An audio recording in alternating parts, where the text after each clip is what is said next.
more in line with what's happening here as opposed to what's happening inside and on the spiritual realm, then why would any of this type of stuff actually be a catalyst to change? Yeah, I understand what. Okay, maybe I said that the wrong way. I do understand how this could be a catalyst, but if there's something so big going on, stopping us from being spiritual, why are we waiting for some shit like Bitcoin to actually make a difference? Well, I think there's a lot of factors. I mean, I think just truth in general getting out more and people waking up to what's going on. I mean, there's a whole bunch of layers. This would just be the money layer that I'm referring to. Just that part of it.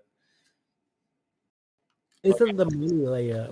I mean, I don't think it's like the savior or anything, but it's like it's kind of like when you play chess, like you have your pieces. So right now we have the crypto thing, we have there's the stock market, and the fiat dollar. I mean, there could be something else. Maybe there'll be a new invention tomorrow, some new type of currency or something totally different. Like, so there could be something else. But right now, it's like it seems like these are the possible players.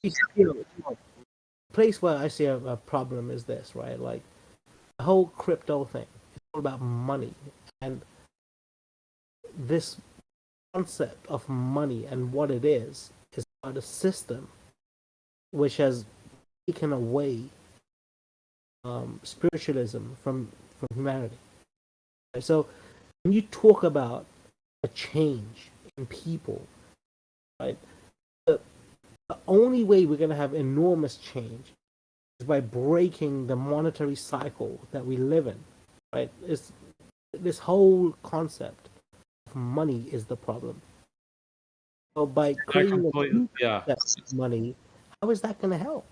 No, I'm with you on that 100%, dude. I mean, ideally, I would say just get rid of all money. I mean, we don't need it. Like, let's just, but that's even more complicated because we're in a system the way it is right now.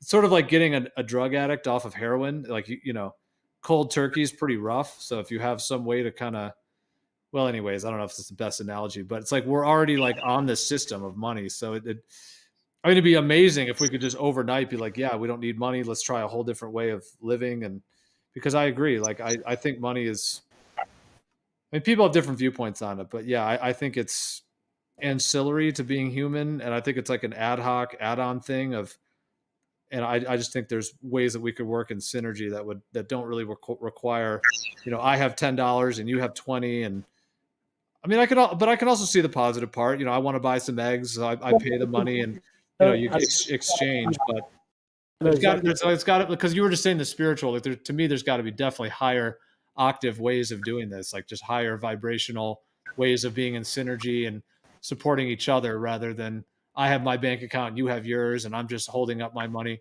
But I also understand like the capitalist thing that people want to like build their empires and have their, so I could see that positive too. But Joe, I mean, I can't, obviously I'm not the owner of the world. So, I mean, I can't just denote that, but ideally I would not like to be involved in a money system, but I think we're going to be in one for probably most of our lifetimes. So that's why I'm talking about it. It's still what we have to deal with for now. We got to get rid of money, bro. It helped us progress far because, you don't want people walking around with 10 pounds of gold in their pocket or walking around with chickens or gallons of milk or whatever. So it did help us progress this far, like big time. Money was a huge help. We would be way far back technologically if it wasn't for money at this point. But it's only going to bring us so far because now it's like a burden. You know what I mean? It's holding us back. The only thing money's gonna ever do is make the rich richer. I wouldn't argue that.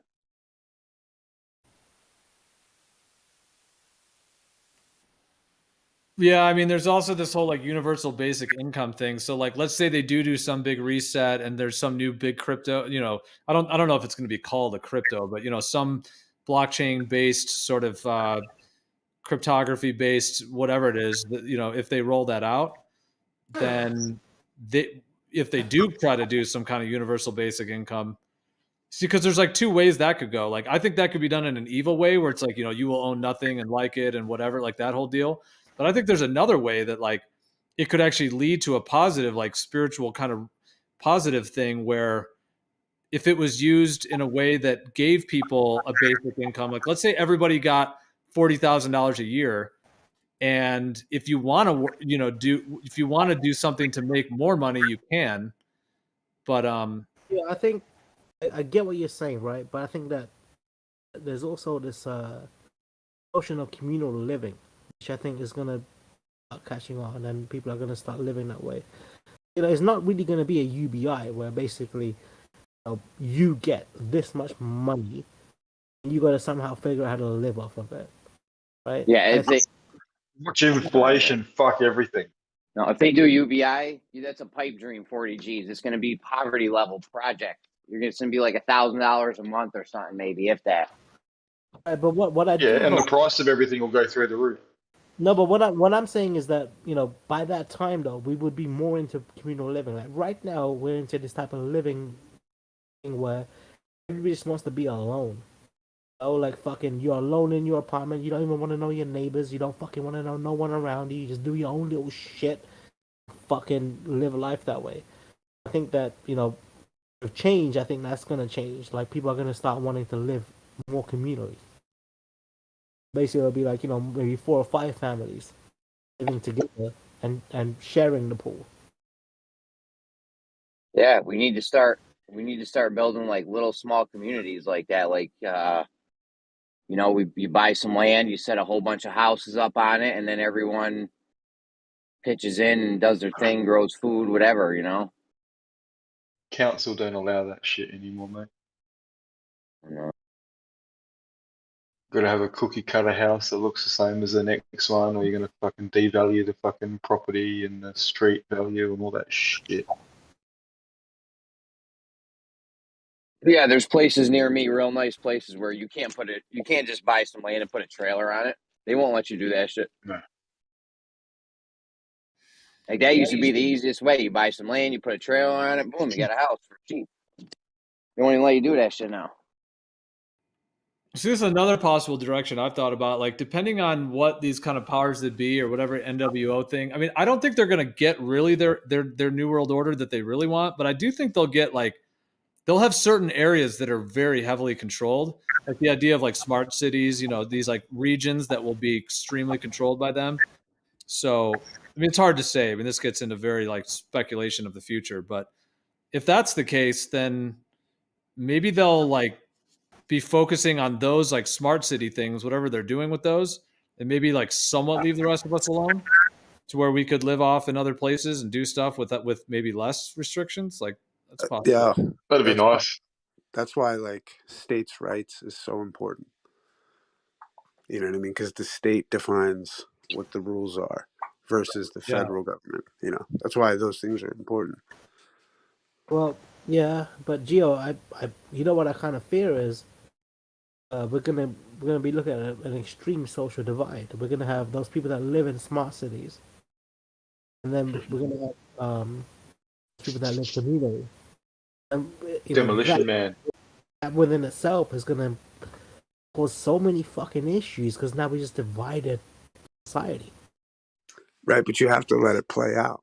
Because what will happen, I think, is that those smart cities are going to look stupid when it comes down to like reality. And it's just going to be a small group of people. And the thing is, remember what they want is world government. They want one jurisdiction. That's why states' rights, town rights, everything's so important to be built off of cooperative federalism, it's called. Because then they don't have the jurisdiction. Because they can sit there and cry in their smart city about how much they want world government all they want. And when they don't have any food, you know what I mean, then they can realize that they're not that smart. I mean, even those people that live in smart cities, I mean, it's part of humanity, which, you know, you can't be happy without community. We're communal fucking animals, right? And you know, once you start putting people in that type of environment where it's all computerized, I think there'll be an emotional backlash. Oh, yeah, of course. It'll be therapists will be making the top dollar all day. But the thing is that, you know, and that's what they're setting it up for. That's why the gender confusion, they've got to give you a whole new set of problems because you're not going to have the same problems in the smart cities that you would have in reality.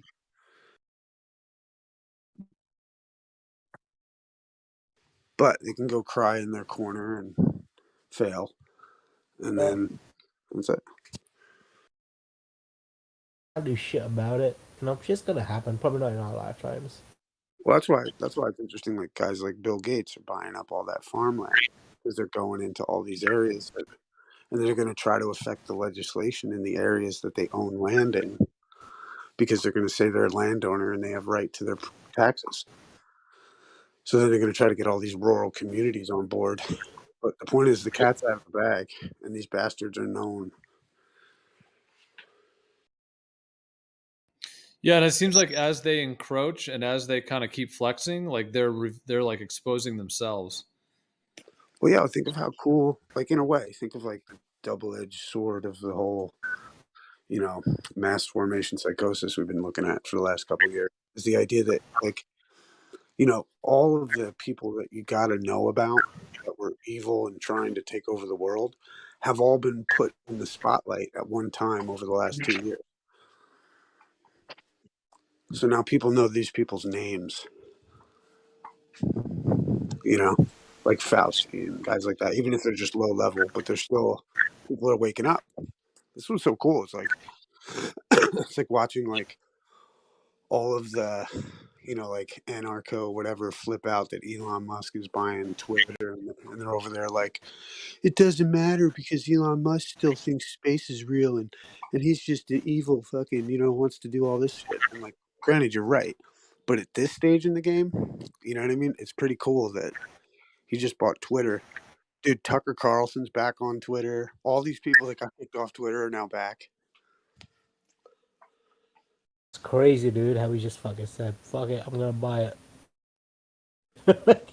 Yeah, man. Well, you know, He's that fucking rich that you can just do shit like that. you know what's cool is that he tweeted a line from a poem about I think it's a Robert Frost poem about being in a vicious storm. And remember, like the whole Q thing was like, you know, the storm is coming. You know, it's interesting. I've always liked Elon, dude. He's like good people. Yeah, but I mean, what is his connection with, you know, the system, the controllers, Well, NWO, whatever? Like, what, you know, I is he? mean, check it out. People are arguing that that Elon represents DARPA, right? So they're all like, "Oh, great, DARPA took over Twitter, and then the CIA still owns Facebook, and you know, and fucking all the rest of it." But the point is that then we got to watch the normies wake up. It's about waking up the normies that aren't even cued in, like, because I've been saying to other people, it's like if you're a flat earther, you know, you could be over there like, "How come the Pope isn't arrested already? We know," and it's like, well, society has to come along. You know, the Pope's just not going to be arrested, so you're not, you know what I mean, like that kind of thing. Like, it's just like society has to wake up first. That's what we're watching.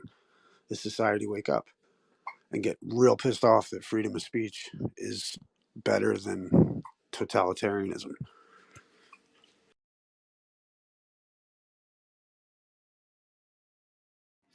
Yeah, I agree with you. It's all hinges on that. I love that concept of like the truth sets you free. It's so kind of cliche, but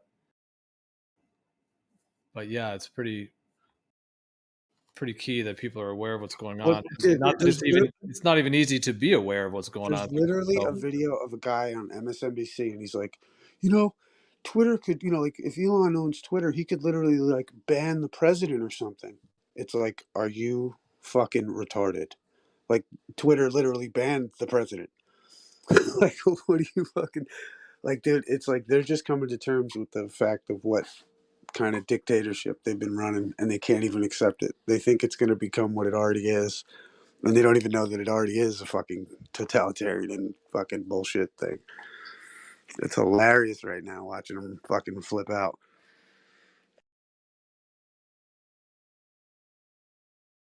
But baby steps, you know.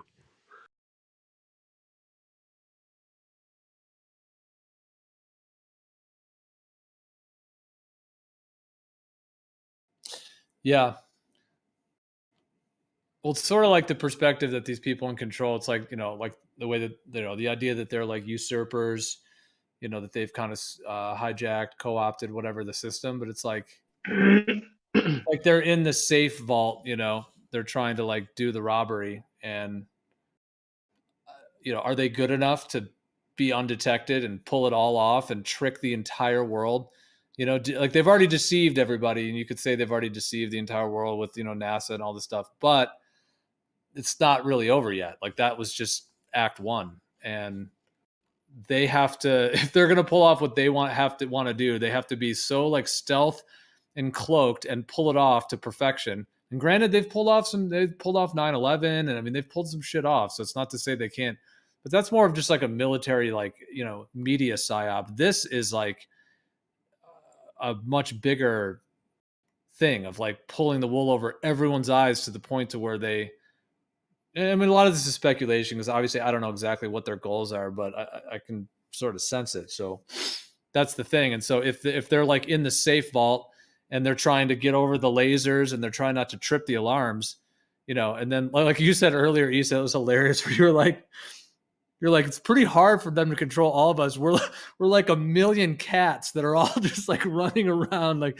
doing different shit. It's like an ant farm with like ants going all over the place. So it's like pretty complex and chaotic for them to do that. But like, but for them to pull off, if they're trying to do something like I'm describing, then it's like they're in the bank vault, tripping the alarms, and it's like, well, as they're doing that, they're potentially exposing what they're doing. And then it just takes the rest of people to be like, what are you guys doing? Why are you in the bank trying to steal everything? And then there could be a huge cascade of people standing up, to some degree. And I'm not talking some big bloody revolution, but just standing up against whatever they're trying to put forward and basically block them from doing it. Well, it's like, take for instance, like Twitter banned like the Hunter laptop story. And like 16%, like a whole bunch of voters have said if they knew about what the Hunter Biden laptop story, they would have voted for Trump. You know what I mean? Like they're getting exposed.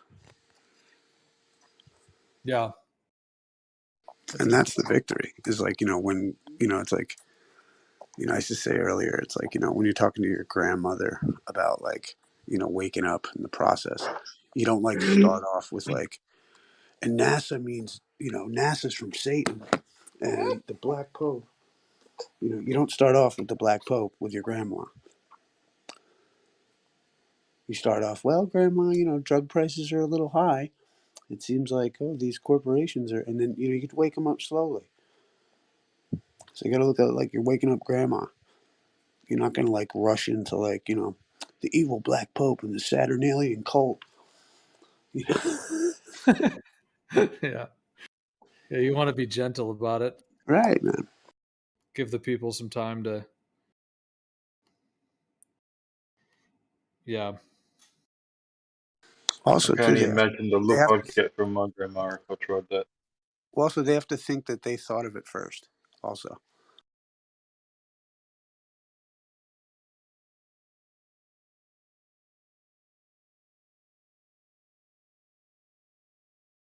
That's interesting. That's actually pretty deep, because that's like the idea of like coming to things organically. It's what it made me think of, like an organic process rather than just someone out there just telling everyone the way it is or something, and then just getting them to jump on board with some savior. Well, it's like we said before. It's like flat Earth. Like if you're coming into the conversation and you're like, well, you've been lied to and you're deceived and you're a victim of the Stockholm syndrome and you don't understand that space is fake. It's like you sound like a dickhead and nobody's going to accept your premise. But if you walk them through the logical steps as to how you got there with that conclusion, then it gives them a chance to come through with you. You're not just being like, no, you're retarded. You're just, what it is you're just under mind control and you're just stupid. It's like, excuse me? Immediately you're going to be in a combative setting. Right, and actually be more closed down than potential for something that could be more expansive or productive in that sense. Yeah, and that kind of goes for a lot of things. I think like there's like a sort of like a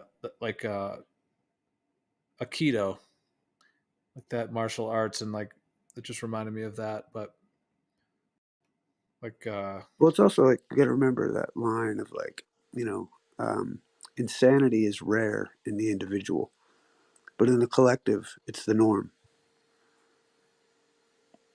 So it's like, you know, we're waking up a collective bunch of people that are fucking potentially unhinged.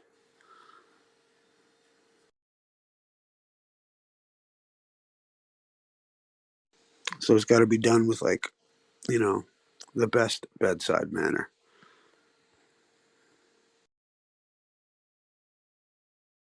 You can't wake up anyone that's been vaccinated, mate. Maybe a few of them. There might be a small percentage that won't line up for their third and their fourth, or their fourth and their fifth, and All right, but you might be can, able to understand these other concepts. But I'm sorry, it's yeah, but changing to me, that's like despair. You know what I mean? You for sound, them. well, for you, because you think there's no way out for Oh, them. You sure? but that's not my despair.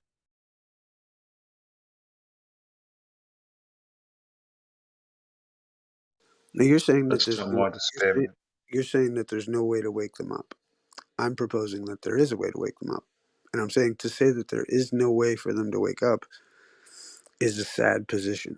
Do you know what I mean? Because, I said there's a small percentage that possibly will, but a lot of them, no. And it's because it's changing them.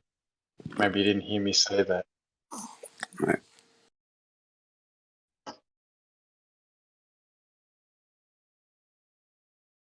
Empathy is gone, you mean that and it's that's like vital. you mean that biologically or whatever it is actually causing something in their spirit, their emotions, like you mean on that level that is like causing them to be in some different mode. Definitely. But then Yep, there's patents for it. are you then giving up on the human spirit's ability to transcend whatever that is, whatever that toxin is?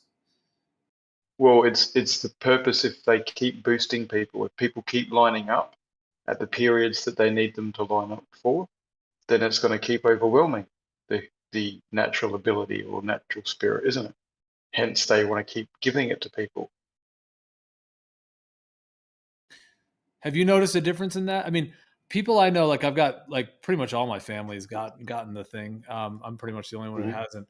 But a couple of my family members, I would say, are even a little bit more open-minded since they got it, believe it or not. Now, I'm not saying it's because they got it, but maybe just the sign of the times. Things are evolving to a point to where they're a little more, I wouldn't say a lot, but a little more open to things. So I guess I haven't experienced. It's not like they've just completely shut down more. Is that what you've experienced, or is that what you're suggesting is happening?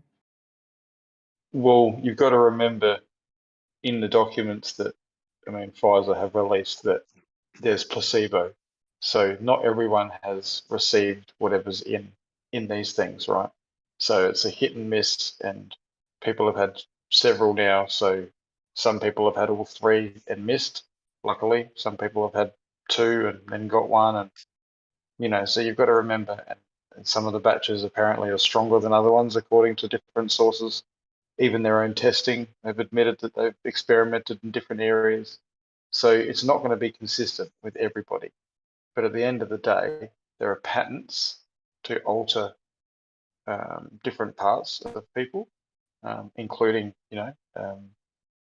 religious sort of, fundamentalism and all that sort of stuff. So what, if you don't think they're putting it in there, I suppose, I don't know, maybe you've got some evidence for that, but I'm not putting it past them that they would be doing that.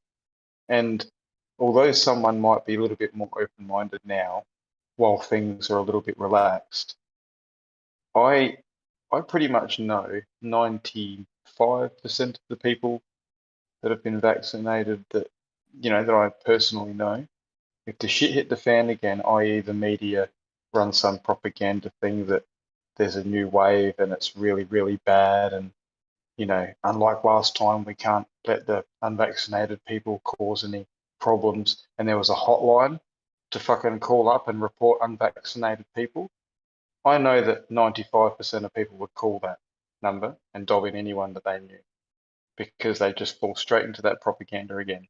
Now, that to me is you've lost any semblance of being human at that point. You've lost your empathy.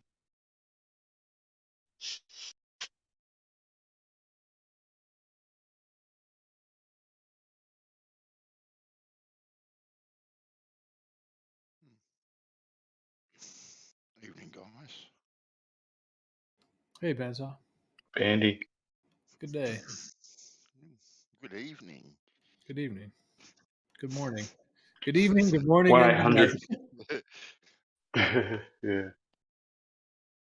Welcome, one and all, Yeah. from across this big, wide, beautiful plain. Moving upwards at 9.8 meters per second. Whoa, that's it's funny you should mention that. That's another thing that is or has been put out there again by Bandsaw. That's not. Hey, I told. Jeremy, come on, you're I all like, over it. You love it. no. At first it sounded good, but then it's. Oh, will you trade in those shitty bloody iPods and get some Korean ones or something at least? Like upgrade. I'm in a bad spot.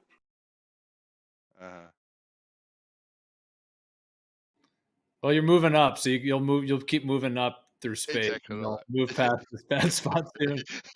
You'll get to a better spot soon.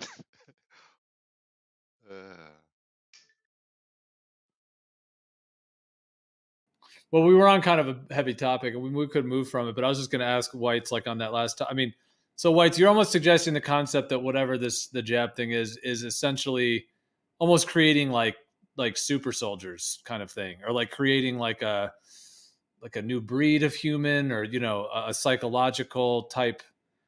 Which, I mean, I wouldn't put them past them to do that, to have some kind of mind control, brainwashing type biochemical effect that would shut down people's, like you said, empathy or spirituality, kind of part of them, and make them more kind of robotically following the commands, as it were. But is that what you're suggesting, that there's something like that could be involved, either with the graphene or whatever other kind of nanotech, or something of that sort? I guess we should tread a little lightly. We're on YouTube, but I guess we could speak somewhat cryptically. Yeah, look, I don't know what component. I mean, it's multifaceted, I'm sure. But at the end of the day, I not super soldier. That's not something I mentioned. Just something to the psyche is being done to these people as well. And because of the inconsistency of the way they're rolling it out in the test, it's not as evident as you think it should be. Like, you think everyone that's been vaccinated should be showing these symptoms, but no, because everyone that that's been vaccinated hasn't had the same thing. That's where the inconsistencies are getting people questioning what's going on in every facet of this pandemic. Even got people who think it's real questioning shit now. They're like, what the fuck? What's going on? So I think it's just more like deadening the mental capacity for empathy, to put yourself in someone else's shoes. Because 1-800 dobbing your neighbor will be something that comes up in our future. And you'll remember me saying it too. 1-800 dobbing, it'll be like that on the news. Do you know someone who's not vaccinated?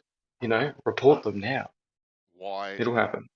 That has been and gone. That's old news, dobbing your neighbour.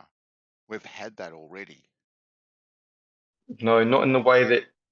Not have you had people come to your door, Bandy, and say, "Oh, we've had reports that you're not vaccinated." If you've had No, that, then you're but we've right. got to But if that hasn't happened just yet, be then we're careful. not there. Yeah, just be careful of the V word, mate. But no, we have had dobbing your neighbour, right? We already have that mentality, right? To dobbing your neighbour. Why? It's already here. It's been and gone. That's old news. That has already been programmed into us since the early 2000s. Oh, look, Programmed I would tend to agree on some aspects, but I don't think quite with the medical side of it. I think there are some things. You're right. No, Um, I definitely would agree with the medical side of it, but the actual programming, right, to get people to be peering through their lounge room curtains at their neighbour, oh shit, yeah, see yeah, whatever yeah. suspicious act they're doing. Here's the hotline. Here, ring this hotline. Dobbing your neighbour. It's already here. We're already programmed to do that. So running another ad campaign to get people to do it is easy peasy. And people will be all over it. It used to happen quite a bit It's with the water restrictions. I'm not sure if you guys remember that. Whenever we had water yeah, restrictions, but you don't get taken away to a freaking quarantine camp for using too no, much water. Like that's people are going to be dialing 1-800 and topping in their neighbour, and bad shit's going to happen. It's going to be very different. absolutely. But I think what we're trying to say is that that mentality has already been instilled in us. Yeah, it Yeah. was with water. It was after 9/11, and there was something else people were looking out for. I can't remember the other thing, but yeah, you're right, Globus. You're all over it. Yeah, it's already here. That mentality. Yeah, with the Karens. I Not think 95% of the population, man. It's fucking different now. There was always Karens. There's always someone on the street watching you water the lawn when you shouldn't. Yes, but it wasn't every neighbour. Now yeah, it's I think 95% it's of more. people. I think it's more in preparation for getting scanned, showing them your ID and all that kinds of crap. Oh, that's one part of it, definitely. Yeah, the digital future, the ID. It's definitely part of it. We're already being scanned as we walk around the streets. It's already happening.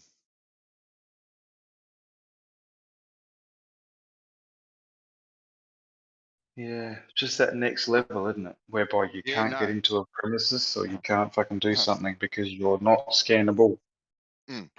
There's always another level, White. But these things, like, they're already here. They just put in another level. They put in another level. They put in another level. I mean, well, think about it like this. Yeah. You know how I don't know how, Facebook always asks you to upload your 10-year photo or whatever. Maybe the whole gag in the face thing was to have a way to just, show you who you are without them actually having to say, okay, that's how you will look with your with a gag in the face trying to hide. The technology that they have can distinguish things behind the gag. Elbow. Yeah, that's what I'm saying. So having everybody where they will actually figure out now. Like, I don't know if you've seen the Olympics, the guy that was going that those people that were competing, he had try to put things in his face, and it still knew who he was when he was walking up. Mm-hmm. So maybe it could be just a worldwide, just to get more information on people or data. Yeah, but they don't need stuff off Facebook or anything. Like, these days with all the ID unlocks, where people use their face recognition already to unlock their phones and stuff. People volunteer all this information. Yeah. What I'm saying Yeah. now, though, with the whole gag in the face, though, now they know have more information. Not only that, how many people got their DNA taken? Yep. Yep. Exactly. Their voice recognition. People volunteer all this. It's all this stuff is on huge data banks. Well, I'm saying with the tests, Yeah, has to be no. taken. Yeah, no, that's exactly right. And that also too goes in a data bank, definitely. Not only the test, you had those genetic tests, the 23andMe, find out where where you Oh, come from, blah, blah. People volunteering, and not only volunteering, actually paying for it. Yeah, ancestry.com. I want to know. Ancestry, that's another one. I want to know who my Viking forefather Yeah, I want to was. know what 0.5% I have in Africa. Yeah, Right? and I think that there's this whole nasal cavity, checkup was part of the DNA collection thing. Yeah. Voluntarily. Yeah, You it's guys are all paranoid. voluntary. Who's paranoid? I'm paranoid. You guys. Paranoid? Oh my god.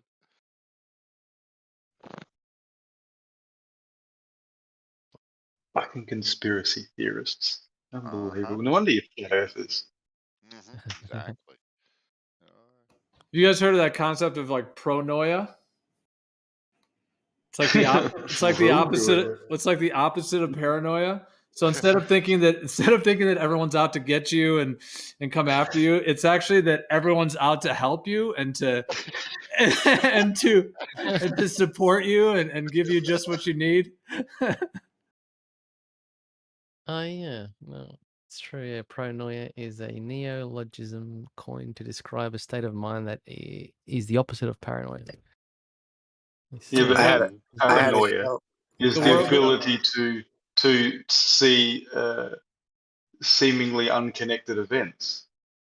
Like it's so paranoia is the ability to connect seemingly unconnected events. So pronoia would be to not connect those events ever, which I don't know, that seems Well, I not hear what you're productive at saying, all. going off like the strict definition of the original meaning of the word paranoia, but I hear what you're saying with that. But I think, the concept of paranoia being what it is, but Delusion. the way it's defined, yeah.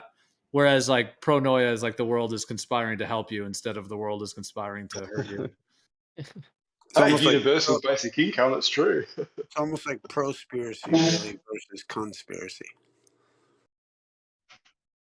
Yeah, I think personally, I have a couple of family members that may suffer from pronoia. Absolutely. 95%, mate. Yeah. Bill Gates is absolutely. even out to help everyone, according to 95%. He's Yeah, not you evil ever at all. Robert Anton Wilson? He said, there's a small group of highly intelligent people that run the world, and it's me and my friends. I love that line. Like the idea that you're the fucking Illuminati, you and your people.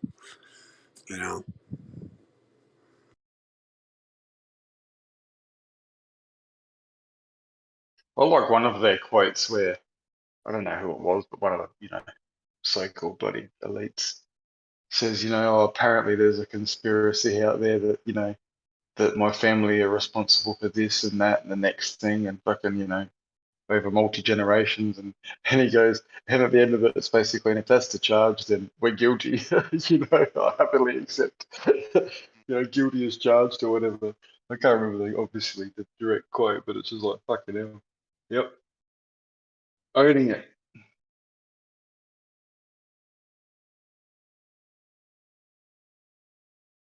Is that the like Rockefeller one where he's like, I think I might even have it saved where it's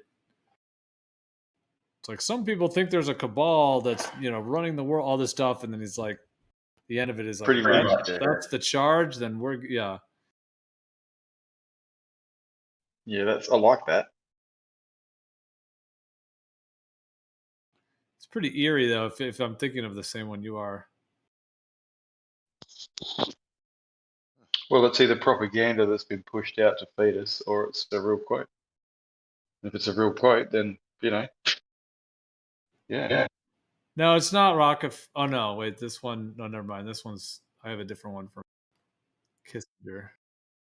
But yeah, it's like that's the evidence that they hate this system. They want to destroy it. It's built to fail though by design. It's just cyclical. Well, that's the thing is, I think it's is I think of it as like it's an experiment in self-government. And either people will be able to self-govern or they won't be able to self-govern. And we're kind of in the middle of that philosophical debate, I think always, but we're in the height of it right now.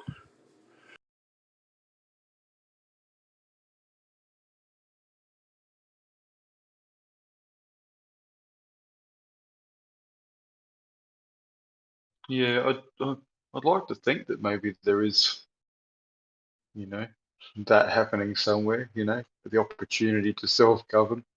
But fuck, with all the treaties and shit that have been signed over the last fucking 200 years, I don't think there is any self-governing anywhere on this plane anymore.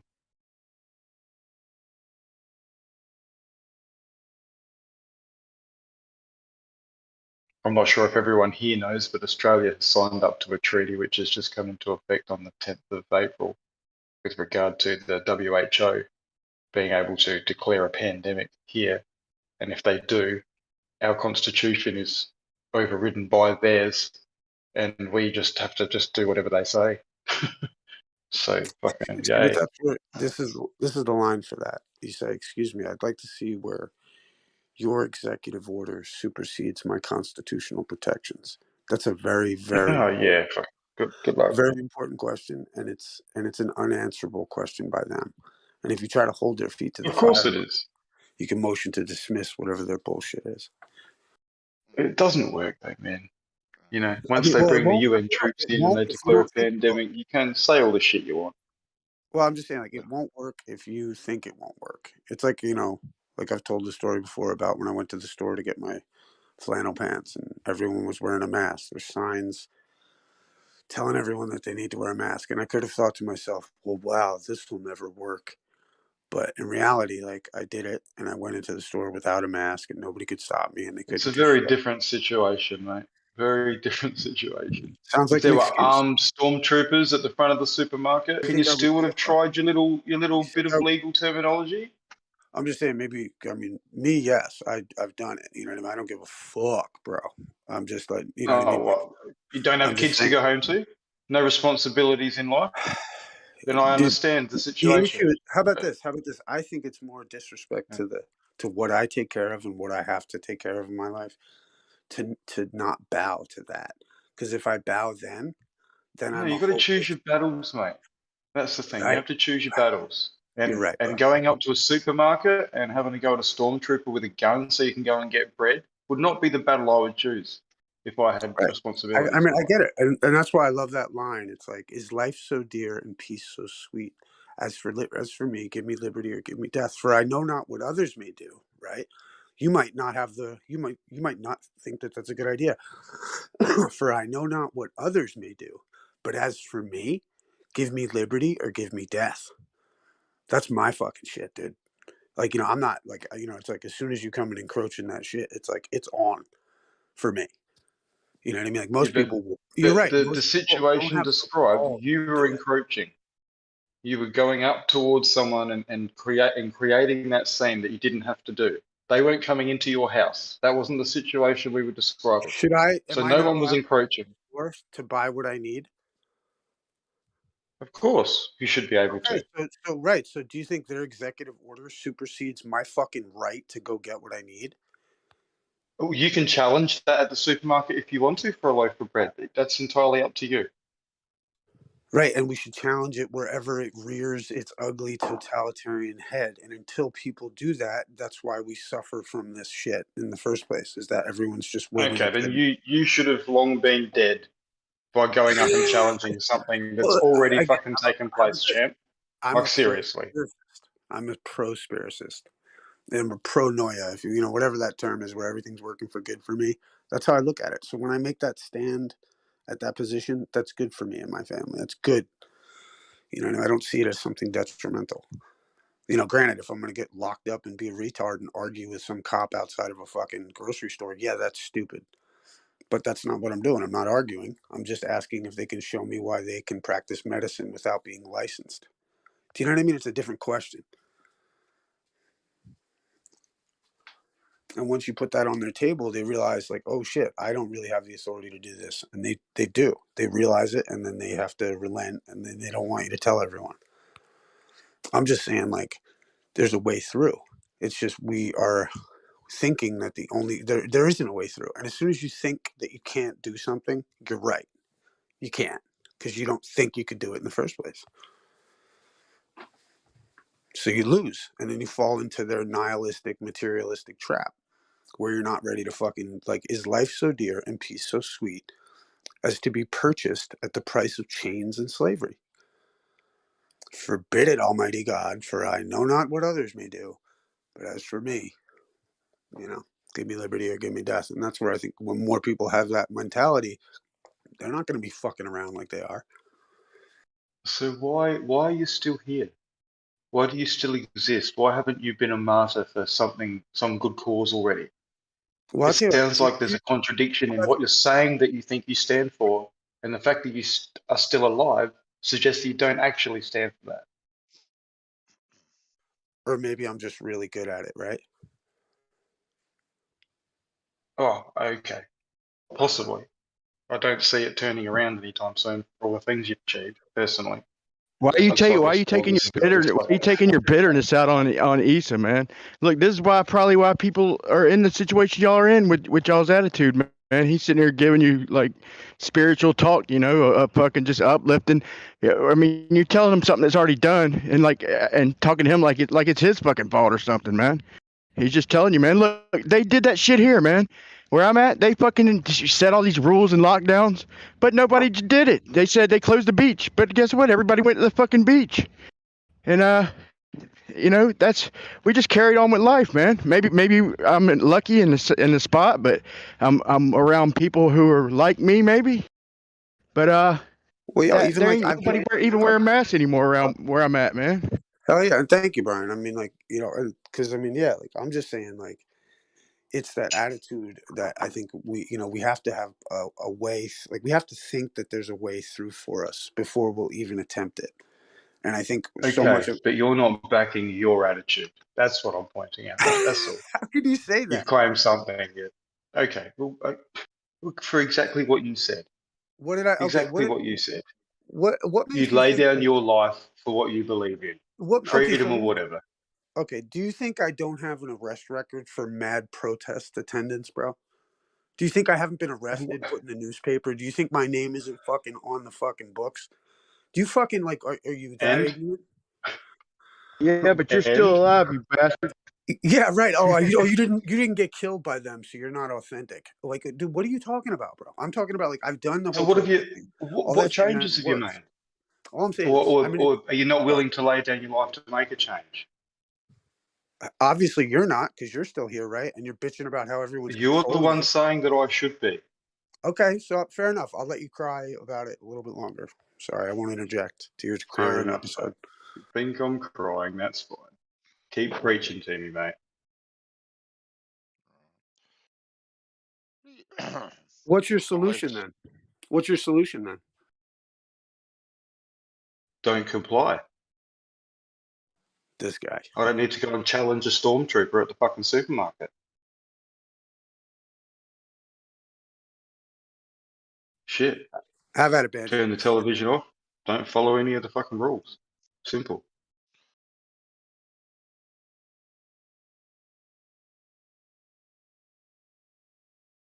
I think that's about the best thing at this point you can do, really. At this point, is tell as many people as you can to fucking just go about your life. Don't break any other laws. Don't harm any motherfuckers. But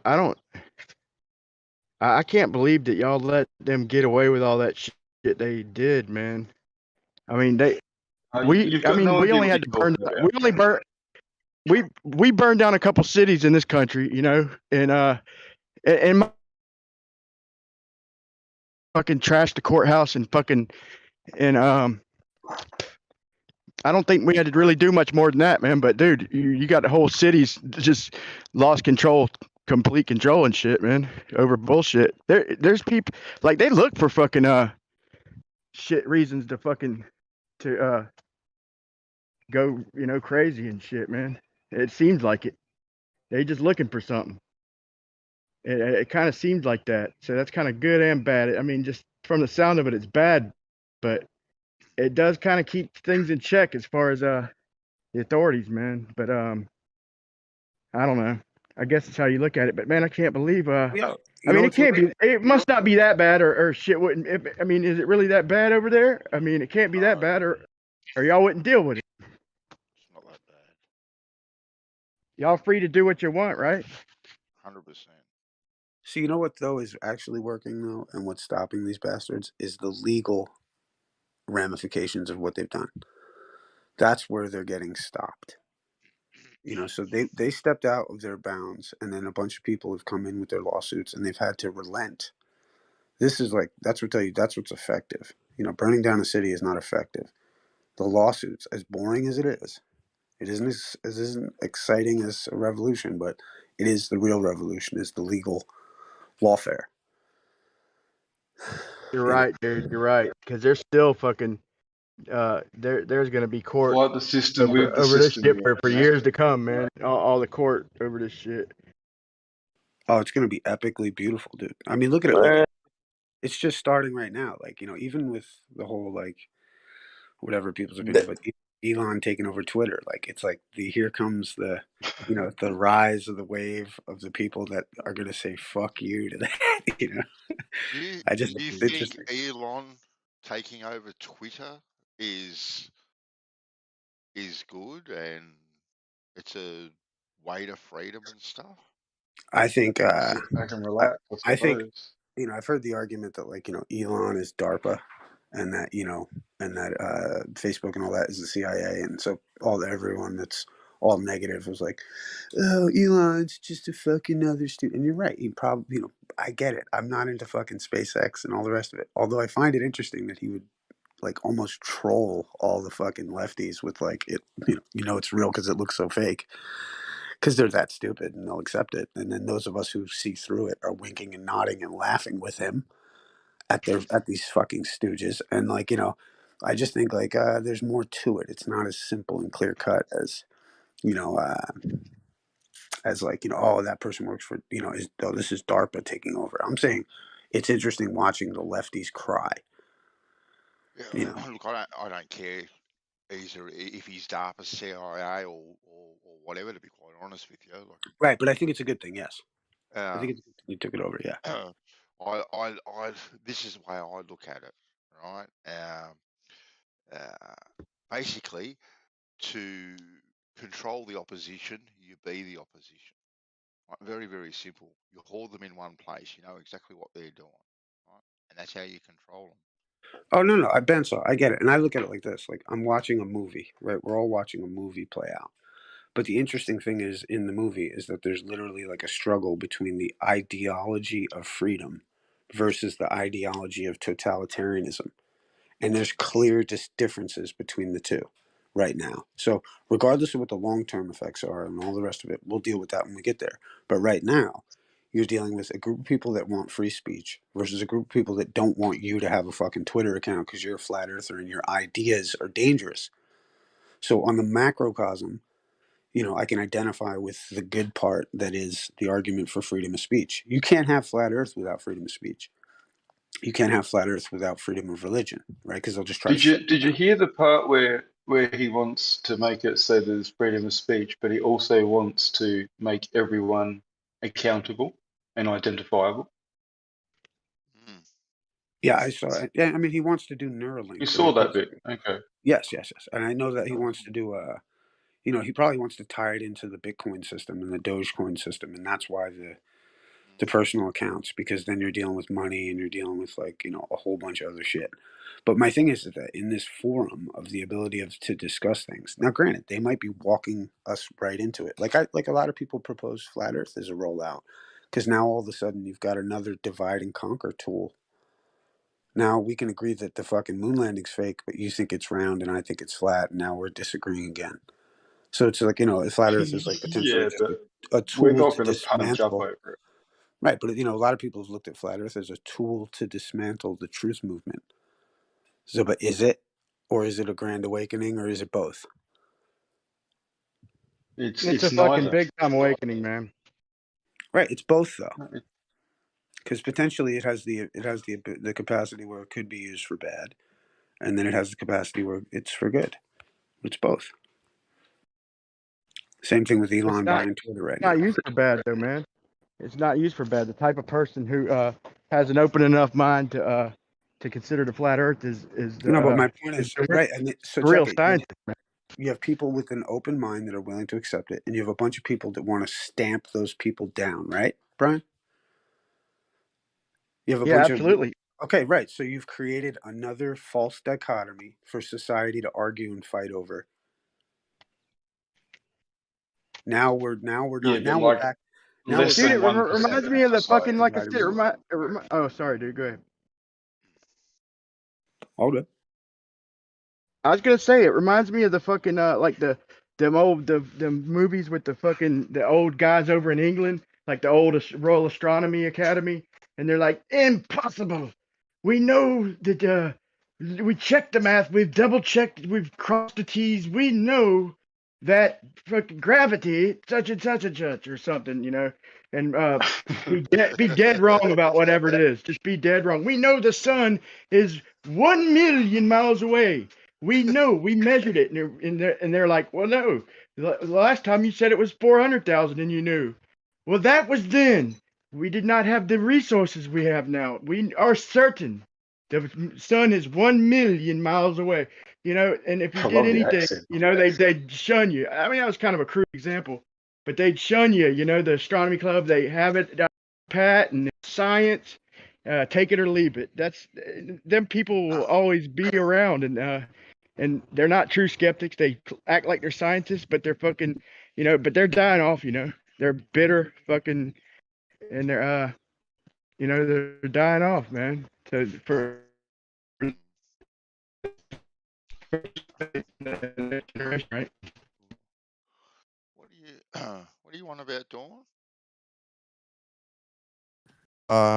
Man, Essie and Bev are two flat earthers that I want to hold to account for saying wrong things when they do free speech. Well, you're more than welcome. I thought that was what you guys were talking about. When they come in here, you are more than welcome. Yeah, thanks. You Jeremy have to did it buy last night. It was Twitter. great. The Let me point hold is, it. it doesn't matter if they're right or wrong, though, Don. It doesn't matter if they're right or wrong. They're questioning shit. Yeah. That's very fucking important nowadays, to question shit. I had a question for you, Brian, quickly off my head, because I just heard. Your one example was the sun distance. I mean, Obviously, that was a bad I example. know, That was silly crude. example, I mean, right? And you weren't yeah. born when the first sun distance was given, so you don't know how certain they were, or how heavily they preached it. So, do you have another example where you've been told something certain and it's changed since then? Our atmosphere. Climate change. I got partially cut off. Can you give me the short version of that, Don? What's another example? Not sun distance. That you liked the certainty and then it's changed since then. And Pluto's not a planet. Yeah. well, Atmosphere now extends past the moon. You guys have said a few good ones. Yeah. That should settle it. I just thought Brian's got to come How back about the to moon reality is a in bit the Earth's instead of just using atmosphere? the sun. Isn't the moon in the Earth's atmosphere now? Is it? I No. did, I could target did your see one dude. article about Totally that. wrong. Why is it? Let's say this. How about this? Since relativity, since special relativity, the heliocentric model it's been downhill, a struggle, excuses.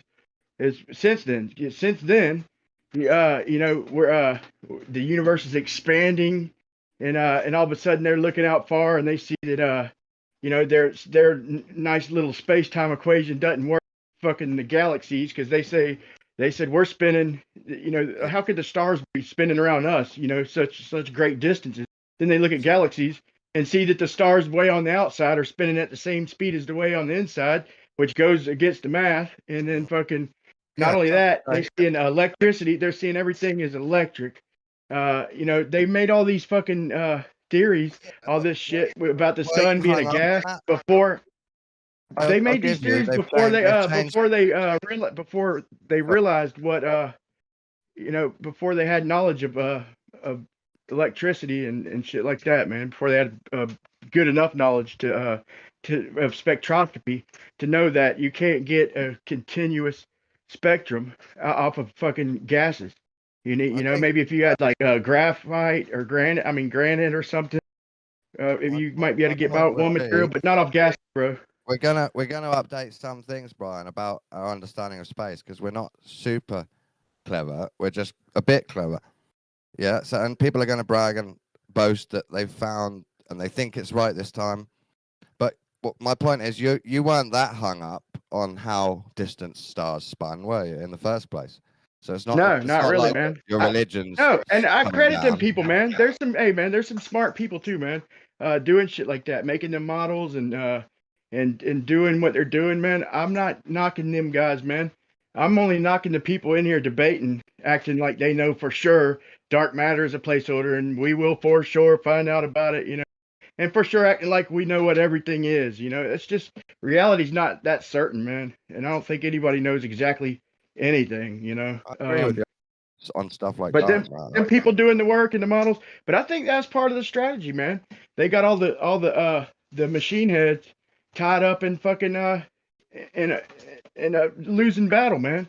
They got all the best minds looking out in the space. They could be looking at a ceiling, for all we know. I'm just saying, they got all the best minds tied up, and men like to travel. They like to spread and look for new lands and adventures and quests. That's one thing about men. That's what we do. We go on quests and everything. And they've took that away, and they've put the quest in space. So they've put the quest like Mars, the moon. So they've got our minds fucking in places that may not even fucking be terra firma. You know what I'm saying? Well, I mean, I think it is terrifying. I agree with you. They've taken. Yeah, but it might not be done, right? I mean, it might not be. I think right? it definitely is terrifying. Oh, see, there you go. Well, for sure it is, right? It definitely you is. said Mars, right? You said that was. I mean, all I think. I believe Mars. Any planet, anything up there, it's a chance it might not be. They might be wrong, right? I was commenting on.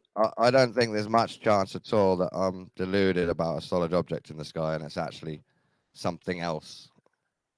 So there's no chance at all, you mean? Not really. Maybe 1%. Well, you're one of the old English motherfuckers. We know the sun is 1 million miles. No, you're your own example, buddy. I'll tell you. You just circled back all the way to the beginning. And you just circled back all the way to the beginning. My knowledge is 93 million miles, mate. 93 forever, brother. We do. In the 2017 eclipse, they said that they come out with an article that the sun is further than we thought. They moved it to right a little over 100 million because the length of the eclipse was too long, dude.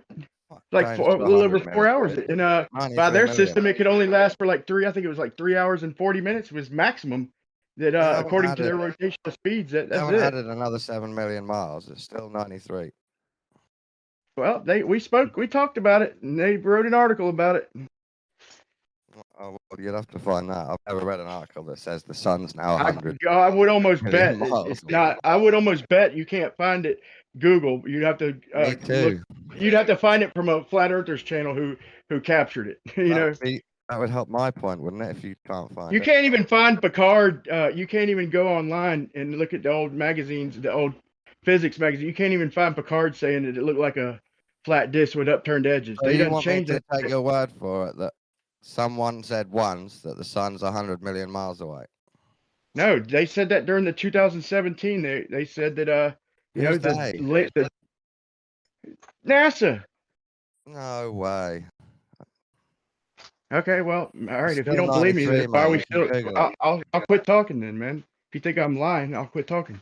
I'll try Google it for you. I'm pretty sure. I mean, why would NASA say 100 million if it's 93 million? I made it all up. Sorry.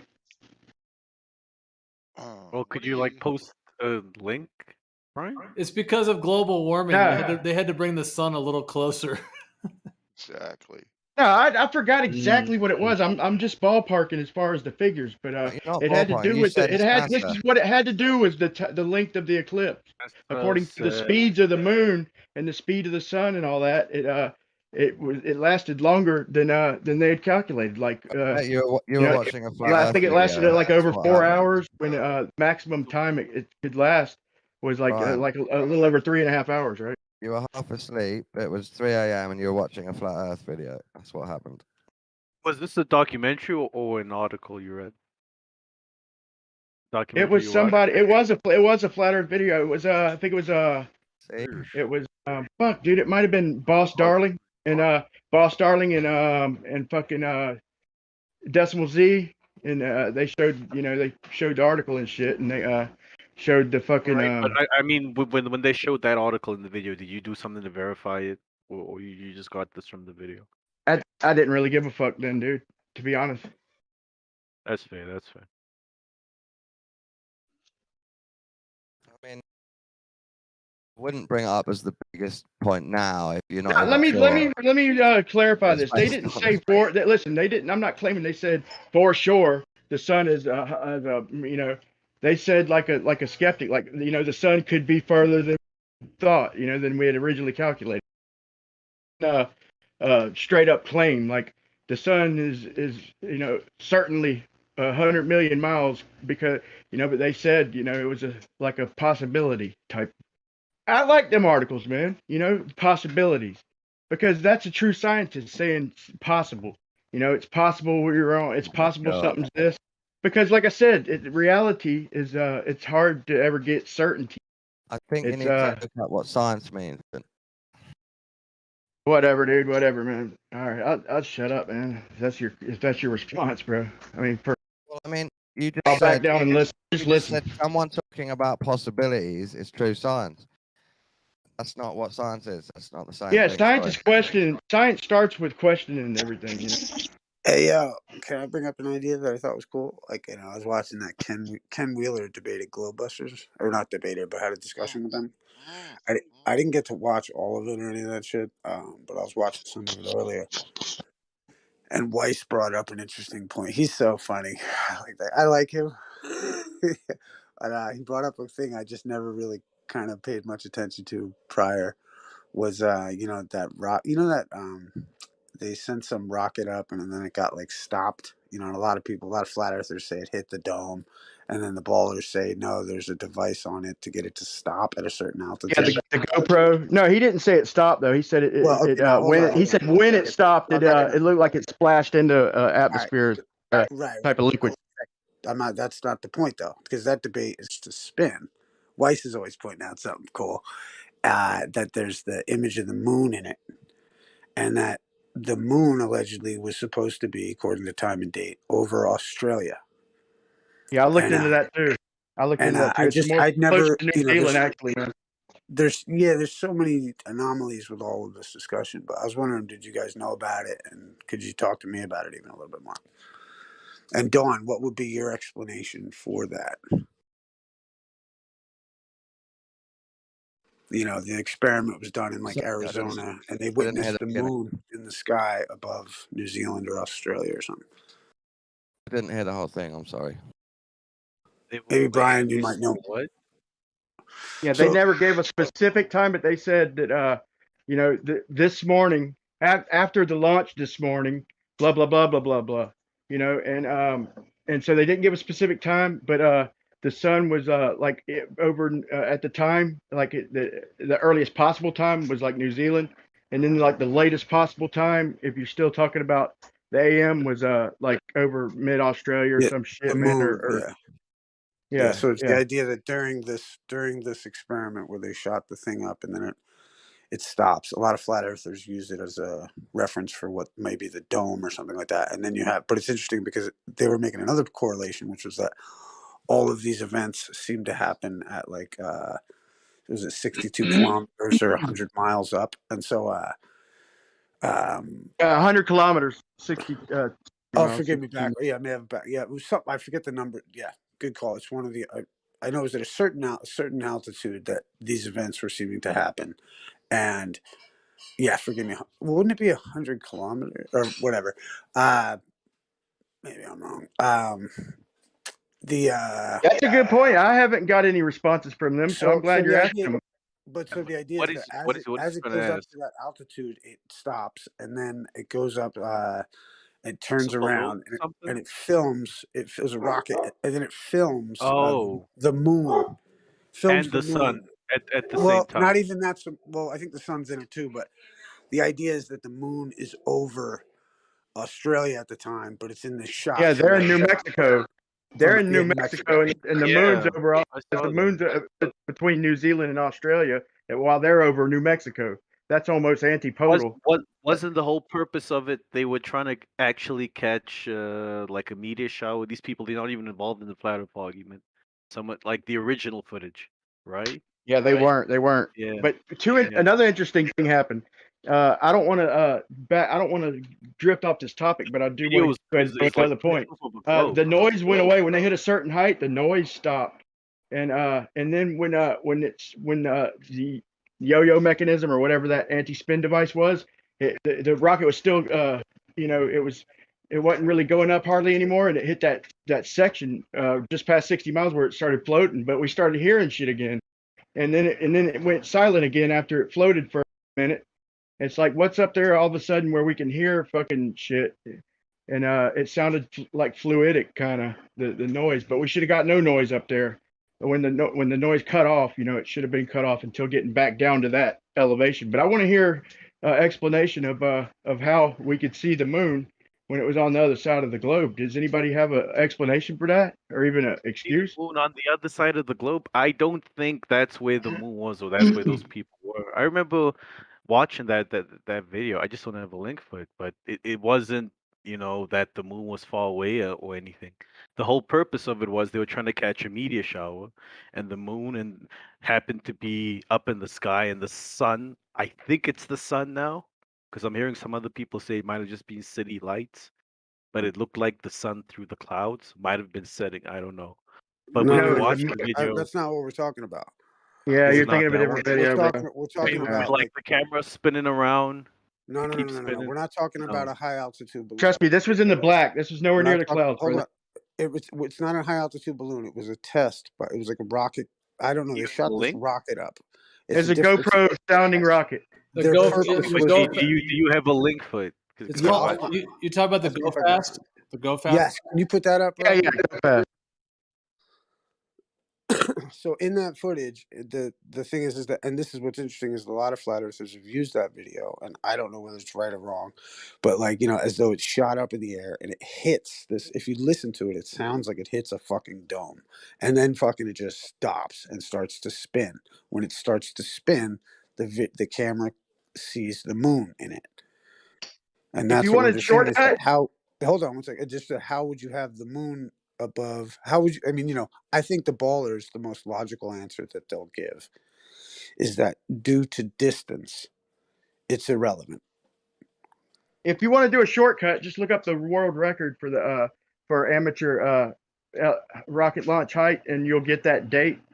And then look at the go to time and date. That's what I did, and looked up, and it'll show you where the moon was.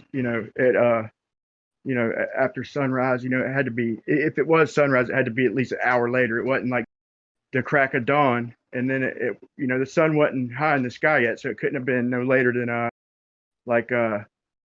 10:30. That's being kind of generous. They made it sound like they didn't give an exact time. That's a negative. But you could still range it. They did say in the video that they referenced the next morning. After the next morning after the launch. So they did everything but give a time. They narrowed it down. That's all we get out of that. But it doesn't make sense, man. Quick question: Why do we still hear the claim that it hit something when there's a device on the rocket called a yo-yo that stops descent? Yes, you're right. There's a device on it that stops it. Yes.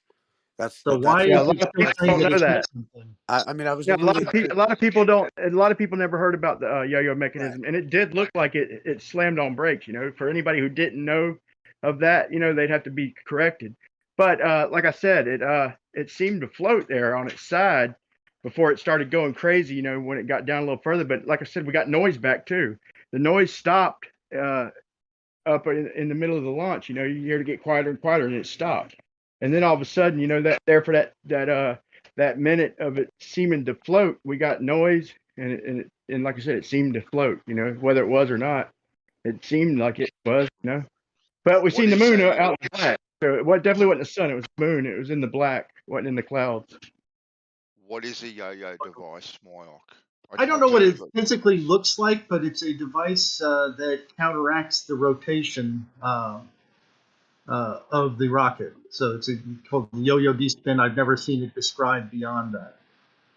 See, but how would the spin of the rocket affect that it stops dead in its tracks? Because they have something essentially. I've heard that essentially too. Something spinning the opposite direction, and then they slam on the brakes on that, and that counteracts the rotation of the rocket. That just seems fantastical. I mean, to me, So, okay. So It's an anti-Coriolis device. So in this clip, you don't see the sun at all. That's what you guys are saying. It's just the moon. Yeah, you can see the sun opposite the discussion doesn't opposite the moon, but it's low in the sky. Second. Our discussion in this anomaly doesn't involve the sun, and it's all dark and whatnot. I think I've seen this. Wait, the anomaly we're referencing is, why would we be able to see the moon if it would be like antipodal and blocked by the Earth? You know what I mean? That's the proposed question. Like, what are the locations? Where are these people? Your only correct answer will be, and I'll just give it to you because it's okay, is that it's because of distance. Because the moon is so far away that it's irrelevant that it would look like it's over Australia or whatever, right? That would be your answer. No, the moon's distance never increases appreciably on the globe. Well, I believe. Then what's your excuse? Well, where was this done? This was done in like Arizona or something, or New Mexico, where they launched this. It's just what I'm going off of memory, but yes, I think so. Was it, and what was the time of day? Right. So the moon was supposed to be what you're saying above Australia, so it should be around the curve. That's the claim. That's the claim. Yes. Yeah. So do we have a time? Do we? Yeah. Like, how is this verified? Otherwise, there's no point talking about this, man. Yeah, it's pretty well documented. I mean, this Go Fast team. They hold like world records and so on. So I'll find it pretty easily. But basically any given now a situation dependent, but given any situation on Earth, any 2 points on Earth can see the moon simultaneously. It can never be more than. How come? Because of distance. Because of distance. We're not going to have a conversation. That's fine. I understand your argument. Talk amongst yourself. No, please join us. I'm just curious. I want to reaffirm my position that I just said, because of the distance, you would be able to see it from any 2 points, right? Situation dependent. Yes, of course. It's possible to see the moon from any. Of course. And hey, given the moon's in the right place. Hey man, we could be found. We could find out that the moon is a lot closer than we. Not over Australia. You know what I mean? Like I haven't looked too far into this. I'm just saying this is a claim that I heard made last night, and I thought it was an interesting point. This is a flat Earth room. Let's fucking go in. What's up? What you got? That's all. Okay, somebody posted the actual launch, and if you want to see the moon, I mean, I don't think that's in contention. What's in contention is the time and the moon placement. But if anybody wants to see the launch, somebody posted it in live text, and the moon that's in the black. I think it's unmistakably the moon. I don't think I will get any contention out of that. But that's not the point of contention. If anybody wants to see the moon, you can go look at that. But I'm gonna look for for where he said, the next morning after the launch. We'll see. It was something like that. They referred to morning. But let me see if I can find my example and quote him or post it. Yeah, I mean, I guess in my mind, I'm trying to think of like the globe and the the whole setup. Like if the moon would be 230, 6,000 miles away, way out there in space, as it were.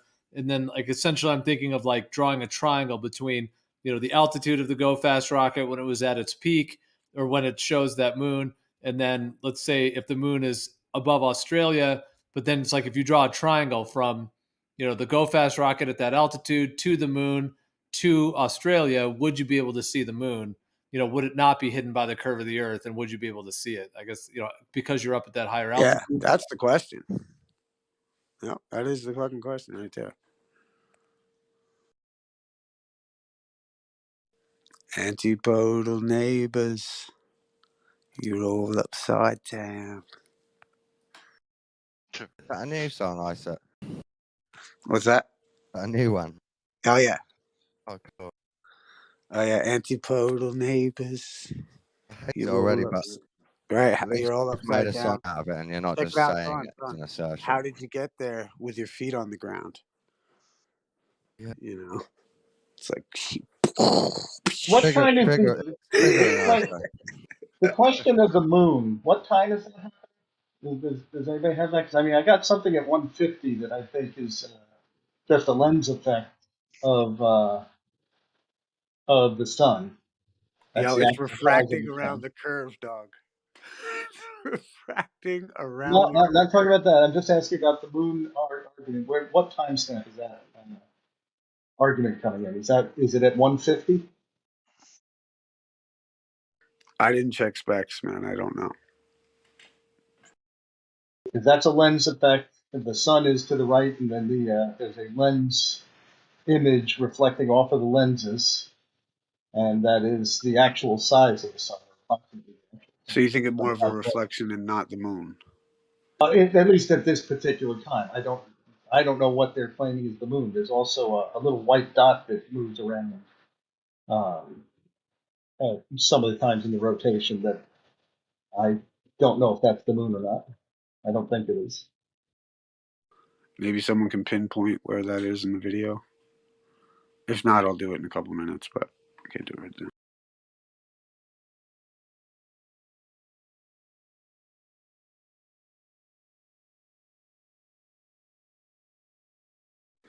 Moyak, are you familiar with Ken Wheeler? Yeah. Cool. Did you see the video last night? I think Globebusters and Ken Wheeler.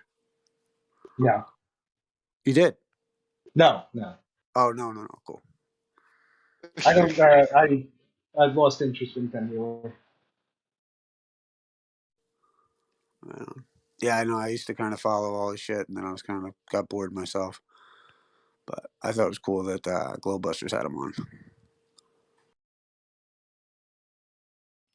Yeah, that was the first time they've all talked, right? As far as I know. Yeah, I think so. And I hear I was talking, or what do you call it? I guess I didn't listen to all of it. I just kind of jumped ahead a little bit. But a friend of mine was listening. He's like, Bob was, sounded a little shook because, he's such a fan, of Ken. It's kind of like, actually, first, if you meet any of these guys, you're like, oh shit, it's fucking Bob, like you're in a little bit of starstruck, and I guess a friend of mine was saying that's how he felt Bob was. It was a great interview from what I gather. And Ken Wheeler said it was a plane at some point, I guess. I don't know. Yeah. Don had on this server, he cut out a little clip that, right at that part where he says that, the earth, it's like right at a part where David Weiss is sort of saying like, oh, maybe you haven't considered flat earth. And then, Ken Wheeler sort of said, he said, I've been saying it's a plane for years. So, yeah.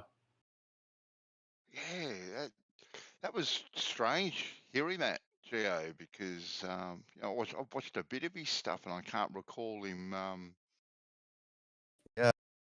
being out there with it. You got to remember, though, those guys that are functioning in the mainstream, they saw what happened to guys like, the fuck, we're just Brian Mullen, and they saw what happens when you come out as a flat earther. I mean, do you know how many, I remember early on in this discussion, how many people, it's like Don's probably a flat earther, but he'd never say so on social media.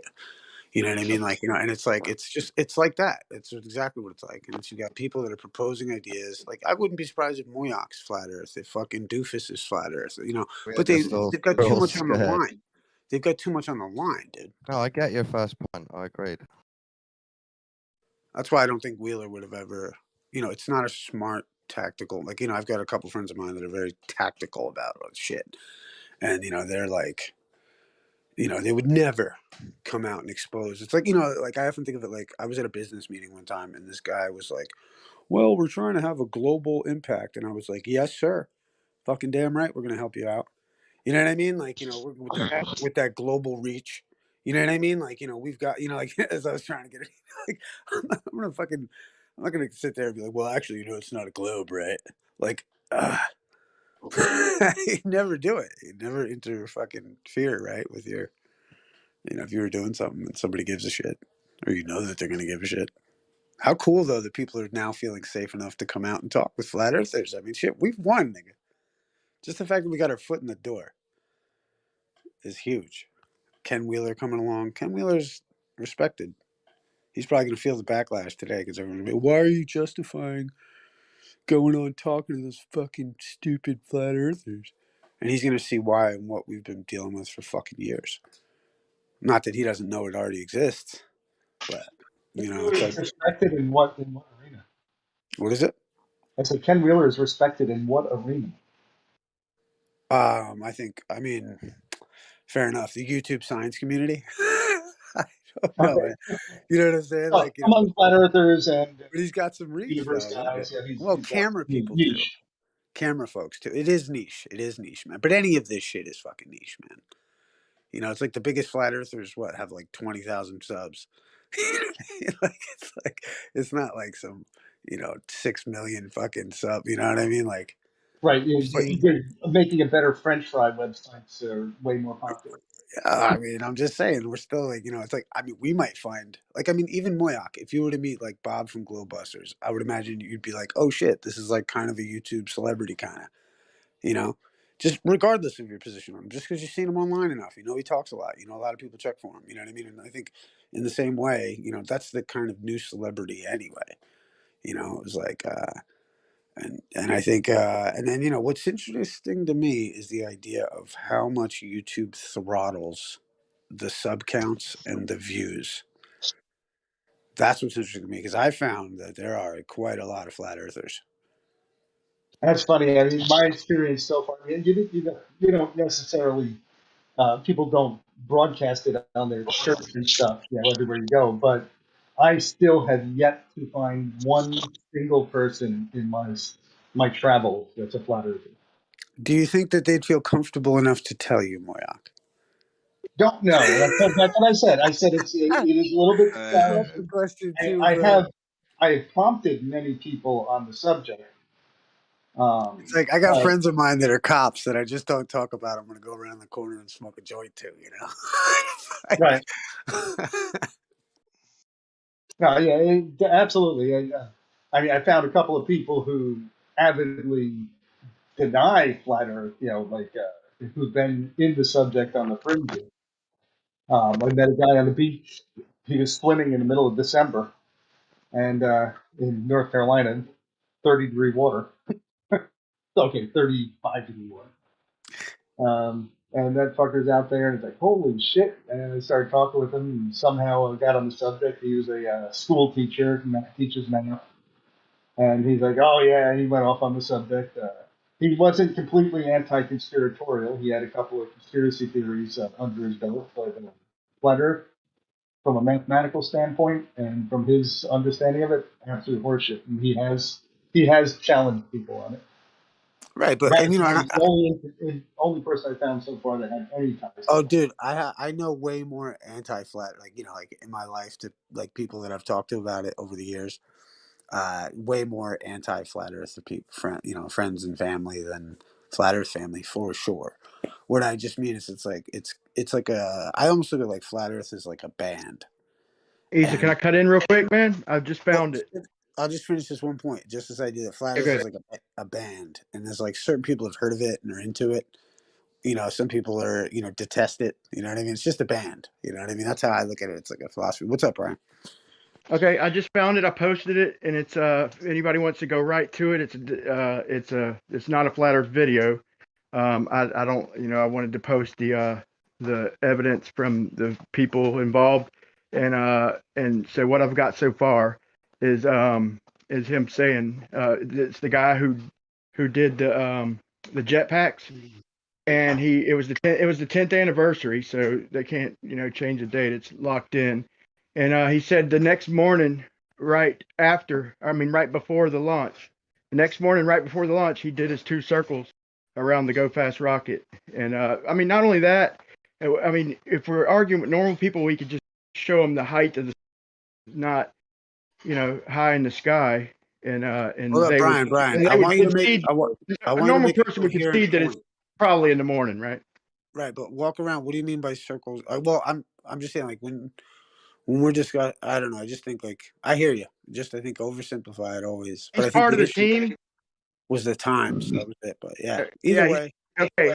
This guy's part of the team, and he was showing off his jetpack, and so he was scheduled. You know, it was a little festivity, 10-year anniversary, right, of the Go Fast, the previous one that they did, and the guy, you know, part of the festivities, the one dude did the two trips around the rocket with his jetpack, like a Iron Man jetpack or whatever the fuck it is. And so he's, you know, describing the event, you know, then they show the launch and everything. He's part of the team, wearing their colors and all that. And he says that he's talking about practicing the day before, and then he says, so the next morning, the next morning, right before the launch. I mean, if you want to see it, it's a 10-second clip, and No, it's yeah, but it's not. But the problem 50 is, second right. mark of the video. Right. But people would be more interested, I think, in the idea of like at 9:58 in the morning news. You know, they want to know like that. I would imagine. But I mean, yeah, good on you for finding the reference point. I guess for the time. I wonder if it wouldn't be in their books. You know what I mean? Really. Well, even if they want to, if they want to get anal and say that it was, you know, Well, after lunch, well, that I'm they just meant saying, like, after, they it's a meant weird by they. it's a weird Here's point to be arguing about a scientific group. Like, what time did you launch the rocket? Oh, we don't know. It's like, okay, it's just, you know what I mean. It's not a very coherent. Like, you know, I would want to know like 9:57 and fucking this day, this time. You know what I'm just saying? If we were to make claims, and I'm sure they actually have the information available, probably. You know, I yeah. would Well, I imagine couldn't find some it. way to get it. I don't know how you get it though. I couldn't find it, bro. You know, I Yeah, looked and for probably about 10 hours. Yeah, the shadow on it looks like it's about 12 foot long, so we might be able to figure out because we have the day. that's a great point, dude. What How cool? time it is? How fucking cool? Yeah, the That's at sun's pretty 29 seconds. low. You know. Wait, is that 12 foot? Hold on, I thought that was a person there. That's really cool, man. You're right. We could do that, but you need reference. I wonder. But you Yeah, could you have reference. to know the size of something in the image Right. to do it. I thought I had a person standing there, but That's and I cool, was man. judging based on that 12 foot. But And that's where you love science, right? How fucking cool is that you could do that? How fucking awesome is that? Any way you look at it, the sun is between New, you know, if you want to say it's over New Zealand or you know, all the way it ranges to The mid moon. You're talking Australia. about the moon, right? I think Not the lunchtime at sun. The 12, moon. I think puts it over mid Australia. So Right, even but the if you want moon, to not say, the sun, right? yeah, the moon, yeah. Yeah, you I keep think saying there's no way out of this one. that. I would like an explanation. You know, if y'all, before you concede the point, can anybody give me a potential explanation of how we're seeing the moon antipodal? well, actually, what is the degree of antipodalness? Because I know that in America, at least where I am, antipodal to me is somewhere in the Indian Ocean. So it's not antipodal. Uh, Australia is not antipodal to me. Well, I wonder So, too if they'd be looking west because the sun would be rising, right? Or in the morning on that side, right? So you're looking to possibly west. You'd have to figure out which way you're looking almost, you know. But it is interesting though that with the idea that there would be some kind of what is New Mexico's antipodal point, man?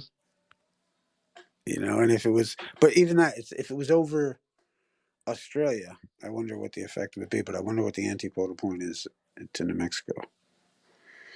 It could be the fucking ocean. I don't know. Probably is the ocean on that side, right? I don't know what the problem is, Brian, but I'm sure it isn't a problem. I'm sure the globe can explain it easily. There's my old English. There's my old English dog. The sun is 1 million miles away, and I'm 93, sure there's mate. an explanation. 93 They have an antipode calculator online, so I'm gonna go. No shit, dickhead. Yeah. An antipodal calculator. No, you know what? I think New Zealand was it was at sunrise. I think it puts it closer to middle to offshore Australia, west of it. Let me double check the moon that day. Am I the only one looking this shit up? Is anybody else? Hold on, Brian. There's really an antipodal calculator, Yep. dude. That's so cool. I gotta get my glove. I'll get my glove. But has anybody got the date yet?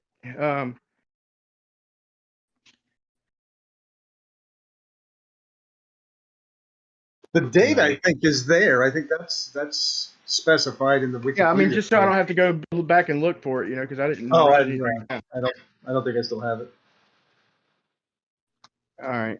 Well, fuck. All right. I guess I'm the researcher for this segment. Hold on. Quality.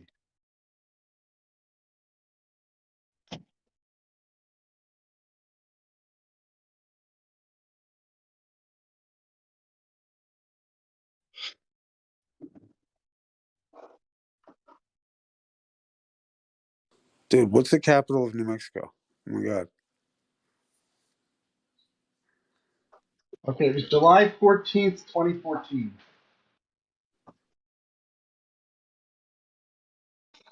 Yeah, that's what I'm finding too. Because it set a world record. And somewhere around noon. So, yeah, within a couple hours of noon. So between 10 and 2.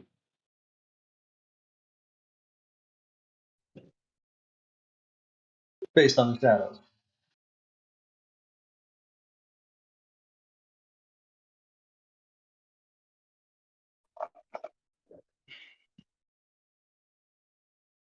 Back to my antipode calculator. What? Oh, where was it? Where was it? Santa Fe is what I'm trying to find on the antipodal calculator. You just picked in Santa Fe? I'm just picking it because it gives you cities, so I'm just trying to figure it, but I can't even find the city. In close counts, a couple hundred miles is not going to be a problem with this calculation. Well, right, just to get in a rough estimate, anyway. But I'm looking for the actual launch site. They don't specify. Not this site.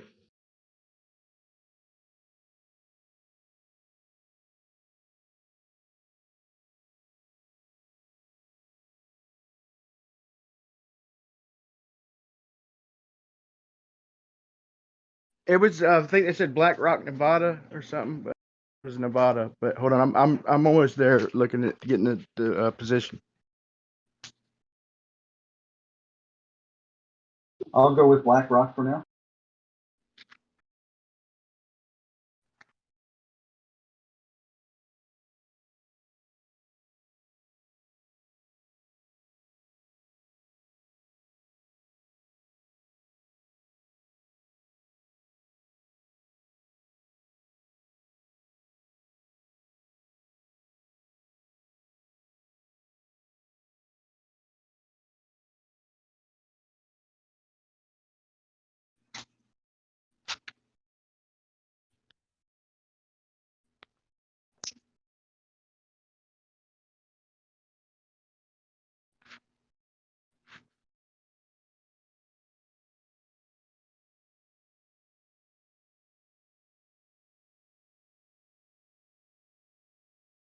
Yeah, pain in the ass. They didn't put these alphabet.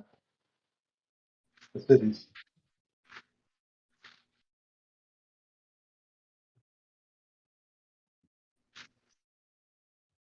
Oh my God, this is a list of cities, but they're not giving me the state to look at. This is all the cities in the United States.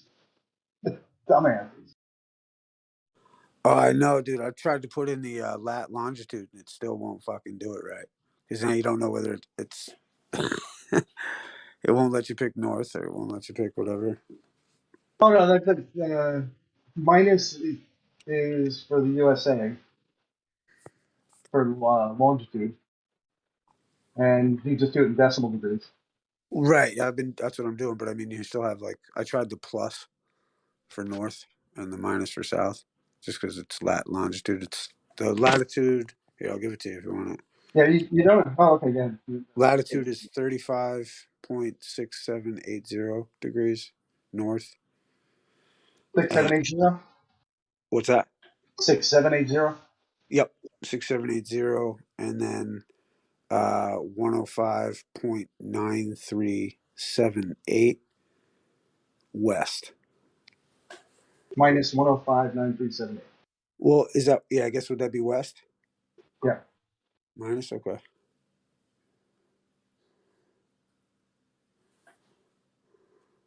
Now, how does it tell me where the antipode is? Yeah, and then you can't click to like search. Like it doesn't have a button to like hit to search the fucking coordinates. It's fucked up. What kind of calculator is this? Doesn't let you do shit. Oh, duh. And then I hit the refresh and it went right back. Oh, send this result. I guess.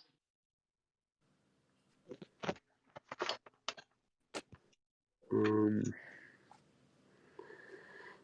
know what? What is antipodal to Santa Fe, New Mexico?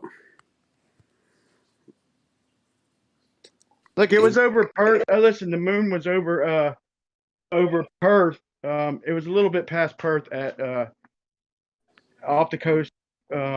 This is an estimate. This is not exact, but it was off the coast of Western Australia by about, So what looks like about a couple hundred miles at 10:30 a.m. Okay, so it says the antipodal point to Albuquerque, New Mexico, is Port-au-France. Port-au-France. The distance from Albuquerque to point is 18,000 kilometers. A direct flight would take 20 hours. The sun was pretty damn opposite, bro. We gotta hold their feet to the fire. That's just the point. That's just antipodal on the Earth to where Albuquerque, New Mexico is.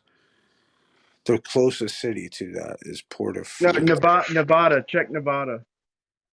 Well, I mean, even still, it's a rough estimate, which is still in the same region. So, like, here, I'll post it.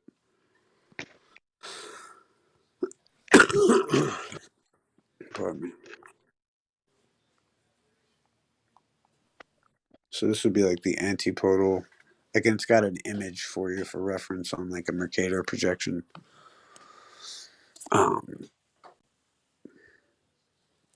So that would be like the antipodal point.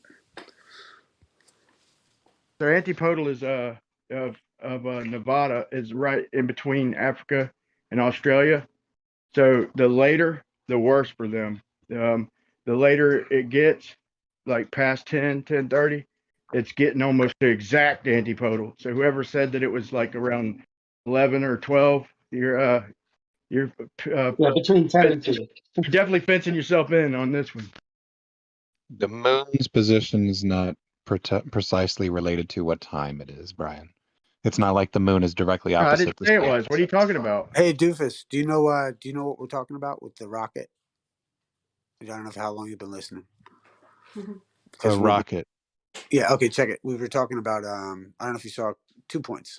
Ken Wheeler and Globebusters had a little discussion last night, which was cool. I don't know if you saw it.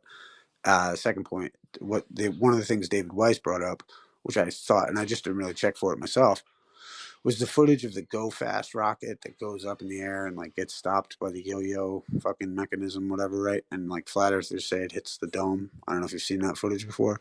Anyway. Oh yeah. Okay, so like in that, oh, perfect. So if you've seen that, like there's footage of it, and I never really checked for this argument before. I just heard it kind of last night, and I was like, oh, it's interesting. As the rocket is kind of starting to descend, in the view is a picture of the moon.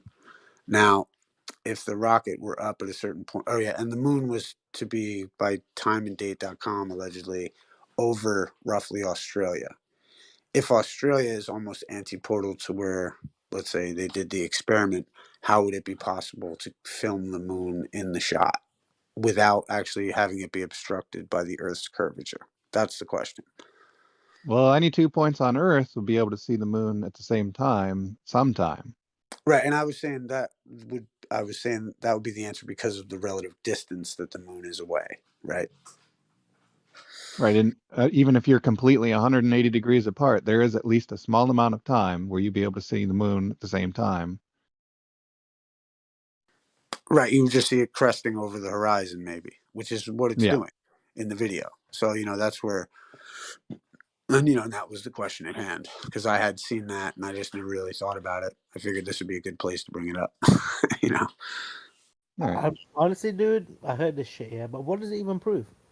Does that prove the Earth is a globe? No, in this case, it's somebody's trying to say that it would be impossible on a globe, and we're trying to decide whether it would be impossible or not. Right.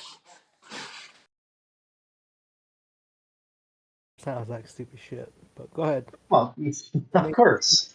And this is why I said before, it's like flat Earth is like a band, right? Like either some people are into it. Like it's like you might like Kiss, right? And you might, but then you don't really like Kiss.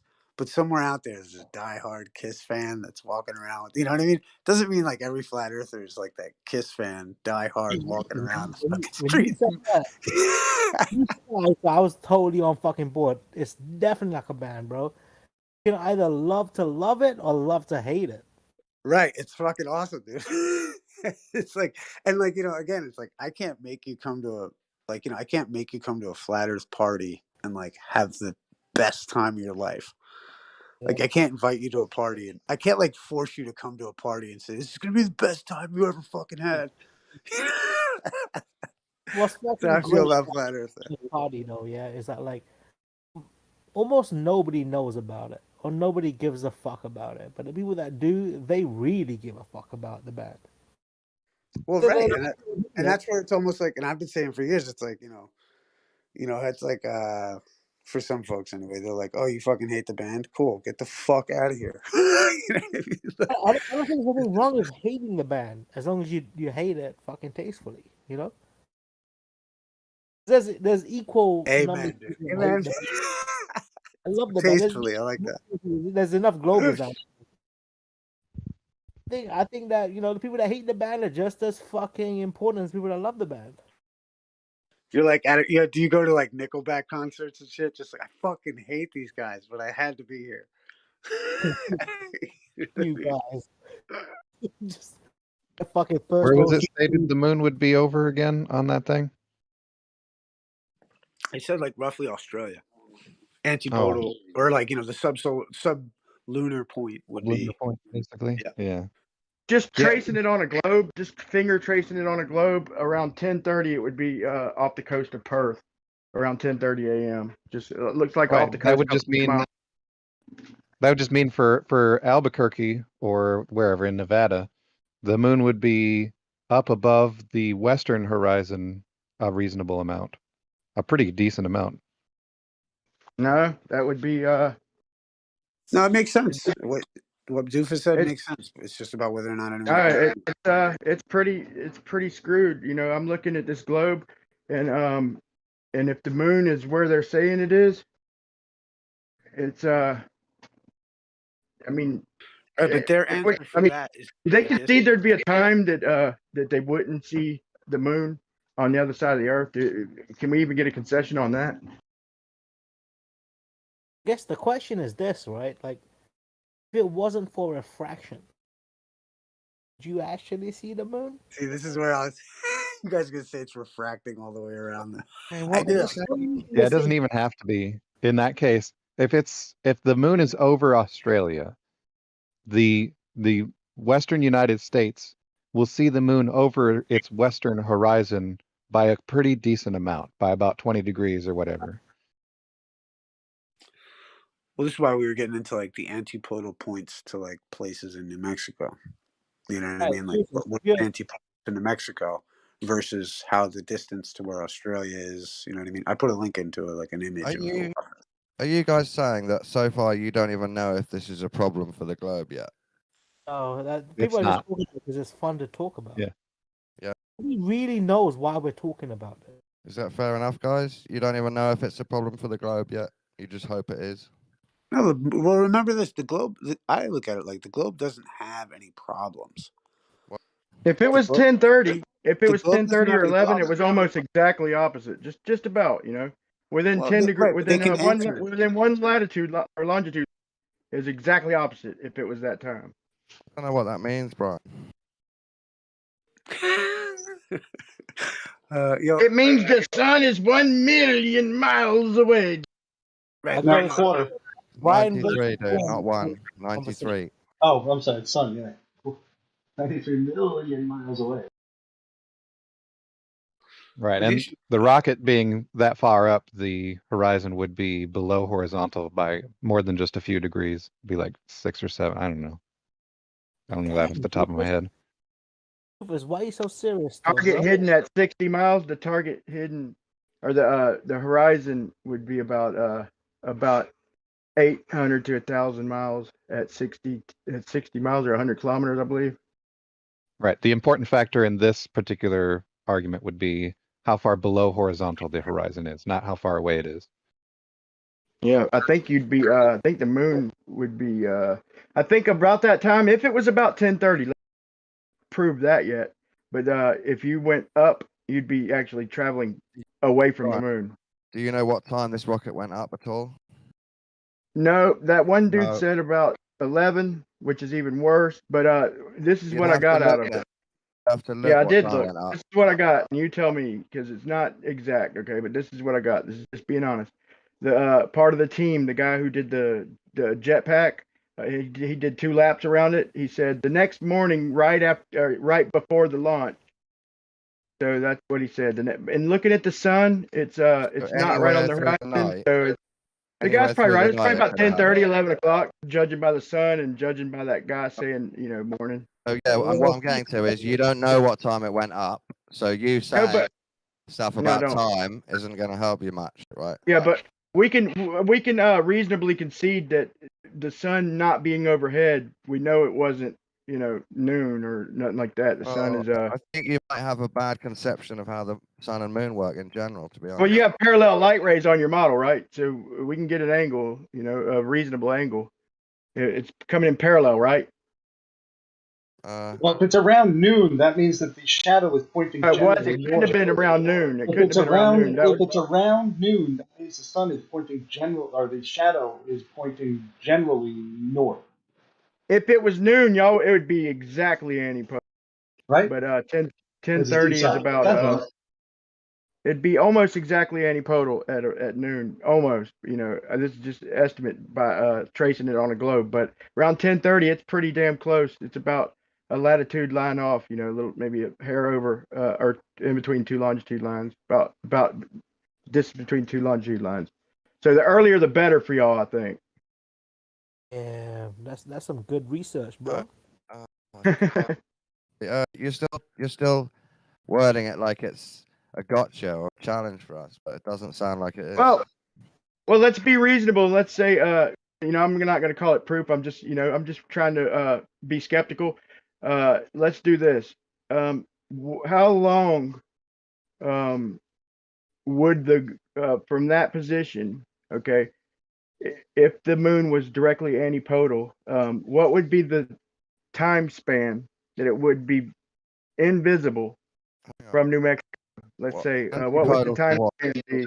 Like before well, let's say before antipodal and after antipodal. Let's say like 6 hours before and 6 hours after. That's just an example. Like a child. I don't know what you mean by moon being antipodal. Okay, if it's exactly opposite the Earth of New Mexico, let's just we're speaking hypothetically. Yeah, we're speaking hypothetically. So right at this point, it doesn't matter where it's at. but I just want to get an idea. If it is antipodal to me in New Mexico at 60 miles up, what's the time that it's invisible? Like the leading time and the Oh, okay. fading 6 time. o'clock. I'm not an Let's say expert 5 on hours time. before and 5 hours after. I'd agree. There's a good area of time where you won't be able to see the moon at all because the whole Earth's in the way, right? It'll be around 6 Yeah. o'clock. 6 o'clock p.m. I'd say about 5 hours before and 5 hours after direct antipodal. Is that fair? Okay, that's quite a big time. Yeah, 10 hours you can't see the moon. I mean, it might be close, yeah. Well, probably closer to 12. 12 hours total, but it's missing. Fraction. You forget about refraction, Mario. So closer to 12. Closer includes refraction. Let's go with 11 hours, 11 and a half hours. Yeah. All right. Okay.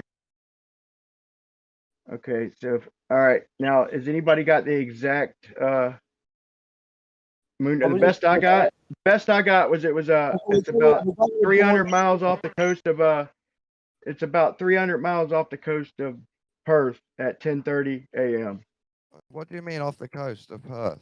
The moon's in the sky, right off in space on our model. Well, it told me where the moon was, where I'm at, and I just traced that longitude line across the globe at 10:30 in the morning. Do you mean where it's near on the horizon?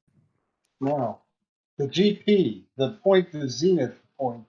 Okay, is that what The you place mean? where it's straight overhead. Okay. Except it wouldn't be straight overhead, it'd be kind of off. Yeah. Right. When it's at zenith. Are you sure that's what he meant, Mario? I'm not sure that's what he meant.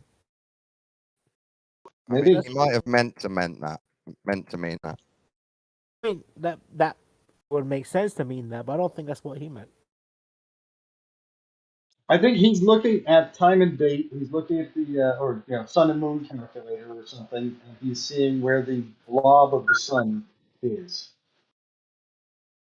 I'm sorry, the moon. Where the blob of the What moon. I'm getting at, Mark, is he's basing this off 2 shots and a wobbly camera from one rocket that went up, right? That he doesn't know what time it was or where exactly the rocket branched off to.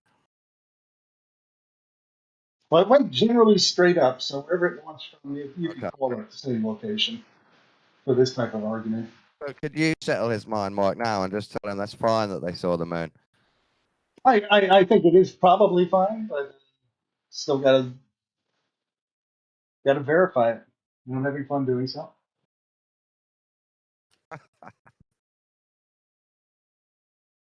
Although I'm realizing that time and date too stupid to figure out how to change the date on it. The hell? Let's get a button for it. I feel like I'd rather tell these people, come on, this is a waste of time. But you put your clever adult mind to something more useful. Yeah, it was approximately 1,000 miles off the coast of Perth at 10:30 a.m. morning of the launch. I'm gonna say today the band is doing really well. And it won't let me change my location, man, on fucking time and date, man. It's pissing me What's off. that telling you, Brian? Knowing the ground position of the moon and the fact that you can't see the moon for over 10 hours during the It's night. almost perfect. It's telling me, man, that from upon first glance and just looking at this, it's almost perfectly fucking opposite. It's going to be a hard one out of this if there's at least even an 8-hour window where you can't see the moon. I think y'all going to have some splaining to do. Actually, I don't even think this is the point. But I'm not sure though. I'm not 100% sure of that. But from looking at it, what I've come up with so far, I would like one of y'all to look into it and explain it. Look into it a little. Explain what? That's the thing. This entire conversation is bullshit. Doesn't prove or disprove anything. Yeah, I wasn't. No, I didn't mean you, man. I meant them. We was talking about this and everything, I expect this from you, Brian, but the fact that it's come from your YouTube leaders, that's embarrassing. What are you talking about, Don? Even Ken Wheeler is involved in this nonsense. Well, this is a pretty. Hey, man, I'm gonna tell you, this is a fucking tough one.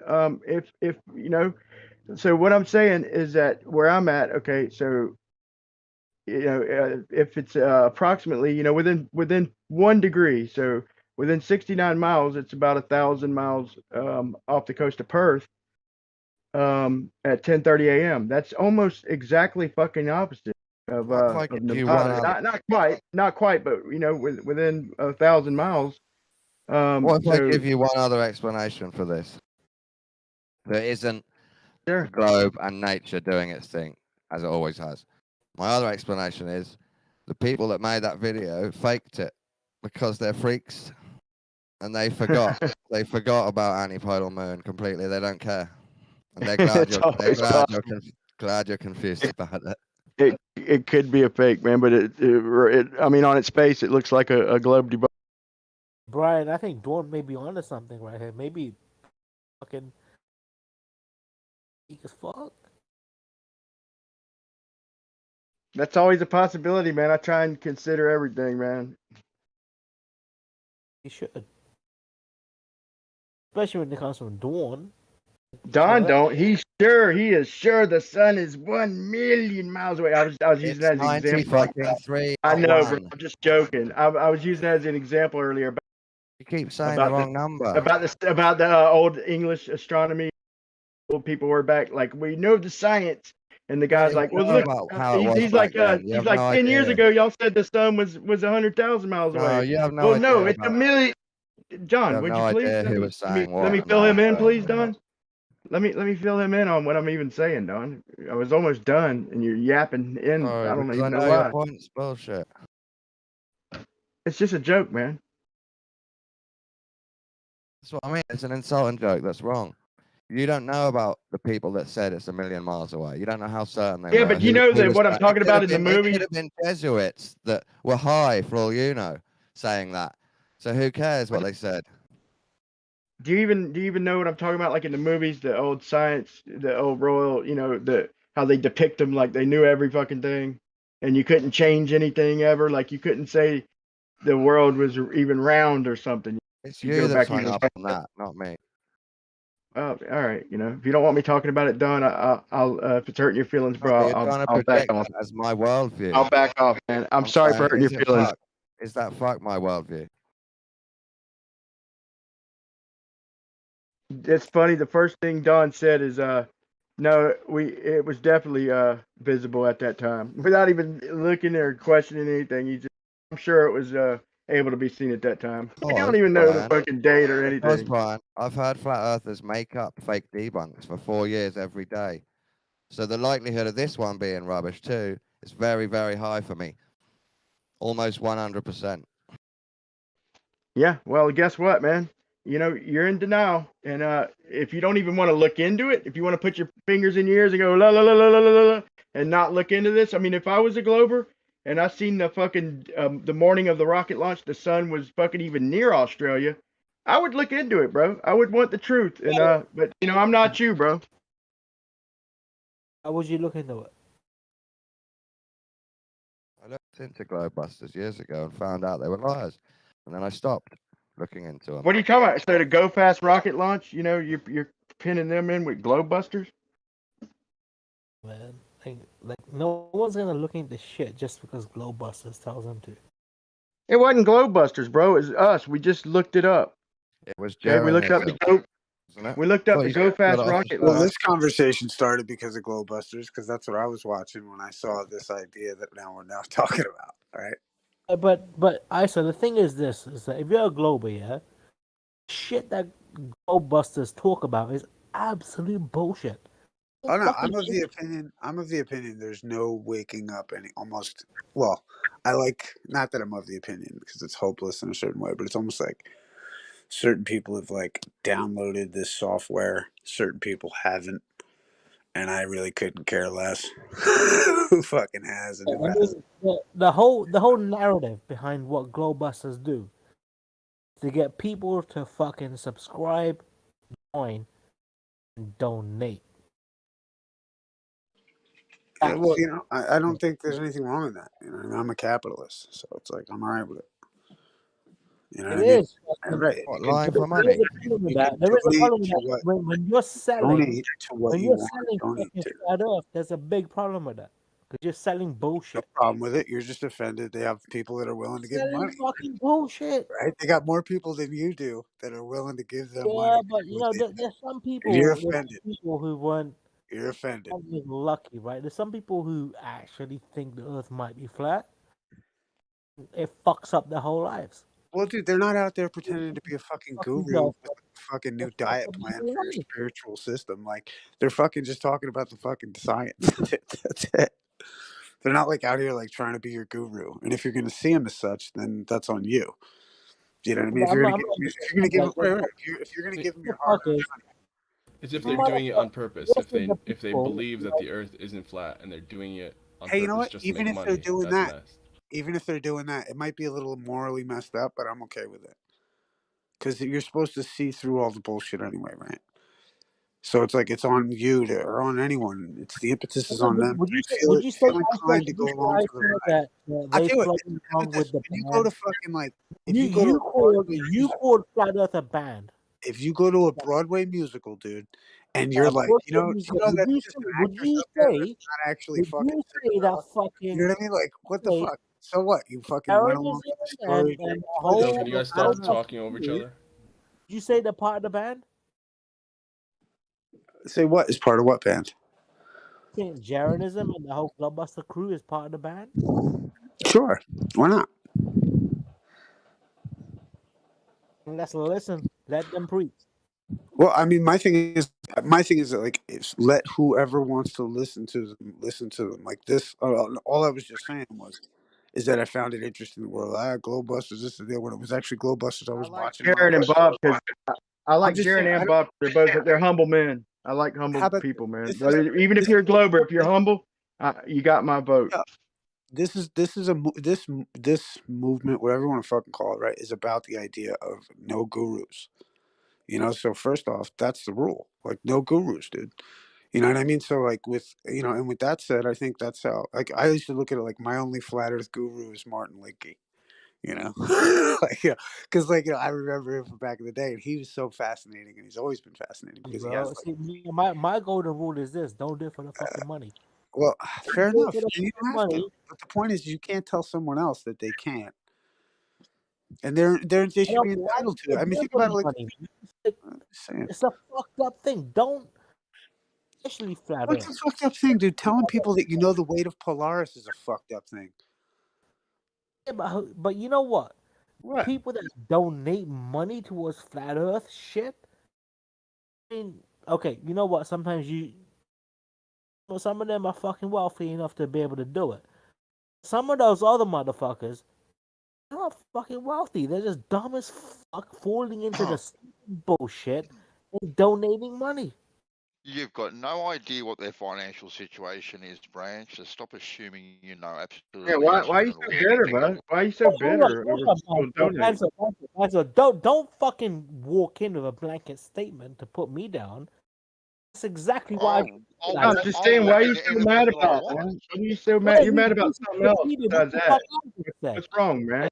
Like, seriously, what's going on? You mad about something, like, not about that dumbass shit. What's really going on, bro? You okay? You know what I'm mad about? I don't know, man. Sounds a little deeper than money over fucking flat earth dumb shit. He's mad about crisp Nike sneakers. I'm mad about people not. I'm mad about people not fucking taking flat Earth like a band. Like I kind of loved what Isa said. Beautiful. Everybody should be looking at flat Earth like a band. Right, but and with bands, people buy their albums, don't they? I don't think Branch knows where to find those albums. How about that? I'm sorry, Mansour. That's boomer shit, bro. Nobody buys albums. Really?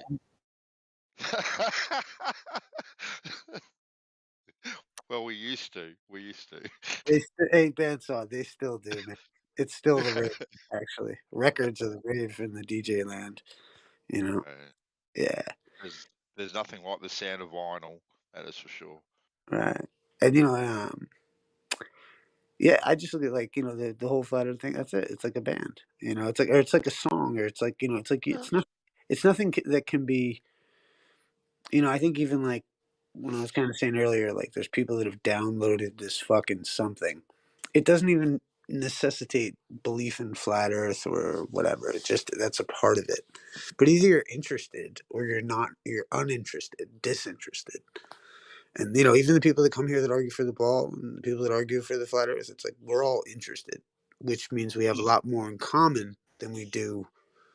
You know, we're not the ilk that are uninterested. And those people are lame. I'll tell you what, ISO, right?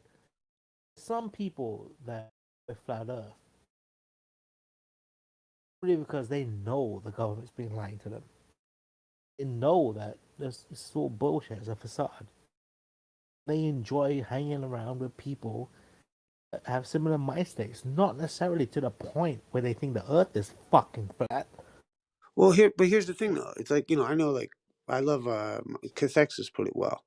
You know, this movement is a movement about a return to your senses. That's it. It's a return to your senses. I don't think I'm spinning. It looks like everything else is fucking going around me. The earth looks level. Water doesn't fucking curve. This is what I fucking experience. You can propose all this theoretical nonsense, but one, it's useless. And two, it's not what I experience. So it's irrelevant. I could try to understand it because I'm an interested person. But at the same time, I note that the potential for fucking fuckery is all over. And it's got the fingerprints all over the people that are saying they know.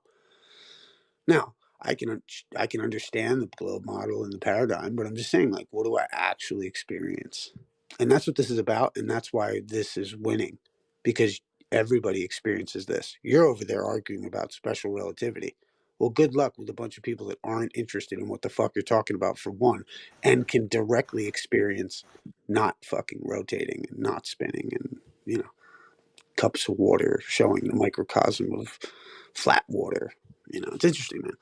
Some people either get it and they can reject it if they like, but you have to admit that this is what you experience.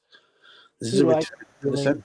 Not wrong, bro. I do like arguing special relativity, but like pretty hard to find someone who can fucking discuss special relativity. Well, but here's the thing: is it's like you have to look at it from like the adolescent perspective of, because it's stupid and fucking gay. That's why it's fucking. That's why we're not talking about it, because it's fucking gay and lame and fucking. Wait. Which one more? Is it more stupid or is it more gay? It's in proportion. That's a hard one. That's a hard question, that one. That's a great question. That's a debate opener right there. In regards to fucking whatever, is it more stupid or is it more gay? But yeah, that's how I see it. Like, you know, it's like either you get it or you don't, and you know, it's irrelevant. Like, what's it good for anyway? Special relativity. There you go. What is it actually good for to even discuss it in the first place? GPS. Well, yeah, it led to. You know what gets real interesting, right? When you start coupling special relativity, right, with wormholes, it gets super interesting. Right, but again, people that aren't interested are like, yeah, you're right. I'm not fucking spinning, and yeah, that shit sounds stupid and gay. So I'm gonna go with the idea that this is what I fucking experience. And special relativity is a direct result from I get it. No, Maxwell's dude, equation. you have to understand. You can argue that a million fucking times over, but the problem for you guys is that what we directly experience, and the fact that no one's interested in what the fuck. Like, this is what I was trying to say earlier: is you have interested people and uninterested people. You know, I'm interested in how the globe could explain this, that, the other thing, right? I really, you know, it's fascinating to me. I try to pick it apart, whatever. But at the same time, what do I actually experience? But when you say no one's interested, you're actually just saying you and maybe a few others aren't interested. Well, I'm just saying, hey, Gummy Bear, wouldn't you agree that it's kind of it's a rare breed of community that can discuss all these topics, right? Yeah, but that's not the same as saying no one cares. Fair enough. But even then, in the intellectual realm, like, you know what I mean, in the scientific realm, like, those are a niche community too. most people lean on what those communities say versus go after the veracity of it, right? Oh yeah, we usually, like, everyone can't do everything. Some people do some things very explore some topics very deeply. Right, but I mean, like, generally speaking, in the communities we live in, not many people are interested in what we're referring to, and when we're discussing some of the finer Well, details, some of the stuff. they Now, are I interested agree. in the implications of it. Yes, and they're interested. Hey, dude, people read science magazines and fucking are all interested in it. I get it, but it's still like niche, is my point. And all I'm saying is that people who are looking into all these subjects have found, in one way or another, possibly this subject of flat Earth and this alternative cosmology, Science and skills. some have taken it to the point, like myself, where I'm like, ah, that makes a lot of sense. It's what I experience, and that experiential idea is universal versus the idea that people as a whole would be interested in the explanation as to why special relativity explains why they're not moving. And when people are breaking free from this notion that there is this authoritarian logic going on when everything's falling around them, they're coming to their senses, and their senses say that they're not spinning. They don't feel like they're rotating. So Kosho could explain special relativity 1,000 fucking times, but it doesn't take away the direct experience of not fucking feeling like you're moving because you're not moving. That makes I more don't sense. have to explain it. I was telling you that the Maxwell's equations, which everyone, including flat earthers, agree with, special relativity is a direct conclusion to Maxwell's equations and the speed of light being constant. That's all Einstein did was take the what was it called? That 4D space time. I forget what the guy's name is, but and then take the what if time is constant from all frames? That's all I did. That sounds fascinating, Kosho. You know what I mean? Like, my thing is, I mean, like, but it's not about if it's fascinating or not. It's okay, absolutely the result of Maxwell's equations, which nobody denies is true. that's great. I mean, and I'm not denying Maxwell's, like, but I'm trying to say that, if we're coming to this idea of like whether or not we're spinning as being something philosophical, like having weight to it. A lot of people are coming to that in the sense that they're coming to their senses and not thinking of it in such. But what's interesting, I say, is this, right? What's interesting, I say, is this, yeah. When fucking Einstein started talking about this bullshit he's talking about with the whole fucking gravity and crap, right? All that shit. It was like literally at the same time while he was writing those papers about fucking the metals, which now we fucking discuss as physics for particles. Right? I'm not sure what my point was. I'm gonna scroll up. All right. 7:32 a.m. is when the No, rockets take off. I had a point. I just fucking decided not to say it. It'll be lost. Basically, what I was trying to say is this, yeah, like this motherfucker, right? 3 months before he published papers on way the fucking world, the cosmos works, and he started talking about down to the bottom, the smallest particles. Started saying how that shit worked too. He was always on point. When he started looking at quantum physics, he started discussing shit like fucking Rosen and shit, right? The wormholes. The most interesting thing is this: is like he never linked his theories on the way that matter works actually so related. Hey, have you seen that video of the guy who like creates creates a portal in his hotel room? Any guys seen this?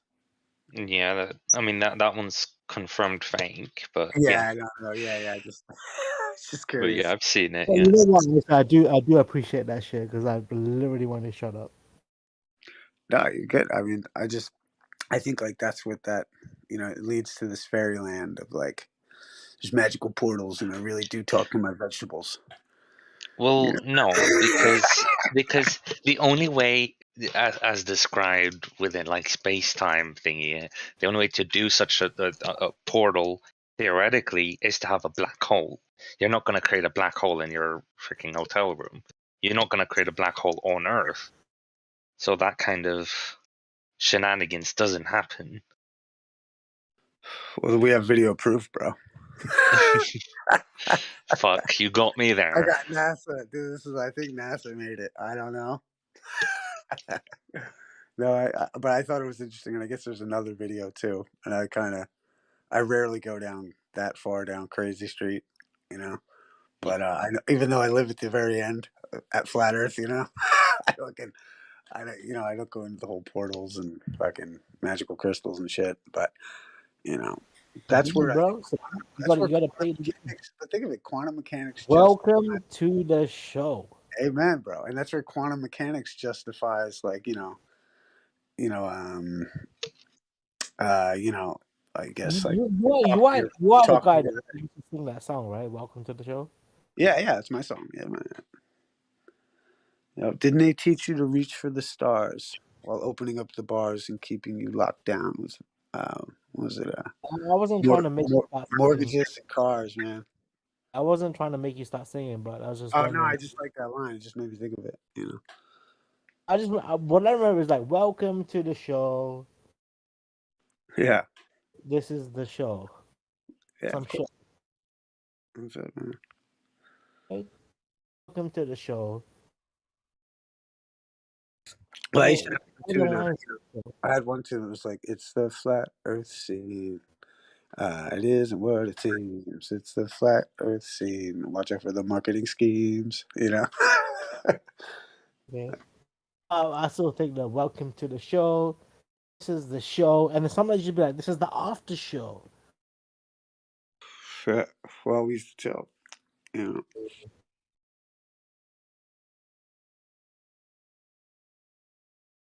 Bad man.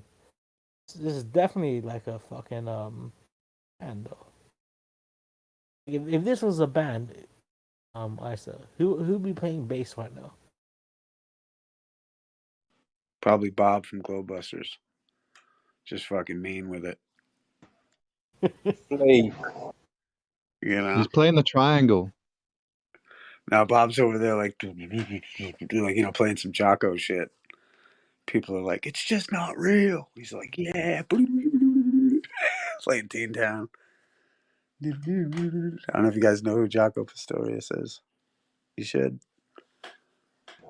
Weather report. Right on, man. Yeah, you know.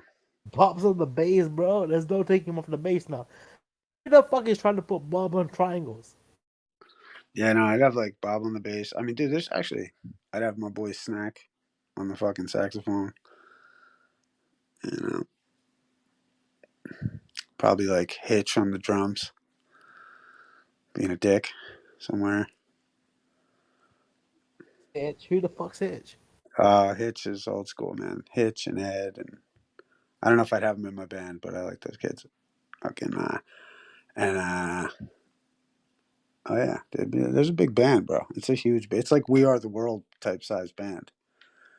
You know what I mean? It's like a whole bunch of people standing around microphones going, "We are the world." That's what it's like, dude. You straight up bringing up like fucking, so many fucking people involved. Vibes and shit, bro.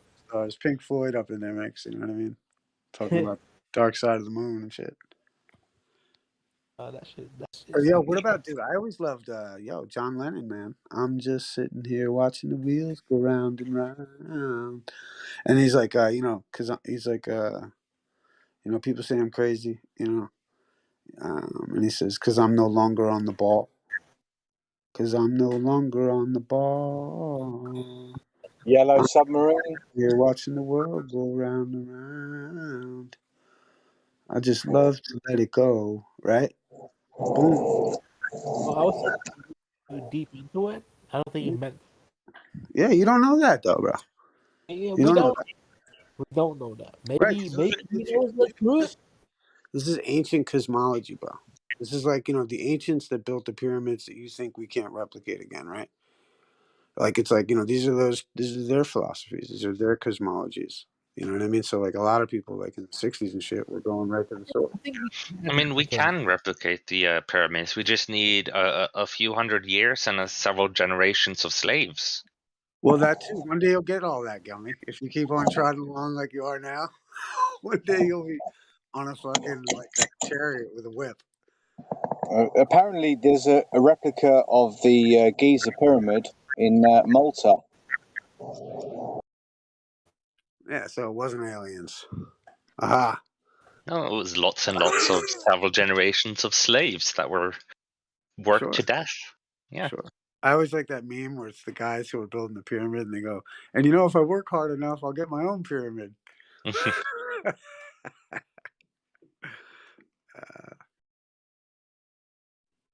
funny. But yeah, what do you think about the idea? Hey, Gummy, we should think about the idea. We should find a place on fucking in America, yeah. Well, hold on, Branch. I want to hear. We can build this fucking pyramid.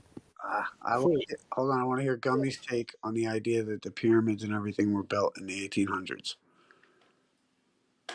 In the 1800s? Have you heard this theory? No, I've never heard of that. So it's like the idea that like just like let's say like dinosaurs and shit, right? They created, they proposed certain things, and then they fucking, and then they justified those things by like creating them, right? Like, and so just about 1800s. So there's a story, even like Stonehenge and shit. Like, so 1800s or what? 1700s, right?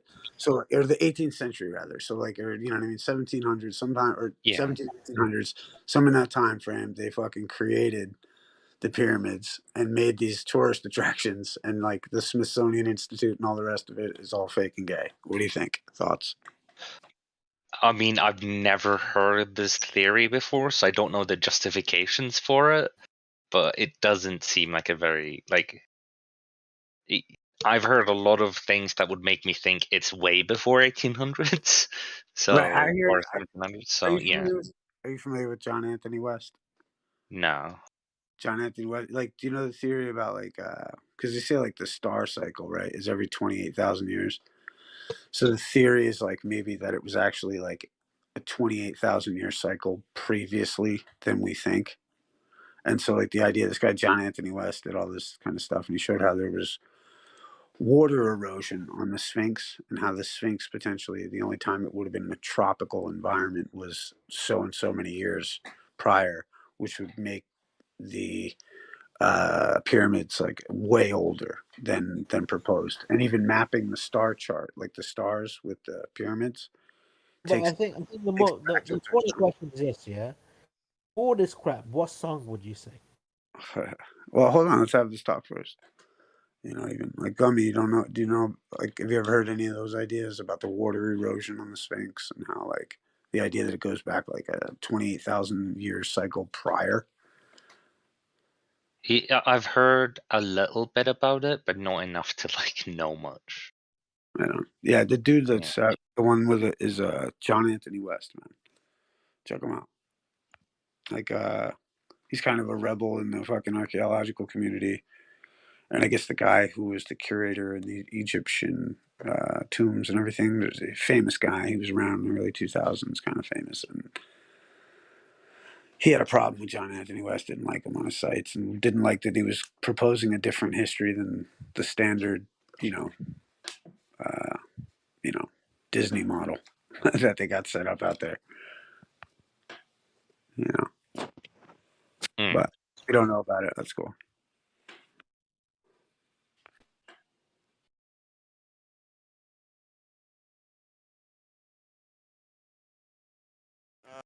So why would they lie? Why would they build fake pyramids You're right. and Why fake would Stonehenges? Why would they lie? I mean, it's just $15 and you get to go walk through it. Why would they lie? Come on. What, 15? Can't be for that reason. It's to go through Stonehenge, how much is it? I don't know. When you put the numbers for building the pyramid versus how much you're recouping, it probably would have been a bad business decision. Plus, they could never recoup that money on a billion They lifetimes. also have to somehow contain the fact that huge pyramids were being built in the 1800s. I agree. with no one else But although, hey saying man, anything about hold What it. they on. And trying to nobody convince us noticed. of? Hold Come on, on. hold on. You know what's crazy? There's a great book, right, called The Question in Palestine. I forget the name's author or whatever, but he wrote about how what they did was fucking go in and they would take towns that the Palestinians had, they would bulldoze them, bring in new sand, put it all in there, and then bring in fucking Israeli settlers. So they did that, like they've done that. Who knows what they did? So you talking about Stonehenge and shit, yeah? This maybe that be something that's worth discussing. But have you ever seen Stonehenge? yes, I used to live in England. Yeah, she went to go visit, right? Yep, been there. Now then, you must fucking understand, like, because I have to, right? Don't get nowhere close to Stonehenge today. All fucking taped off and shit. If No, you well, go visit, I went in 19 fucking 90, not even like 1989 or something, bro. 1990 back in the day. I lived there when I was a kid. you actually went up and touched the stones and shit. I believe we did. I don't recall Yeah, specifically what we did, man. But it was they only different back closed then. it off. They closed it off at a certain point, not since the start or whatever. Okay, shit. ISIS touched the gold. Yeah, my father took me there, man, and I went and fucking yeah. If I remember correctly, we ran So through. they started. Sorry, yeah, they started noticing that the stones were getting like eroded, and then people would also be bringing like a chisel and like chip off a bit of the rock to bring home. And I think they even encouraged it at the start. The people. What I thought was like that shit Yeah. started back in the fucking 90s. Like I didn't realize this shit was a recent thing. Apparently, Isa was. He got up and touched the fucking stones and shit, and got them love from the motherhood. That's pretty cool, man. But yeah, you know, Yeah. So depends how you look at it. Oh, go on. I was just at one point, this is the story I found here. So at one point, chisels would be handed to people visiting Stonehenge so they could chip away to get their own souvenirs. But it was the practice was outlawed since 1900. That's cool. I mean, that's what I was talking about. I was talking about the 1900s. Right, and that's when that would have all been built, and they would have sold it to the public to come get your chisel and fucking take a little piece of the thing. You're not seeing the hustle, dog. I thought you were against the scamsters, bruh. I thought you were against like glowbusters and people trying to lie to the public, bruh. What's up, man? You know, because But capitalism lies is different. No. I'm down with it. I told him already. I'm down with capitalism. Capitalist all fucking day. Gummy bear. What happened before the 1900s? Who knows? What happened before? People. Oh. That's when people would go up there and be handed chisels. About, like you They told us. sacrifice virgins. Sacrifice virgins and burn witches, right? That's what they do.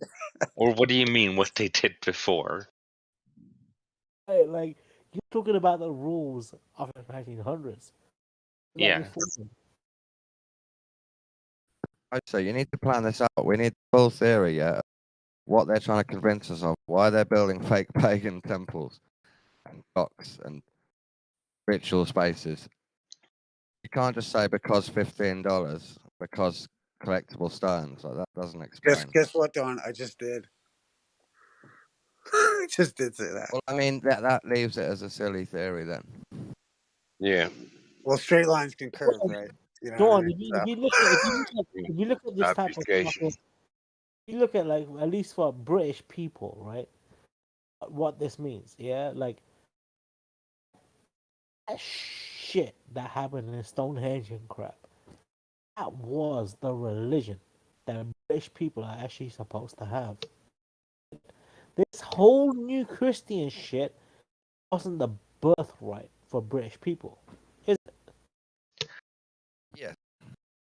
So, according to the internet here, it's saying that even though people believe that Stonehenge has remained untouched for 4,000 years, virtually every stone has been re-erected, straightened, or embedded in concrete between 1900 and 1964. So apparently the whole thing has been kind of like modified and straightened out and embedded in concrete and things like that.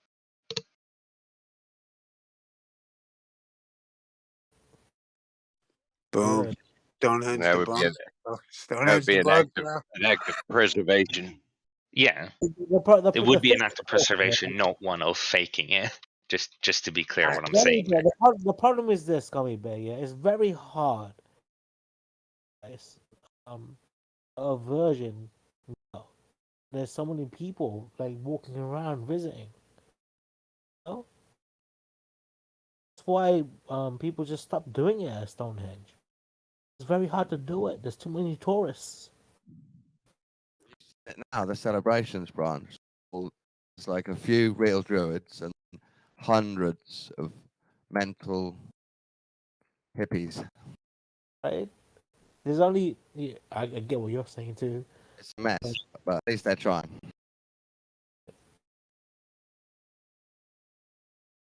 And there's these deep things where you actually feel love for the land and where you live.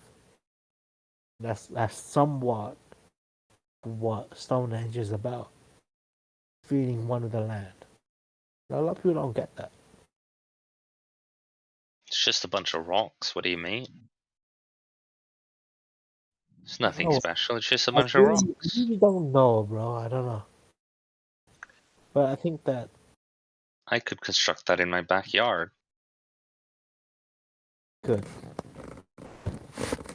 One thing I like about you, Gummy, is that you are one of those people. Like, what comes to mind is destroyer of idols. To a certain extent, I'll give you that, kid. Okay. Somebody did construct it in their backyard. It was called Coral Oh yeah. Castle. And before they started moving the stones around, it was probably a flat earth map or something. And they were like, oh shit, we got to fix this fucking thing. But there was this one guy recently who's been like constructing a like learning how to do it himself, like a one-man job by using like logs and using lever action and stuff like that.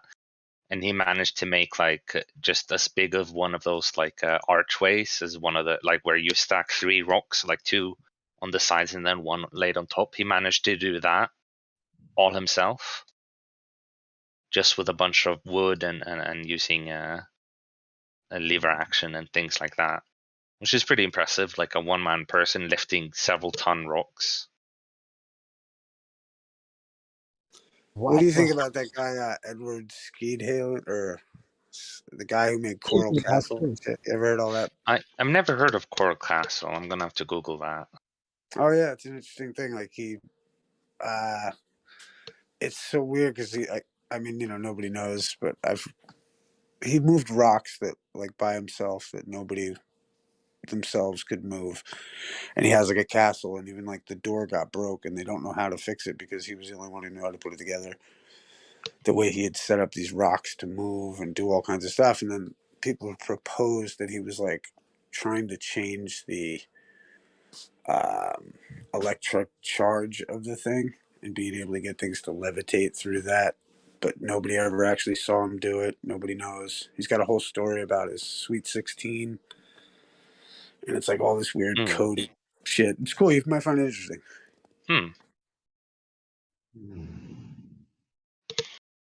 So here I'm posting in chat just so someone knows what I'm talking, so you can look at what I'm talking about. So this guy, he's like, for example, he's got a huge block of stone, and he's like, what's the word, like seesaw.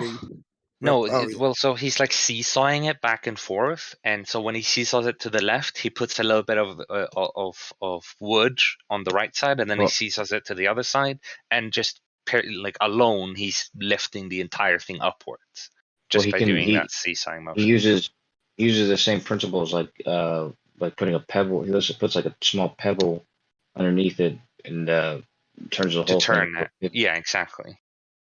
How huge is this log that you're talking about? Well, no, the log. It doesn't even have to be a log. He can do it with a tiny pebble.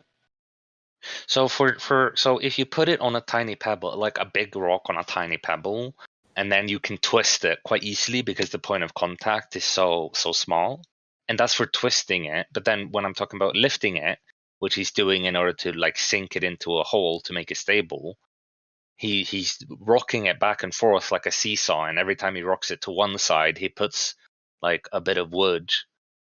Like he pushes a bit of wood in where a little gap is formed, and then he rocks it to the other side, and then rocks it to the other, and just continues to do so. And he manages to lift this several ton huge block really high with just his own strength. It's huge. Yeah, that's cool. And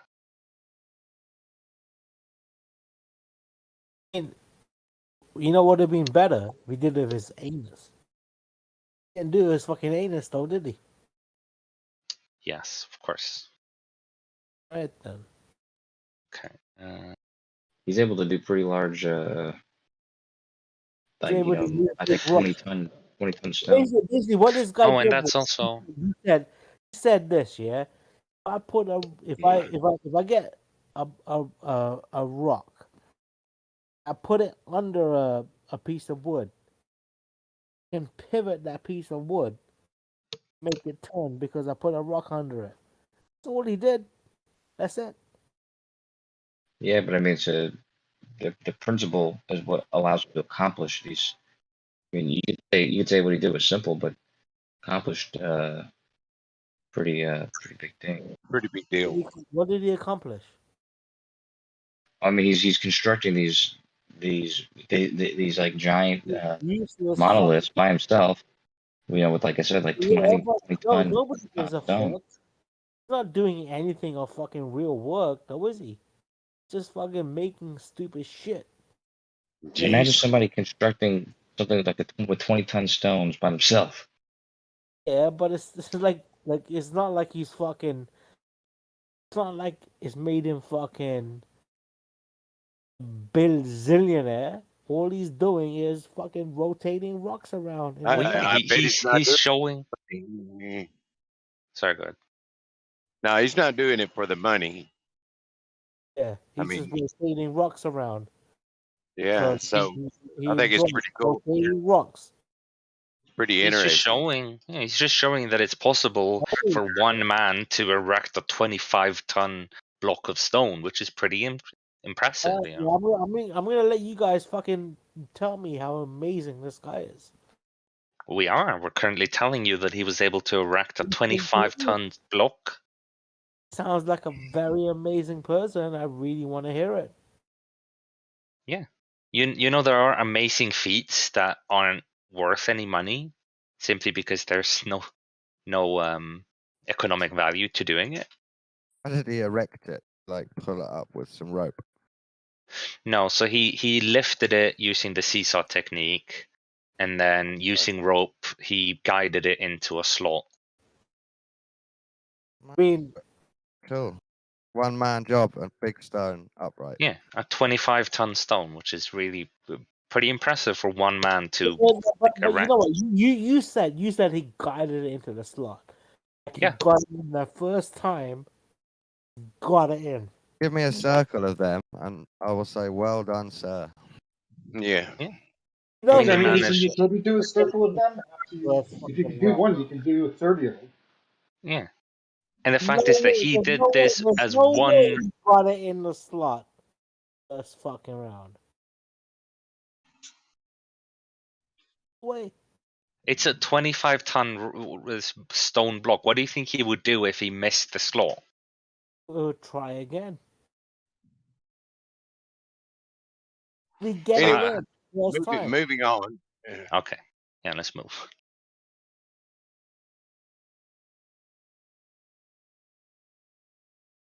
I mean, yes, strong men can do it. We don't need giants or aliens necessarily. I mean, it's a bit harder with the pyramid. You have to work out the method of carrying this up and up and up. But Yeah, I think there's bigger and more than Stonehenge, but that's just the one that's managed to survive.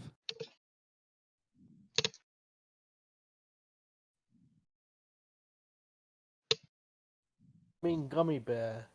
I guess the question is,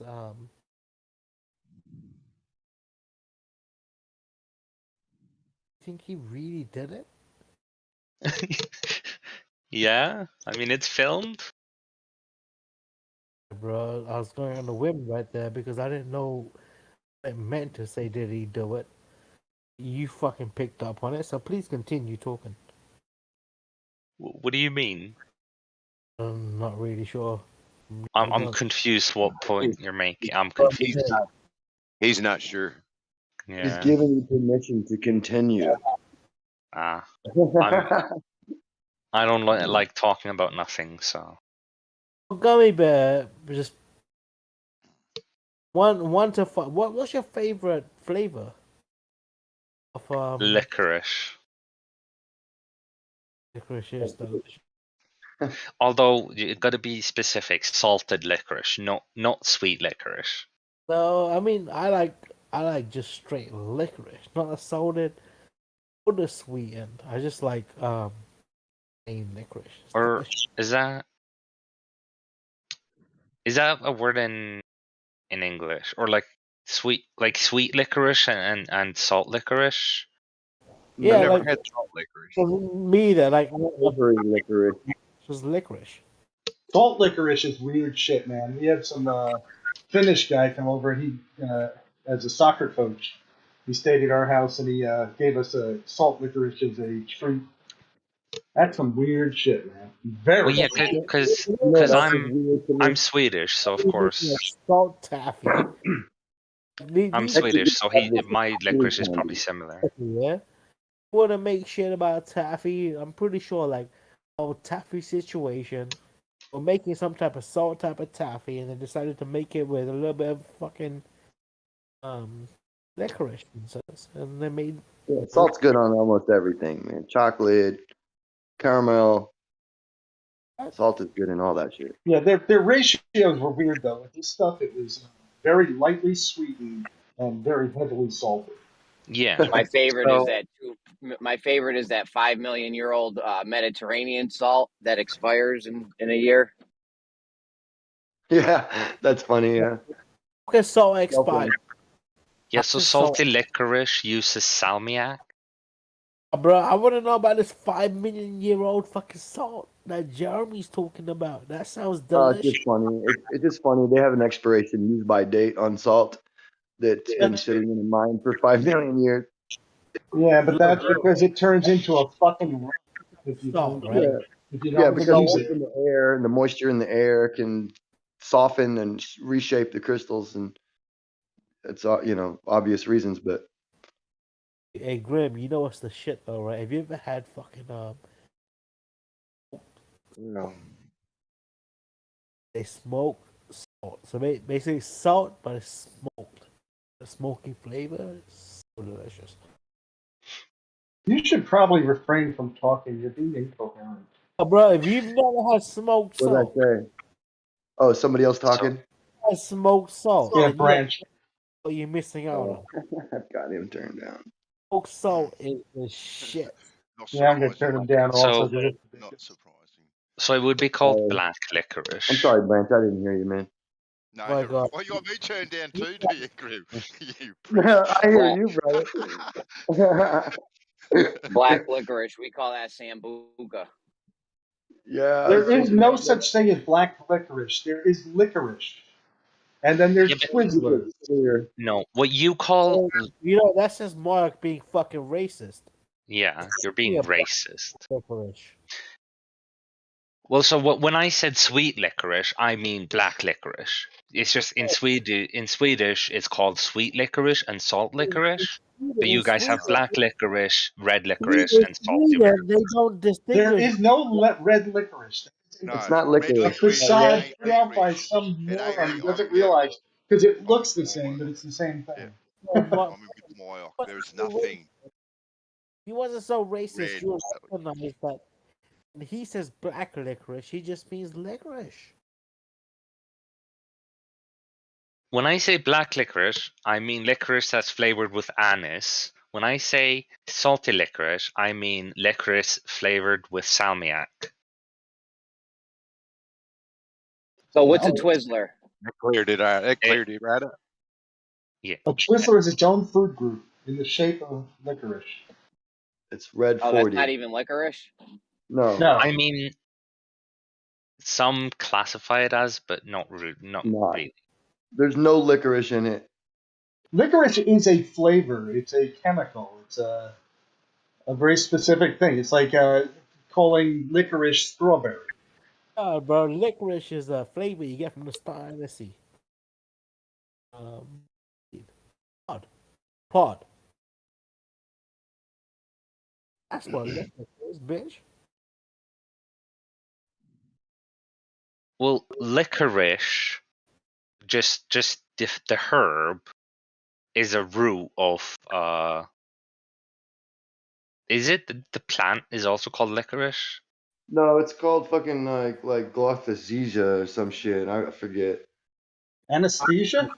Motherfucker. No, glyphosate or it's been since high school, dude. So I don't remember. Yeah, like it's the Glycyrrhiza glabra, whatever the fuck, however you pronounce that. It's a really weird word. I'm gonna post it in chat. The Glycyrrhiza glabra. Oh, no wonder I couldn't remember it. You got a roll the R. Jesus Christ. Grr. What's that fucking? Give my glasses on. Thank you. Krishna glabra. Chupacabra? Chupacabra, yes. Oh, I wasn't too far off. It was in the same alphabet? Glythariza or some shit. No, I was close. I had about the same amount of syllables.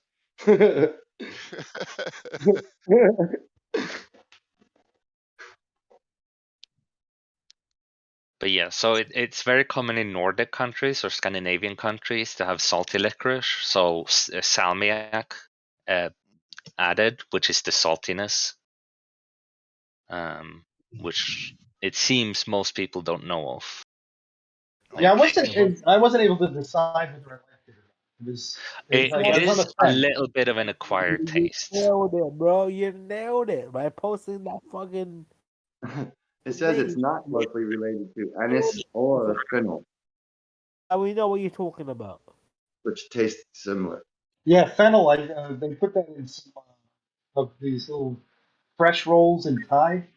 I love it. Be bad. Yes. You taught me how lecture.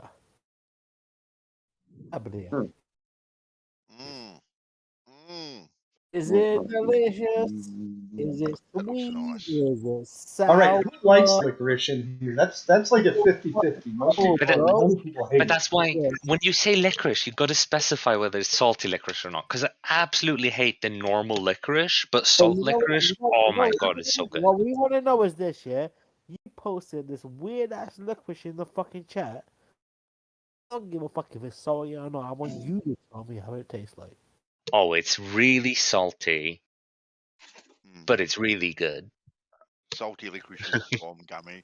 I agree. Well, you know what? That's how I like my women.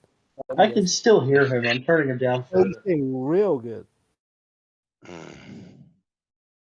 Because the thing is that like normal licorice has a bit of almost a bitter aftertaste to it, but salty licorice doesn't, because it gets balanced by the saltiness.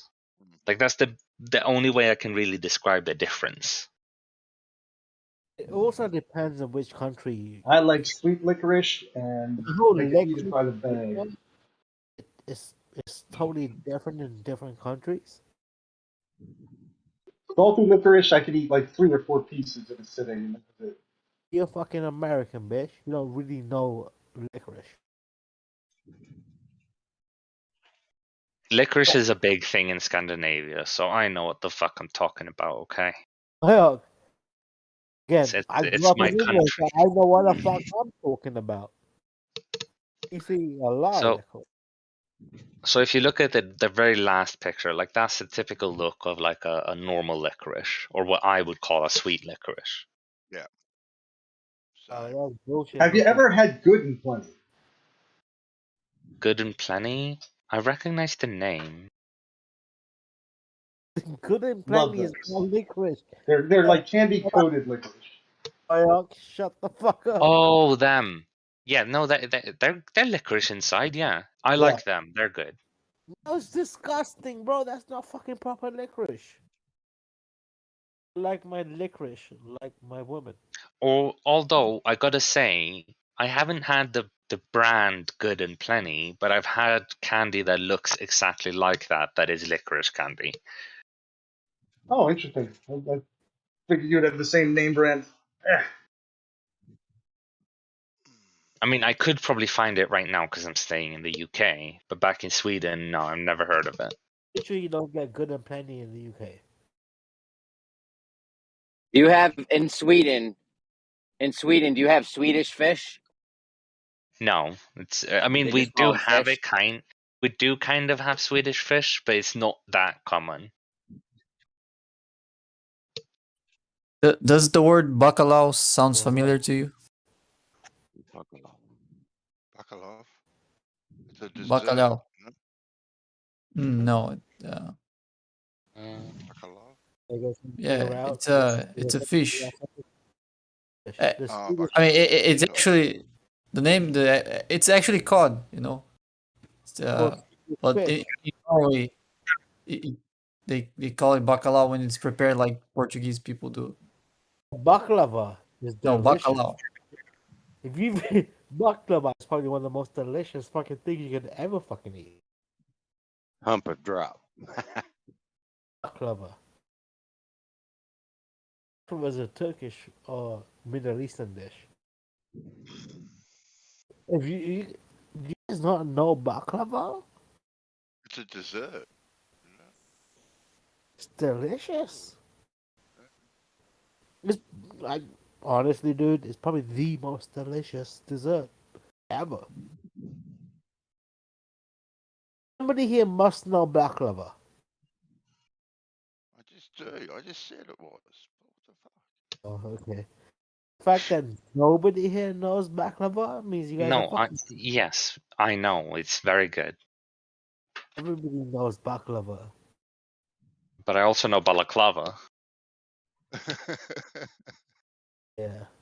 No, but yeah, baklava is really good, especially like pistachio, like extra pistachio. Yeah, Baklava is Very, probably the very sweet.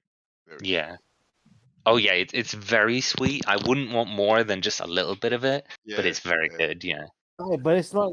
But it's a texture which makes that it too. delicious. Yeah, the layering.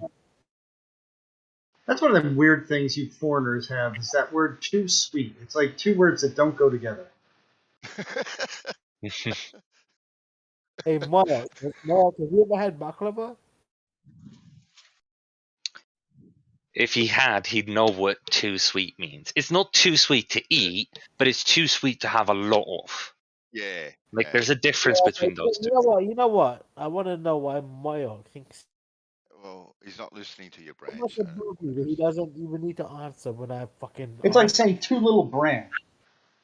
The fuck up, my man. Mayo, you know what? You smell right now. What do you smell like? You smell like Mayo. Damn, that's a horrid smell. Disgusting. Can you fix it, please, Mayo? Damn it. Why'd you bring up baklava? I looked at pictures and now I want it. You're gonna do It's a actually midnight run, pronounced are you? bacalawa. How? Sorry, percent. How's it pronounced? It's not a V. It's like a W. Bacalawa. Bacalawa.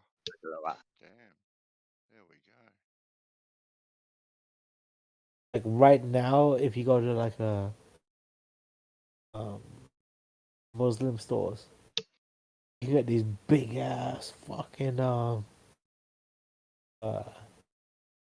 pieces of bread. Really fucking good. Right, they're going through Eid and shit right now, right? The Muslim people. Like, Baklawa. oh, the whole baklava shit. That's fucking Middle Eastern. Most of those cunts are fucking Baklawa. Muslim. It's Turkish. And most Turkish people are what religion? I actually And don't know real about Turkey. I mean, I'd assume Islam, but I actually don't know. Most Turkish people are fucking Muslim. and real Turkish delight is the bomb. The real stuff. I'm not talking about the stuff you get in the candy stores. I'm talking about the real stuff. Wait, Real Turkish stuff, like, delight. Oh, ew, no. That's like it's Boy. like seafood and Or although I haven't had like what you said the real. I've had stuff that come from like candy shops and things like that. No.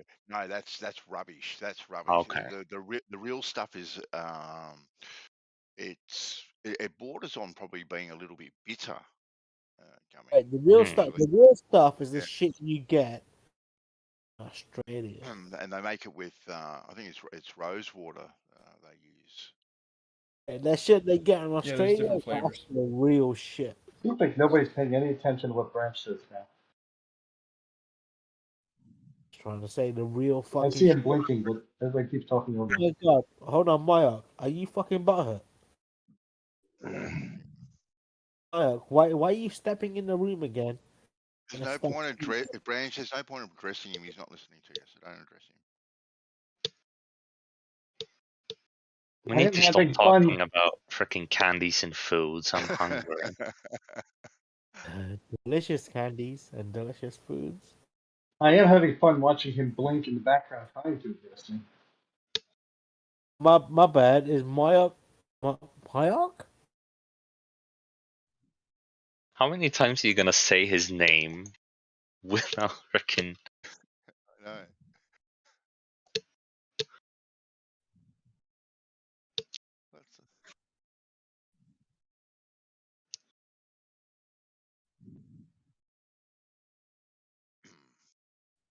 If you could design an IQ test, Gummy, Yeah. how would you design it? 'Cause I noticed a bit of a chat earlier on about IQ tests and whatnot. So if you could design one, what would your criteria be for design? I mean, okay. So my initial step is to have only one question, and it's a yes or no. And the question is the Earth flat? If the answer yes, then damn, that's like a -70. If the answer no, well then that's like 250. God. No, but I mean, all right, but yeah. I don't know, because I know there's different types where it's like there's ones where it's like, oh, you got to match this symbol to this pattern, and then there are the number ones, and then there are like the reading comprehension ones almost. And it's like I guess one of the best ways would be to be all inclusive, to have a bit of each and every one. But that's also a bit boring to just have a bit of everyone, you know? Right. So I really don't know how I would actually go about doing it. So do you think they should be, say, industry specific, so to speak? Well, I don't. Yeah, like I don't.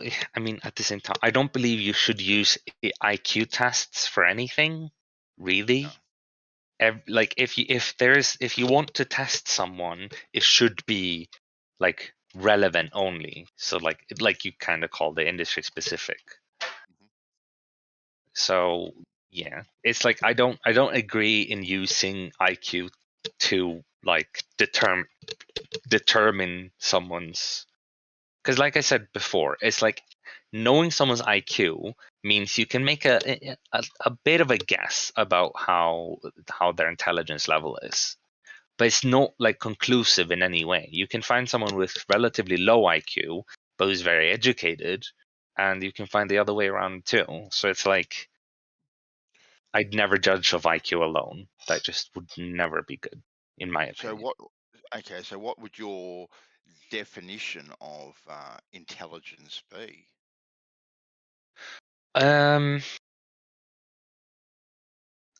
Like the broad definition of intelligence to me would be your ability to engage with and what's the word? Like break apart information into an understanding. So if you have high intelligence, then you're good at taking in new information, breaking it apart into an understandable format, and being able to apply that to different scenarios, like getting an understanding of it. I don't know how to word the like definition perfectly, but that's how I would kind of define it, in your ability to take in and use information.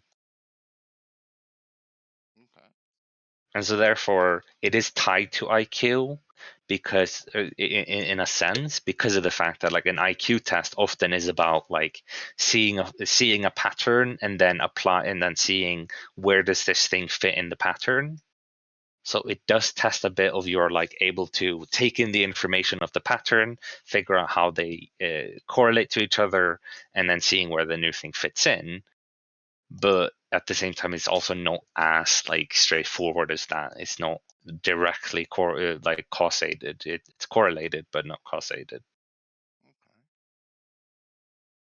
But yeah, like if someone says that they have like 80 IQ, I would assume, kind of biasedly or like with some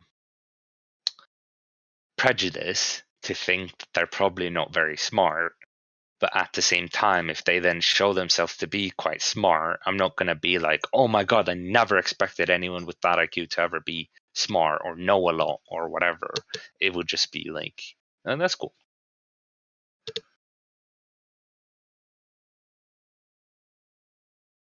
So initially, say you had a group of 10 people and they all did an IQ test and they all came out with varying scores, right? Ranging from, I don't know, whatever the score range is, 50 to I don't know. I've got no idea what they Well, range. so 100 is the average by definition.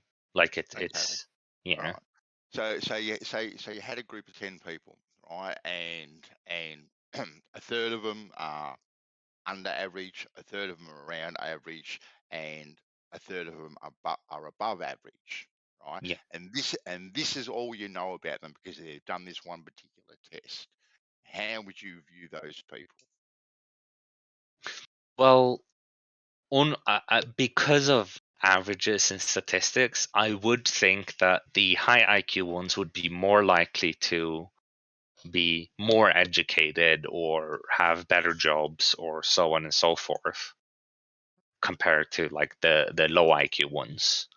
But that would, of course, be speaking in generalizations, and statistically, it definitely is possible, for example, one of the low IQ people to be the wealthiest in the room, for example.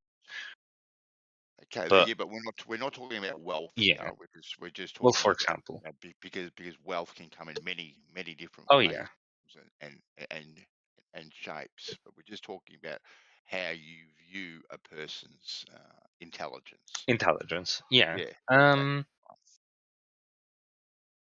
Well, if all I know is their IQ test, I would, of course, assume that the low IQ ones are a bit less intelligent. Right. And the high IQ ones are. If we changed it up a little bit, something more practical, like you had that same list of people, and you wanted to accomplish a task, like I don't know, for like a Lewis and Clark expedition or something. You need, a lot of people who can know lots of things, have lots of abilities, and all you have is that piece of paper. Which one do you choose? Honestly, I'd probably pick a couple from each group. Right, you want to have the laborer, the Yeah, I would probably pick a couple from each group, because the thing is, if you pick like everyone from the high IQ group, not only is it possible for you to have very low diversity in your like in the people, it also means that it's not as well, yeah, essentially. What if you had a scientific endeavor like, launching a rocket to get the same group of people? At that point, it would probably be picking more from the higher IQ group, because being able to see patterns and have pattern recognition and like logical thinking is usually tied to IQ. And so since that's what you need for like experiments, to have a bit of a logical frame of mind, I would probably have to choose from the bigger or from the higher IQ group. Gummy Bear, I gotta ask you this question. Do you think? Gummy Bear, I gotta ask you this, yeah? Mm-hmm. Of all the people you fucking met in this room, discussing and talking to people right now, what are the smartest? Who are the people that you think have the highest IQ?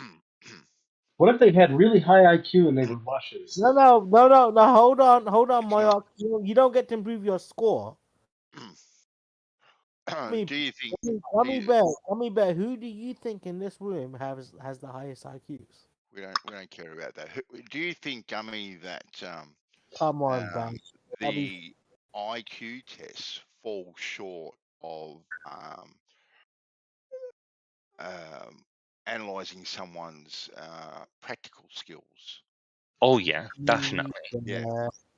If I wanna hire a welder or a plumber or just anything that has to do with knowing the profession and doing things with your hands, for example, I would never use an IQ test for that, because that it just doesn't correlate with being good at that kind of task. Yeah, so Eric is. I just recently met a Cooper. All right, you know what a Cooper is, yeah, a barrel maker. No. He's a barrel maker, right? It's a dying art form, right? Yeah. Now, to watch this guy do his stuff, it's just incredible what he can do and how quickly he can produce it. With 50 odd years experience under his belt.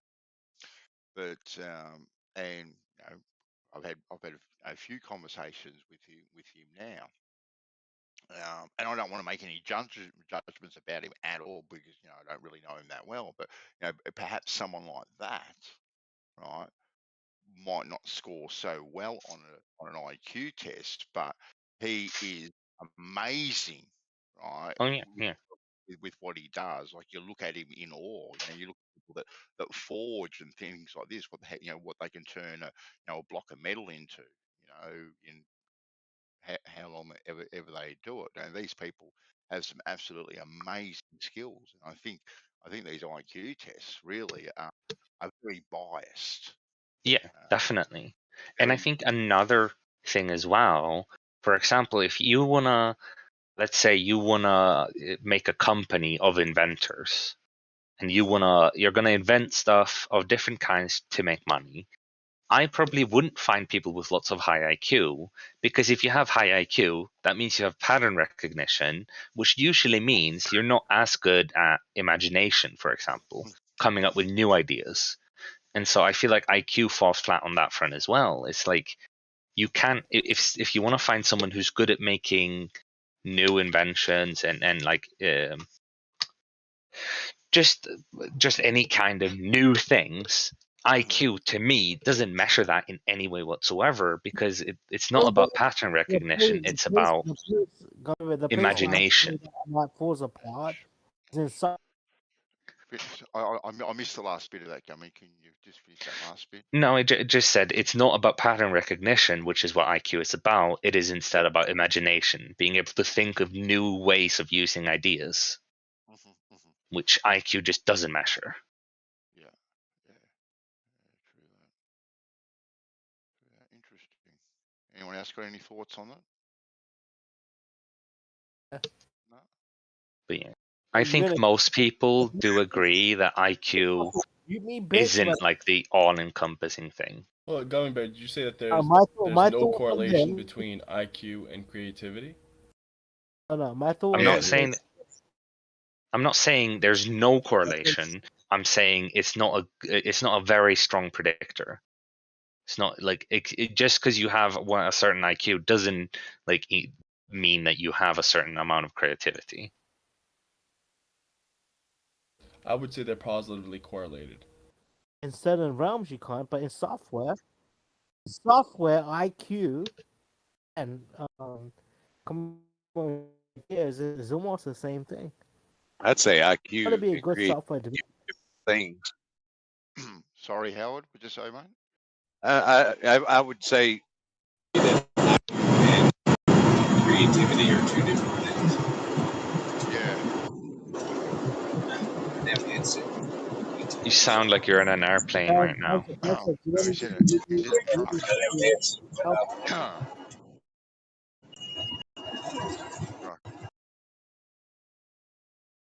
You're driving your truck from the outside, are you, Howard? That's what it sounds like. He's sitting on the bonnet. So according to the internet, just like from the top surface Googling, so this might not be the full truth, but this says that below 120 IQ, there is a correlation between IQ and creativity, but not above level IQ level above 120. And so essentially, this says that the idea of this is that as long as you have above around 120 IQ, anything above that doesn't really affect your creativity. You just need like a basic amount of IQ or intelligence to be creative. Yeah, that makes sense. Like a lot of creativity, like think sci-fi things and stuff like that. You need to have like some idea of how things work. So your creative kind of like, idea can come together, can mesh well without contradicting itself or, without conflicting. So it makes sense that you would have to have some, at least like a good amount of intelligence to be able to put those puzzle pieces together. Right, that's exactly what Bansal was trying to get at. I'm telling you guys, we need to start breeding smart people. You get all these motherfuckers with the high IQs, and you just have them make babies. But the thing is, it's been kind of figured out that IQ doesn't just come from genes. Some of it does. Yeah, but it's not as much as you might think. But we got a better chance if we're breeding smart people than if we're not, right? I think the Like better kid way has is a to better improve. chance. Go ahead. I think the better way is, instead of trying to breed smart people, is to... Jeremy. Fresh. If you had a choice, Jeremy. Can you finish what you were saying, Gummy? I was just saying that I think instead of going to the level of breeding smart people, I think the better way is to improve the education system, because it's not very good. I think we can all agree that it's lacking. We should do what Finland does. No, you're rubbish, Jeremy. You're you know what Finland does? Yeah. With their education system, they made it illegal for schools to charge tuition, so that rich people you're roboting, Jeremy. And all their kids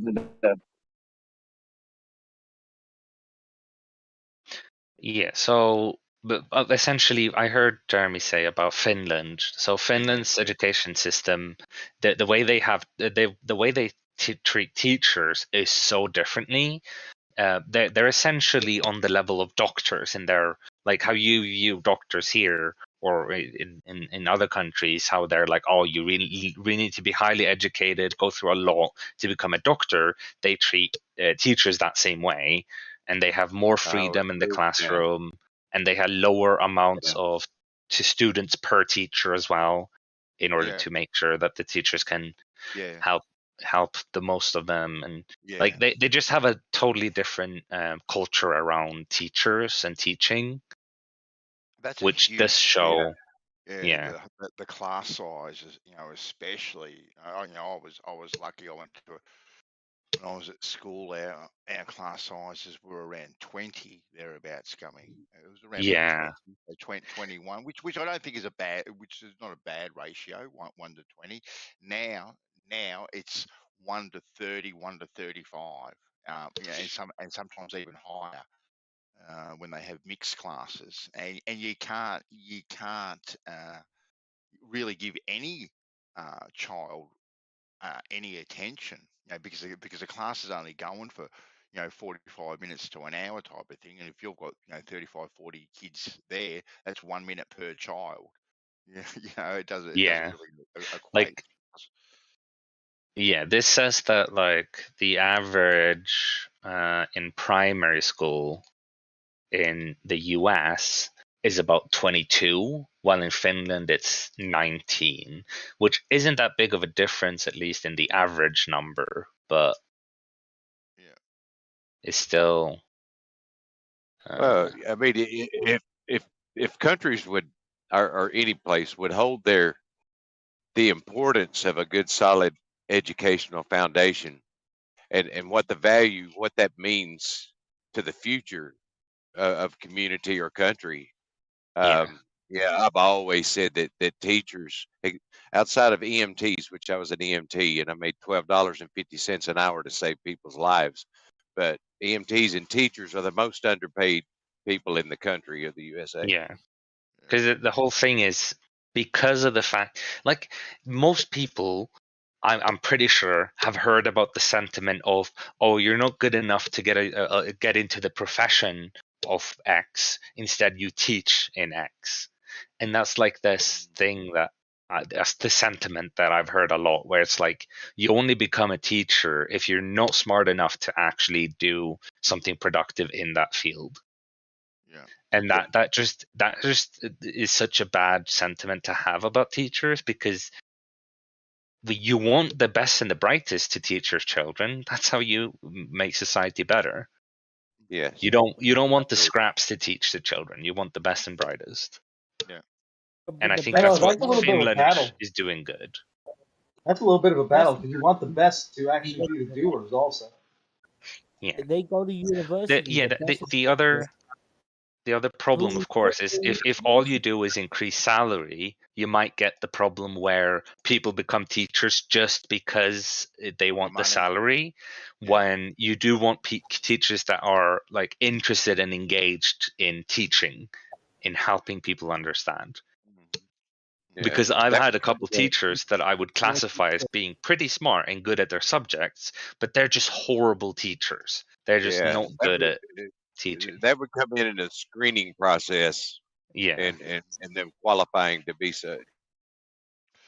What do you think about the idea of having integrated classes? Now, I'm not talking race here. I'm talking about ages, from young to older kids, all in the one class. Because my grandmother was a teacher back in the day, and in a little country town. And because it was only a small country town, they didn't have the teachers actually to hold every different single class. So she had all the students basically in one room where she taught them all. And she thought it was actually a good thing because it gave the older kids a sense of responsibility too, and then it gave them an extra skill set where they were part of the teaching system, themselves, helping out with the younger ones. Yeah, that's a big thing. So, have you heard of something called a Montessori school? Yes. We have a couple of those here. Yes. Yeah, because I was I tried, or not tried out. I visited one and looked into maybe get going there, but then I decided not to, simply because I'd have to, of course, leave the school I had with friends. But it looked very good, like both when I was younger and now that I look into it. And it's like you get the fact that kids help each other, and it's like it does appear to have a very good outcome. Because like you said, it both teaches like teaching teaching. Like, Yes, yeah, which is an important. It is an important skill, really, yeah, to have, because even when you finish school and get into the workplace and you start a particular job, yeah. whoever you are under, they're teaching you, and then you move up the ladder, and then now you're now teaching the people that are under you. So this skill, just it is all through your life, actually. And it's like that saying is like, in order to explain it simply to someone, you need to know it very well. Like, the better you know it, the simpler you can explain it. And so, being able to, like, learning to be able to explain something, you're automatically also learning the subject better. Like, I would say, because I was usually the kid in math class that people would come to for like math help. And I feel like me helping other people with math is Nerd. one of the reasons. Yes, I'm a nerd. Was one of the reasons why I became so good at math, is because I had to kind of digest the information in a way where I could help the less interested kids to rock. actually get the same math knowledge. Yeah. Because of course, Teach one the big rock thing red as well hard. is interest. If you're very interested in it, something that's a bit more complicated might be like, oh, that's a challenge. But for someone who's not interested in it, if it's complicated, they're more like, ugh, why do I have to do this? And then if someone else knows it and can explain it simpler, well, then that usually helps out. Yeah. So yeah. Definitely. But yeah, from all I've heard about America's school system, and of course you usually just hear the bad things, I feel like America's school system is really bad. But of course that's based on just what I've heard, that it's lacking Yeah, in so many areas. in my adult life, of course, somewhere along the lines of maturity, my interest sparked in education. I went back to college at 35 as a freshman, and of course made the dean's list all through my college career. But I was 35 to 41. I was a way mature adult before going through high school. It never clicked. I never had I don't know what I was missing in high school, but I had no desire to know math or physics or science or any of these things that are now of great interest to me.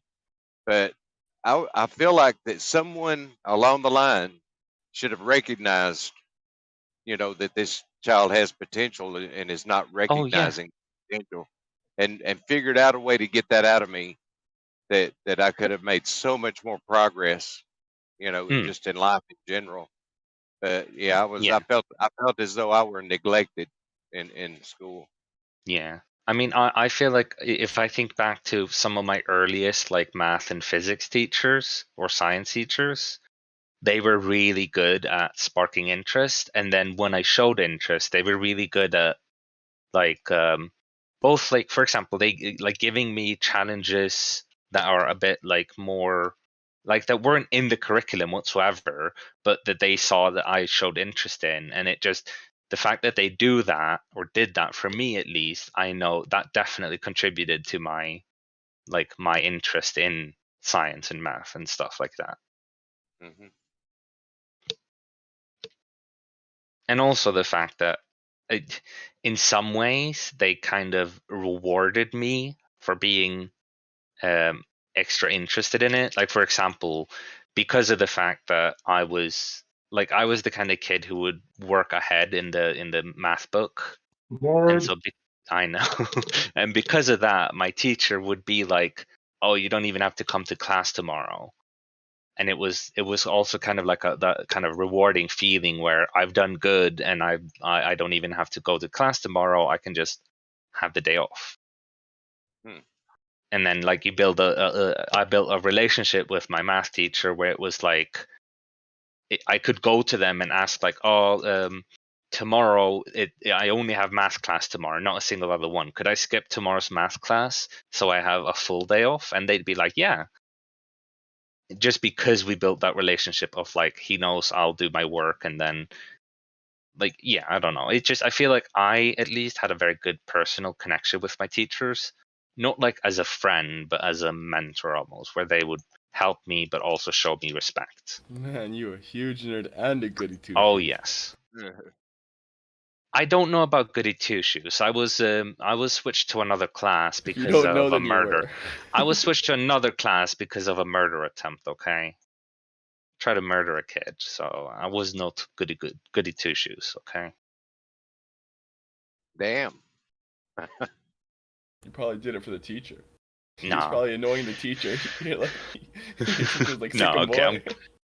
I am being a little bit hyperbolic, but it was like I threw a plastic bag at a guy's face, and he made it seem like I stuffed a plastic bag down his throat. Oh, he was a soccer player. But yeah, and since it was like my word against his, and because his claim was such a serious one, that I literally tried to kill him by stuffing a bag down his throat, they moved me into a different class. They call that flopping or something like that. Flopping? I've never heard of that. Yeah, it's just flopping down on the ground and acting like it's Oh down. yeah. Diving. No, but yeah, I probably was kind of like a goody two shoes, but in some ways more than others. Because I mean, I know that like at least when I see the like TikToks and shit and videos online of like, oh, we're gonna call my teachers by their first name, and they just act so offended for being called their first name. But here in Sweden, we're on a first name basis with our teachers. They call us by our first name. We call them by their first name. It's like we get more of a friendly relationship with our teachers, where it's like I said, it's more of a mentor, not just a teacher. Where it's like you feel like you can come to them for help. You have mutual respect for each other, and it's Not an authoritative position. Yeah.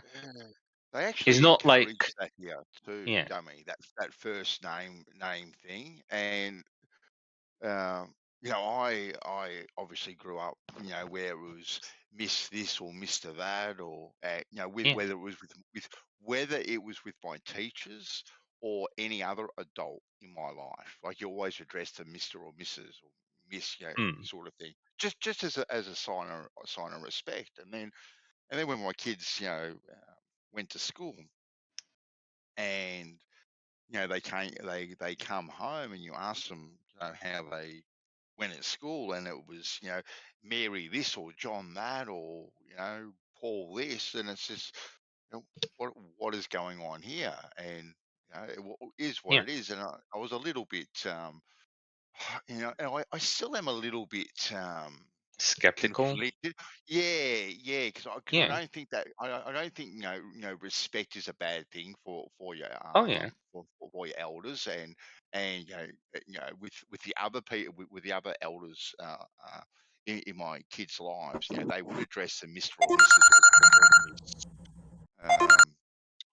But yeah, at school it was completely different, you know, and that was, you know, through primary school and high school and stuff. You know, it was always first name basis. So I am a little bit skeptical, but you know, it is what it is these days. I think it's commonplace. Well, it's not just respect. In my opinion, what I've been taught isn't just blind respect; it's mutual respect.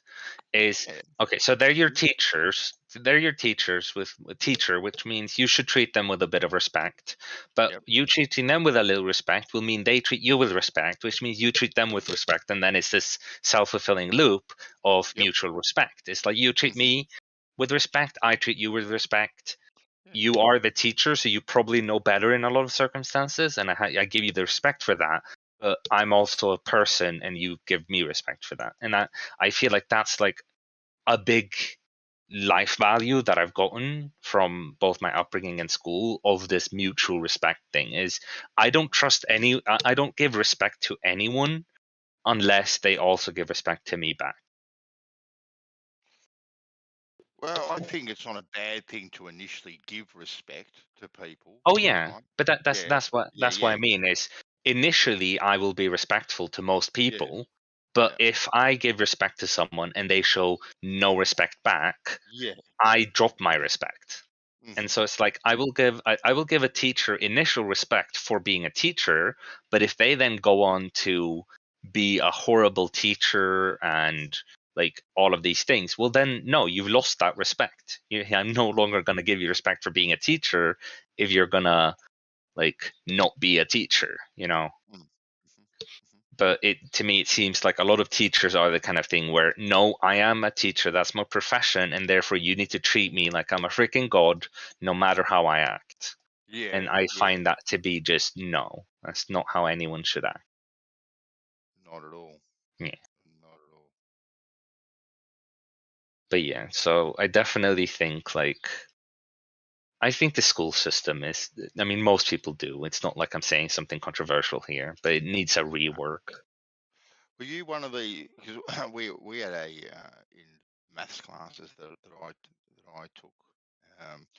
We had this one student, and I'm kind of guessing you may be the same, dummy, where you get your maths textbook, right, and you get your homework or you do your exercises out of your maths textbook, and generally they had the answers in the back, like for the reference, right? So you would do them, then you could check your answers to see if you got them right or wrong, sort of thing. But we had this one particular student in the class that used to revel in the fact that if he could find a mistake in the textbook and actually point it out to the teacher, because the teacher would be going over the homework and just using the textbook itself, right, and pasting, just like copy and paste onto the blackboard at the time, and putting up, and he'd wait for the wrong answer to go up there, and then raise his hand and go, you got that wrong. So you got that wrong. He used to revel in that kind. I'm kind of guessing you were a bit the same. That was never me. No, I'm being honest. That was never me. I didn't really care about that. But yeah, like that's that one thing that you mentioned, how you had your like not your test, your questions in your math book, where it's like, okay class, today we're gonna do number 40 to 55. Yeah. It's like I found that to be the dumbest shit, and I would never do them. I would look at the topic, I would learn the topic, I would look at a question, see if I can think of how to figure it out, and then look at the answer. Right. And just like learn it. I would never do the actual like given questions. And so I was, because of course a lot of people would go through the questions, I was really fast in doing the math book. Right. And so I'm the freaking kid who was like 3 years ahead in the math book. Like my teacher would give me like the next year's math book because I finished the first one. I was that kid. So What a but loser. It's like I know I was a loser in school. I can't disagree with you there, but yeah. And so How it's often like did you get beat up? I always hated that kind of. What did you say? Sorry. How often did you get beat up, nerd? In primary school, I was bullied, but not beat up because I'm not a stick. But after that, never. Were you picked last or second last for the sports teams? I usually was picked like 4th. Because even though I was a nerd, I was still kind of like I have a naturally like I'm pretty average at most sports, even though like whether I've tried well at them or not. I'm not like good at sports, but I'm like good at being average at sports. So like I was still picked relatively often, even though I was that nerd. But the thing is, I feel like I got a lot of respect from my classmates because of the fact that I was the kind of person who you could come to and ask for help, like with your math questions or whatever, and I would do my best to help you. That's because you have that really cool accent. I don't have a cool No, accent in everyone my has own the same country. accent there. Everyone has an accent in my country. Wait, you sound like everybody else? Well, not while speaking English, but while speaking Swedish. Like my English accent is of course different than most Swedish people. Most Swedish people speak a bit like this when they speak English. They have a bit more of a Swedish accent while speaking English. Ja, mini. But I've developed a bit of a different one. I can't even tell what kind of accent I have because it's not American. I mean, people, It's a robot. British people say I have more of an American accent, but Americans seem to somehow also tell that I'm a bit more British because, like, right now I am staying in Britain, for example, so I probably am picking up more accent from here. So I don't know. I'm somewhere in between in that front. But while I'm speaking Swedish, I have a very standard accent. Do they have accents in Sweden? Like, New York has the Bronx, Definitely. Brooklyn. Oh, we have huge differences in accents.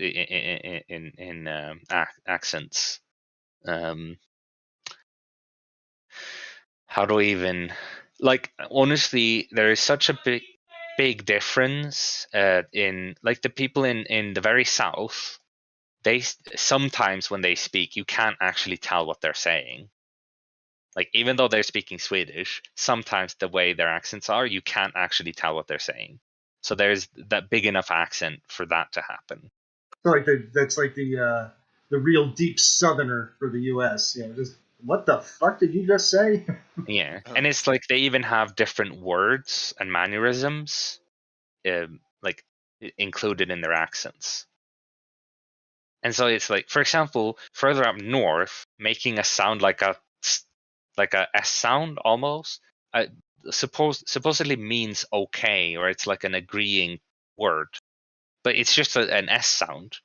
And that's something that just exists in kind of the northern part of Sweden, nowhere else, which is like also kind of like a weird thing.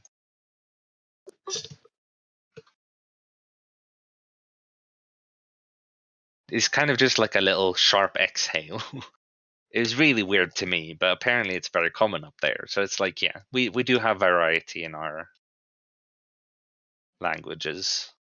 And like the southern part is affected a lot by Denmark and Danish accents because of the fact that it was owned by Denmark for a while. So there's, yeah, Sweden has just as much of a varieties. Of course, personally, I'd argue it has more, but I'm a bit biased.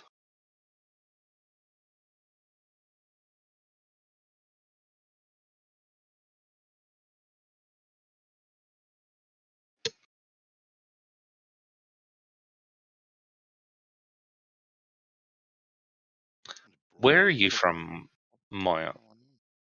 I am originally born and raised up in New York, right on the border with New Jersey. And currently I reside in Virginia, North Carolina area. Well, that's New York State, Moyoc.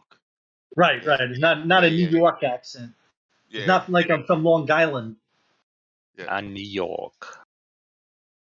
Who are the ones that say like, "Oh, forget about it"? That'd be like your Brooklyn and stuff.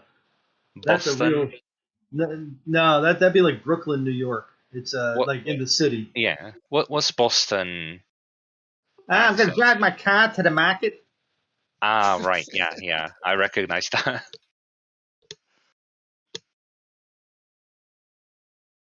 I used to watch this show, Moyoc. It was called Swamp People or Swamp Men. Oh God, yes.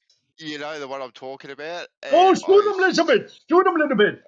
Mate, I had to watch that with subtitles. I couldn't understand them at all. Oh, that's a big one, a little bit. We gotta shoot him a little bit. Oh God, that's crazy. Yeah, I don't remember his name, but there's the one guy. He was like super deep Louisiana accent. Yeah. And all of them look like they don't have two brass razzoos to rub together at all.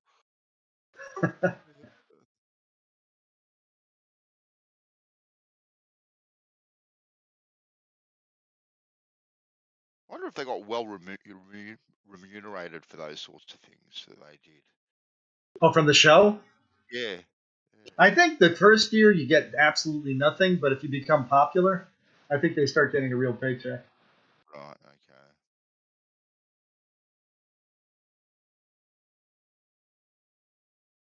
I remember pregnant. What did they call it? 16 and pregnant, and the offshoots from that. They started out like the first year was like nothing, and then like after that they were making like a couple $100,000. Half their luck. So I got knocked up and I got rich because of it. Yeah. Exactly.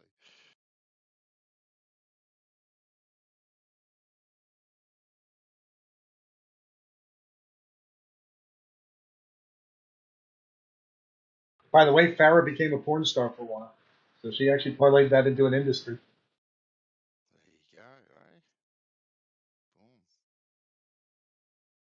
Yeah, I seen that. I wasn't impressed. No.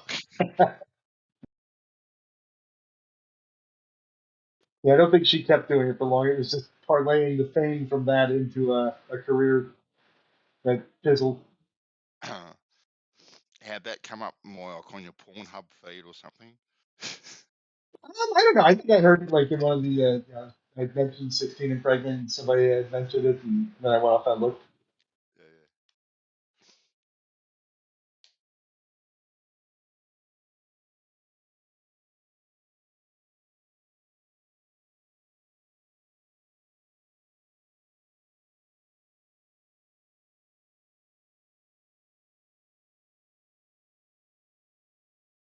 Pornhub, I don't go there. That's too tame.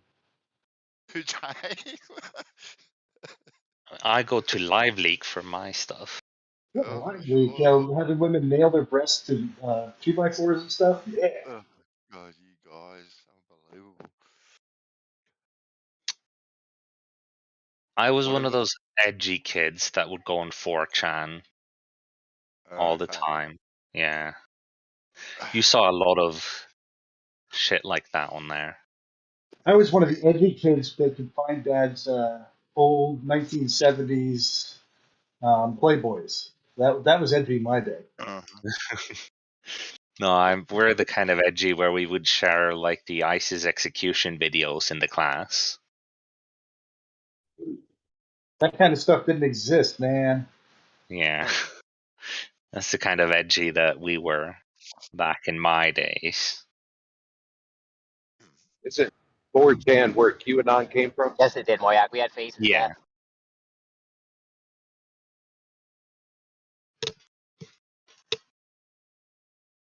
Back in the day of Penthouse and Playboy, they were the good old days, Moyak. The back in the day where you had to pay money for it.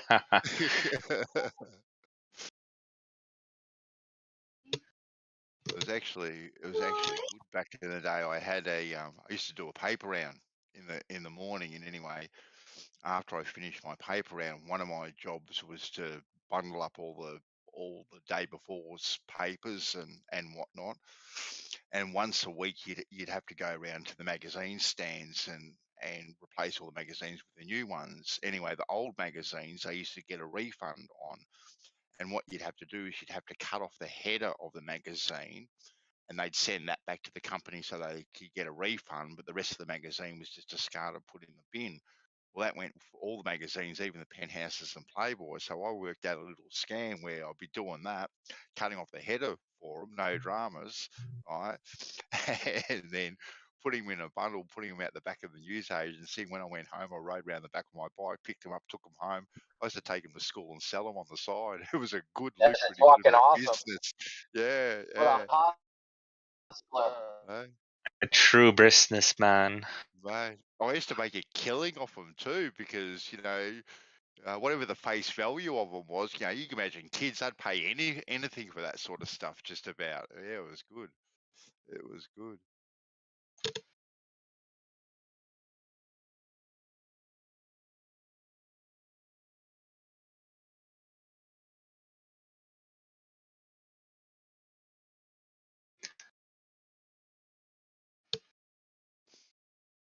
Dawn's trolling McToon, is he?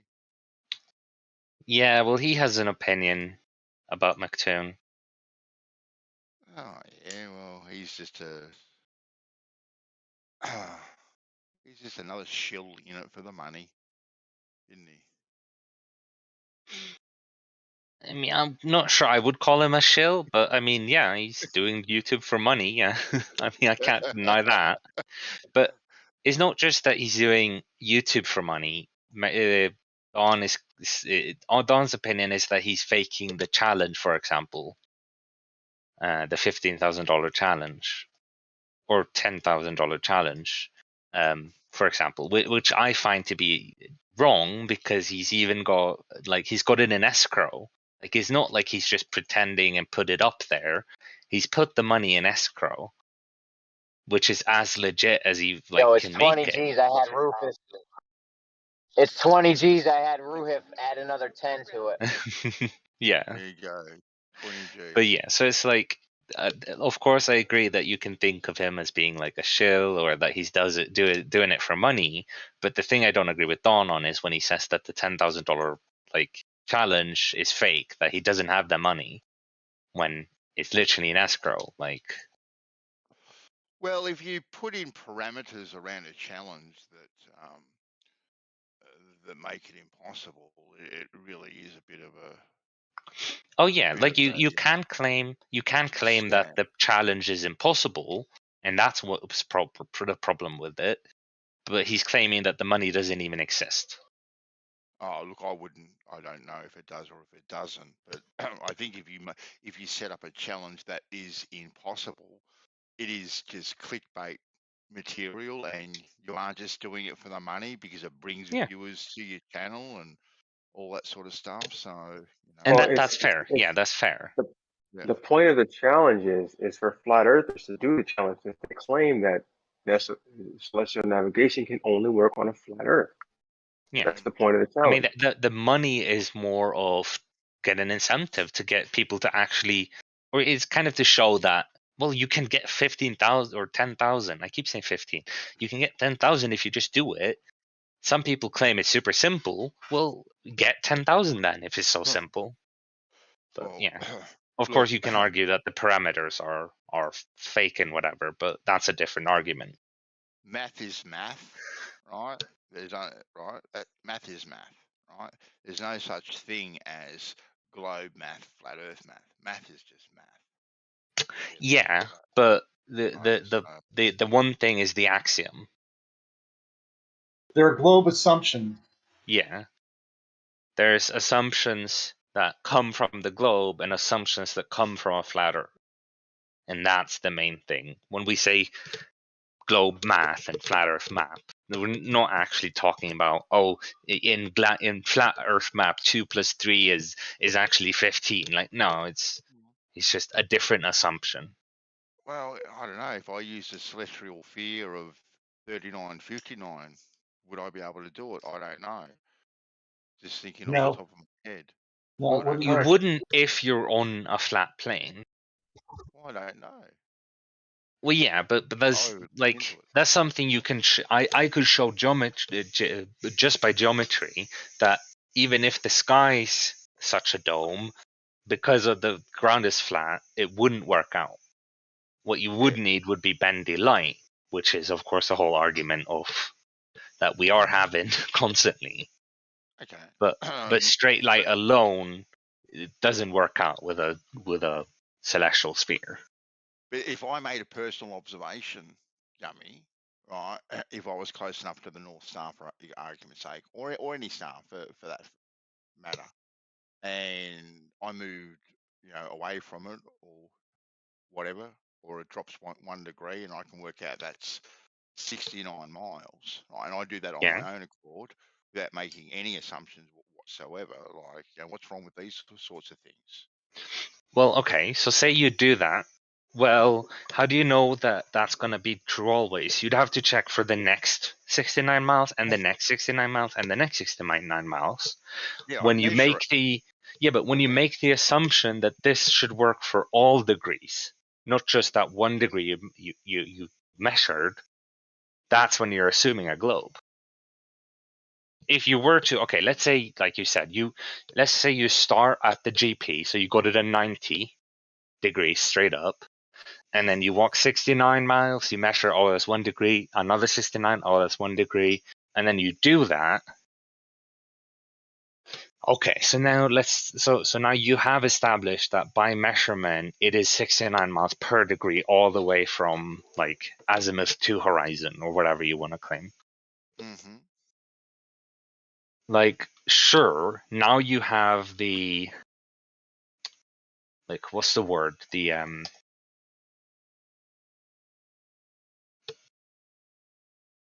like the experimental, what's the word for when something's a measured value rather than a, Well, you measure it, don't you? So A measurement. well, so there's some, yeah, a measurement. It's a measurement. I'm blanking on a word. Just give me a second. Okay. You've You established have an the engineering standard. Observation. observation. Empirical value.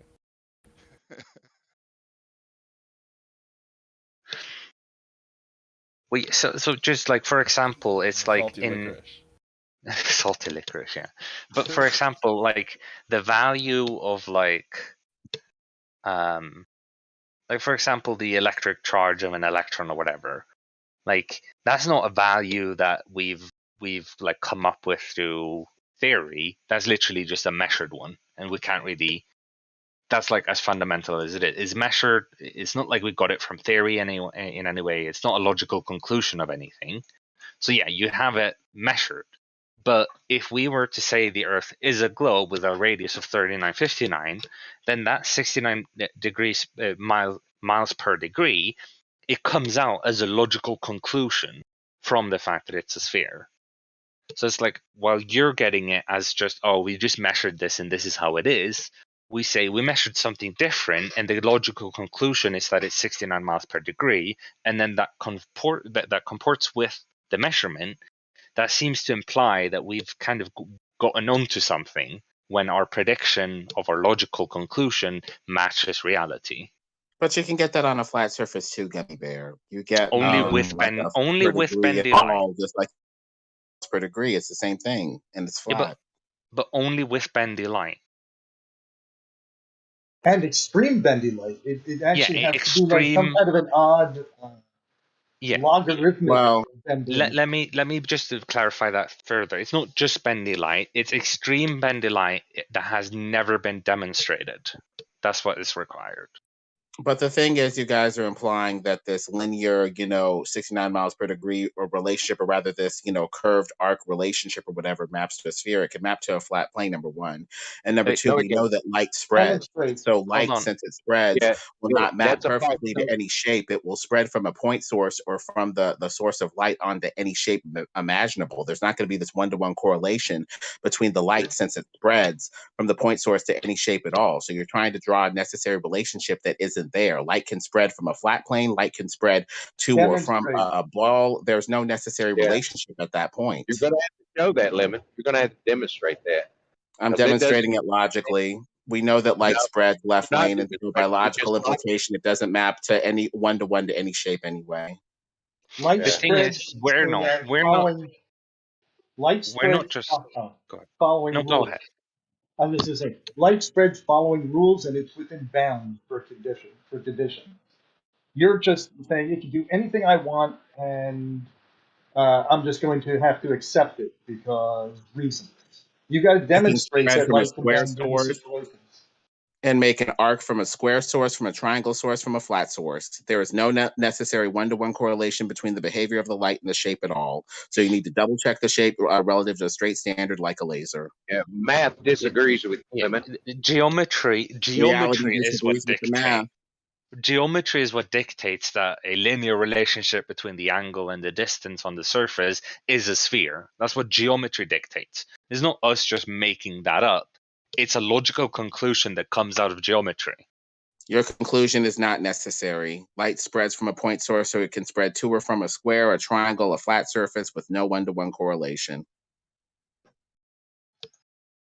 But in order for that to happen, you need this magical bendy light that is undemonstrated.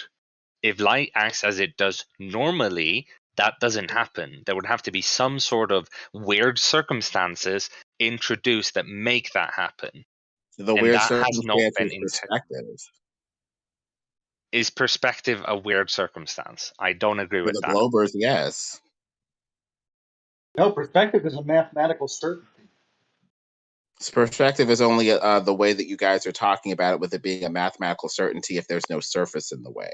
Because of the surface of the ground that's in the way, you're dealing with two halves of the visual scene that are not equally paired. You have the top half, which expands exponentially because there's no ground in the way, and the bottom half from the level of the optic down that compresses exponentially. That throws off your ratios and your we're not expected talking relationships right there. But you we're not just talking applied about that to us. We think of it. That is your own made up world. I'm looking at your logic, since you're too biased and too lost in this globe world to see clearly the problems with it. Your idealized math relationships are based off of the idealized situation where you're floating up in the air with no surface in the way to give you equal ratios in all directions. Those conditions do not apply if you're close to the ground, the wall, or the ceiling. The ratios are off, especially past the horizon that forms in the foreground from being too close to the surface. We're not looking at the ground, we're looking up. You're looking at something that's above you that is going to eventually appear to merge into the surface by perspective, and eventually it will appear to come down to the ground, just like the ceiling of the hallway. Yeah, usually you don't do celestial observations near the horizon at all. It's the same thing, though. Eventually it will appear to merge with the surface, even though it's revolving overhead, like being in a big revolving flat hallway, basically. As long as they stay at the same elevation when they revolve, you're going to get the same relationship anyway.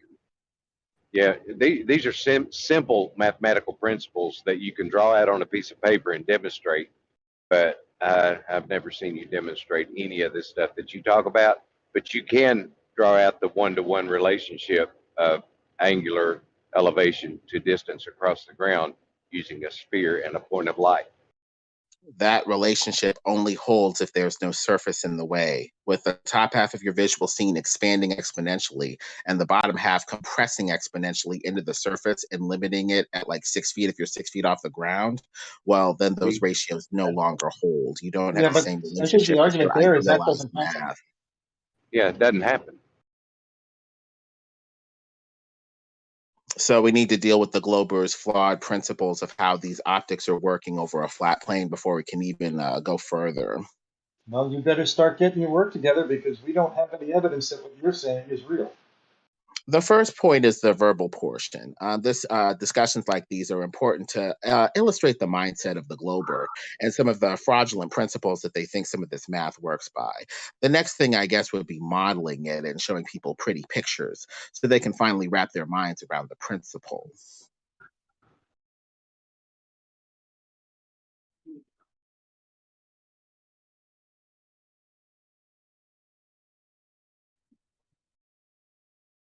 Actually, I think before you can get people to change their minds, from the accepted standard of how things work, is you actually have to come up with evidence that it doesn't work that way.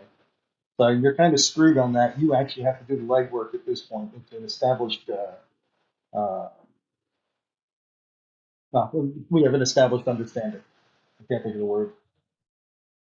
Paradigms don't change. Typically, you only have a change once the old guard dies out and stops fighting against the new paradigm and the truth. Oh, not true. Not true. Almost every paradigm shift has come with resistance, but the people didn't die out before it happened. You got Einstein came in, he fucking slammed a paradigm shift on people, then evidence showed up for it, and it fucking became fun. That serve their purposes. His relativistic garbage twists the mind and makes people too doubtful of themselves to find the truth anymore, making them easy to apply over with established elites telling them what to think and what to do, number one.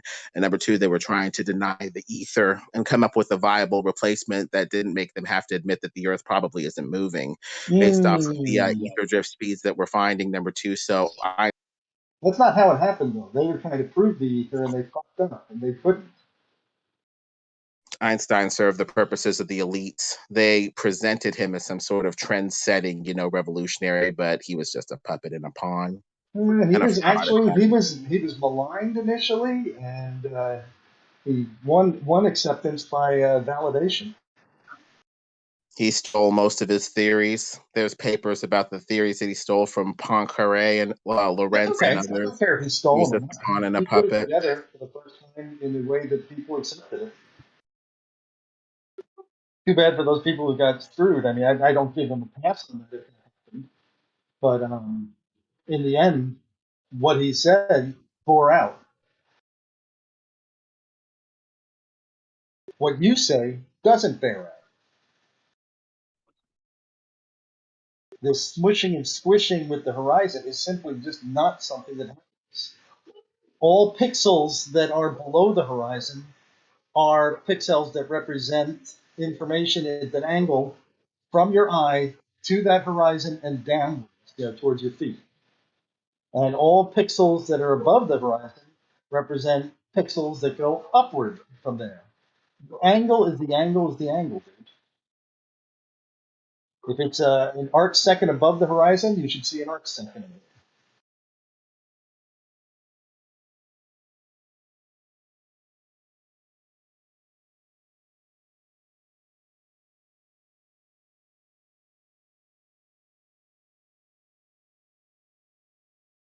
You've done some kind of weird, you and Earth, Life is Short all did this weird thing where you made some assumptions, which fine to actually look into that, but you can't just start asserting them as fact until you start finding some experimental evidence for them.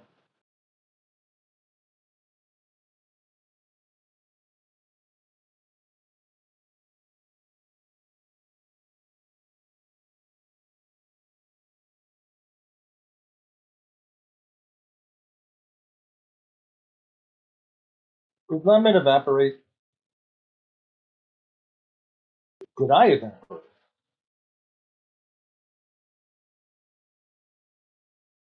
Check, check. Mic check. You're right, mate. Okay, thanks. What's Lemon Bird going by today? Pythesis or whatever it is, but he's gone. Pythesis? Is it Pythesis or something? I don't know. Moyak, if Lemon hired you as a helper, would you be a lemonade? Could be.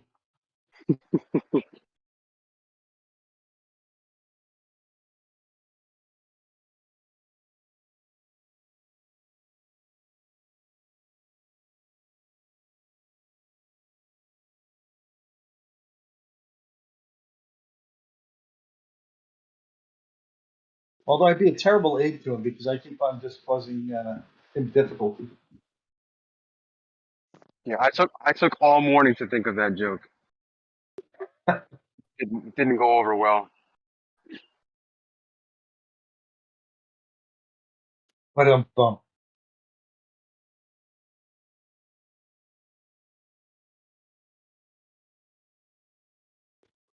was telling everybody that I was doing all this yard work the other weekend. I'm carrying stuff that's too heavy for my old body to do. I got a bicycle. I've been doing all sorts of cool shit lately. And then yesterday I decided to break out this little battery-powered weed whacker. I'm just walking around weed whacking for about 15 minutes, and my back goes. You know, I felt like that the conversation was going pretty good between Gummy Bear and Bandsaw. We was talking about, celestial stuff. And Lemon came in and ruined the conversation.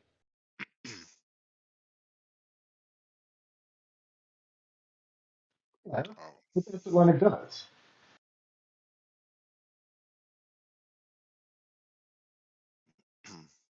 It's always going to come back to smushing and squishing.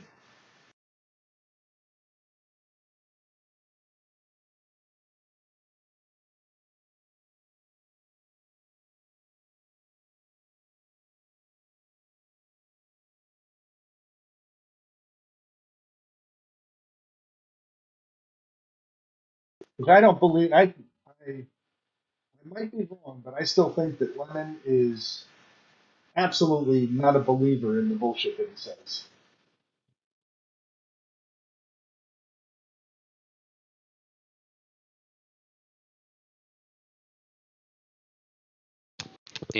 The only problem I have with Lemon is I feel like when I've told him like stuff, it's not that he doesn't take it on, because I'm not going to expect him to like take on my position just because I've told him how I say it works. But I feel like he doesn't listen at all. He's just here to say what he thinks. He never listens to anyone else's opinion or criticism or anything like that. That's the only thing I feel about him. He's always looking for that moment when he can turn the conversation from what you're saying and segue it into his script, which is the smushing and squishing on the horizon. That's his favorite script. Second only to atomistic, atheist, materialist, blah, blah, blah.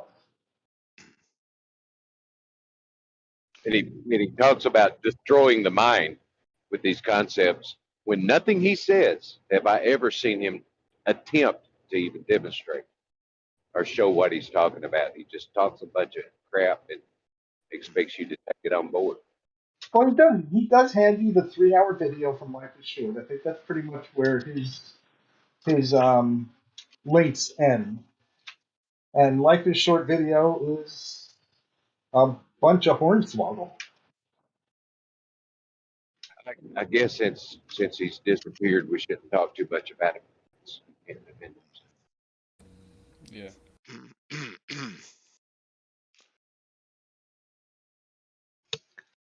Are you a Life is Short? Go ahead.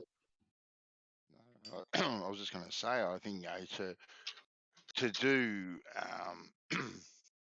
McToon's challenge from our side of the fence is not something you can do in a day or a week or a month or a year. You gotta set out from scratch and establish everything yourself. Well, not entirely true, Bancel, because when you get down to it, the claim from the Flat Earth community, let's say specifically Nathan and Quantum, is that it can only be done on a flat Earth with flat Earth assumptions. And therefore, the technology is already there, well vetted, and they just have to come forth and use it. Well, maybe they do say that, Moyoc. Like, I don't listen to these people, as you know. So, but I have heard the claim that this stuff can only work on a planar surface. Like, I have heard that.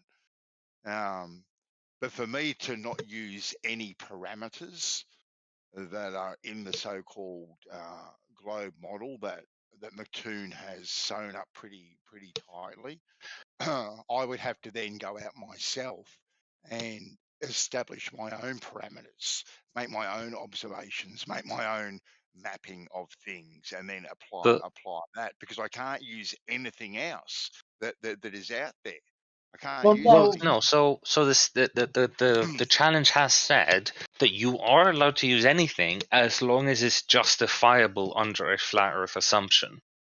So, for example, using a radius of 3959 of the surface of Earth, for example, that's something you cannot do if you're a flat Earther, because that would assume that the Earth is a sphere.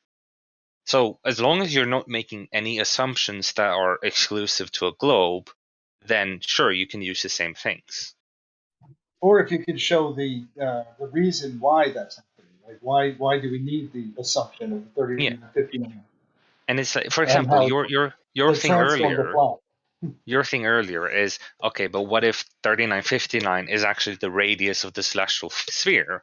Okay, fine. Now you have now you do have a reason to use the number 3959, but you also have to explain how do you extend the fact that, okay, the celestial sphere is 3959. How does that equate to you being able to use the numbers like 69 miles per degree? Well, I don't know, Gummy. Like, I haven't thought that. Oh, yeah. But I'm just saying that that's part of the challenge. The challenge would be you're allowed to use numbers of any kind as long as you have justification for it. Yeah. Okay. So and look, and I'm not saying whether it's true or not. Okay, then, but on I think it's Jay Toll and Media. right, where he has apparently measured the distance to the celestial dome, right, with the way he's worked it out, works out to be, I think he worked it out to be 39.49 or something. I can't remember the figure off the top of my head. It was pretty damn close to the radius anyway that he actually measured, right? So if I was to use that figure, well, I would say, well, here's my justification. This particular person has measured it the way he has measured it, and if I wanted to as well, I could go get the apparatus and I could set it up exactly the way that he set it up, and either confirm or debunk that measurement. But if I was able to confirm that measurement, I could then use that radius of 39.59. Okay, so let's just assume that I can use that particular figure of 39.59 because I've done what Jay Tolan has done, and just presume that he is accurate with the way he worked his things out. So now I have some evidence and some justification to be able to use that measurement. All right. Does that help me out? Well, it really depends on what he proved with that measurement. It seems like he identified the radius. So how did he explain that as not being the radius? Well, he thinks he's measured the radius to the of the celestial dome, right? All right, that would require some kind of like logic to it, because like if I put a dome over something and I start measuring things, I'm not going to get linear numbers on the surface of the Earth on a with a flat surface of the dome over it. It's just the numbers are going to deviate from that 39, 15 radius all over the place. So if I measured at 10 different locations and put a dome over my object and I started taking measurements, I will start getting numbers that don't match for the same radius across it. But isn't that the same with celestial navigation? Like that 69 miles per 1 degree, doesn't that slightly alter as well, depending on your perspective to where the stars are in the sky? No, only by a couple percentage points, because at the equator the Earth is a little tiny bit bigger. 28 miles in radius, is it? I think. No, diameter. 28 miles in diameter. That's a flea fart as far as navigation goes. And then, if you do a great circle, it's 1 degree per 69 miles all over the Earth, plus or minus 1%.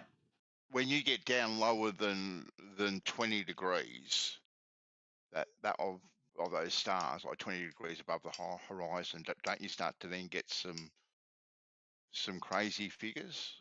Oh yeah, you absolutely do, but we don't use that because we know refraction is the worst down by the surface. Mm-hmm. So they're actually excluded from it.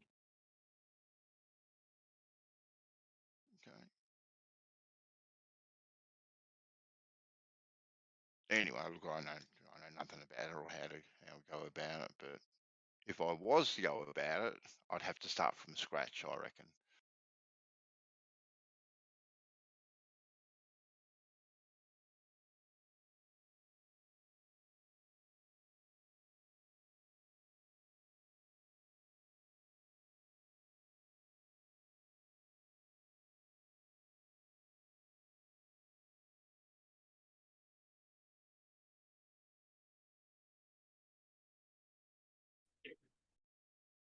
I'm absolutely no mathematician, so I can see how things work. I can even go online and get the numbers, and I can plug them into a formula. But I by no means ever understand these formulas at their root level.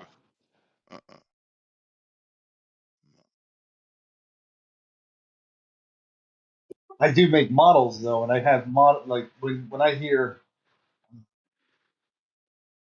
Quantum Eraser and Nathan talk, and they make, and what I can't remember the Australian guy, Mitch from Australia. Mitchell from Australia. Yeah, so when I hear them talking, they say it can only be done on a flat surface, and you can't do it on a globe. I made a model of it, and I'm able to use the methodology on a spherical object to determine location based upon objects that surround that globe. So it is doable. It physically, as a process, can be done on a curved surface. That's I think beyond reproach. So these people that claim that it can only be done on a planar surface, have they been asked? Are they going to step up to the plate, or if they're not, why aren't they going to step up to the plate? And has there an answer been given?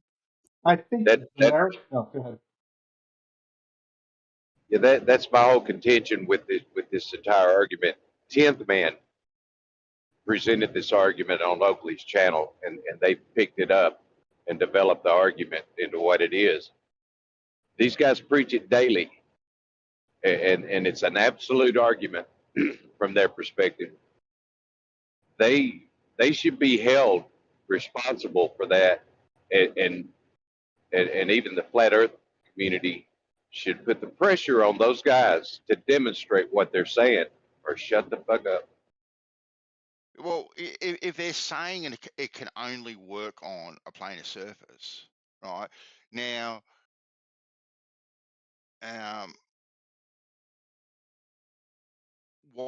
what maps aren't you allowed to use? Is that what's in contention? The actual map that you have to plot it on? I think the whole thing from stem to stern is a little bit dubious. They are not able to explain why they use the numbers they use. Which the answer to that is because those numbers have globe assumptions in them. What they say to that as an answer, as I recall, is that it is flat, therefore the whole thing is based on flat assumptions. But they don't demonstrate that. They can't understand why the Haversine uses sine and cosine and all that shit, and why it has this little 3959 written in there. Yeah. But they have a real effort to do that. They just say that of course it works because it's flat, and therefore that's why we use these numbers. Because I don't know if I'm right or not, but you know that map that shows Australia that's like really stretched wide, Moyock. You know the one I'm talking about? Yeah. So is that the sort of map that Mutoon wants it plotted on? I don't know if he's given a methodology. I think he's asking for accuracy. Whatever tool you want to use, you've got to explain why you chose that tool. Right, but you can't use a map that is, say, a globe projection. Right. I mean, you can physically use a globe. That would work. You could get out your compass and protractor and stuff, and you can start drawing circles on there, and that'll give you an accurate answer. In fact, it's the only single object that you could do that on. Yeah, like maps, they're going to have projections that are going to get distorted after it gets big enough. And if you try and show enough square miles at one time, maps will always start to distort. So you have to use separate books and pages to do it. The globe would be the only one that you could have a one-stop shop, one device, unchanging, invariant, that would work. Okay.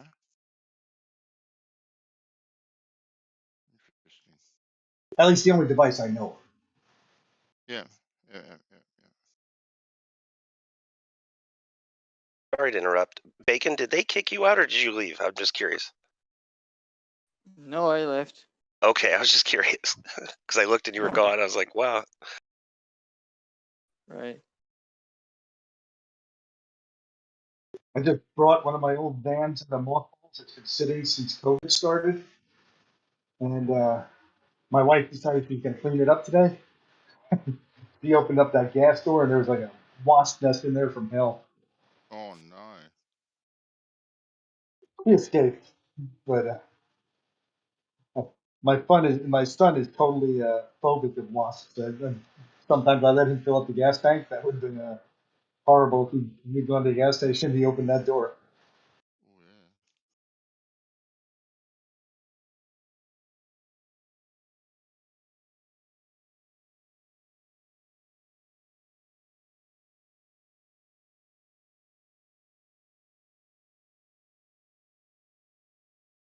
Does anybody else hate the word wasp?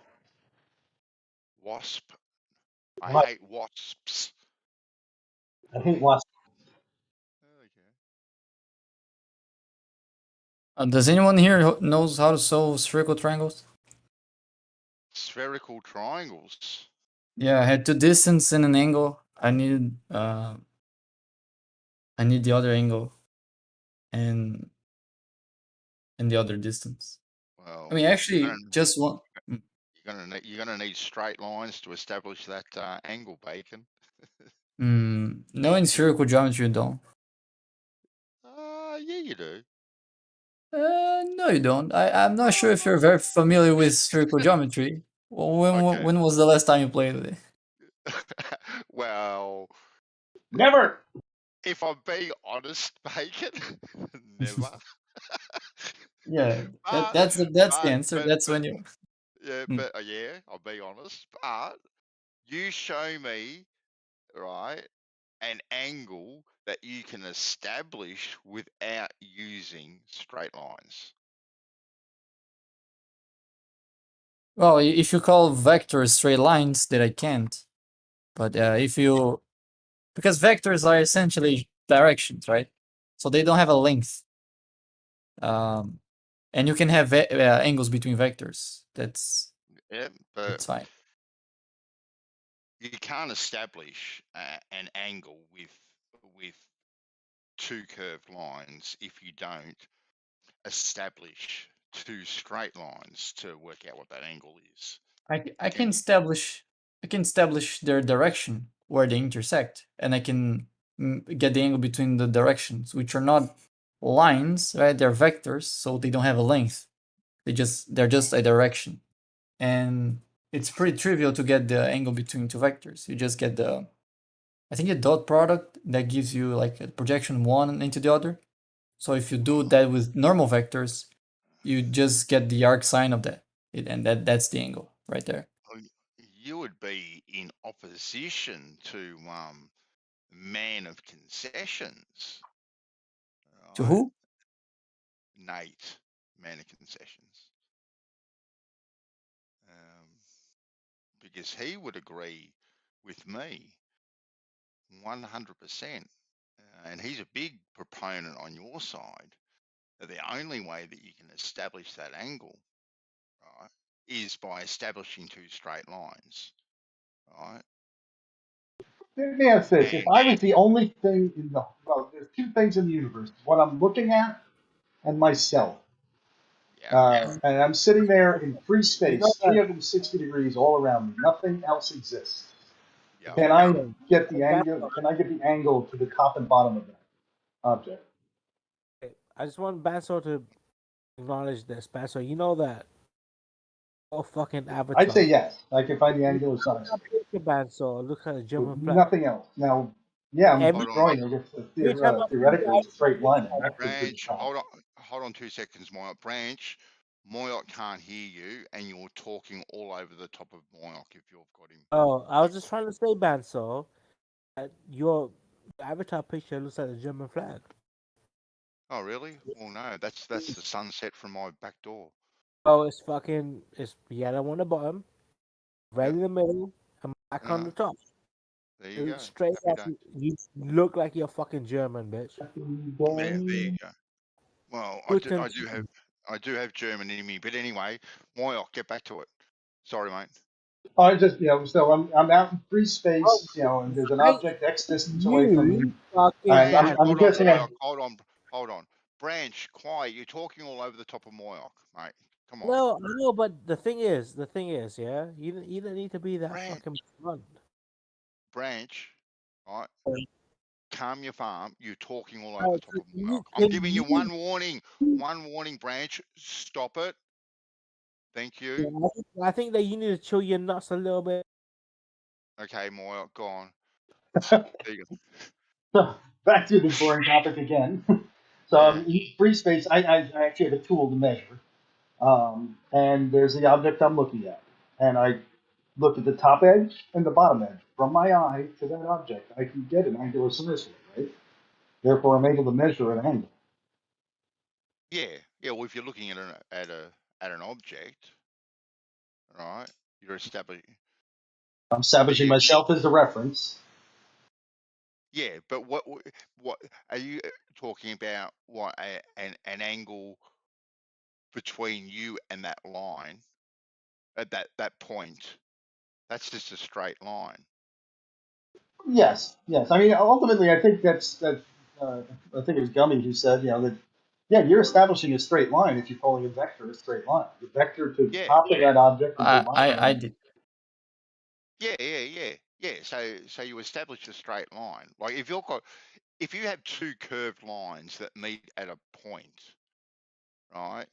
You can work out the angle at that point, but you have to then create two straight lines or two vectors from that one particular point. But anywhere else along those curved lines, that angle is going to change. So then you have to establish other straight lines on that curved line I'm not saying you can't get an angle on a curved line. That's right. not what I'm Okay. saying. I'm not saying that at all, Moyoc, right? But what I'm saying is to work out what that angle is, right? You have to establish straight lines. You have to establish these vectors, which are straight lines that work out that angle at that one particular point on that curved line. I mean, I think you could do it also with the curved line, but it's going to be a complex number. It's not going to be one answer. Well, technically, I don't think you can get an angle from a curved line. Even if it was one straight, one curved, I don't think you get an angle, technically speaking. You do. If you zoom out and then you extrapolate this curved line and you basically treat it as a straight line, sure. But if you're zooming in, you're gonna have a tangent point, and then like the next spot over, you're gonna have just the point of the line, curved line, just adjacent to it with no angle. There's gonna be no angle. It's just gonna be but that you don't. But that's not the way to see where an angle is. You don't get the next point. You just need the angle between the directions that they intersect. What they do after no angle is what I'm saying, because you're gonna have the tangent point, which is the overlap, and then to the next spot you're just gonna have space. I'm not getting. It doesn't necessarily make an angle. I'm not getting. Can you draw it? Just think of like a straight line. Think of like the curved Earth, and then a straight horizontal, right? You're gonna have the tangent point in the center, right? And then right adjacent to that tangent point, you're just gonna have a distance. You're not gonna have an angle because it's gonna be one point that's overlapping the tangent point from like both lines, and then to the right you're gonna have a gap between the straight line and that point on the straight line and the curve. But at that point, angle. But at that point, the curve is at a different direction, and the direction they intersect, the angle is 0. That's by definition what a tangent line is. That's like what I'm saying. You're treating the curve as a straight vector, which isn't. You're basically treating it as a straight line. Technically, no, it's not. It's just I'm not. No. I'm not treating the curve as a vector. I'm treating the point of the curve that touches the line as a vector, which is in fact a vector. So the what direction? The direction in which it intersects the line. What? The direction from which it intersects the line. So for example, let me give you an example, like a practical one. Alright, go ahead. Okay, so two cars hit each other, right? When they hit each other at a direction. There's an angle between the direction that they hit each other. If they hit in front of each other, that was like 180 degrees. If they hit perpendicularly, that's 90 degrees. You can get the angle of the crash. But the trajectory of the cars is relevant. They can be they can have curved trajectories until they crash, but the crash is still gonna have an angle. Yeah, at Okay. that single point. Yeah, but at that single point where they now kind of like come into each other, you're saying you're going to get the vector of that point, not of the entire line. Yeah, exactly. That's what I'm saying.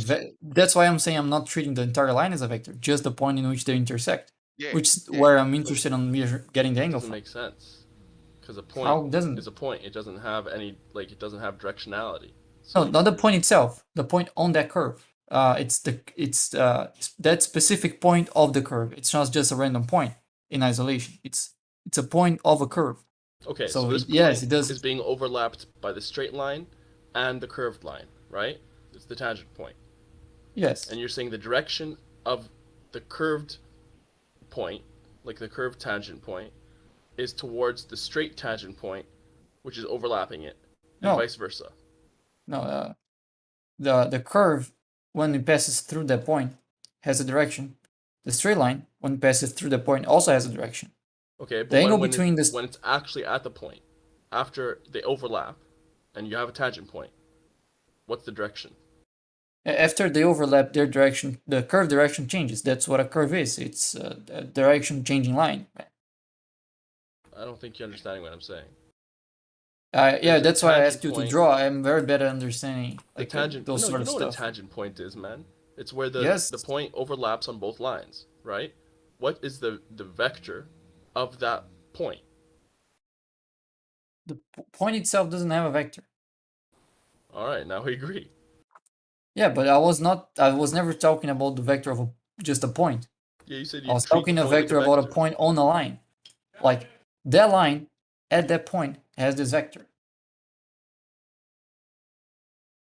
Yeah, a line, I guess, could have a vector.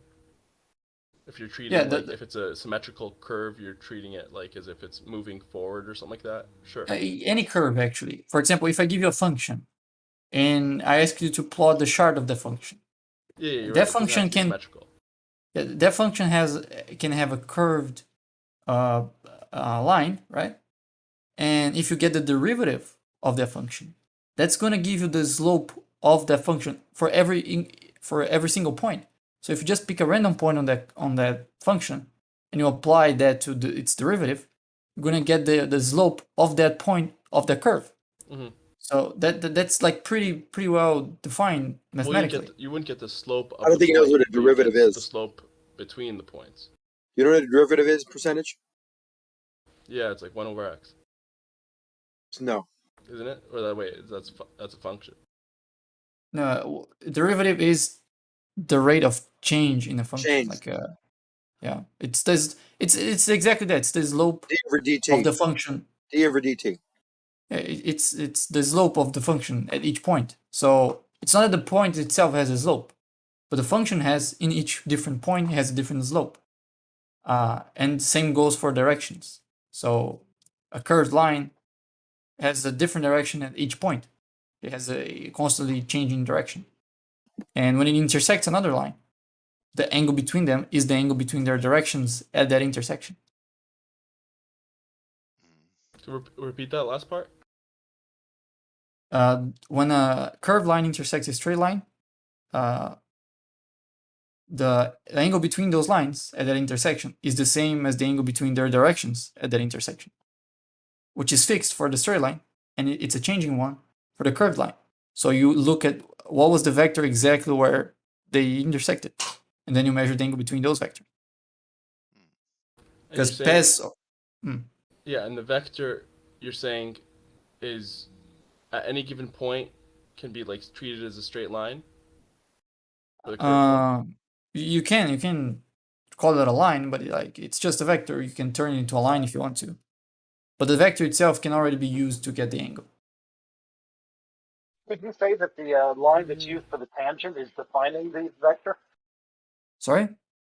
The line that's defining, or the line that's used for the tangent point, isn't that defining the vector? You mean the line of sight, the straight line? With respect to the curve. Whatever line that you make a tangent with, that gives you a direction that's uniform that you can use from that point forward. Yeah. When you point at the horizon, you're interested on the direction of that straight line. Right. That hits the curve. Yeah. At the But same angle. You're only going to have that angle at where they meet, that straight line and that curved line, aren't you? Yeah. All the two curved lines. If it's two curved lines meeting, you're only going to have that angle at that one particular point. Okay. And to establish that angle at that one particular point, you have to establish straight lines to determine what that angle is. And anywhere along No, these you don't. curved lines. Sorry, who was that? Was that Zanik? Who said no? You don't need straight lines to get an angle. What do you mean you don't need straight lines to get an angle? He's got Explain. I'm telling you how. Okay, well, explain. Don't just tell me. He just did. He just told you. It sounded like he was getting a straight line from the curve. Yeah. Yeah, a straight line, which is a tangent when it touches a curve, right? Draw a diagram for me and post a diagram where you can establish an angle with a straight line and a curved line, or two curved lines, without establishing any straight lines whatsoever to work out what that angle is. Impossible. Well, no, Zanik just said you don't need straight lines percent. Didn't you hear it? He was pretty definite in his answer. Well, you would create straight lines out of those new tangent points. There you go. He said you have a straight line with a tangent. Double speaking. You're double No, speaking. you have a straight line and you have a curved line. You're saying you can't get an angle between those two? You can't unless you make the curved line like into straight line. I think Left Lane just put a diagram in there showing that you have curved lines and angles. No. That looks pretty definitive to me. You don't understand what you're saying. It's okay, bro.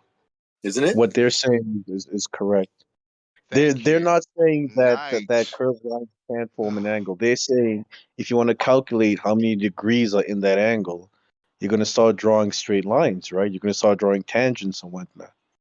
Like what Left Lane just posted. The angles are created by curved lines, but to figure out what the number of degrees are, you're going to need tangents and whatnot.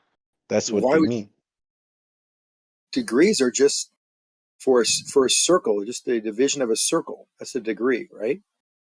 So if you have any line with its curve or with respect to another, Left Lane just posted that. You have two great circles intersecting each other at a point, and there's an angle between them. Do you not see the big red lines on Left Lane's thing? You don't understand. Yeah, Zanik just the long red lines, those are tangents. Those have the same. Those have the exact same. Hold on, they have the exact same angles as the curved lines. Yeah, but he can't get the degree value unless he draws those straight line tangents. That's not true.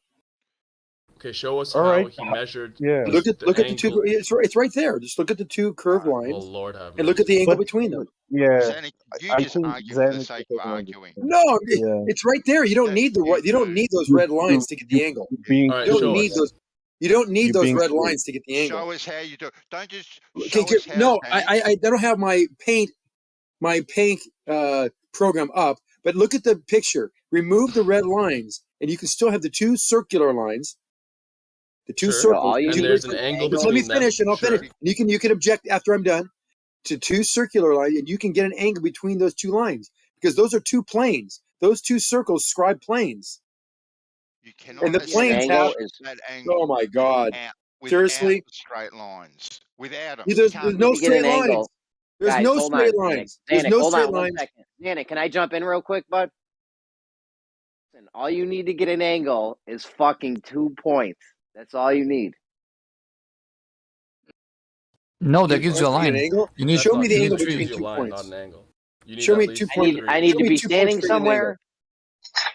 Standing somewhere. God, and you need to Jeremy, I let you talk, and then I try to ask you. But you are the third point, Jeremy. Then you need more than 2 Okay, you need 3 points. Fine, percent, fucker. Or 2 lines. I mean, 3 points are going to establish 2 lines. True. But you can just have the 2 lines, and then you don't need any point. You don't need lines. Yeah, you don't need line if you have 3 points because you can establish them. Yeah. Well, you still need lines. But if you have 2 lines, you don't need 3 points. What you said wasn't that deep. Man. I'm sorry. You are assuming though that you're drawing straight lines to those 2 points though when you're doing your angle measurement. Sure. Now, Nate, here is your time to rip Zanuck a new one. All right. I'm not trying to rip Zanuck a new one. I just want Zanuck to show us how he's gonna figure out that Show your angle work, without Zanuck. drawing tangents. Yeah, Nate was talking mad shit. He was like, Zanuck ain't shit. You got nothing. He All said he right. wanted to go Yeah, but I mean, mano a let's mano give with you, Zanuck the Zanuck. floor.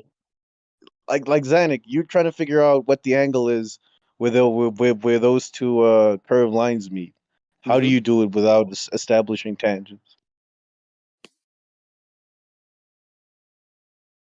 Zanuck? So you have the great circles with respect to one another, and you can angle between those 2 lines. There's 2 lines. Yeah, but There's how circles. do you Two figure out what the single value lines of that that are angle is? curved How do you lines. get the value of that angle? All you How need do you to do is calculate the value of that angle? you get the 3 points. Here's what you do. The 3 point, no, 3 points give you the angle. They're not. They're Which 3 all those points A, are on the curved line. Hold on. Those 3 blue dots. Those 3 blue dots are on curved lines. There's an angle between them. Yeah. So how do you calculate that angle, Zanuck? I'll without tell you how drawing you get the straight line? angle. From these, like, you know, from these curved lines, what you do is you take this lemon, whatever it is, and you cut it along, you know, these black lines, and you create, you know, the chord lines in between. And then from that center point, you know, you compare these 2 straight edges with like a whatever tool you're using, protractor or whatever else, and you get that angle. Yeah, but you're drawing straight lines percentage. Zanuck is saying you don't need to do all of that. If you're So I'm trying to figure out how he does it without doing all of that. I didn't draw any straight lines. Yeah, if you're gonna try to do an angle to a curve, you got to have a tangent. I didn't have. So where's the tangent when I have two circles, two circles that intersect each other? Where's the straight lines? In the plane? Yeah, I'd agree there. There is a plane that each hold on. They're each great circle has a plane. If it's in 2D space, each circle is in 2D. It has a plane, so it's flat, so it's straight. There's no straight lines. Wait, how we're just doing this on paper? This percentage in your calculation, didn't you say you would draw a chord somewhere in there? I said it wouldn't be a calculation. Like, imagine you have a ball, right? And the curved lines are, you know, 90 degrees from each other. You could just basically cut out a quarter of that ball and then measure it from the inside. You know, you'd have these planes now from, like, you know, the 12 o'clock and 3 o'clock, and then you just measure that quarter of the ball. It's going to be a quarter of 360 degrees. You understand? Yeah, but these lines are not perpendicular to each other, right? If they were perpendicular, definitely I would do what. No, I mean, you wouldn't even need to be calculate perpendicular. anything. Just imagine that, you know, along that BA line, from B to A, basically, I just cut, you know, well, not just from B, but from the edge all the way to A. I cut through that ball at the black line. You cut it in half, yeah. And then I did, no, not in half. You're getting way too complicated percentage. And it's then much simpler from the than edge, that. I think I know where the problem is. Hold up, Zanuck, let me finish. And then from the edge to the A, for like the C line, you know, just basically meet in the middle. You cut it to the center, right? And you just take out that part, which is, you know, more than a third or what have you, or about a third. And you just take that out, and then you just measure from inside the ball. I'm struggling to visualize this. If you draw a picture. Does anyone understand what I'm saying? You've got straight or flat surfaces, yeah. Yeah, you got the flat inside surfaces that you're measuring between. Right. Exactly. Picture a point. Picture you have a compass. Not a compass. A compass. You're sitting at one point in space, and you don't know which direction you're going to leave. When you leave, you don't know if you're in an accelerated reference frame or a inertial reference frame. You're sitting there at a point, and you say I want to go this direction. You point out in space, any direction you want, and I say I want to go 90 degrees in opposition to that direction, and I point the other direction. Now I don't know when I fire my rockets to go those directions. I don't know reference frame I'm in. If I'm in a curved reference or a set of reference frame, I will make a curved path. But all I know is I know that this direction to the right of me versus this direction above me is 90 degrees opposed. Now, you can say I'm implying a straight line because I'm pointing up, and that's a straight line. It could be a straight line, but it might not be. It might be when I fire my rockets, I might be curving. So just like the point on that sphere, when I take off to the right, I start taking a curved path. I was 90 degrees opposed to the other direction I could take, which is straight up. Those don't have to be straight lines. Those could be, hold on, I'm almost done. Those could be curved lines, but they are 90 degrees opposed from each other. Now, the direction you can say is implied to be straight, but no, I haven't given any direction yet. I don't know. I mean, I haven't given any path. It could be straight or curved. I just gave a direction. Bro, you're begging. Let's get a clarification. Like Zanik says, if he gives you a direction, do you equate that to be a straight line? Is a direction to you a straight line? If it's like the example that he gave, where so he's qualifying already. He's wrong. And there's these 2 points or what have you. No, I'm not talking. No, I'm not talking about 2 points. If I'm standing at one point and I tell you the direction, all I'm telling you is the direction, not how far you go, just a direction. Is that a straight line? Yes. Okay, that's where we disagree. That's where we fundamentally disagree. I mean, I knew that would be where the problem was. I kind of felt it. Now you just confirmed it. Thank you. No, the direction is not. See, so a vector has two. A vector has two components, right? A magnitude and a direction, both. If you don't have them, and the magnitude can be either the distance or speed in vectors. But in this case, it's a distance. And you're implying, you're actually affirming the consequent. You are the one actually kind of going one step too far. We're just saying it's a direction. There's no other magnitude given. So the direction does not have a straight line. It can be a curved line. It can be a straight, it can be anything. But we're just saying the direction one is direction this. Have a curved line. Because the direction is not, a direction itself is not a vector. In order for it to be a straight line, you have to have a vector. The direction isn't a straight line. It's not a curved line. And the reason why is because it's not a line. To have a line, you need a distance as well. You don't have that. You just have a direction. And that is, you need a direction. That is true. You need a direction. But the question where we fundamentally disagree is whether you classify having a direction as having a straight line. No, see, I think you're kind of coming at it backwards, because we're not just like disagreeing what a direction is. We have lines to begin with. We have a straight line and a curved line. So I think we can safely agree that the direction of the curved line is changing. It's not. Yeah. Constantly changing. A curved line is constant. It's a definition of a curved line. It's if you can't just start with a blank slate and say we don't agree on directions. We do. You just haven't introduced the thing you're still invoking the line. You're still invoking the magnitude. We're not talking about the magnitude. We're only talking about the direction. If it's truly a vector and you're talking about lines are vectors. This is not a vector. This is just a direction. Are we talking about a straight line or a curved line? It doesn't matter. It does matter. We're not talking. We're not talking about right? lines. We're not talking about lines. We're talking about a direction. You're conflating a line and a You direction. really are. That's the problem. How can you have a direction when you don't have a line? I just told you. Go ahead. A vector. How does it have a Would direction? you agree that a line is a vector? Depends. Yeah. A line has a distance. Everything you say is objective. A line has a distance, does it not? Yes. Okay, a direction does not have a distance. Therefore, it is not a line. Yes? A direction does not have a distance. I would agree Correct. with that, yes. There you go. And therefore, now you're getting it. A distance is not a line. And so we don't need a line, we simply need the distance. Direction. Sorry, I meant to say direction every time there. Yeah. Okay. Direction's not a line, and that's the conflation that's what's causing the issue. Yeah. Everyone should agree. It's really that simple. This is not that complicated, and you're making it very complicated. I don't think I am. No, but you are. I'm telling you because you don't know what a vector is. If you knew what a vector was, you would agree with us. I know what a vector is. What's a vector? A vector is basically, the direction of something. No. It is. So you don't know what a vector is. If you have a line, like a you keep on saying Have you ever heard? I want to know if you know. If you know, stop saying you know. Just tell me what it is. with magnitude. Yeah. What? Say it Magnitude. again? Wait, hold on. I want to hear you, Gummy. What is it? What is a vector? I just told you. No, I didn't hear it because somebody was talking over you. I said it's a specific like magnitude in a specific direction. A specific like magnitude and like direction. Is that what you said? Yeah, he said magnitude and direction. Okay, yeah, so that's right. Yeah, so a vector has a magnitude and a vector has a direction. Those are two components necessary to qualify as a vector.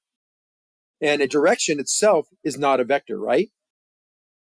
Obviously. Okay, so is a line a vector? It depends. Well, how does it depend? Actually, I would say yes. A line is a Yes, vector. of course you're going to say yes, because that's the answer. Yes. So when I say direction, smart. there's no line. Yeah, I agree with you. A direction Okay, good. is not a line. So then we have direction without a line. Yes, but that's not the issue. Perfect. The issue that is is you the guys point. are saying No, that is the a point. straight line. That's exactly the point. If you have a full stop, direction, we're done. Thank you. no, if you have a direction, say if we're in 3D space or whatever, I don't know, are you guys doing this on paper, 3D space or what? Whatever, Either whatever or. you're You're trying doing. to take it away from the example. The example is you're pointing, you're looking at this point, you're basically creating, you have distance, you're creating a line. You don't just have direction only. No, So, when we you say, have direction. When I'm pointing and we say direction, do you guys imagine a line? Of course we do. Yeah, you imagine the line, but that's not a necessary thing to figure it out. All you need is the direction. You don't actually, of course, if you have the direction, you can make a line out of a direction, but we don't need to ever make the line. Yeah, we I never only need the think direction. a lot of people don't think you in only need straight the direction lines. if you have more When than I 2 think points. of when I think of direction, I think in physics, because I'm thinking if you're in the military, you're thinking about trajectories. If you're in baseball, you're thinking about trajectory. If you're in any sport at all, because I'm kind of sports minded, I'm not thinking a straight line. Whenever I throw something in a direction, I'm thinking that's a curve. Whatever I do, it's a curved path. Everything, nothing goes And he's straight. just talking about, I know, but he's saying that he's saying he's you're right. implying that when we Hold say up, hold up. direction, No, we're 'cause thinking the in straight initial lines. thing started What off is with what is this argument empty about? space. You only have 2 Nonsense. What points. it's about. Okay, In so what it's space. about? It was nothing else. There was no nothing that could be causing it to curve. It was just 2 points in empty space. When you point to a specific direction and you say to that point, that implies from the first point, which is you, pointing to that second point. That implies distance, which makes a line. No, if you said all the way to that thing that I'm pointing at, now you've created a direction which is towards the thing and a distance all the way to the thing. But if I'm just saying in that direction, I haven't specified any distance. It What do you could need be distance one. for? You don't. That's the thing. You don't. Our point summarized is in order to find What's the whole point of this? Yeah, is what's in in that order to direction, find the Gummy? angle between a curved line and a straight line, or two curved lines. All you need is the direction of the curve in that point where they meet. Only the direction. So it's not. You don't need a line. And you need all the you point. need is a direction. That's So our point. hold up, Gummy. When you say in that direction, what's in that direction? What are we gonna find?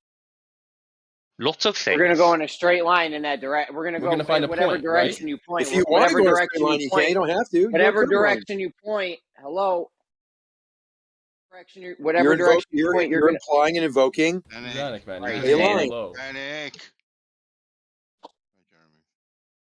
Whatever direction you point or you go in, you're going in a straight line, right? Or you Not taking necessarily. a curved path? You're We taking a could curved say, path? yeah, we could say start walking in that direction. That doesn't mean you have to continuously walk in a straight line. It just means the direction you start walking at. Change direction. I'm going to change direction. I'm going to keep walking in the same direction. It's going to be a straight line. No, because you've went to a different point, so the direction doesn't necessarily matter anymore. What are you talking about, Gummy? A different First, point. you start If talking you about tell me to go in direction. a direction and I don't change direction, I'm making a straight line. Yeah, now he's conflating the term direction. You start talking mathematically. Direction is one half of what a vector is, right? And then you start talking about changing direction as you're walking. That means you're changing your vector of movement. So you're not making sense now. In order to do that, you have to start moving, as in you're gaining a distance, a magnitude. And now you've already left the spot where trying to find the angle with curved lines or something? Yeah, like I said, all this is about is in order to find the angle between a curved line or two curved lines or whatever, all you need is the direction of the curve in that point where they meet. That's all you need, just the direction of the curve in the point they meet. You don't need to make any lines. All you need is the direction. Well, no, that direction will be lines, and they'll be straight lines. That's how you work out the angle. But that's where we're fundamentally disagreeing, is when we say direction, we don't see a line because it doesn't have a distance. A line needs a direction and a distance. Can you guys show me where you find an angle to a curve without using a straight line? Just, I don't want to hear it. I don't want to hear nothing. Just where did you hear that? Who told you this? How about just like do it? No, just tell me where you found it from. Do you have like a citation? I mean, I don't want to be a dickhead, but do you have like a citation or like who told you this? Whether or not these directions that are straight lines go for 1 centimeter or go for infinity, at that particular point where that one straight line and the curved line or the two curved lines meet, you have to establish the direction of those straight lines. Right? Yeah. That's the only way you can work out. I don't know why you guys are fighting this so much. To be honest with you, you need those two straight lines, whether or not they are real or fictitious is neither here nor there. But you need those two straight lines at that point to be able to establish that angle. I don't know why we're even arguing about. I don't know why we're even arguing about it. Who told you guys? Where did you guys hear? Is this in a math class or something? Like, where's the link that says you can do it without making a straight line? What I'm saying is the fundamental disagreement is that we say all you need is a direction, but you say a direction is a line. That's where we disagree. I hear you saying that you don't need a line, but who told you that? Where can I look this up? Because as far as I know, it's just you guys saying that. I've always heard you need a line, a straight line. So unless you guys have some kind of citation for this or some kind of geometry class or something, it's nothing. I'm not going to link you a class on freaking geometry. Why? How would that help? But when I Google how do you find a line between how do you find an angle between a curved line? It says you need to have a straight line, a chord or something. Because it doesn't say anything about direction or nothing like that, what you guys are saying. So because when you make, I just put it in the chat for you. When you make a straight line, you get the direction. But what we're saying is you don't need a line. It is not a requirement. All you require is the direction. So if you can get the direction without drawing a line, then you've gotten the angle anyways without drawing a line. Yes, drawing the line can be very useful to finding the direction, but it is not required. Is the direction at that point? Hold on. It's 16 fucking pages, Zanuck. Which page is it on? Where it says you don't need to make a line. The second page, second and third page are pretty easy explanations. It's a full paper. I mean, this is well documented, and you're saying like, "Well, show me a citation." It's everywhere. Everybody knows what Gummy's been saying, and he's been doing a very good job of breaking it down. Zanuck. Hold on, Gummy's done a really great job of just breaking it down into simple terms, and you just keep on conflating distance with the direction. The magnitude is as part of the vector. All we're looking at is the direction, and at any point on a curve, we can tell you what direction you're traveling because the definition of a curve. Second page it says draw a straight line. It's got straight lines all over it. No, do the third page then. Third page. Sorry. Third page now. Okay. It has straight lines. It's got straight lines as well. On the page. Yeah, it does. Who told you could do this without making a straight line? So the thing is, no person is telling us this one by one. It is math that tells us this. Third page has no straight lines. Your math doesn't add up. The third page, page 575 of this paper, this PDF, it shows two curved lines. It talks about it. They're both convex or concave. Yeah, and they can get the angle between the two. Because the angle is based on the direction change, not the line. And as Gummy said, lines make it easier. But you can, there's that back at the edge, at the end of this thing, you can see a bunch of other more advanced calculations on how to figure out what the angle is based on curved lines. According to Ramus, an angle is a quantity. If the sides of two angles fit, the angles are equal. The opposite need not be true. He's talking about making, like, you know, taking these equal sized curves or circles, semicircles, and then making sides of them. If the circles are equal, the sides are going to be equal, the angle is going to be what it is. Is that direction a straight direction? Straight doesn't have any meaning in direction. Yeah, exactly. You're still conflating the two terms. A straight only has a meaning once you start drawing it out. But if you're at a point and talking about a direction, there is no such thing as straight or no. It's just a direction. At that point where you say you don't need straight lines, you only need a direction, right? Mm-hmm. Which is what I heard, right? Is that direction, right, a straight line or a curved line?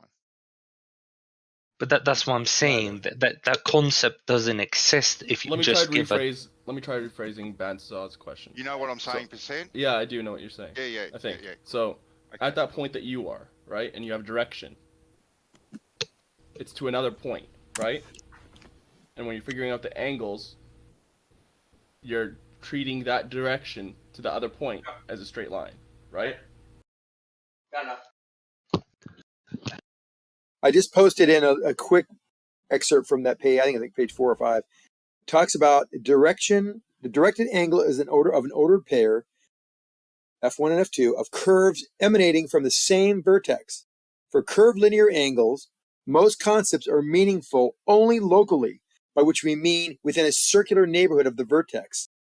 In the definition, the two angles are called congruent if there exists some rotation and or translation of the plane which maps the first vertex onto the second one, in which transforms. Is the plane a straight line? Is the plane a straight line? The plane is straight. It's flat. There can be a straight line in there, but we're not talking about that. We're talking about the curved lines. Remember, so this doesn't tell me that you can find an angle. This doesn't tell me that you can find an angle without a straight line. I don't know. Can we ask you about, so with the throwing ball analogy, when I throw a ball into the air, I throw it at an angle, but it's not going straight, right? Where'd you get that from? Now we're not introducing. What page you get that from? So imagine it's complete emptiness. Okay. Complete emptiness. No. Can we stick to this? We're on the theory though, right? Yeah, but let's not talk about complete emptiness. Adding in water and atmosphere and gravity and stuff like that changes. Right now we're on the prime, like the first thing, which is how you're imagining the distance between the 2 points. Right? But when I want to throw a ball, and I'm asking my teacher, I'm asking, what direction should I throw the ball to hit the target? He'll point up maybe towards the sky, kind of. And that's the direction I'll throw it at. But if you follow the ball, it's not going to just fly in that direction. It's going to make an arc. So even though I've been told to point in a direction, this direction isn't a straight line. It is part of a curve. The direction's straight up. No. Get wrecked. The direction is the point at which I want the ball to fly towards, but that doesn't imply a straight line or a curved line. I'm still not anything. I'm still not seeing where you guys got this from. Like I said, it's a consequence of mathematics.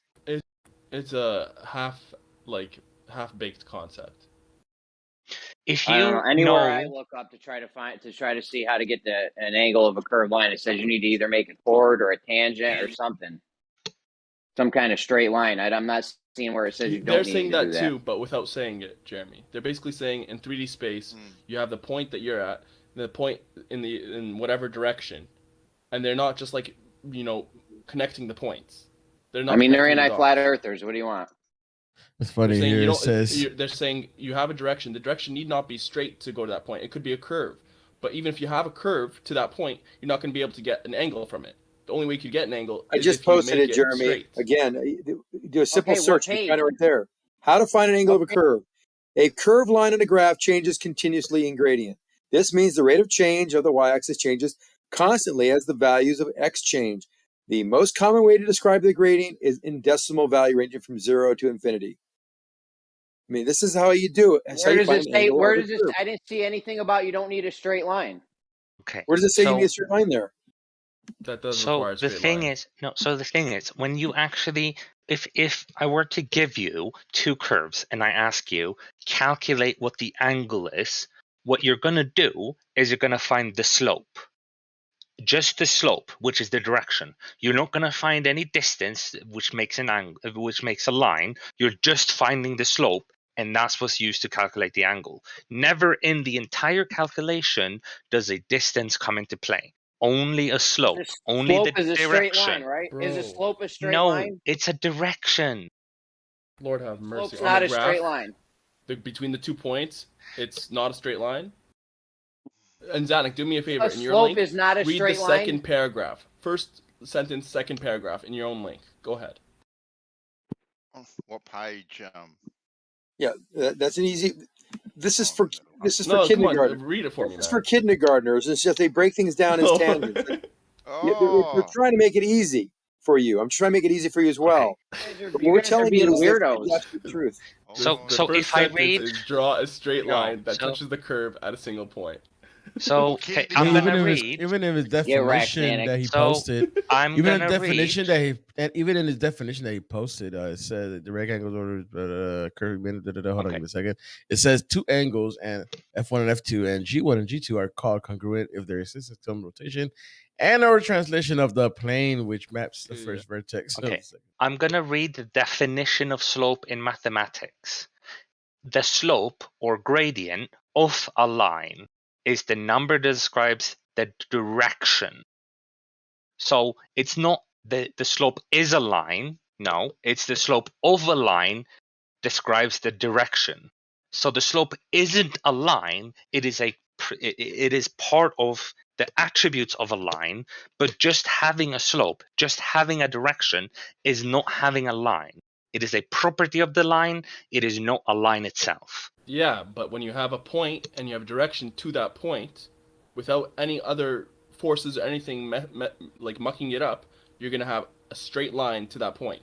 If your goal is to measure an angle, you're gonna have a straight line. You can't measure an angle from curves. We're not talking about to a point. We're asking from a point. What's the direction from the point? Yeah, not but to you need, the point. hold up, from you need 3 the points point. to measure an angle. You agree, right? No. It's not just 1 point. If you have two curves and you want to measure the angle where they meet, you don't need 3 points. If you have just two need curves, you have infinite points. Okay.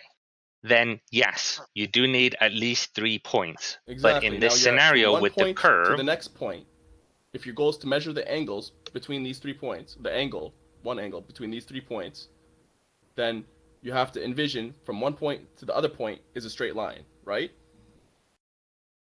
No. Lord. Okay, so let's say we made a curved line between these 2 points. How are we going to measure the angle between that? Because we're not choosing multiple points on the curve. No, from the original 3 points, we're now going to connect 2 of the points with a curve. How are we going to measure the angle between the original 3 points doing that? We don't have 3 points and then we connect curve between them. We have 2 curves and we pick the point where they meet. We have 1 point and 2 curves. We don't have multiple points and then we draw curves. Like I said, we have 2 curves and 1 point where they meet. But when we started this thing off, we said you're at a point and you're pointing at a specific direction and you're asking, whether that's going to be straight or whatever, right? You're pointing to the direction of another point. Okay? We're not introducing curved lines yet. In order, you can't have a direction to a point unless it's a straight line if your goal is to measure the angle. Simple as that. Yes, you something has can. a direction, hello. If something Yeah, has right. a direction, that means that changing directions because it has a direction, right? You cut out a little bit. Can you repeat that? If something has a direction, that means it's not changing directions because it only has a direction. Correct. That's a straight line. But we're not saying that something has a direction. We're talking about the direction. You're using it as an attribute. We're using it as itself. I heard This you is read the in the problem. definition of slope off, and you said it has a direction, right? Yeah, Did you not say that? So what I said is the slope is the description of the direction of a line. It isn't a line itself. It's the direction of a line. It is an attribute of a line. Yeah, it's no, the it's tangent not. of the line. It's not the tangent either. It is simply the direction. It is not a line. So hold up. You have a curve. Isn't the direction the tangent? No, the direction can make the tangent, but it isn't the tangent. Well, come on, man. What are you splitting hairs for? The point is, you have to look at the tangent to get the direction. Correct? So when we say that the direction isn't a line, it's because we don't have everything that makes up a line. We only have parts of it. Of course. That's like you saying. That's like you saying I have a car even though I only have the wheels. No, we only have the wheels. We don't have everything that makes up the line. We only have one part. Of course, the direction is a straight line. If it's the direction and not the directions. If it was a curved line, it'd be the directions. So if I ask you, it says the direction. Oh, you guys are fighting over So rubbish. I can draw say, a diagram. Fucking stupid. Gummy, draw a diagram, right, that establishes no straight lines whatsoever, and show how it's done without establishing straight lines. Because Zanuck posts stuff, and in the stuff that he posts that apparently debunks us, right? Mad straight line. Says you need straight lines. So instead of just talking about it, right, post something, please, that shows crystal clear that you need no straight lines on any tangents, in any vectors, in any directions whatsoever, so you can establish this angle. Okay. Yeah, it's kind of ridiculous. The thing is, if you want an illustration, of course you have to draw a line. You can't draw something that has no dimensions in an illustration. Like that's like me asking, draw a thought in a picture. Please draw a thought in a picture. No, can you show us how it's done without a straight line? Can you show us how it's done without? All Bandsaw wants is for you to show us how it's done without the straight line. If I show you the math, I can show you the math in which you never use a straight line. But if you want an illustration, of course there will be a line because you can't draw something of 0 dimensions. How's fine? Show us a curve. Show us a curved line. Hold on. Show us some curved lines. Does that math, right? Can you put that math to a diagram? What do you mean by diagram? I could represent the numbers in a diagram. I could draw them in a diagram. Yeah. But if I draw the illustration, of course I have to draw a straight line because again, you cannot have something. Boom.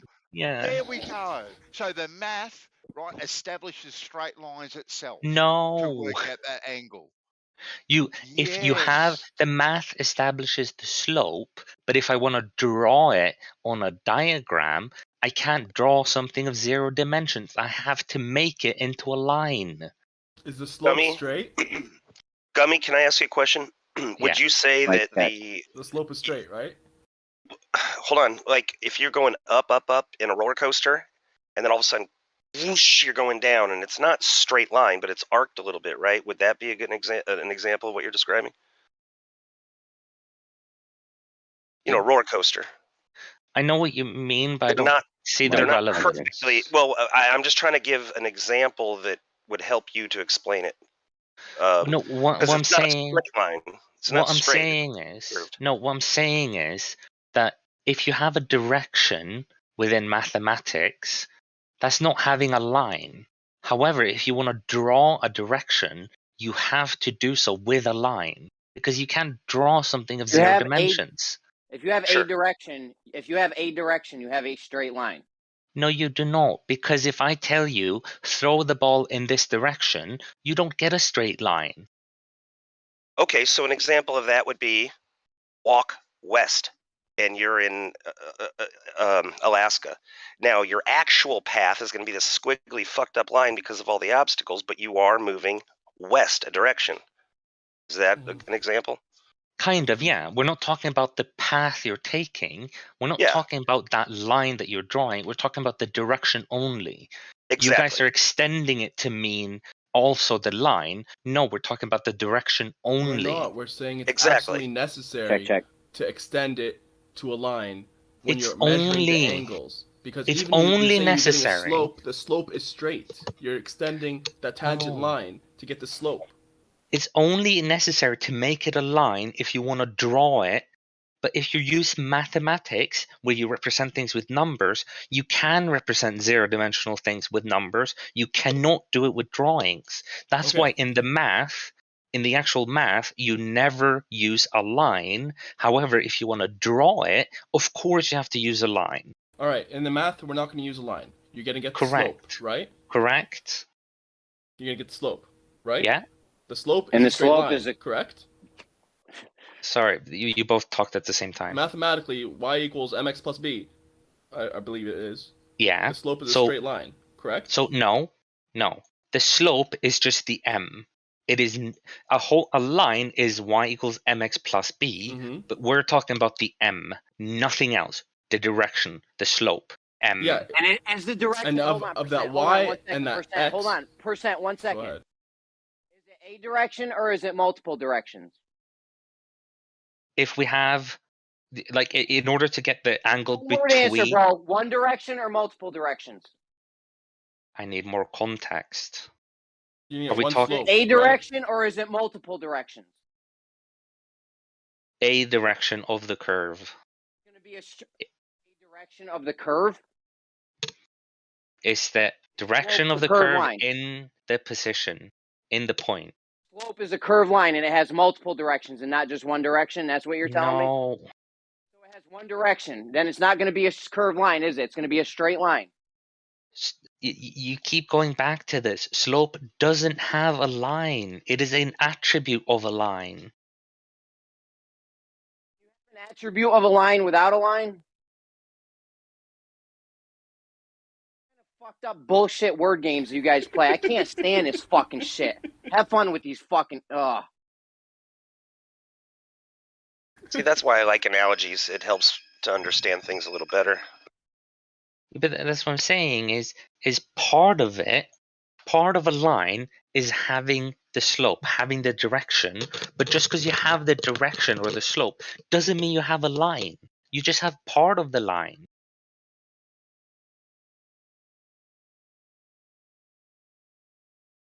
I don't know what to tell you, man. If you don't think that part of a line is also a line, I don't know what to tell you. Which part of the line do you have? It's not a part as in it's part like I cut off some parts of it. Okay, good.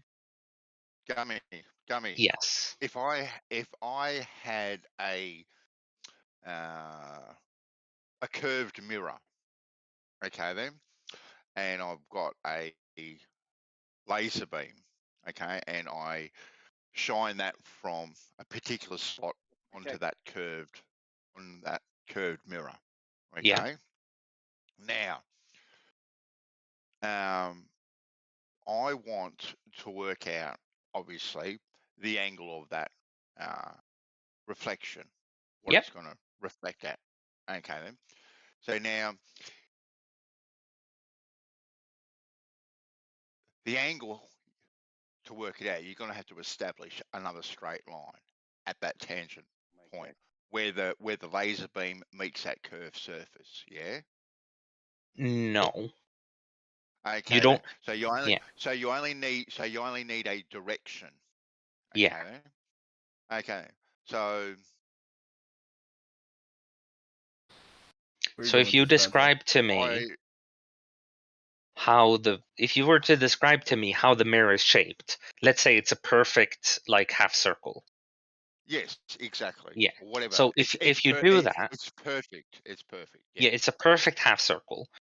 Then I can describe to you, before you've even shunned the laser, I can describe to you the slope at every single point of that thing and tell you in advance, if you shine right there, it'll have this angle. If you shine right there, it will have this angle. Because I know the direction of each point if it's a perfect circle or a sphere, sorry.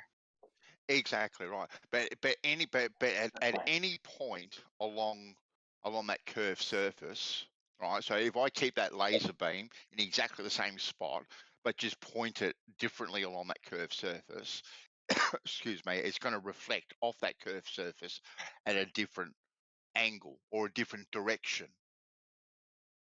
Yes, but of course, if you only move a small amount, then the difference will be small. Well, obviously, Yeah, right? just to clarify. Well, that goes without saying, Jumping. Yeah, but sometimes it's good to be clear. But yeah, okay, then. I'm with you so far. Whether you move it 1/100 of a millimeter, right, or 10 centimeters along it, it is going to have a different direction all the way along that surface, right? But that direction, right, is going to be a straight line. That angle, right, is created by working out at that point, right, with two straight lines. Now you may think that you can do it without mathematics. You can't draw a diagram that shows the mathematics combining with a diagram without establishing those straight lines. But the direction, right, the direction that laser beam is going to go is going to be in a straight line. Okay, and that's the angle. But this is why I keep going back to the fact that what we fundamentally disagree on is whether a direction is a line. Because, like I've said before, the direction is just an attribute of a line. It's not the line itself. So all I need is that attribute. I don't need any full line. I just need one attribute of the straight. You need an point. attribute. You need an attribute of the straight line. We know. Yeah. No, an attribute that because you would can't make do it without the straight line. An attribute of what would make a straight line if you use the attribute to make a line, but it is not necessary to ever make a line. I just need the attribute in that point of direction. Sure, you don't actually have to draw a straight tangent line, but you need the don't slope have to ever of the tangent line. Yeah, but that's why I'm saying the only thing we're disagreeing on is that thing. Because I hope we both agree that all you need is the slope. You don't need to draw a line. All you need is the slope. Where we disagree, you get the slope from a tangent line, which is a straight line. Where we disagree is when I say all I need is the slope, and I don't need to draw any line to get the slope. Therefore, I don't need a line. I just need the slope. Do you know what a slope is? Do you know what a slope is? I gave you the mathematical definition before.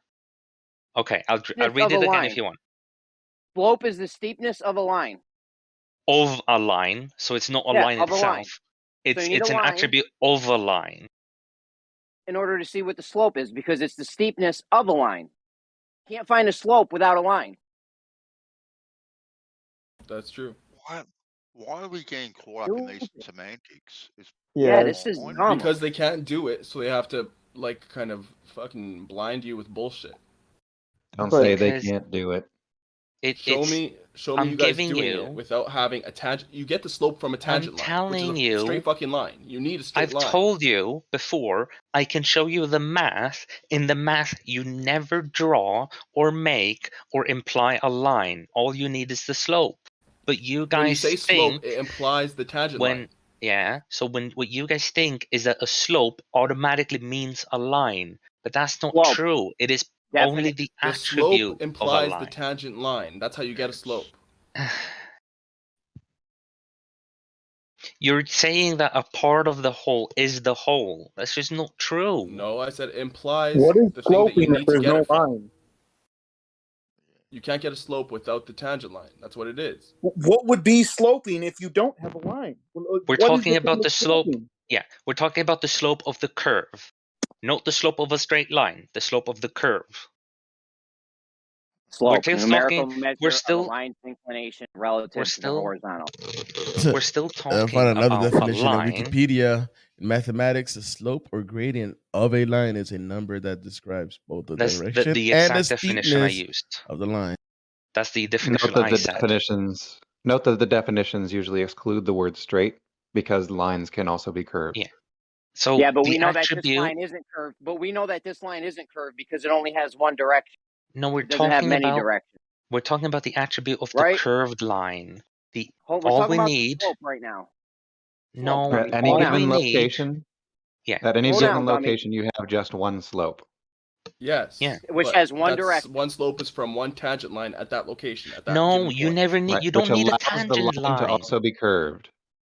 No, hold on. The tangent It's line is not the curved? slope. Hold on. It's not the slope of the tangent line. It's the slope of the curve at that point. We can use that to make a tangent No, line, a point. but You it's don't have not. a curve at a point.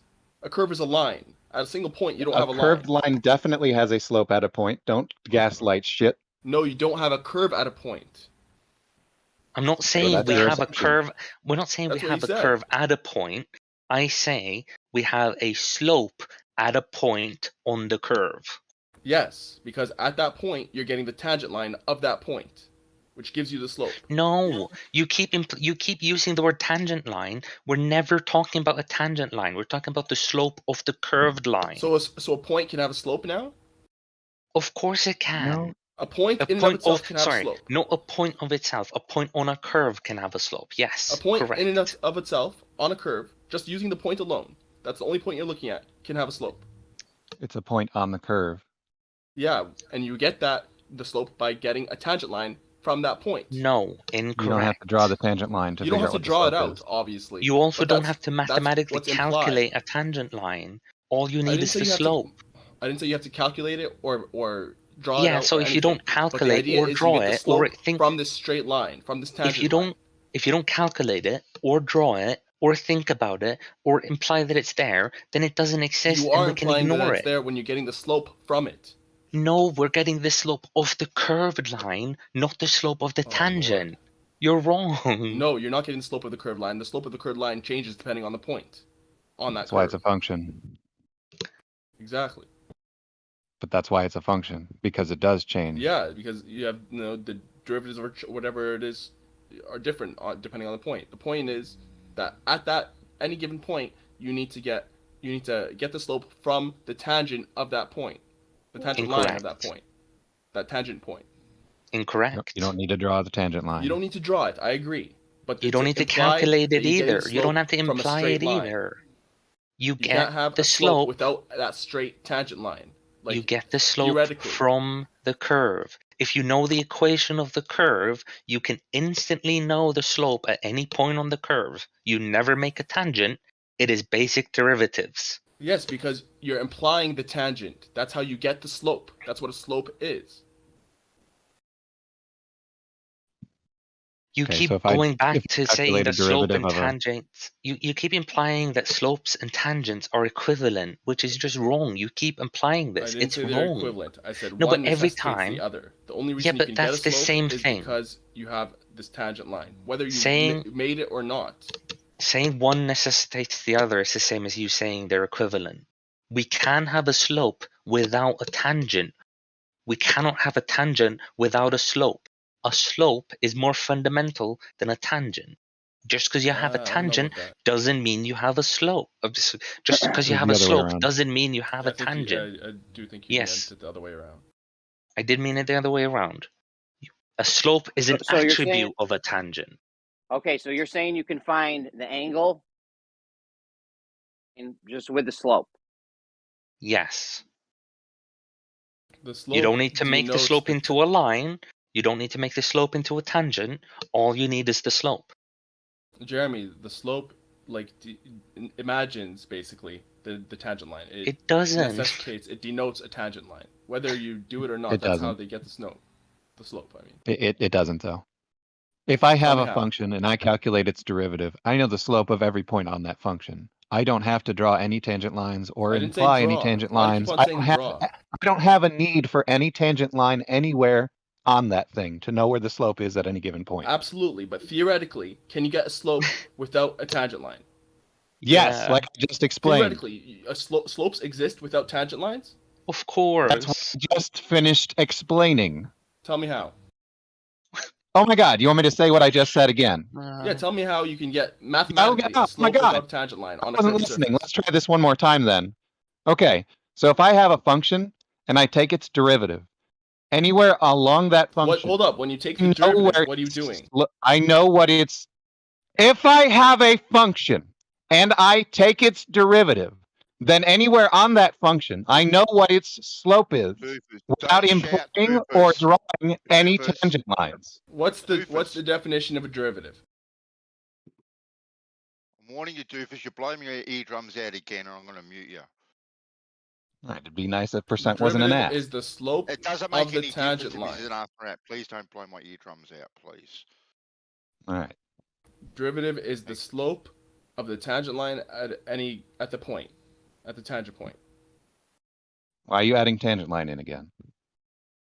Well, we're talking about tangent point, right? And the derivative is the slope of that line from that point. Right. You want the tangent line to be there. I get that, but it doesn't have to be. Bro, just because you like skipped a step doesn't mean that There's no it step wasn't to skip. part I of it. took a derivative. That was it. That was the only fucking step. There are no more steps. That's the only step. The actual definition for derivative is the slope of the tangent line to the graph of a function at a given point. I keep adding tangent, Blackhand. That's literally the definition I'm reading out. That you're reading out a definition of a derivative. It's not the. You're reading out a definition. Here we go. You literally cannot have a slope hold on, percent. unless you have this imagined tangent line. Ready? Here we go. The slope of a curve at a point is equal to slope of the straight line, the curve at the point. Yes, so it's equal to, but it is not the same thing as. That's the problem. What is equal to?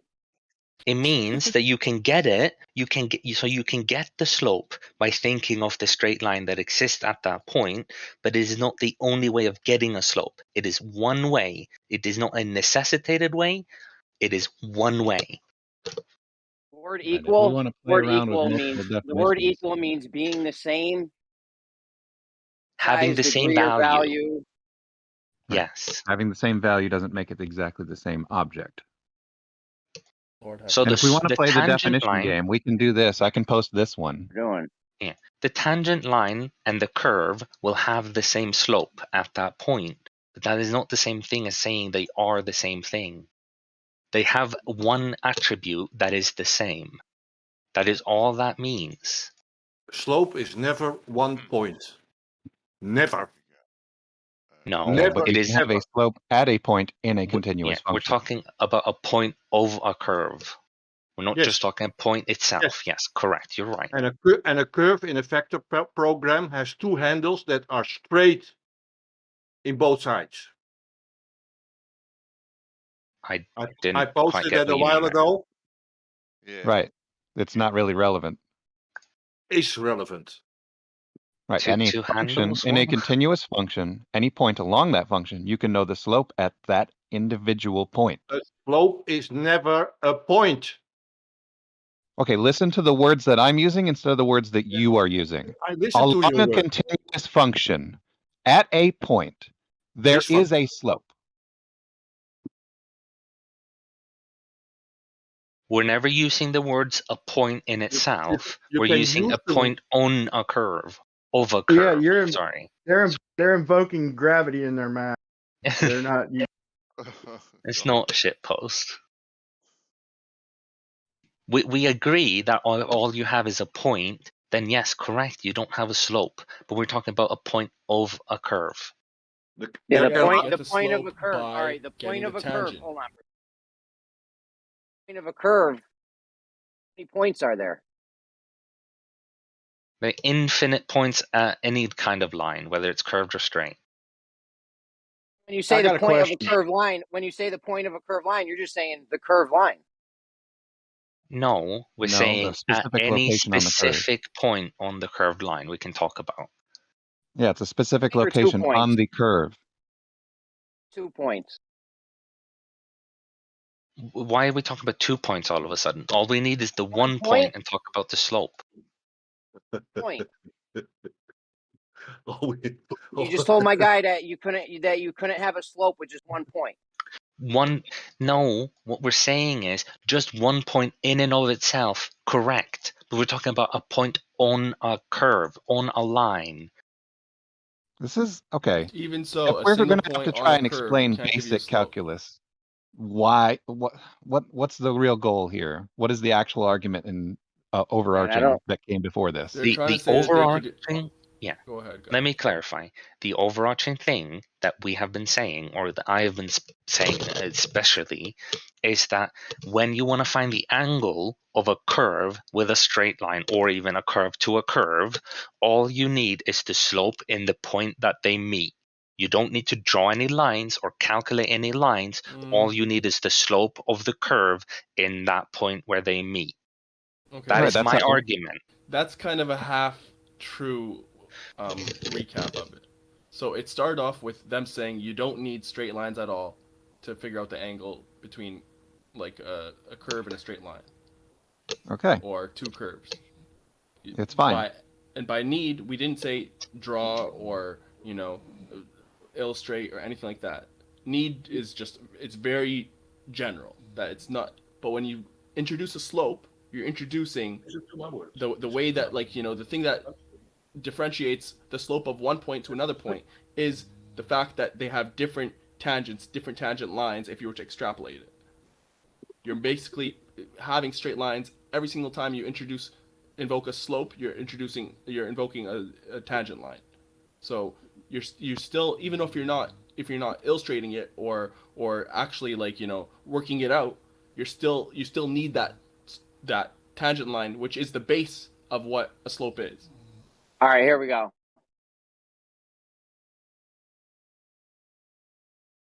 Am I clipping at the beginning? Yeah. A little bit, yeah. A little 4, bit, 5, 6, 7, 8.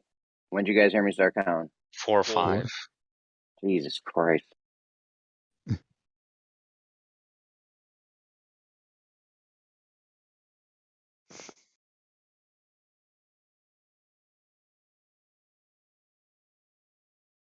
So we're trying to describe this basic concept right here, right?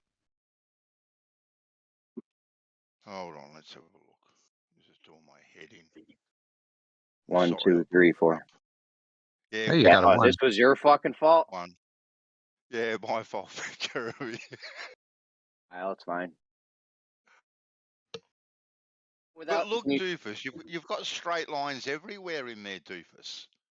Right. So when we're doing a derivative, the width of those triangles approaches 0. That's the whole basis for calculus.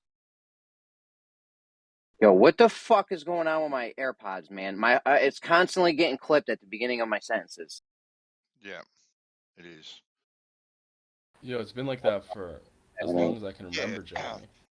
But anywhere along that curve, though, Doofus, wherever you put those points along those curves, right? You have to that point. You have to establish, in theory, even if you don't have to draw them, even if you can do it with mathematics, you've got to establish a direction of those straight lines. Yeah, to give yourself the angle at any point along those curves, right? You have to establish a direction which is the straight line. The lines are there for illustrative purposes. When you actually do the derivative mathematically, what you end up with is just another function that tells you the slope at any point along that curve. You don't need to actually have the straight lines in order to know what the slope is. So Bansal, what you just said hit it straight on the head. You said we get the direction.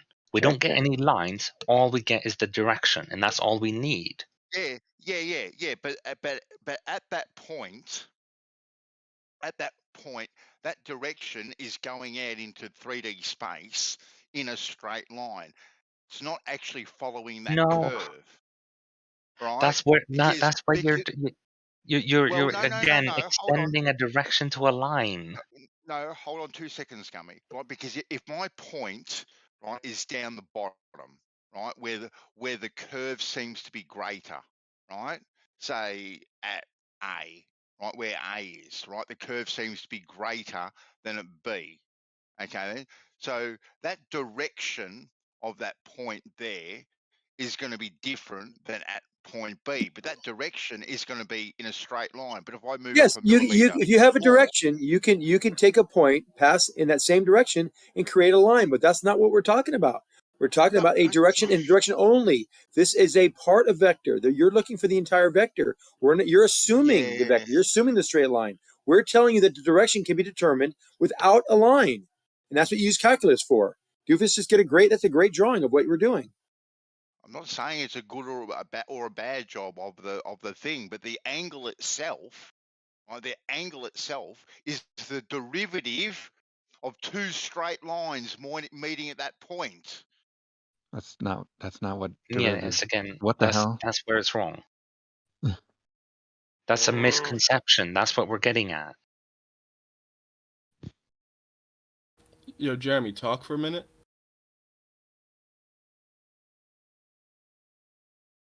No, he's going to North Korea to buy new AirPods. Can you hear me? Yeah. Check. Yeah. 1, 2, 3, 4, 5. Yeah, your mic's always been like this, man. That's why we have to. 1, 2, 3, 4, 5. 1. Yeah. I don't know, like. No, Yeah, it's doing it right now. Like, you have like this fade in, fade out thing, like noise fuck, reduction man? early on. It's been like this forever, and that's why whenever you talk, we have to like kind of. And you got an echo, Jeremy. Nate, shut the fuck up. I mean, is it an AirPod thing or is it like a Discord thing? Sometimes you can, like you can mess around with that. I think settings. He's had this longer than he had his AirPods, as far as I remember. Yeah. Jen said to fix your echo, Jeremy. I remember having the same issue. Is something that has to do with the suppression that the iPod uses, the AirPod uses, and the suppression that the Discord uses, which clashes. Yeah, maybe. When I maybe go to like the Discord options, yeah, we heard voice Mike video, check, and turn off like the echo cancellation, noise reduction. I think it might be noise reduction, but try to mess with those settings, Jeremy. Quit using Apple products. I think it's Discord settings. Messing with them, but I mean, even with. Man, fuck it. Yeah, you could mess around with the noise suppression and what else? Let me see. And also the input sensitivity. Some other shit too. No, somebody want to drop down a live stream too with me and help me? Yeah. Yeah, I got I'll you. help you, Jeremy. Okay, you go then, percent. You got to stay here with these animals. Okay. Thanks. It's got to be you. Doing my head in.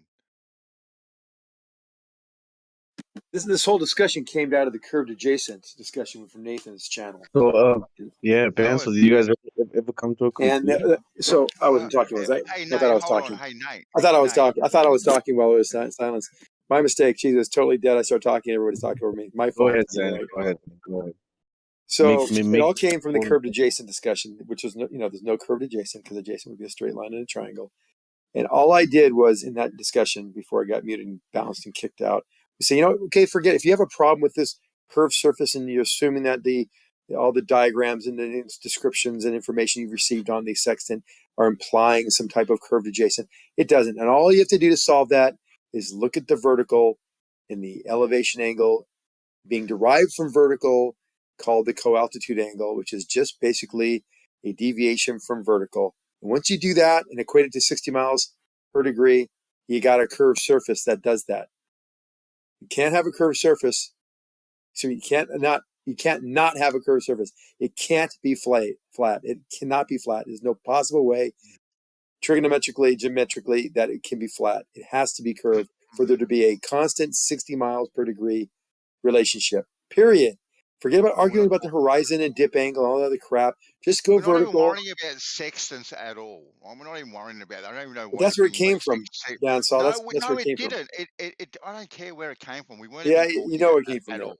You know it came from there. Danik, stop bringing up sextants when we're not even talking But about you it. know that's where it came from. All this talk. And the definition that you actually posted, right? In your definition that you posted yourself, right? It said you need straight lines. I clipped it, I tagged it for you, so go back and read it. It says you need I've already read it. That's why I posted it, because I did read it. Okay, Now, if you want to derive, it's the got straight lines line. in there. They're describing, the directions are best described by straight lines. Yes. You guys are so unreasonable. Nate is the only No. reasonable one here. No, the direction is best described by a straight line. Like you point in a direction, the best way to describe it is, hey, I'm going this way, and you're implying a straight line. I think even Dingleberry said that. Jeremy. Hey, That's Nate, it. if we come Nate, to whoever said it doesn't. Yeah, that's fine, and I'm okay with that. But it doesn't. But a angle does not need a straight line to be determined by on a curve. All you need is some calculus, and you get a direction at any point on that curved surface, what direction it's traveling. And the definition of a curve is the change of direction. So you're already implying that there is a direction. It's not a line, and that direction is constantly changing. Because if it was all lines, there'd be a bunch of fanned out lines. And no, we have a straight curve line. We do not care what the definition of a curved line is. Of course you don't care. You don't care about a lot of things that matter here. No, we don't. Right? Because we're I not know you don't. That's a problem. the definition For me, of a curved line. Yeah, well, you're in the class and I'm trying to instruct this concept, and you're saying I don't care. Well, that just means you don't care. It doesn't bother me. If you don't want to learn the concepts, then fine, it's your choice. I think But if you do care, you understand that the curve has a direction change at any point on that line, and that line is curved, and that can be calculated using a little calculus. I think I understand very well how to establish the angle, right, on curved lines. I think I understand it very, very well. Very well, huh? Okay. No, I said very, very well. Oh, very extremely well. So you know calculus. If you understand it very well, you can give me the equation for a curved line. No, got no idea about calculus, and I've got no need. Okay, so you don't understand it that well. So you generally understand it, not very, very well, but you just generally understand what a curved line. When it comes to calculus, I would say I probably don't even generally understand it very well. I get it. I mean, I know what you're saying. Your intuitiveness is grasping. Everyone knows what a curved line is. Everyone knows those tangents to the curved line. The concepts that we're talking about is that you don't need to have straight lines to measure angles on the curves, and that was the argument. And we've shown that you do not need straight lines to do this. To show it, you do need the straight lines, because to show it in 2D realm, it's very ineffective to not show a direction without using a straight line. So you're right in that sense. But the calculus itself will be establishing straight lines at that single point to work out what the angle is going to be. No. Yeah, it will be. Yeah, there's no values. There's no values of magnitude in calculus for the curve. It doesn't matter. None. It doesn't matter. All we obtain from the calculus is a direction. Yeah. Of a straight line. No straight lines. Yeah, but it's like anytime we ask you, can you define a line? You say a direction and a magnitude, and then we say, okay, so we only have a direction, so we don't have a magnitude, which means it's not a line. And then you go back to saying, no, but it is a line. Even though we've established that all we have is the direction. We're not talking about any magnitude, so it's not a line. Yeah, but it's kind of true, right? He's right. You're right. No. Okay, tell us why. No. What sort of line do you want me to describe, Gummy? Do you want me to describe a curved line, a squiggly line, or a straight line? Any kind of line. Any kind of line. Well, they'd all have different definitions, wouldn't they? No, line is the parent item. It is the thing that describes all of the things. It has the same properties. Curved lines, straight lines, they have properties that are the same. They're all lines. Mm-hmm. Yeah, but they're all different lines, though, aren't they? Yeah, but they're all lines. Straight lines. They're all different too. They have different attributes, but they are still lines. Exactly right. Exactly right. That's what I said. A straight Right, line and is different to a curved line, is different to a squiggly line. They're all different. They're not the same. But they're right, all and Then lines. then I can quadrilateral. say that. Then I can also say that a long line is different than a short line. Right, and And you can just a extend this to quadrilateral anything. has a definition, and rhombus, parallelogram, and a trapezoid are all quadrilaterals. But we don't say that because they're different, one's not a quadrilateral. A straight line would be the shortest distance between 2 points. Okay. That's what a straight Yeah. line But what would about be. a line? Now, the distance between those 2 points would determine its length. Yeah. Okay, That's then. fine so Okay, far. straight line, bang, happy days. Okay, what Now about a line? a squiggly line is going to have a squiggly definition in there. Yeah. However you would define that, squiggly, right? But It goes in you any do. direction between 2 points, up and Yeah. down and all over the place. That's a definition of a squiggly line, right? A curved line, right, would have an arc, right, between 2 points. Okay. In every single example of you describing lines, you need 2 points in order to get a magnitude. We're talking about the slope at a point. The slope of the line at a point. That's not a line, that's an attribute of the curved line at that It's the point. point. It's the point on that slope, correct? No, the slope is Yes. the value of the sorry, I'm butchering my words. The value of the slope at the point of the curve. Yeah, at that particular point. Yes.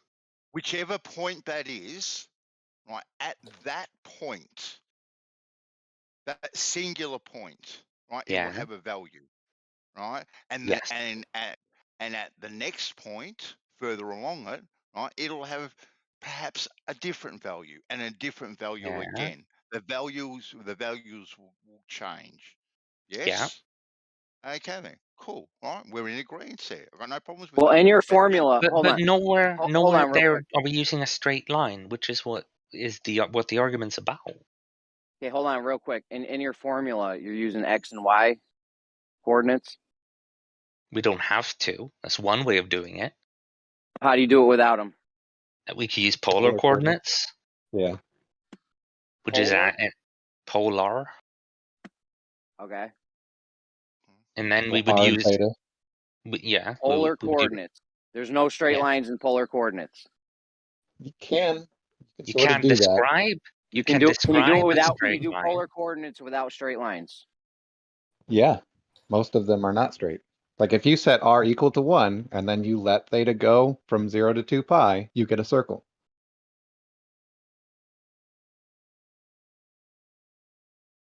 If you're using pi, your angle's going to be off. I mean, you can say that if you want to. Is it not going to be? Pi is defined to be related to a circle. Yeah, So if I use what do you mean? pi, Why would using pi make something wrong? because how he many thinks it digits has a deep you gonna finite go or with pi? infinite number of digits makes it a problem. How many digits deep you going to go with the pi? We're using Exactly. pi. It doesn't matter how many digits I use because I'm not using the digits. I'm using pi, the relationship itself.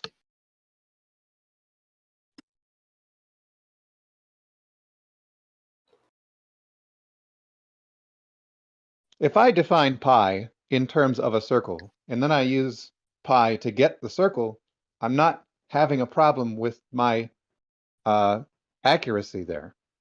I'm using the relationship as it's defined. All right.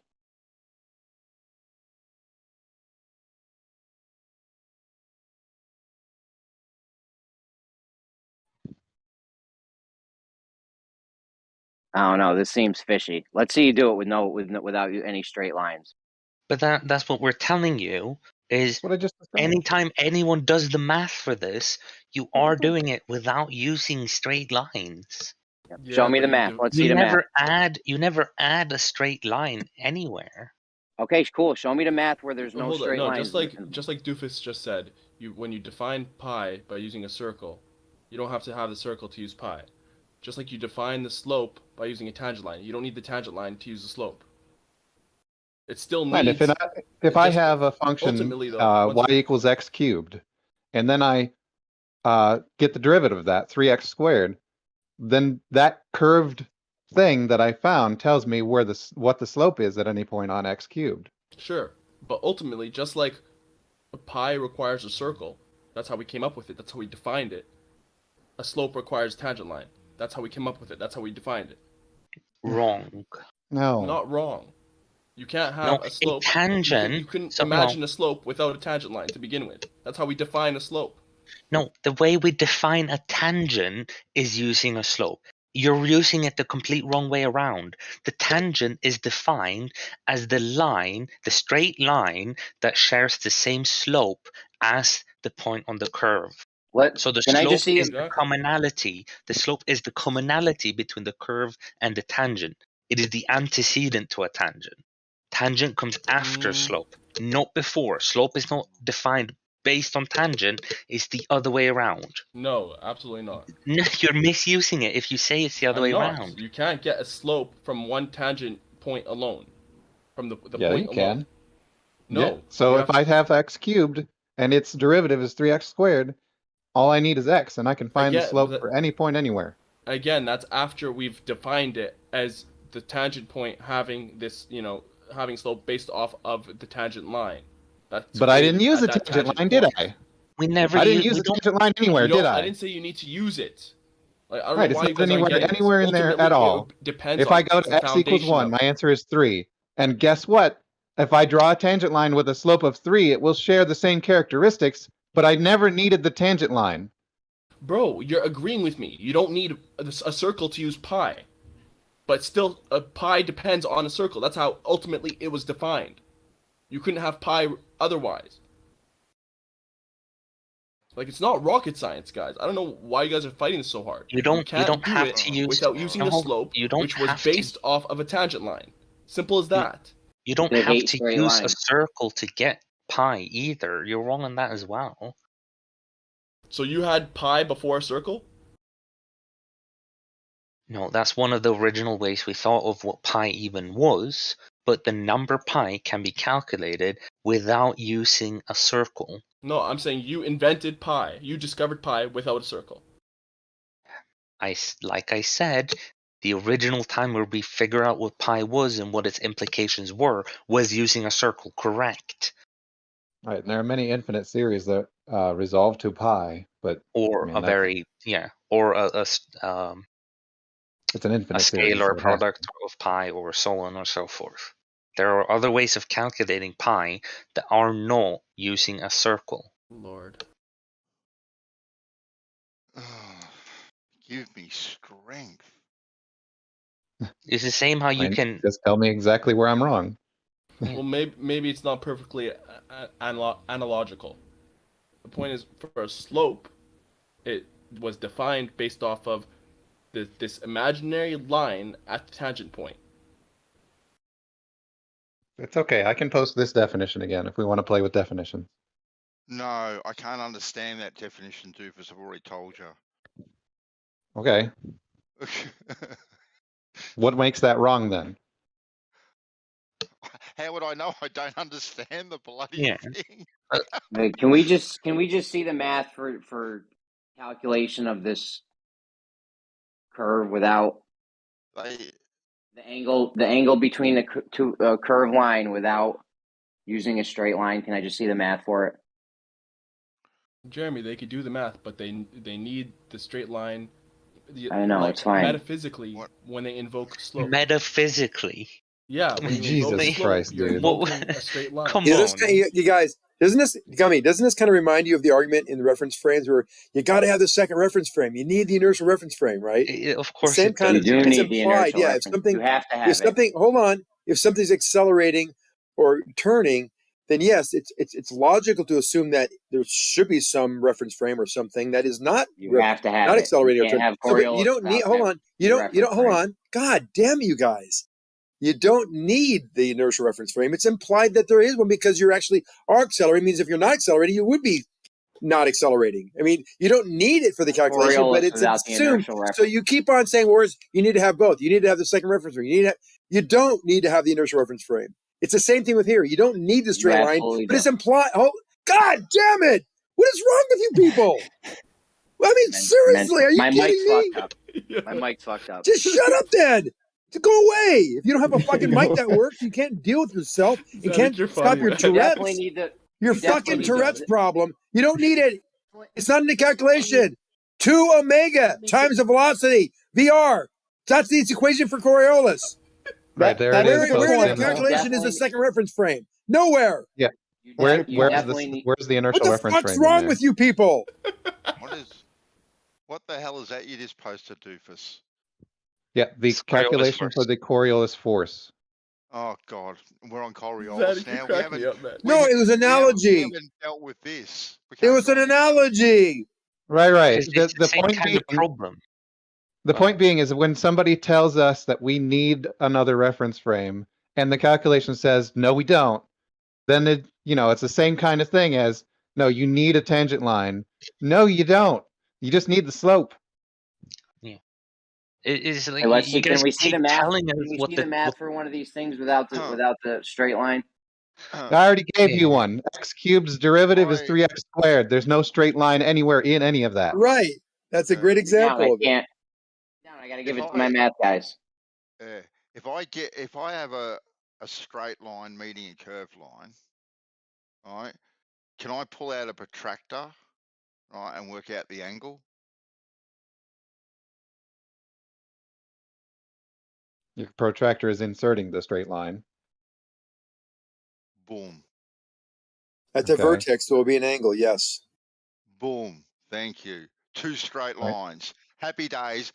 No, I gave you an angle. I gave you an angle, and then you're comparing that angle with the direction. There's not another straight line. The protractor, the tool itself, the tool itself is inserting the straight line based on how the tool is designed. Exactly. Right? Exactly. Right. Obviously. That's not making the tangent required in order to measure an angle. The tool is what's doing the thing that's adding that straight line. Remember, the angle's only a direction, Bandsaw. Exactly. Not a line. The line requires a magnitude, and we're not measuring the magnitude. We're only measuring the. Why are you guys getting caught up on the fact that we're saying that like you need 2 straight lines to have that angle? Like you're thinking that like we've got to draw these straight lines. Because you don't need straight lines.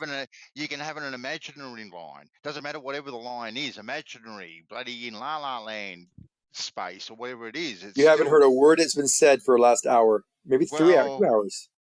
This has been going on for 3 hours. Guys, 3 hours. This has been going on. You still don't get it, really?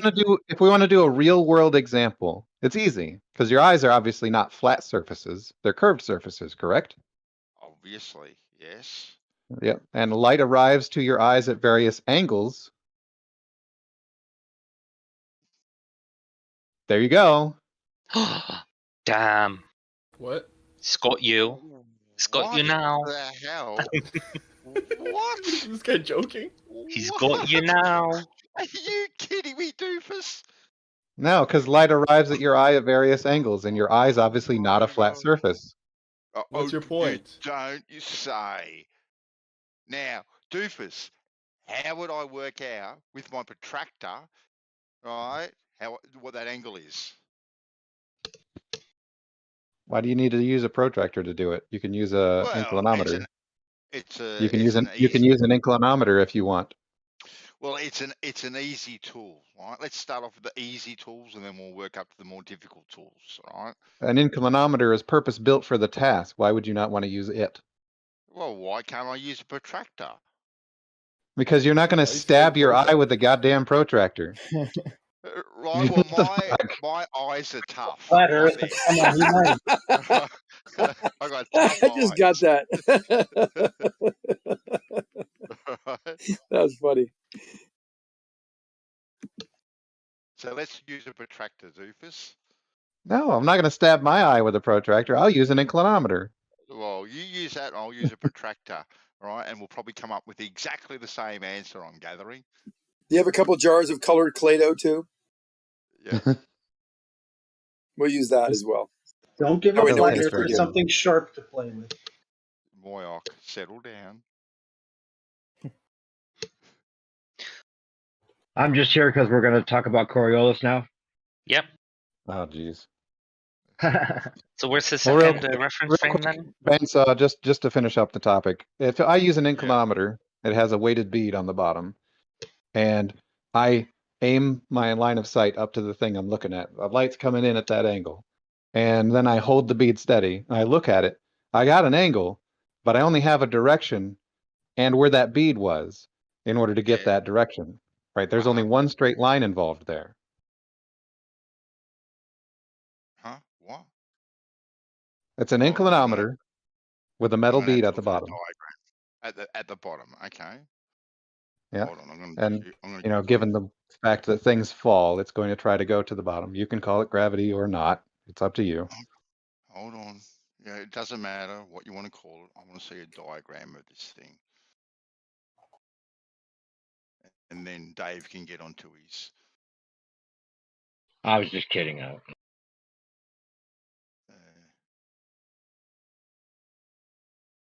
there's all sorts of You different. definitely lines, need to. actually. Sorry, Jeremy. No, go ahead. Yeah, no. You're I still like the using fluid straight filled ones. lines. You're still Yeah, using straight. I like the fluid filled ones. Those are pretty good too. That's what she said. Oh, here we go. A foot sloping How? measuring ruler. Look at all these angle measuring devices that you can find. You know That's what? a good one. They all have like straight lines. They use straight lines to establish this angle. It's amazing. Isn't that something? Yeah, I check this one cannot out, see. Bandsaw. I cannot see one. I want to know where the straight line is in this one other than the ruler itself. Or the rule, I should say. What do you mean? Where the straight line is? You've obviously got two straight lines there, don't you? You got that straight line there. Like that's like a tool that you'd use on a bandsaw, for argument's sake, right? All right. But you see it though. Oh, I see it. And you are using straight lines, doofus. Straight Right. lines. If you're figuring your line of sight with that, it's kind of weird, but you could do that. If you're figuring your line of sight with that, that's one straight line. And the metal bead. Yeah, the metal bead, which is at 0, right? And that and the back line there, right? You've got a 90-degree angle there, right? So you're cutting 90 degrees. Until you tilt it. All right. So then you move it to 20 degrees. All right. But that where that bead would be, right? Is That's 20%, 20%, not 20%, not 20 degrees. 20%. Yeah. Regardless. Whatever it is, it's the same. 20. All right. Mhm. It is establishing a line from there all the way through that other straight line. Right, not at a 90-degree angle anymore. No, but you need the straight lines to be able to establish that angle. No, because I have the metal bead and there's no line there. Oh, for fuck's sake, you guys are so pedantic, it's not even funny. No, we're just trying to keep you accurate because you're really all over the map. You are so inaccurate. Says the person that had it's two not even funny. citations, Zanuck, saying that you don't require a straight line, and each one said you need a straight line. No, to show the example of it, you don't need a straight line. You've already talking about its direction. The straight line implies a magnitude. There's no magnitude, so therefore it's only a direction. I know, No but straight you're the lines last needed. person to speak on accuracy. When you're providing a link to prove your point, make sure you do the due diligence. I can't to help make if sure you it can't doesn't say the understand exact or understand opposite what of was what being you're saying. said. You know what's in the, I can't be responsible for your inability to comprehend the data I've provided. Sorry. They actually, in the back of their head, they think that if they've got to admit that you need these straight lines, it's, oh my God, flat Earth confirmed. Like, this is why they fight this shit so much. It's why they By the fight way, this crap so much. real quick, when they said they were using pi earlier, straight line. Guess where the straight line is in that?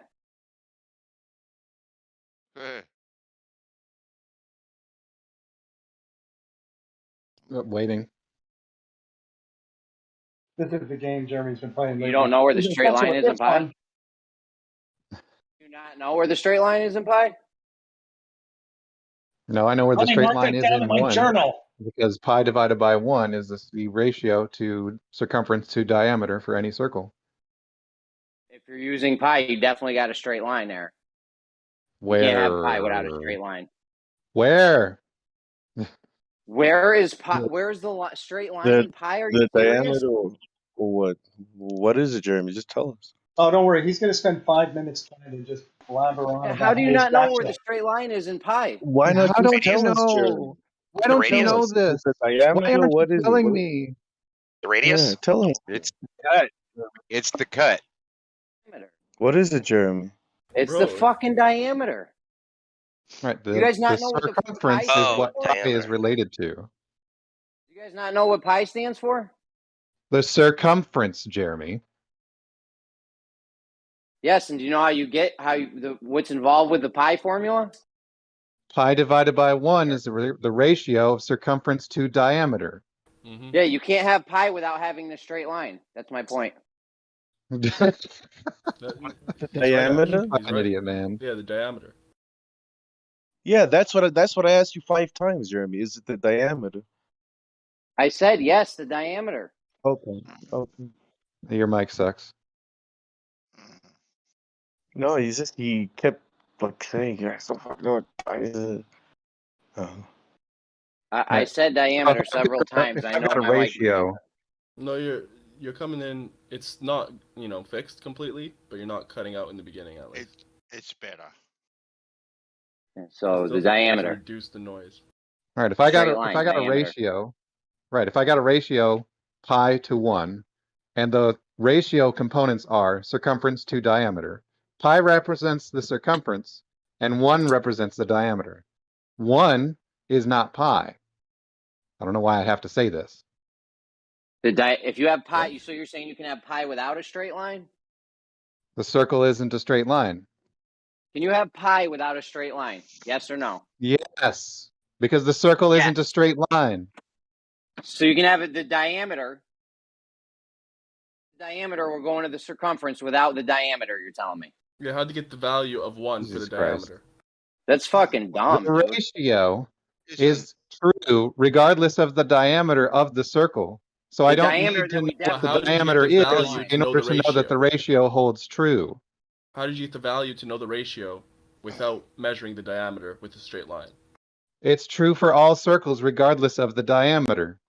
Yeah, so now you know it, but it's based off of knowing that a diameter is a straight line and measuring it. It's pi. The definition of pi in mathematics is the ratio of the circumference of the circle to its diameter. So it's the ratio of straight lines.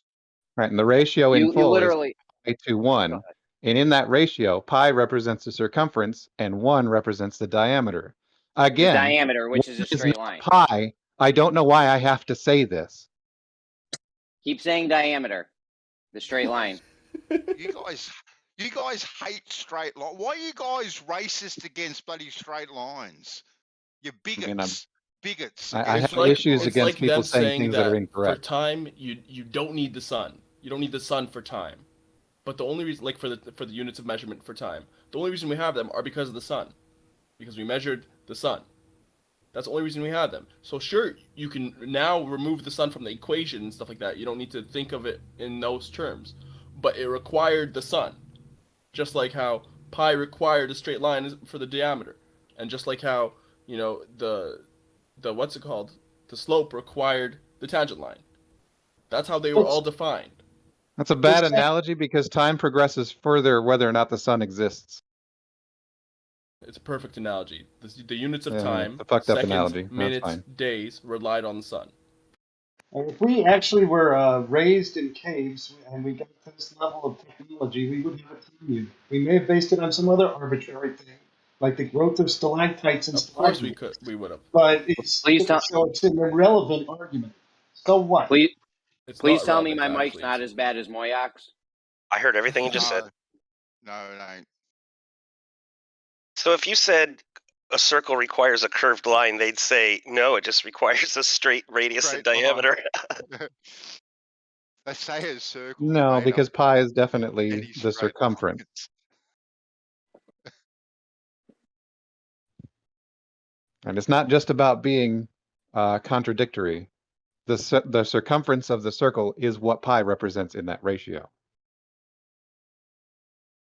Yeah, which is a straight line. You're definitely going to need a diameter. Yeah. You definitely can't have pi without a diameter, can you? You need the circle. The only doesn't matter what the diameter is. The ratio will still hold true. And we go back around in circles again and again. Is there any way that like pi we can bring this circle without diameter? Unless you have the diameter, you can't get the ratio. Can you? Can we bring this back to like the origins and why we're talking about it, like flat Earth, or is this something completely separate? No, this is just highlighting the revisionism of people, of Globers, you guys namely, saying that you don't require straight lines to measure angles. I think that's coming down to a pedantic definition of straight lines. Like if I can measure from a curved surface. You agree with that, right? Percent? Only if you're using a slope, which invokes, originally invokes this idea of a tangent line. Oh, Jesus Christ. That's how slopes were even defined in the first place. That's why that was, But I mean, I'm even not even sure what you're saying there. But I'm ignorant when it comes to math. But if I'm on the surface and I just determine where up is, that one determination, I can now that I have one particular frame of reference I can work from, I can define all angles, whether it be a sphere, flat, tetrahedron.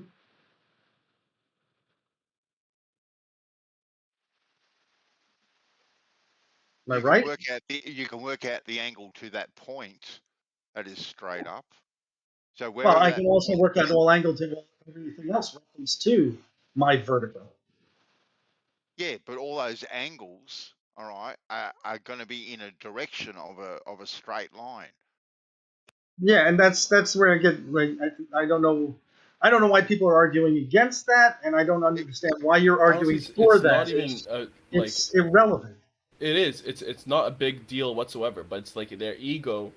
They're not. It's not letting them admit that in the end it ultimately relied on a straight line. Having a slope relied on a tangent line. It's not letting them, say that for whatever reason. But I think that's partly because and mathematicians, correct me if I'm wrong. That's partly because of how you guys abuse words.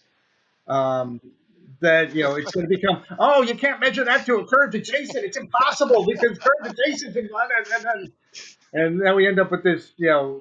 If you give an inch on something like this, all you guys run off with the ball and like. Well, they think if they give an inch, they've got to give a mile. That's the problem.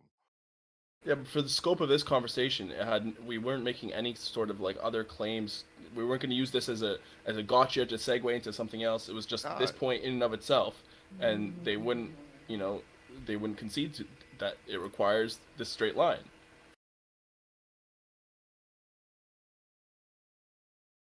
Anyways. All right, talk about Coriolis. Jeremy, I think you should reduce the sensitivity and turn off the noise cancellation. I've been muted that whole time. I know, but I'm just saying. Oh, well, you were lighting up. No way. No. No, you weren't. I mean, Discord's been drunk in the past. Had somebody that was muted, and it shows me as lighting up. Oh, really? Oh, when you get into like the big servers, and you go in, like, and if you haven't updated, refreshed your Discord, it'll show you people that aren't in there, and then there'll be people that are in there that you can't see. Once I was in this room that I thought was empty, and then people were just talking. You have to refresh it because of these big servers. Anyway, there's an example, Bandsaw. Oh, okay. There you go. So you're definitely going to need the second reference frame to have Coriolis effect. Which is, as I've shown earlier, not true. You literally can't have it. It can't exist without the second reference frame. It won't. It would not exist. All reference frames always exist. Yeah. Now, all reference frame exists. That's a pointless statement. The point of the thing is that in order to have the Coriolis effect, you're definitely going to need the two reference frames that deal with the Coriolis effect. All right, show me where both reference frames are in that formula then. You guys are talking about Coriolis. Forget the math. Yeah. Forget the math. All right, I got this, man. So I got this. These motherfuckers are gonna drive me nuts tonight. All right. Have a good one, guys. Peace, man. Listen, fuck the math. In reality, Coriolis will not exist without both of the reference frame. I don't care what numbers you can put to it. It doesn't matter. Right. In order for me to find out how much the deflection is, all I need to know is one reference frame's details and the object within that reference frame's motion. That's it. I don't need a second reference frame. Cool. And in the meantime, we know it wouldn't exist without both of the reference frames.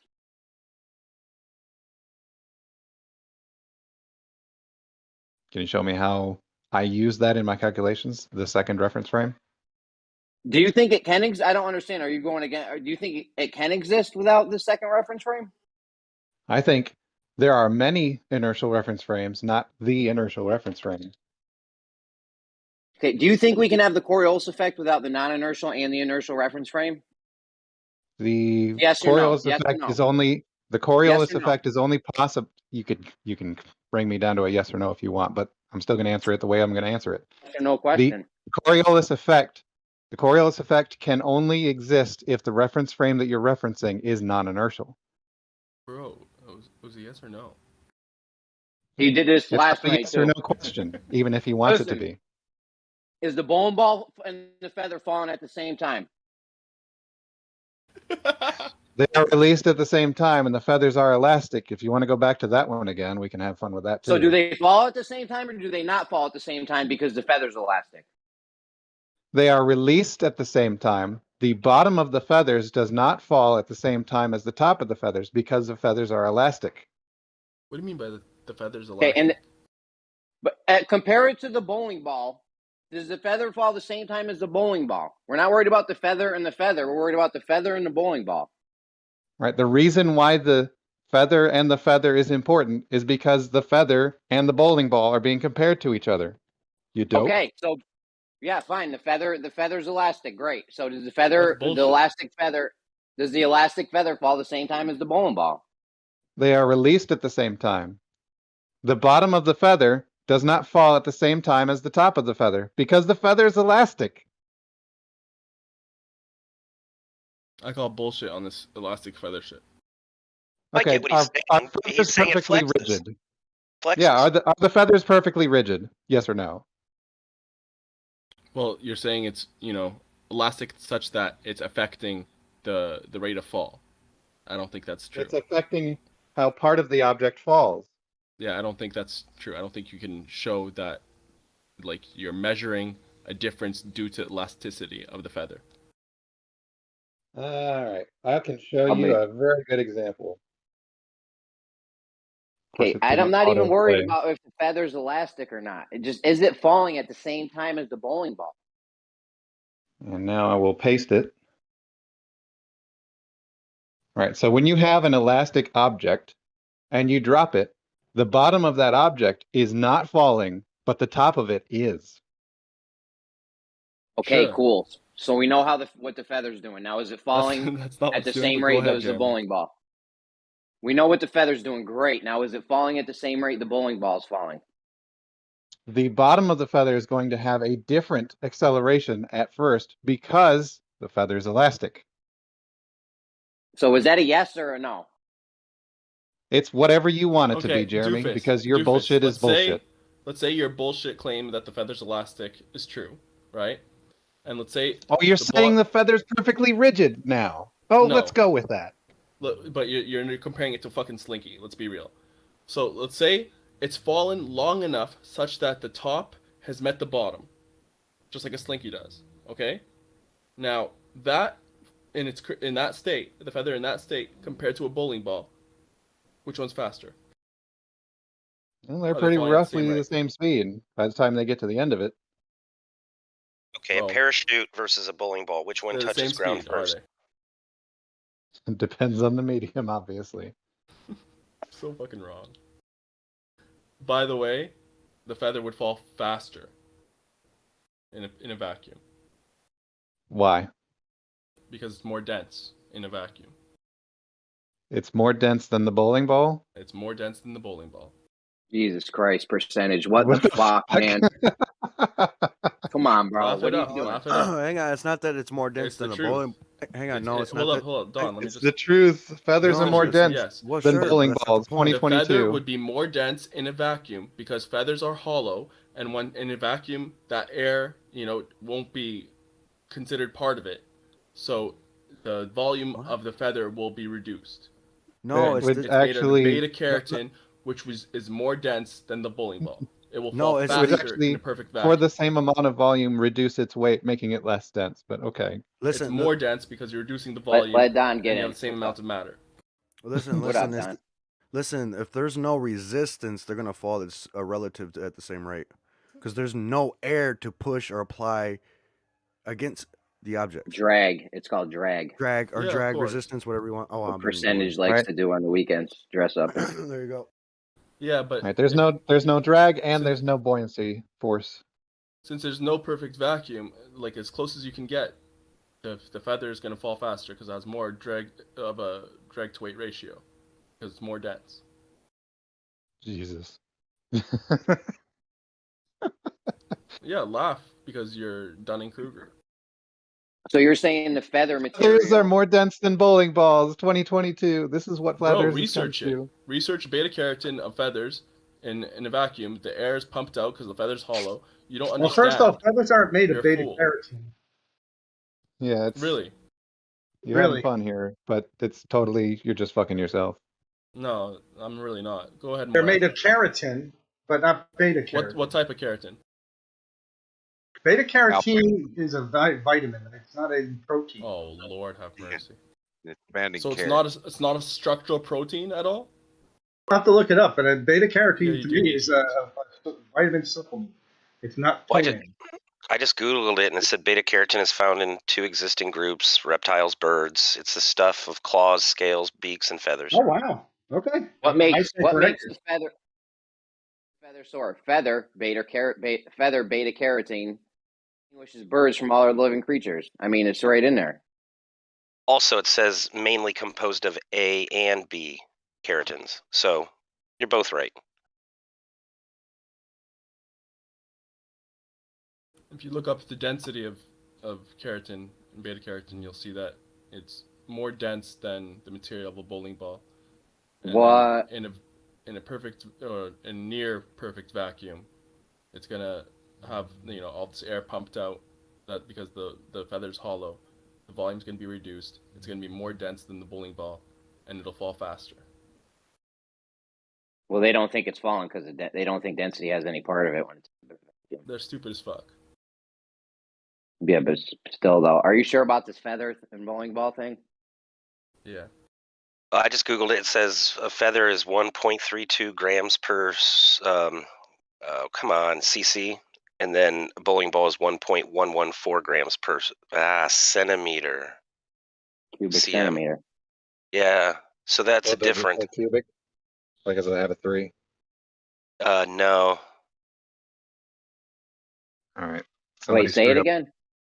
Well, okay. If it says here a feather. Say that. What was the numbers again? With the letters? 1.32 grams per cubic centimeter, cc. And then bowling ball is 1.14 grams per cm. Are they talking about cc's? Like somebody as screwed up in- their website. Talking about cc's like I need 50 cc's of adrenochrome stat. Yeah, each reference is using a different convention. That's the problem. Yeah, CC Chris from New York, Westchester County.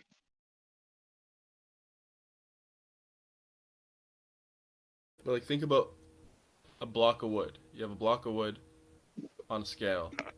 You pump out the air in in a vacuum chamber, what have you. You pump out the air. That block of wood would be more dense because the wood contains air, and as you're pumping out the air, it's evacuating, reducing the volume of the block of wood, making it more dense. The same thing Doesn't applies actually to reduce feathers. the volume of the wood, though. It doesn't? So No. why is the density changing? Is it 'Cause you're getting saying rid of it. some of the matter? Yeah, you're saying it is. That's what you're supporting your position with your position. That's ridiculous. What? The volume of the Supporting my block of position with an wood, analogy. right? The volume of the block of wood doesn't change when they evacuate the air. The air left the block of wood, which still has the same volume. The air inside the block of wood increased the volume because the block of wood was the wood Yeah, itself here we go. Ready? with the Hold air. on for a second. Density of substances will change in air or a vacuum. That's from Quora though, so who knows? Yeah, will change. Doesn't really say in which direction. But you have we a know they're pound going of to change. Why silica. do you guys argue such stupid, clear shit? It's Well, if you have a obvious. pound, if you have a pound of silica and then you fumed it, like make it like light and fluffy, it's still a pound, and its density should still be. Wouldn't that still be the same? No. Just has more air in it. Density's changed. Well, that's going to Yeah, change the density.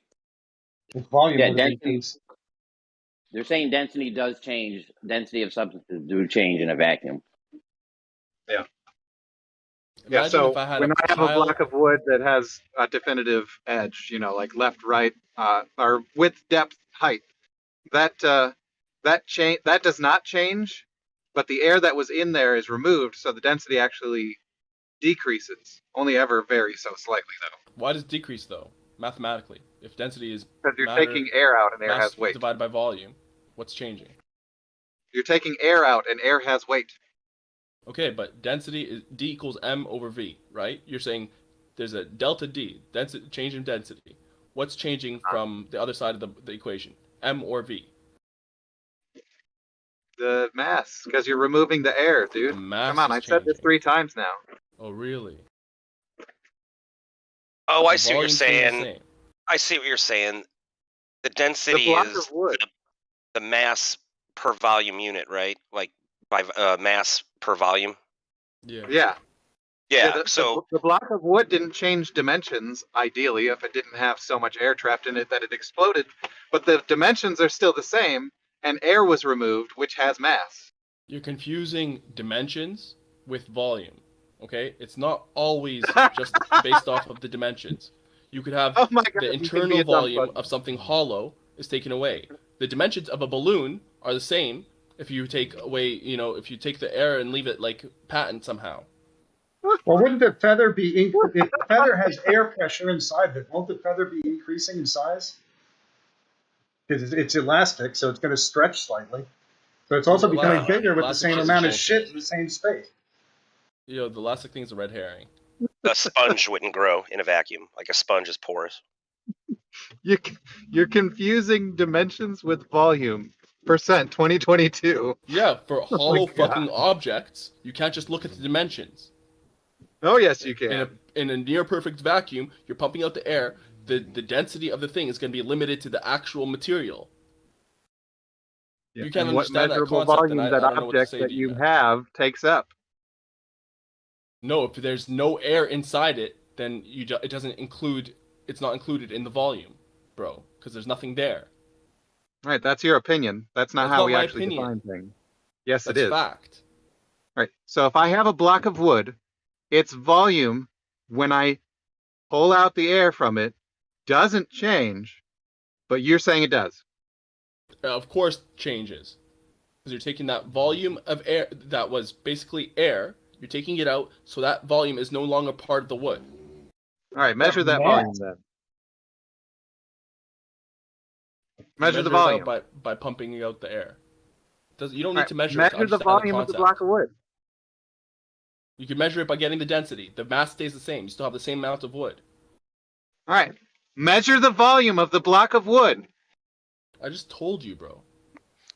Right, you just said pull out the air, which doesn't change anything about the block of wood. Measure the volume of the block of wood then. How do you do it? So you measure the volume initially with the air, right? And you have the mass, so you get the density. You pump the air out, right? You get a change in density because of the change in volume. The new density so denotes measure the that new change in the volume. volume. Yeah, measure that new volume. How are you going to measure it? By On a figuring out the mass scale. because you got the new density. Right. me try this again. How are you going to measure that volume? Holy fuck. What man. tool Hey, are you Yellow. using? Yeah. Calculate the volume because you have the density, so you calculate it. Do you not understand that? Right, so you're just going to go ahead and calculate the volume instead of measuring it. You measured it the first time. You can't measure it's like realistically. You can't measure all the little micro divots, like of hollow kind of canals inside that wood where there used to be air. So you do it by seeing there's a change in density, and calculating the actual volume difference. So for all practical uses, the volume didn't change. No, it fucking did, you retard. Percent. Can I give an say example? I apologize. That was rude. That was rude to me. I'd like to give an example. Like, let's say you got a solid stainless steel ball, and then beside it you have a stainless steel scrubber, right? You know what a stainless steel scrubber is. You pull a vacuum. Are you saying the stainless steel scrubber has more density than the solid stainless steel ball? You're talking to me? Yes. Yes. No, because a scrubber, as far as I'm concerned, can't trap air like wood can. Or beta carotene. Or beta carotene. I was just trying to give you an association of two similar things. I'll give you an analogy. Let's say you have a bunch of hay, right? You put it all in a pile. That hay, as you're piling it up, is trapping in air, right? Now, take that same hay, that's, it could be like a fucking, half a ton of hay or whatever it is. Take that same hay and you pack it into a bale, a really tight bale, squeezing out all the air. What's going to be more dense? The hay that still has the air in it because they're taking up the same amount of volume. How is a pile taking up more volume than a dense, like a packed, of the same amount of hay? Okay, that's not what I said. What I said is they're both taking up the same amount of volume. No, what I said is they're taking up the same amount of volume. So a big pile with trapped air is taking the same amount of volume as this packed, dense bale. You should use a car. If you're pulling air out of a pile of hay and the hay doesn't go anywhere, because you're not pressing on it, which would change the analogy, then you're going to have the same volume of hay. I said you press on it when you're packing it into a bale afterwards. Okay, so why are you pressing on it? The density's changing, the volume's changing. Right. That doesn't really help in the analogy. That doesn't really help in the example of a block of wood because you're not pressing on the block of wood. Because a block of wood has trapped air, just like that pile of hay does. And okay, so press on the block of wood and air change its volume. Is the same thing as what we're doing when we're packing up the hay into a bale. Right, so press on the block of wood and change its volume, right? What's that? So press on the block of wood to change its volume. Wow, are you seriously this like? I think you're doing it on purpose, actually. Well, he's kind of using the same analogy as you by compressing the hay. So he's saying, let's put it in a hydraulic press and compress the wood. I think that's what he's trying to say. No, you evacuate the air by different mechanisms. For the block of wood, you can do it by pumping out the air in a vacuum chamber. Right, let's change the definitions of the words that we're using, yeah. Lord, no, you're purposely, I don't know if it's ego that's not like letting you just admit that the same mechanism applies when you're evacuating the air from that's trapped within this body. Well, you're the guy that used a bale of hay that you physically compressed as an analogy to a block of wood that isn't changing shape. It doesn't matter how we got the air out. There's no way to make that analogy and not look like an idiot. No, the point is we evacuated trapped air, and you're just trying to red herring it about the mechanism by which we evacuated it. The point is when you evacuate it, the volume changes and the density changes, and you're wrong, straight up. Mm-hmm. You're just projected so hard just then. You just projected so hard just then, because it is a red herring for you to bring up.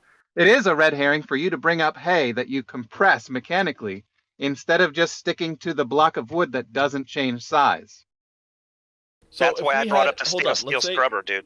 That's why I brought that up. Hold up. Let's say we had a really strong vacuum or pump, and this pile of hay was in a vacuum chamber, and we applied the same exact mechanic of pumping out the air.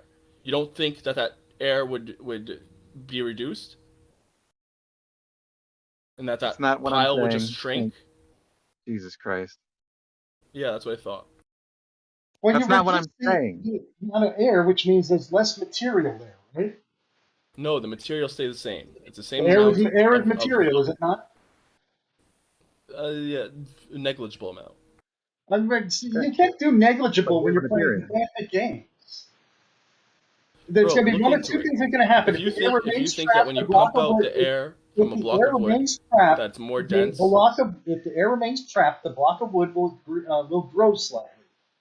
And if the air does not remain trapped and it's taken out, not sure what's going to happen to the actual fibers in there, but I don't see them inherently just collapsing in on themselves. the fibers of the feather? Yeah. Of the No, wood, the hay. you're a block of wood. Or the wood. Yeah, it doesn't need like the air to be able to remain patent, to have its structure. Right, so if it still has Wood is structure, very then removing porous. the air, all I've done is kept the volume the same and decreased the mass. No, you didn't decrease the mass, because if you're treating it, if you're getting a near perfect vacuum, then you're taking out the trapped air because it's porous. Once you take out the trapped air, it's basically hollow in all these little porous tubules. You don't There's nothing in the block of wood. when there's nothing that exists there, you don't treat it as part of the volume. Air has You mass. do because the Oxygen. block of the right. You Oxygen. do because the block of wood still has the same volume. It's still taking up the same amount of space inside your vacuum chamber. It's not. So because you're forgetting the veins, basically like these porous kind of tubules where air was. Now there's nothing there. Air has a mass, man. 6.022 times 10 to the 3 oxygen molecules weighs Yes, air has a mass, but it's a 32 negligible grams. amount when we're talking about the change in density. When you pump out the air from a block of wood, it's not because of the mass of the air that's being pumped out. It's because the volume that's no longer being considered part of the wood. The volume of the wood is decreasing. No, the Which is your opinion. mass is decreasing. Wood Yeah, is a you're solid. misunderstanding what density the is. volume of the wood. It's an amorphous solid. It's not going to expand like a marshmallow. Like it may maybe 0.5 centimeter cube, but the loss of mass is going to far outweigh that. Matt, you got to compare it to two things being equal, okay? Like I have one gold coin solid, and I have another equally sized gold coin, but it's frothy, full of holes, okay? I'm going to take the denser coin. The denser coin is the solid gold coin. Which one do you pick? Which of the two gold coins do you want? Which of the two gold coins are you going to pick? I want the solid gold denser coin in a vacuum chamber or not. I said they're equally sized and shaped gold coins. One is solid, 100%. The other one is frothy, full of pits and holes and tubulars like you're describing. I picked the solid one. Which one are you going to pick? I think this is a dumb question because no, it's not. I think Well, you're misunderstanding what density is. So let's compare density of two equally shaped items, same size. Yeah. Okay. So you have which these gold coins do you want? Let's play 2 coins. Go ahead. I just did it. Okay, well, there's two equal size and shape gold coins. One is 100% solid. The other one is frothy, full of air, tubulars, and canals. Which one do you choose? I'm going with the solid. Value, the density, the weight is greater, therefore more valuable. Thank you for agreeing with me. Yes, the density of the one that's more solid would be greater.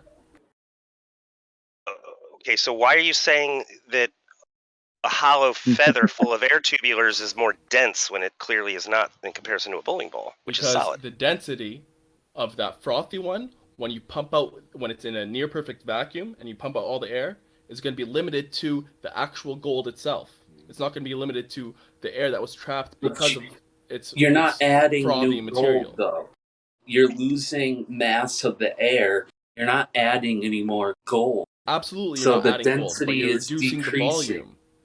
If the gold was trapping air, and now you've pumped out that air that was trapped forcibly. But you're not adding new gold, man. No one said you were.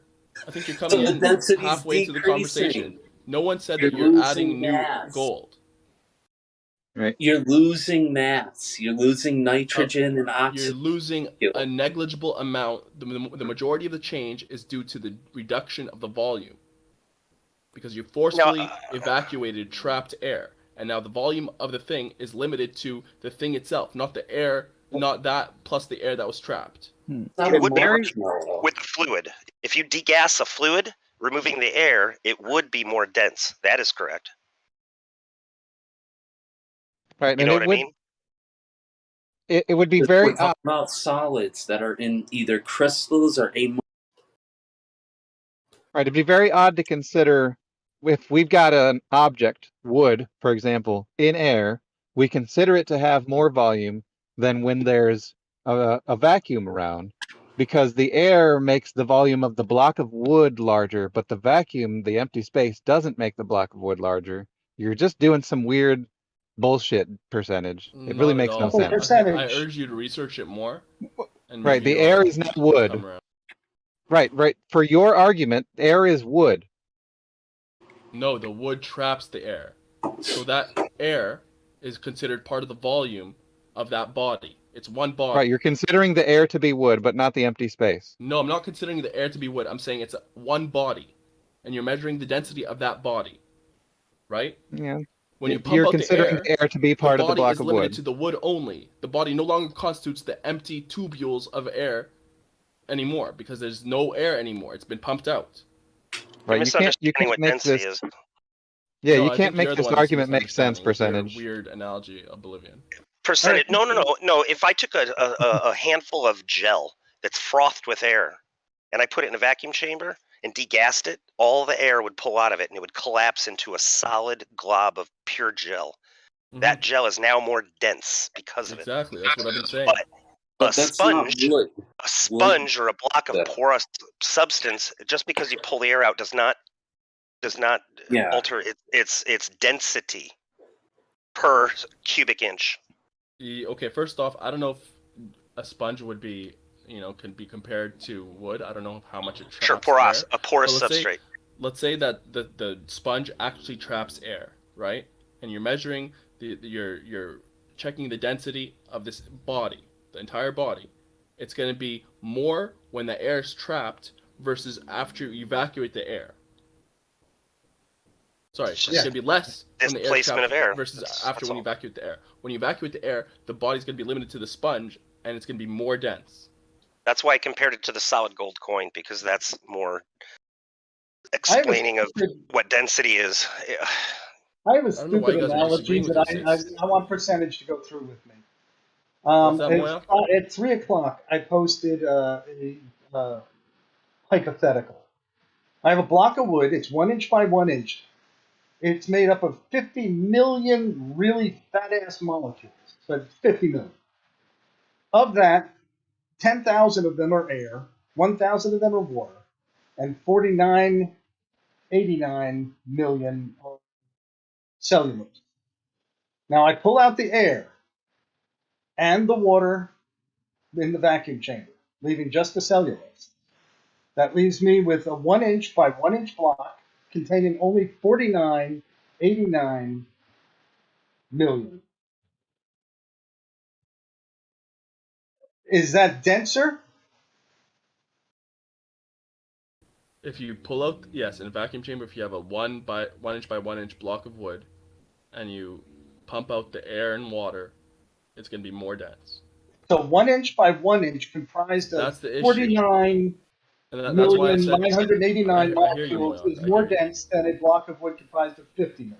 That's the issue. You're doing the same mistake that Doofus made. You're confusing dimensions of a porous thing as being the volume. After you pump out the air, the dimensions are not that because it's considered hollow. You don't constitute something in a perfect vacuum or near perfect vacuum as having the dimensions when the entire interior is hollow. Right, yeah, but you haven't added where the body is. The body is not empty space. You've taken out the air molecules, but you haven't added any more wood molecules. So you've decreased the mass. You've made the density you've smaller. Negligibly decreased the mass, but you've more than that decreased the volume, and that's why the density is increasing. No, wood Arguing doesn't about change volume. Have you ever seen It a piece does of when wood it's porous and change you're pumping out volume? the air. It's not rocket science, man. What? How does I've still in put many contention? of wood in vacuum chambers. It's never changed dimensions. It's never changed I didn't volume. say it's changing dimensions. It's changing volume, but not dimensions, because internally it's porous and you're pumping out that air. That air is Yeah, now so you've empty lost now, mass. and the body is limited to the actual material. It's not. Yeah, you've like lost trapping material. any gas. Right. Previously, you You've were lost counting. mass. Yeah, you You lost a previously little you bit of were mass, but counting. you lost more volume, and that's why the density increased. You need to learn this. Previously, you were counting air in the volume of the block of wood, and now you've decided arbitrarily that the air is no longer, or the space in between is no longer a part of the block of wood because the air's See, not there. Doofus is getting it. He's getting it, but he's trying to shift the goalpost so he Okay, doesn't seem wrong. are we still Yeah, debating that's on not how whether it are we still works. debating on whether if density changes on substances in a vacuum? Yeah. Not For just when it something like changes, but wood, what direction it changes. not a marshmallow. Yeah, Jeremy, don't come in here because right now, Percentage has argued that we can't use pedantic little numbers.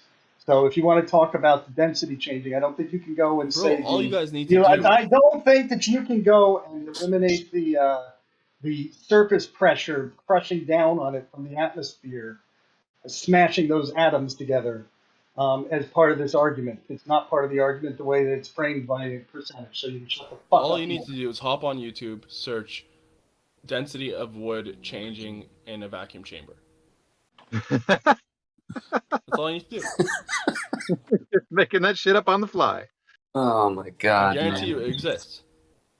If you were to add more wood atoms, that would make sense. No, without adding But any wood without atoms, that, all they do it is doesn't pump out make the air. any sense.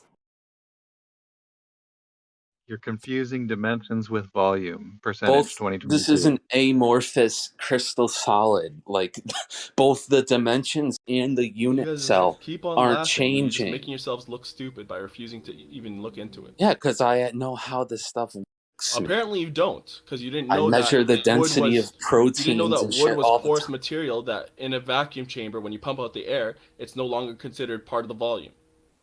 Right. Any sensible person, if they want to know the block of wood's volume, they'll measure the external faces of it in order to find its volume. You say otherwise, and so when you just you, measure the external dimensions, you're assuming that the internal is the same as the rest of it, that it's all one body. To get right? the real density, But when you pump out the make air, a unit the internal cell. is not the same as the wood itself. So you can't just measure the dimensions. That's a fool's errand. To get the real density, you would have to measure the unit cell. You'd make like a one cubic angstrom cell for each of the wood molecules. And now if you remove the air from those cells, you're just removing mass. It's not changing the the size of the unit cell. That's not what happens. Can I want to real fast play devil's advocate real fast because I noticed something. So what happens? Okay, so real fast, you can measure volume through like water displacement, right? Or am I like stupid? Can you do that? Those are crude measurements. The most Okay. accurate way to do it is to measure the dimensions of the unit cell itself and what the atoms contained inside of there are. Okay, never mind then. Okay, so that was that was it. You pretty much solved it. If that's crude, then I'm not going to use that example. All right. Because all of a sudden the wood's going to suck up the water in it. Yes, I was going to say. I was like thinking about that. I was like, ugh. I don't know if that works. Yeah, you put a gallon container in the swimming pool. You'll pull up a gallon. That gallon will have a certain volume of water or any other substance that is submerged in. Oh, that's true too. Yeah. And so if you weigh that water on the surface of the earth on a scale, it's going to weigh about a little over 8 pounds. Put that water in that container and then weigh that container in the water, and it will weigh nothing. Nothing will be registered. Because the buoyant force will equal to exactly what its weight is, minus the buoyancy of the actual container, which would be a little bit. So it might be a little less. But if you fill that gallon jug up with cement, and you weigh it weighs 50 pounds, and then you weigh it underwater, Who in the field here thinks they know how much it might weigh if they weigh it underwater?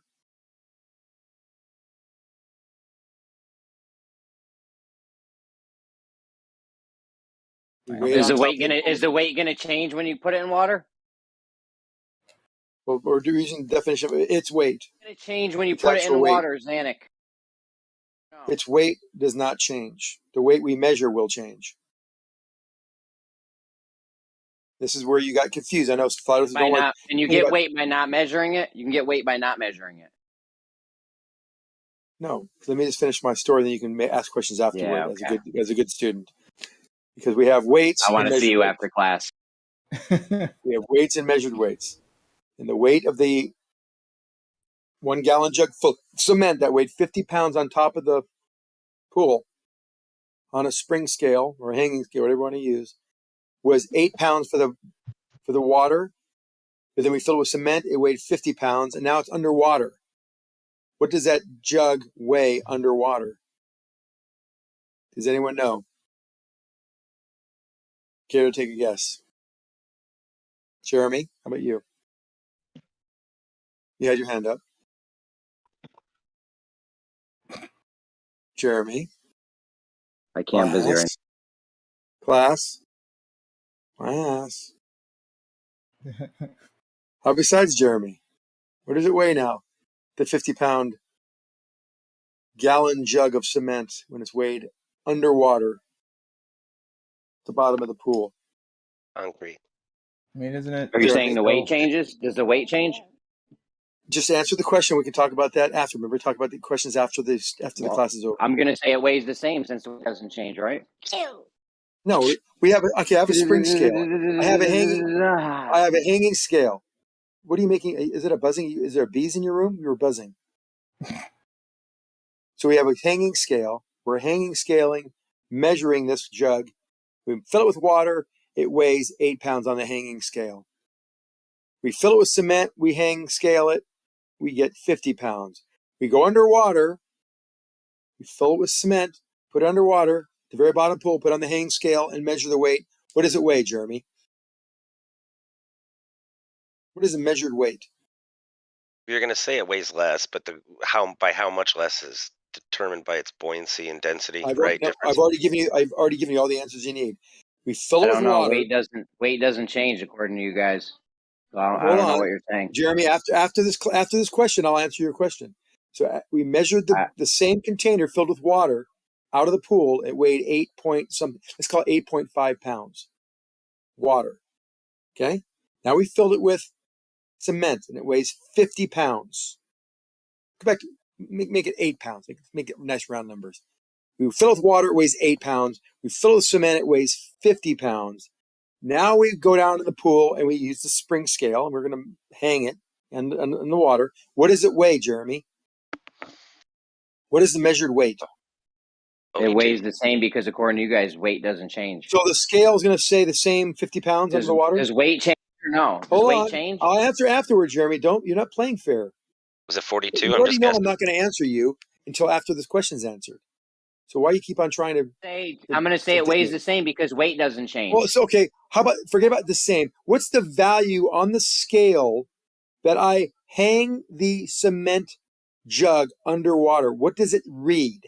Now you can only get the weight of something at the North Pole in a vacuum chamber. Are we at the North Pole in a vacuum chamber? I'm not going to get into semantics. What does it say on the scale? I weigh it in the pool that says 50 pounds. I go underwater, I weigh it. That's not how you get weight. Irrelevant. That's not how you get weight. It's totally irrelevant. No, just what is it? What does the scale say? Is that how you get weight with a scale? What does the scale say? It's one way to get weight, yes. Definitely use a weight to get a scale to get weight. You're saying. What does the scale say? I have a measured weight. Can we use a scale to get weight? That's like saying what is the pressure gauge measure when I measure the tire pressure? Is that absolute pressure or measured pressure? I'm talking about measured gauge pressure. I'm talking about gauge measured weight. What is the weight on this device called a scale when I put it underwater, Jeremy? I know you know the answer. What is it? I don't. It's worthless because weight doesn't change. In Hey, your guys' can you answer the question? When I let's say you need to know what this force would be on the bottom of your pool. you need to know, and you put the scale down there and you measured it, what would that scale read? Does anybody besides Jeremy, who's being a pain in Is the it ass? 42? Is it 42? I'm just guessing. Bingo, 42 pounds. So now the weight measured of that jug of 50 pounds, perfect, by the way, is 42 pounds because it displaced 8 pounds of water. We know this because we filled the jug up with water. It weighed 8 pounds. So we know water in that jug would have been 8 pounds. So we know the water that is displaced, because we're displacing the water in the pool, is by that volume, same volume, is 8 pounds. So we know the buoyant force, because that's what it displaced, is 8 pounds. So the new measured weight of that jug of cement, instead of being 50, it's now 42 pounds underwater due to buoyancy. That is the measured weight. Now the weight of the cement is still 50 pounds. The measured weight in the pool is going to be different. Talking about two forces. One's a net force and one's an absolute force. And by the way, even the measured weight of the cement jug on the surface still has buoyancy forces acting on it. So we wouldn't really know exactly what its value is until we put it in a vacuum. Or do other experiments with volumes of air. Right. Now, Jeremy, how did now I asked you a question about weights. If you want to keep your terms fairly consistent, you could say the apparent weight is what your scale is measuring in the medium the scale's in. That's why I said the measured weight. Nick? Measured weight is it's a new term, I guess, in this particular discussion. Gauge weight, measured weight, same thing, same terms we use in talk about pressure, air pressure. Right. Well, if you want to go that way, I'll stick with apparent weight, at least when I'm discussing it. Apparent weight. Yeah, I mean, it kind of implies it's being measured. I can go with that. As long as it's the whole thing about these terms. As long as we all agree what they mean, then we can use them. If they don't agree what they mean, then they're useless. So Jeremy wants to just fight the pedantic argument of, this means something, and when I talk to Nathan about it, so suddenly you guys are wrong. No, I don't talk to Nathan. Well, whoever you talk to. We were talking about density before and how wood and biomolecules like proteins don't expand like a marshmallow. Put them in a vacuum. Doesn't make any sense. What are you talking about, bro? What are you broing about, bro? We were talking about wood in a vacuum, and the whole reason we were talking about that was because the original argument was that feathers are made of keratin, alpha and beta keratin, which are proteins. They are biomolecules, and that the feather, when you put it in a vacuum, the air leaves, and somehow that makes it more dense than a bowling ball. That was the original premise. That is correct. Yeah, that makes no sense. It makes perfect sense because you're reducing the volume of that body because the air is trapped before you pump it out. You're reducing it to just the air counted as part of the volume itself, until just it did. the beta keratin itself. It's no longer Yeah, you haven't added any more mass though. That doesn't matter. Density is changed without even changing the mass. You can change the volume. If you reduce the volume, you're increasing the density. Jay, real quick, he's counting the air as part of the volume of the object, and when the air is gone, he's no longer counting that volume of the object to be the air. I'm counting the space where the air is, because when it's trapped, that's weird. that air Nobody else is does that. constituting part of the volume of that object. It's still inside. Nobody changes their definition and it's of just what emptiness, constitutes part of the it's object no based longer on what. part of the object. It's still inside Nobody the changes. wood. Right. Nobody changes their definition of what constitutes part of the object just because of what is in that area. And yet the density increases. It Go doesn't. figure. Why would the density increase? The density increases because the volume, the actual volume decreases. Not the dimensions, Why did the actual but the actual when you volume submerge, hold on. When you submerge yourself, if you're a scuba diver and you go down 1,000 feet, does your volume change? What's your point? Well, just answer the question and I'll have a point. You'll know it. See, you keep on trying to find what my point is before you answer the questions. That's not how it works. I imagine my volume would change by a very small amount. How much? Well, you want to give me how much, or why would you think it would No, change? I don't want to give you how much because this is a fucking like qualitative question that you asked, and No, I okay, don't see the relevance. so will it go? So why will it go down? Why will your volume go down? Because pressure is pushing on you. Right. And is that pressure? Is that pressure in the form of water pressure? Is that a scalar or a tie this vector back quantity? to what we were talking about. That's why the volume went down, because you have pressure acting on it. But we're The talking volume about went putting down. What are you wood, talking about, man? a rigid object that has dimensions, wood bonds inside of it that are holding it together. If you remove the air from that, it's an amorphous solid. It doesn't change volume. It does. You don't understand, but it does. The bonds of the wood are still hold up. running. The volume, the body is That's trapping air. That's not entirely true. It's trapping air. As you pump that air out, the air that's trapped inside is going to forcefully come out because you're pumping it out forcefully, and the volume of the object is going to be reduced only to the wood itself. You're not going to count empty air. Well, actually, not even empty air. Emptiness as part of the volume. That doesn't work. It's I have a object. thought. It's Jay, not actually trapped inside. It's just empty. Jay, in percentage, I have a thought experiment for you. Say I have a aluminum ball, and I can actually put whatever I want. I have a valve on it, and I make that into a vacuum.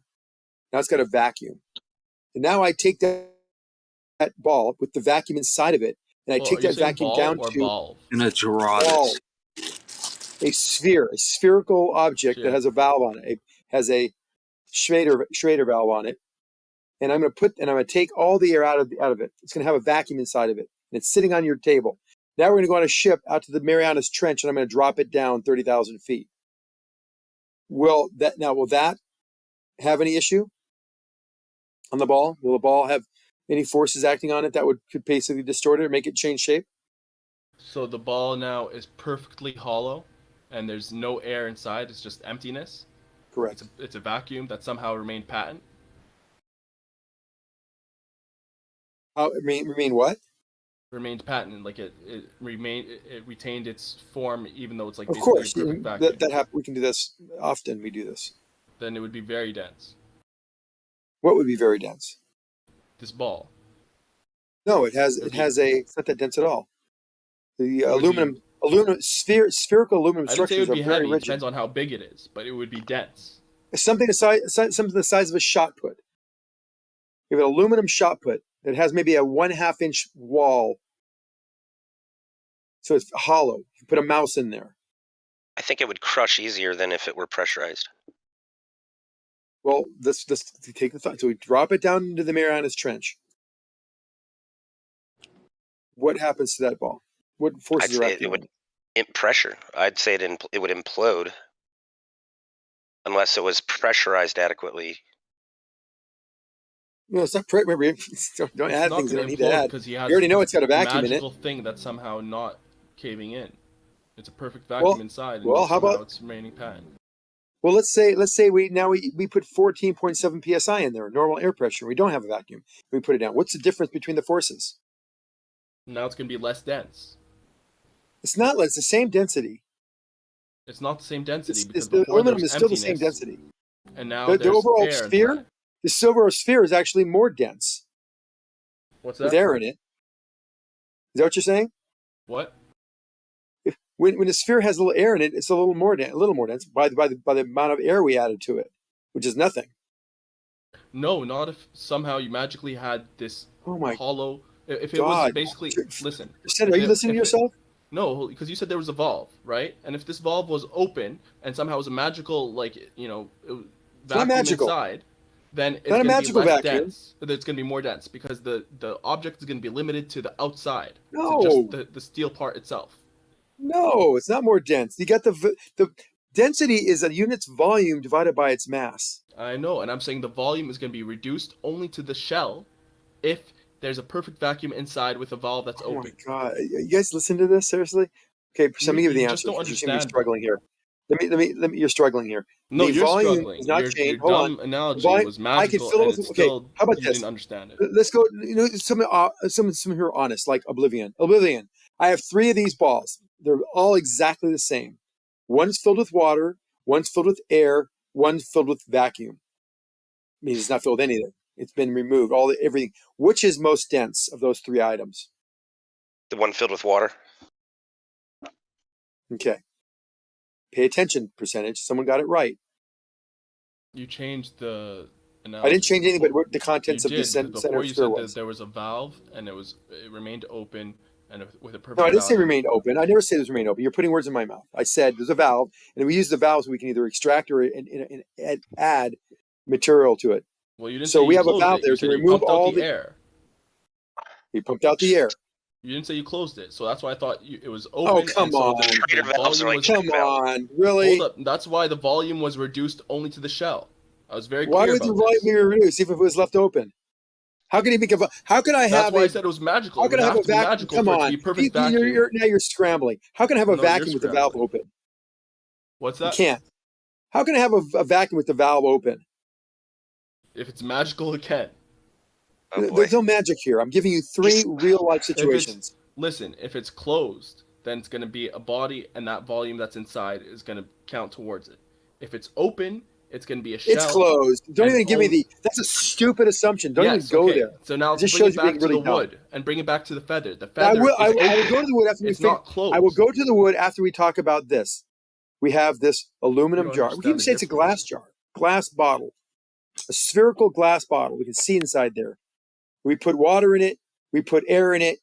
Have it sucked out. Be a complete vacuum. And that jar has a Schrader valve on it, which is always closed, always, regardless of what we have. So we put that ball under the surface of the Mariana down to several thousand feet.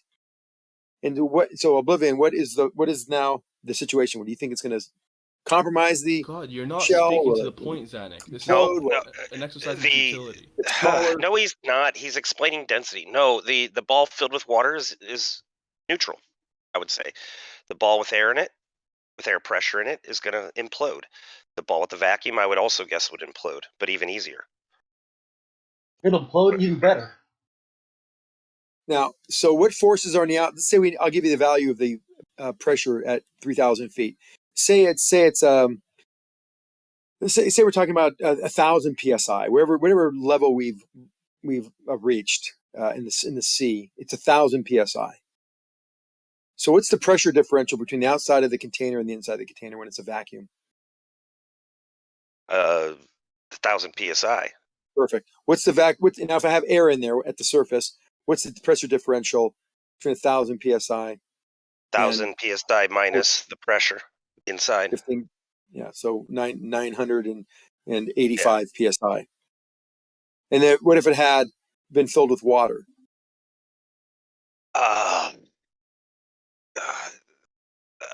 The 8 point. Wait, what was it? The weight of the water. No, it's the same as the air because you filled it at the sea level. So that pressure was. Oh, okay. Yeah. Because it's in there at the pressure it was. So then there is a differential. It would crush. And they do this. This is known science in physics because they make submarines, right? And submarines can go down 1,000 feet and not implode, and they're filled with air. And if it was vacuum, it'd be different. No, the only difference in a vacuum would be 14 psi difference. So you could suck all the air out of a submarine, and it won't act like the railroad car that everyone sees tank because it's stressed for repelling external forces, and it would only be a 14 psi difference. We're talking about 1,000 psi acting on it, and you're arguing about 14 psi. This is like a quantum eraser argument. Oh, but this infinitely greater vacuum, that's ludicrous to argue that way. Since the water inside the ball was put in at atmosphere or at surface level, it has lower pressure, so it would also crush, is what you're saying. Right. Now, it will resist as it starts. If it starts to compromise it, the water now will be supporting it, and that water is somewhat incompressible, but still compressible. Sure. So it'll only move to its ability to be compressed via that pressure. If it was a aluminum foil or some kind of a balloon. I was just on the surface level, or I mean, just generally speaking, I was thinking it was neutral and therefore nothing would happen. But you're right; there's a pressure differential. Now a balloon of water filled up at the surface, sealed, and dropped down. will compress as well. Yep. It would Because just that shrink in water, size. could be compressed by 3%. That means that volume would go down by 3% at the bottom of the ocean or the river we were, where there's 1,000 psi. It's 1,000 atmospheres. 1,097 atmospheres at the bottom of the Marianas. Well, I was saying just 1,000 psi, but we can go 1,000 atmosphere, 30,000 feet. Then we can have more. That's more. Marianas Trench would be more like 4%. So at 4 or 5% of the volume would be missing. It'd be compressed 4 or 5%. That balloon would be that much smaller, even though it was filled with water at the surface. Yeah, how much did the latex matrix crush at that depth? Which what? How much did the latex squeeze at that depth? Aha, you don't know that, do you? I didn't hear you. He said, how much would the latex compress? How much would the latex compress? That might be more than 5%, buddy. No, they all would compress 5%. Well, Zanuck was referring mostly to the water and how much the water would compress at that depth versus, the latex would just shrink. Oh, then the skin itself, how much would it compress? Yeah, exactly. So now go back to the wood. Now, the original argument was if you take a piece of wood and put it in a vacuum chamber along with a bowling ball, by pulling a near vacuum, perfect vacuum, that now the wood is more dense than the bowling ball. That's the original argument. I think he's misunderstanding what density is. Mm-hmm. I'm really not. And that's why I was going to go to the wood, because he says it's got this crystalline structure or whatever the structure he was explaining that wood has. And we took all the air out of it. There's no air in there. And it's, I guess, is it sealed? Is wood just, it's porous, it's not right? Sealed. That's the point. Porous. So the water so when I submerge the water, the water can enter the wood? Think of it this way. You have a basketball and a wood ball, okay? Same exact dimensions in a vacuum chamber with air. All right? At that point in time, the basketball is heavier, okay? It's more dense. Same dimensions again. So it has more mass, it's heavier. What? Now you pump up you said the they air. both were wait, what was it? So go back in. The wood ball, and okay, this is good. We got a wood ball and a basketball. Basketball is filled with air, and the wood ball is filled with just They're wood, just both solid in wood. air. Yeah. And So they both weigh the same? They both weigh the same? No, the basketball is heavier. Okay. Well, actually, for argument's sake, let's say we're using. Why does the basketball be heavier? Hold up. Let's say wood? Let's say we're using such a density of wood, like type of wood, such that they weigh the same. Okay. And now we pump out the air. It's very easy to do. You have whatever rubber you got to add to that basketball to make it as heavy as the wood that we do that. Okay, good. They're both the same weight. Yeah, and let's say that this type of basketball is like a really cool type that doesn't, pop when it doesn't expand when you pump air out. Okay, let's say it remains patent magically.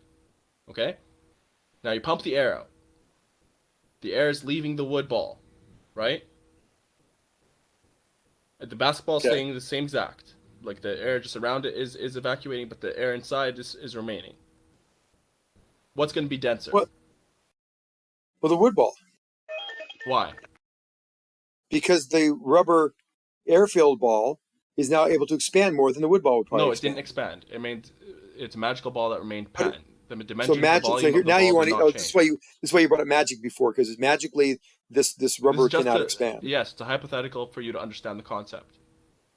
So the basketball itself didn't change. The air around it got pumped out, but itself, like the mass didn't change. The volume didn't change. The density. Well, then if the volume didn't change and the mass is the same, then they're both going to stay the same in the vacuum. No, but for the wood, the air got pumped out of it.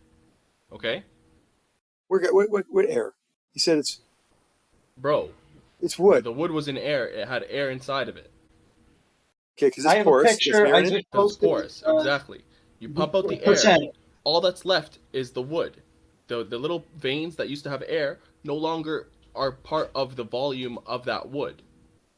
So it's going to be more dense. I put a picture up, which is, I think, describing what you're describing. Could you explain how it works within this?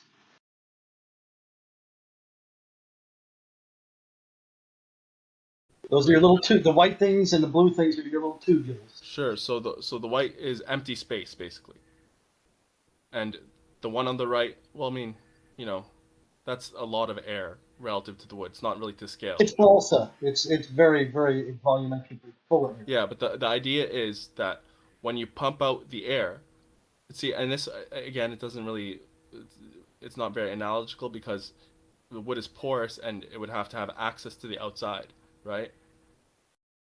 So say that it was open, there was patent airways, if you will, for the air to escape, and therefore the volume of the wood would be contained to the brown part. It wouldn't include the little white pockets, those little white circles. That wouldn't be part of the volume. So you're effectively reducing the volume, thereby increasing the density, making that wood ball now more heavy than the basketball. Now this is where I disagree with you completely. They are part of the volume. That if that structure, that tubule, remains volumetrically the same, that is still part of the volume of the unit as a whole. Now you're trying to go down. Only if it's closed. Only if it's a closed body. If it's an open body, just like imagine a bottle, like a glass bottle, like the old school Coke and Pepsi bottles, right? If it's no lid, it's just in a vacuum chamber, and there's air there initially, right? That air inside the body of the bottle is going to count towards the volume. But when you pump that air out, the volume of the bottle is only going to be the bottle itself, because it's hollow. It depends on how you're measuring it. Now, I can measure that bottle as open or closed if I want. No, but there's no lid, and if you pump the air out, it's only going to be, because of the nature of the shape of the bottle, it's only going to be always open. So the volume of the bottle is going to be limited to the bottle itself, the glass itself. You understand? And therefore, it'll be more dense after you pump the air out. Well, one thing you said was it'd be more dense than the bowling ball, which I don't know if that's true. But going back, the feather would be more dense than the bowling ball. Not by a lot. So you're saying keratin is more dense than a 15-pound bowling ball's material? Yes. I would need to see that defined, but let's see. So you understand the concept, right?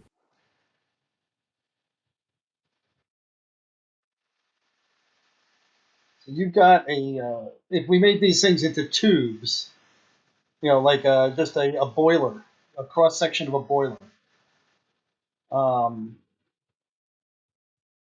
Is that kind of what you're describing? Open tubes that just let all the air out? You're describing something that looks like a train boiler, a boiler on a train, a steam locomotive.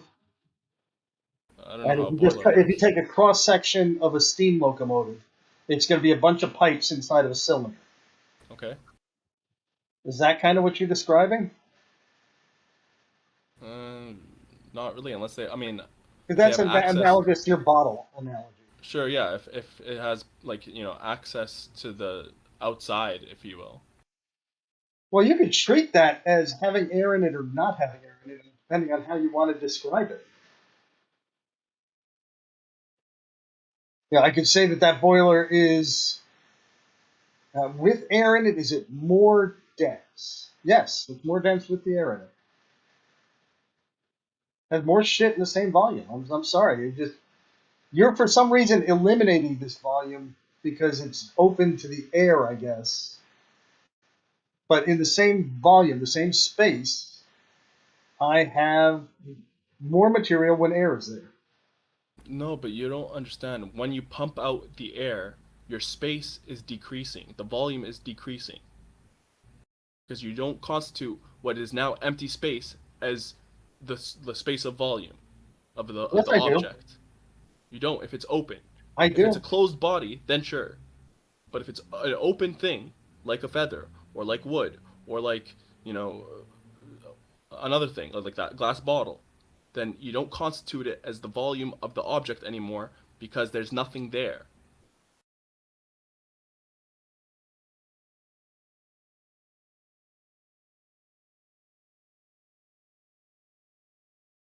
I challenge any of you guys on this. If you disagree with me, you just don't know it well enough.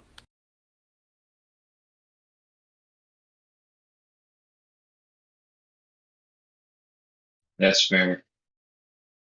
That's fair, man. So why are you taking away the structure of the wood? I mean, essentially what you're saying is if I ground up this picture that I have, and I now it's squished down, that would give me my volume of the material itself. But that would take up less space. So if I just took this, put it in a blender, then put it into a hydraulic press, squish that material down, it would be smaller than its original dimensions. So now you've decreased the volume. You can As long as you decrease leave the that volume. space in there, as long as you leave those voids in there, that space is still there. If I want to do the volume of a bottle, and I want to take that volume of the bottle and put it in cases inside of my tractor trailer, I can only fit so many in there with the caps on or off, unless I smash those bottles and get rid of those voids. Then I can Absolutely, fit you can 10 times decrease more. the volume, Moyok, by like using a hydraulic press and like actually reducing the dimensions of it. Yes, you can, absolutely. But if you don't could reduce the also dimensions, decrease. I don't Hold see up. you changing. Hold up. Hold up. You could also decrease the volume by evacuating the air by using a pump and making it effectively a vacuum, a perfect vacuum inside of these pores. Because in both instances, the density is going to be limited to the material, the object.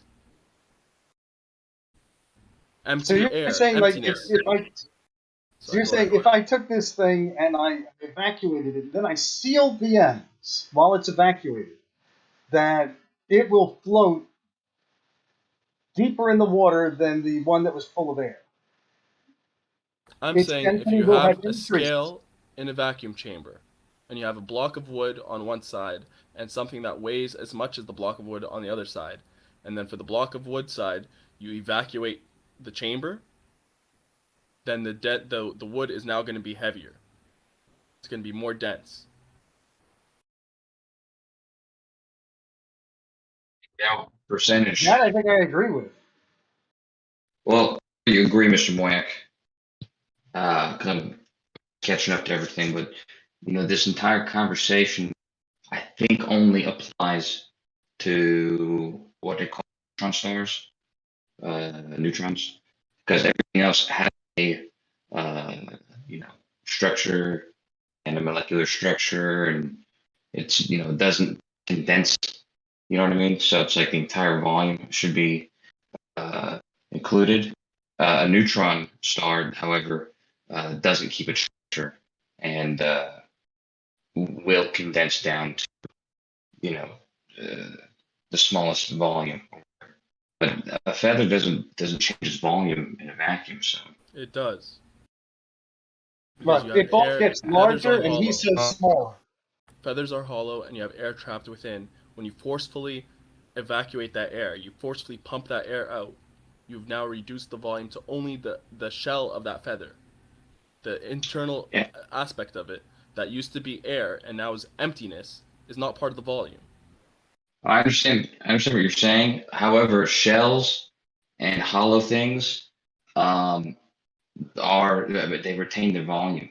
Like a hollow shell doesn't have less volume than some other material just because it's empty on the inside. Its volume is its shape. The space it's taken up. The three-dimensional space it's taken up. Only if it's closed. If it's open-ended, and you've pumped out the air and it's emptiness inside, then the shape of it, the volume of it, is the shell. All right, let me ask this. If I put a cap on it and we allow for the weight of the cap, we normalize the weight of the cap for the image, will that change anything in that vacuum chamber? If you have a cap on a bottle? I have the bottle, I pull the vacuum, and while it's in the vacuum chamber, I take the weight of the bottle, and I say the cap weighs 1 gram. So I plug the hole with the 1 gram, and I take the 1 gram off of my calculation. How much does the bottle weigh? More or less? You've increased, as soon as you close it, all of that space that was emptiness, you've now introduced it into the volume. Because it's Right. So again, now it because became, now it's one it became body. It's denser. one closed body. So it became denser. Or No, less dense. if you put the cap on, and like let's say it was a near perfect vacuum without the cap, it'd be more dense than if you put the cap on, because now all that space inside you've kind of re-added it. You've added it to the volume. And this space is, near perfect vacuum or whatever, so it's super light, right? And it's mixing in with the density of the shell, so now it's going to be less dense. So I do this, and I put it inside my vacuum chamber, which has some magic water in it that doesn't boil in a vacuum. You're saying that as soon as I put the cap on there, that it's going to become more dense and sink further into the water. No, when you put the cap on, it's going to be less dense. Are you not listening to me? Okay, so I put the cap on, it's going to float higher in the water. Sure. Because you've increased the volume. That sounds absolutely stupid. Well, I mean, You know, you should try it out. I'm thinking about all these things, man, and just because I don't want to throw out everything you said, because there's some truth to it, only a little bit. And I'm thinking about like a balloon, like a hot air balloon, right?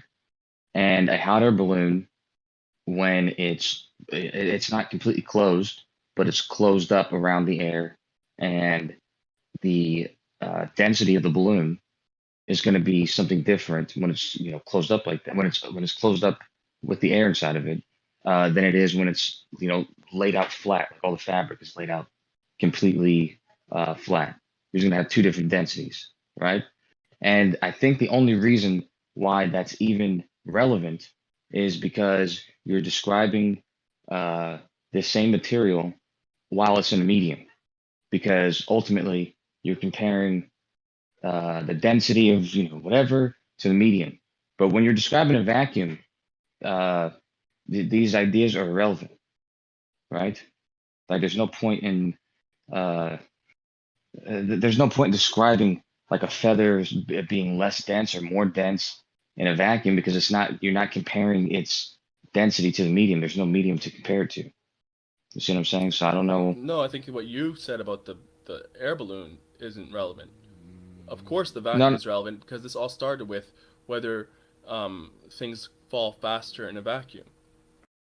Well, that's what I'm saying though. Like with the density in a vacuum, the density is irrelevant to how fast something's falling. I disagree. That's what I'm saying. The density is only relevant when there's a medium to compare it to. If there's no medium, there's always medium though, because there's no perfect vacuum. It's a near perfect vacuum, right? It's there's then now you have a problem. Now you have an issue then, because now you're describing a sparse medium, whatever it is, and now once again the actual volume, not just the volume as you're describing the feather, the actual volume of it, the amount of space it's actually taking up is going to make the difference. Because I was thinking about a balloon, but I was also thinking about a parachute, and a parachute, in a vacuum is not going to do anything, but a parachute in a vacuum like you're describing is taking up more surface area, and it's going to have more collisions or whatever. So if you're talking about a feather in this not perfect vacuum, then the volume of the actual volume, not the volume like you're describing it, is going to once again be relevant. So it's not less dense. It's not more dense, and so going to fall faster for some reason. It is. Well, it's taking up more surface area. So the particles that you're talking about are colliding with, it's going to have more collisions, because it's Why would it take up more surface area? What do you? No, there's then less particles, so there's going to be less collisions.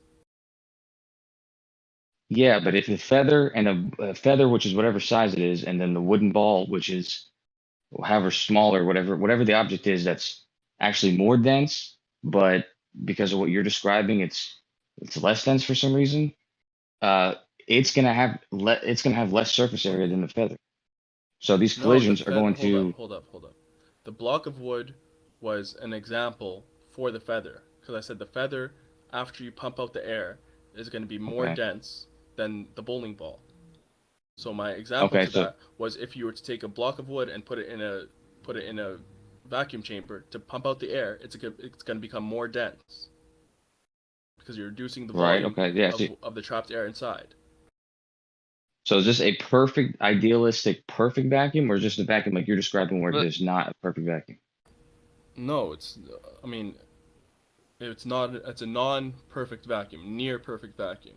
What even is the thing that you're disagreeing on? Then there's going to be no resistance whatsoever, and they're going to fall perfectly at the same rate. You would think, right? Yeah, but what are you even disagreeing on? Like, what's the actual fundamental disagreement?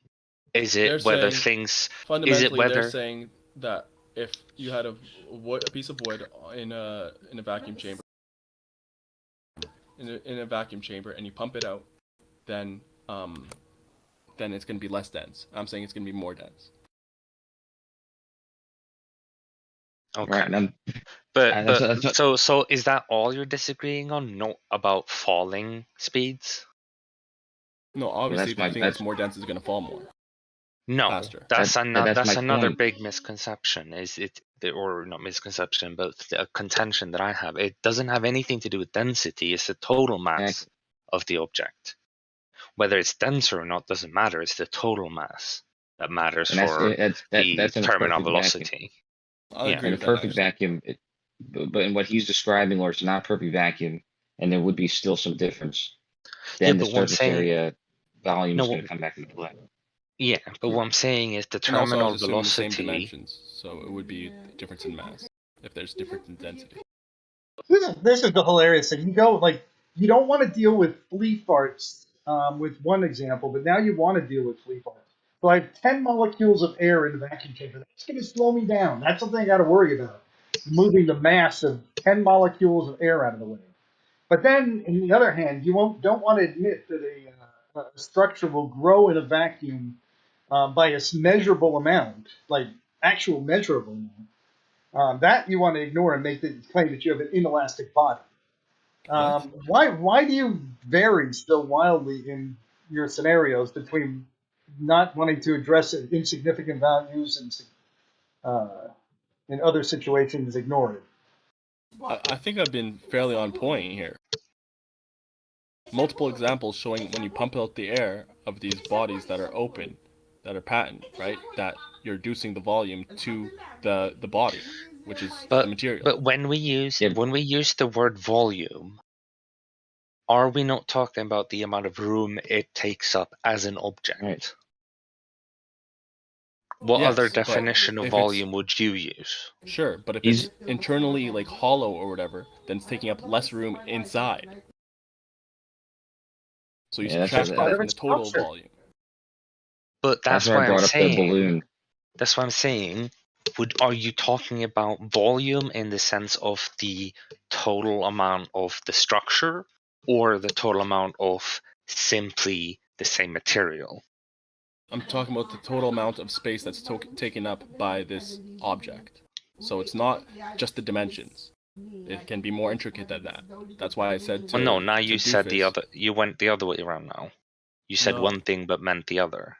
No, the total amount of space. That doesn't mean just the dimensions. That means that internally it can take up less space because you pumped out the air. Let's say we have just a cube of wood, but then I push a hole through it. Okay. When I ask you about the volume, are you including the hole or not including the hole? You don't need to push a hole through it because it's already very porous and it has basically a bunch of holes. But stop being pedantic. No, but it matters because the holes in wood trap air. So if it's in a vacuum, then you don't include it. But if it's not in a vacuum, the air is trapped. Yeah, that's why I brought up the balloon or the parachute or I was thinking like a cloth, because only if you think of the cloth laid out flat, it has one density. If you think about it, cupped into like a balloon or something, it's got a different density. But these two densities are only relevant.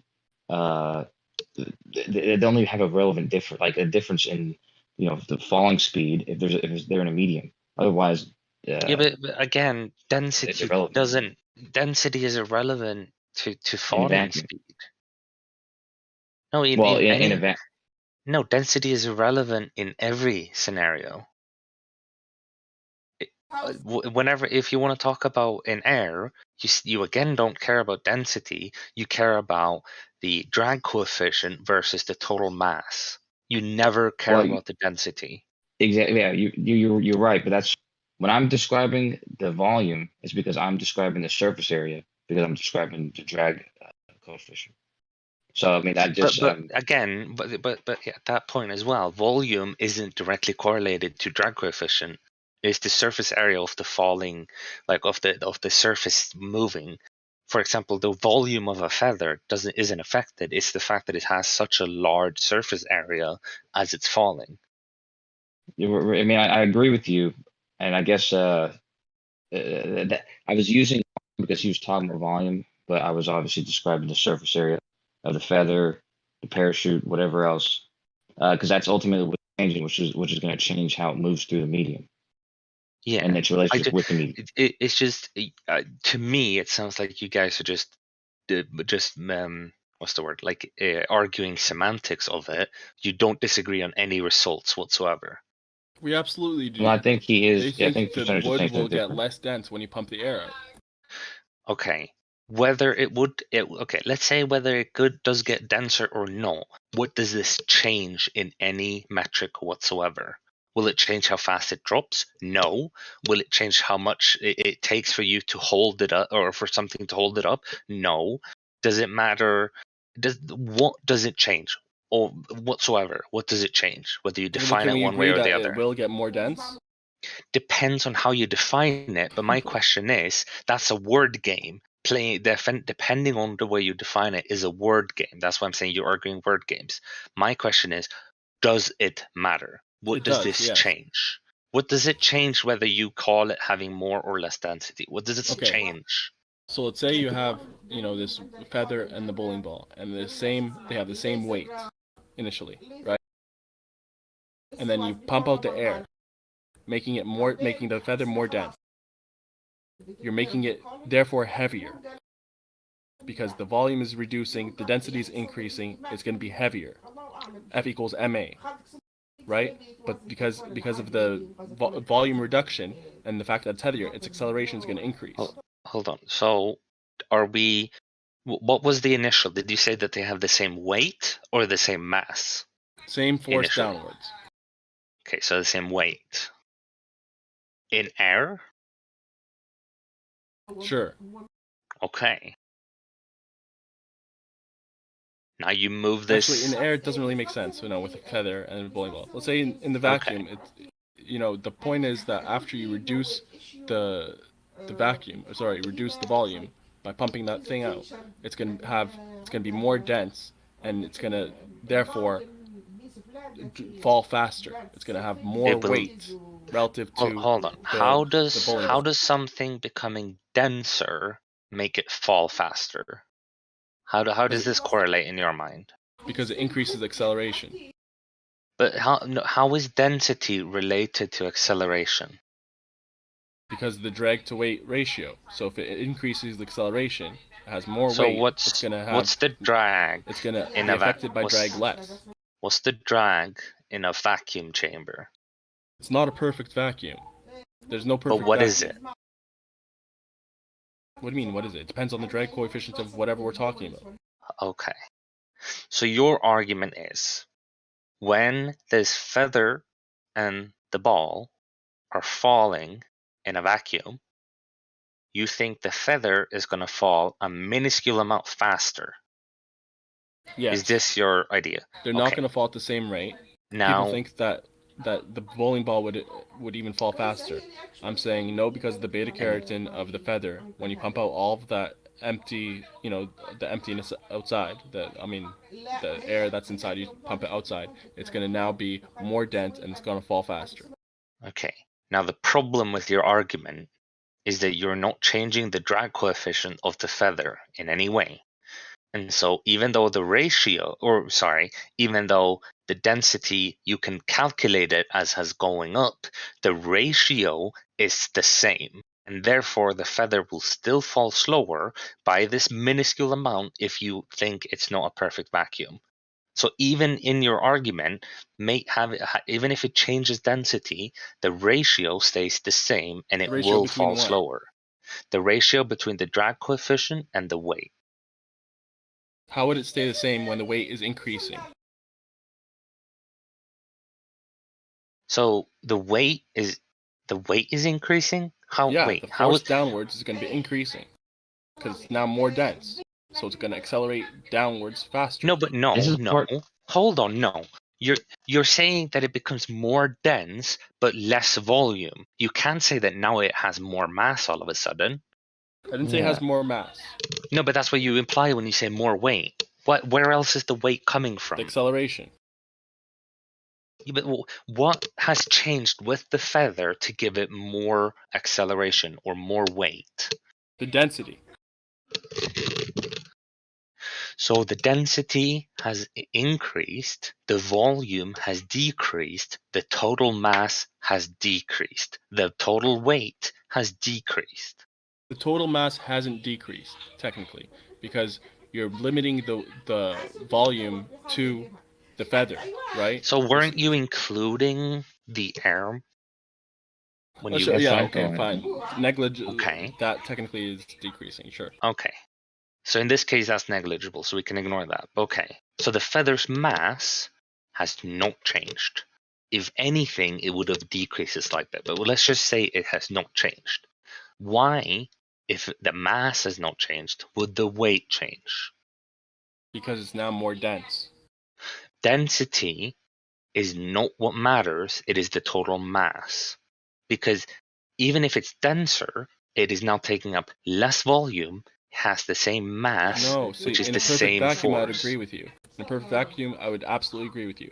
But in a medium, you have drag, and because of the drag to weight ratio, the density plays a factor. The more dense thing will accelerate more. Sorry, it's loud here. And again, what I said before, it has nothing to do with the density. It's one, the drag coefficient, for example, how much surface area is going to be interacting, and two, the mass. It does not have to do with density.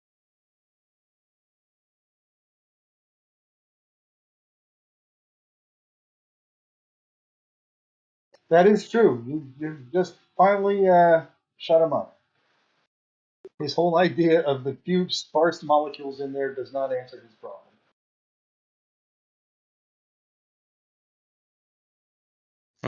I feel this just boils down to a semantic argument of how you define density in a way where neither answer changes anything about the fundamental outcome.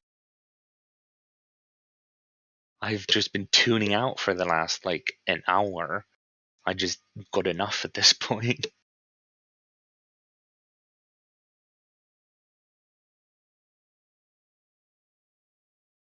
I don't know. Were you arguing with Kosho mainly? No, he was arguing with me and I forget who else, but yeah, because I know Kosho was not me, speaking, but then he went to help Kronik. But yeah. You know, this is where most of this stuff boils down to, is this weird semantic crap that has no bearing on the outcome. I'll respond on a bit. Yeah, that's fine. And when we're talking about a vacuum, and I've got a few sparse atoms of air bouncing around, you take the kinetic energy that those molecules have and the amount of force that they're going to apply to the situation, they become negligible, and the less of them, they become even more negligible. Like if we're going to take that into account, let's take into account the fact that you might be breathing in one direction and it might slightly affect a little bit in the other one, and then maybe actually this butterfly was flapping its wings in Africa, and what's the point? Well, the point for percentage is to be argumentative. Oh yeah, I've always said he's just a contrarian. He likes to argue, which is fine if that's what he wants to do, but the only reason I would respond 2% is so the other people in the room can see that he's often wrong when he likes to argue. Although he's also often quite correct by simply taking on like factually correct statements, but being contrarian about them. Either way, I'm gonna stop talking shit about him while he's not being able to respond. That's not very nice of me. It's all right.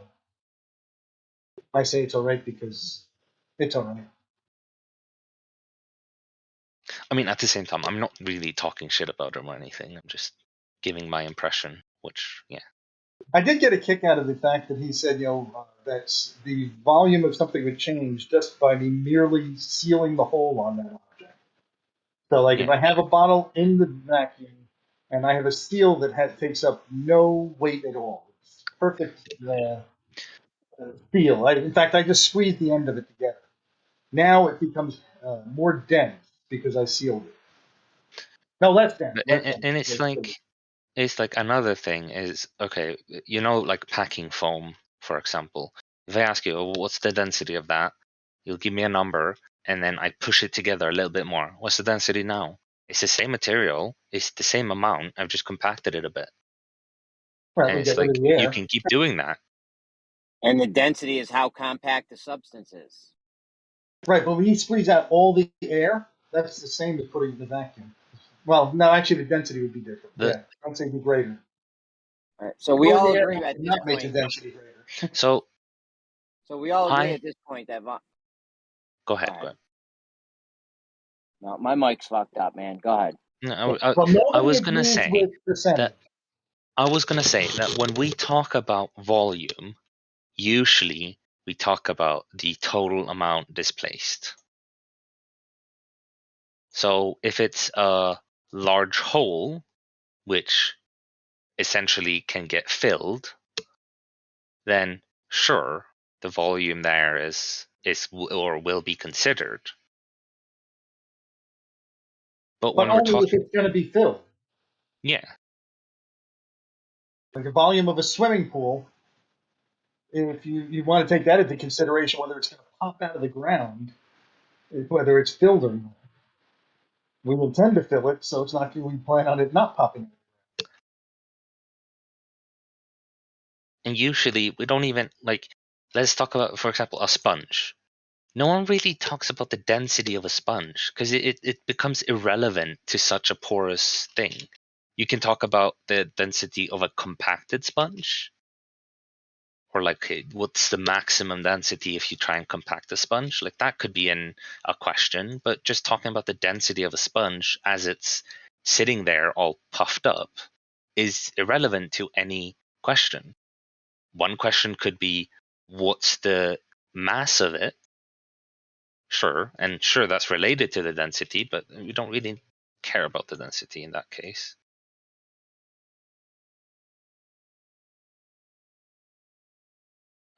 I know someone wrote in chat, but let me look.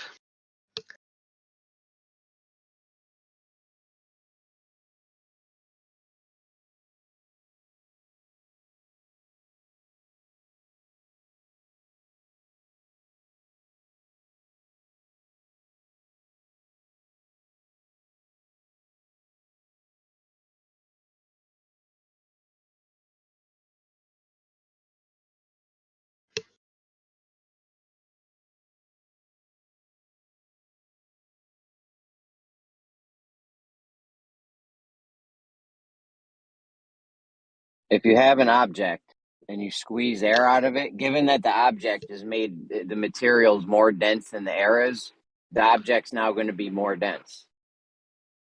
Yes, but it also will change the volume. Nothing to do with what percentage you're talking.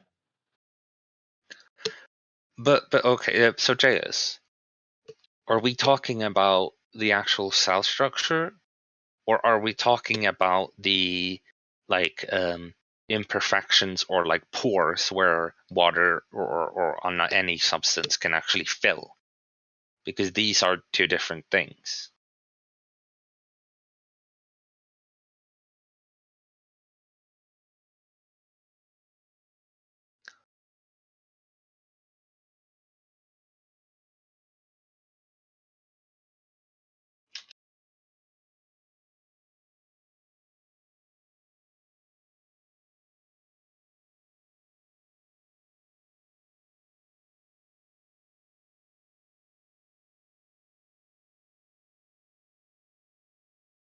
Yeah. I didn't know it was also defined in that sense, but that does make sense. Yeah. So if for anyone who can't read, it's that mass over volume is just an approximation of what is actually the thing, and that is the packing of the unit cell. So essentially, the way the molecules are coming together to form the structure.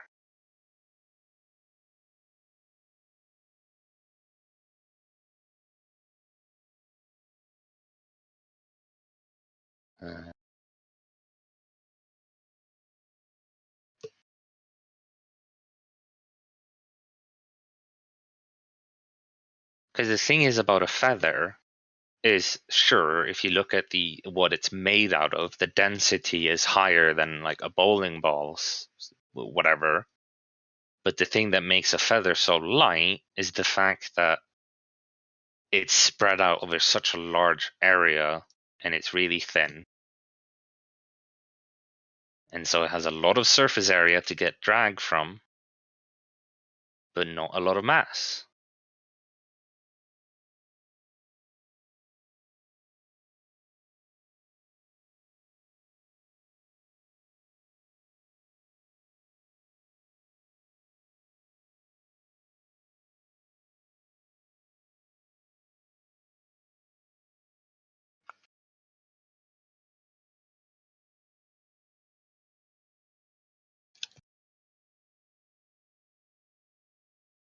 All right, what happened? I missed it all.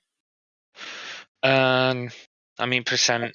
I don't know if either he had something going on in the background or if he needed time to think or whatever, but he said wait for a little bit before he could respond.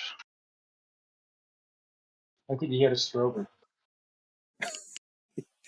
He is so bizarre.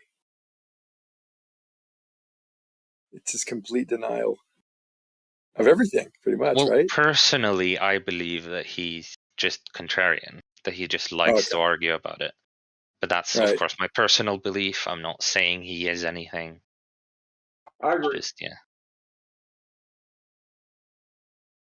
And often he tries to take on positions that are like correct in like a very arbitrary, pedantic way. He's the guy who would do the debates at school, and he would choose Hitler. Why Hitler was a good guy. Exactly. And then he would make arguments like, wouldn't someone who kills a bad guy be a really good guy? But who killed Hitler? Exactly. Must be a good guy.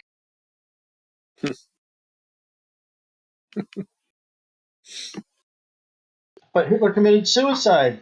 Wait. No. Illogical. Hitler killed himself. Whoever kills a bad guy is a good guy. Hitler He killed himself, killed so he's a a good bad guy. Exactly. He killed a bad guy, which means he became a good guy right as he died from killing a bad guy. So at the end of his life, he was a good guy. This is something like what Spock used to kill the androids on episode 102 in Star Trek. Okay, I lied about episode 102, but he did kill androids by using logic. Paradoxes. Particular logic. Yeah. Yeah. So he didn't. Either way, it's like I feel like at the end of the day, this argument all comes down to a definitions game. But no matter which definition you choose to talk about, the outcome is the same. Ultimately, what you're saying is Hitler did nothing wrong. Sure. I'm just kidding. I'll go on record and say no. I'm kidding.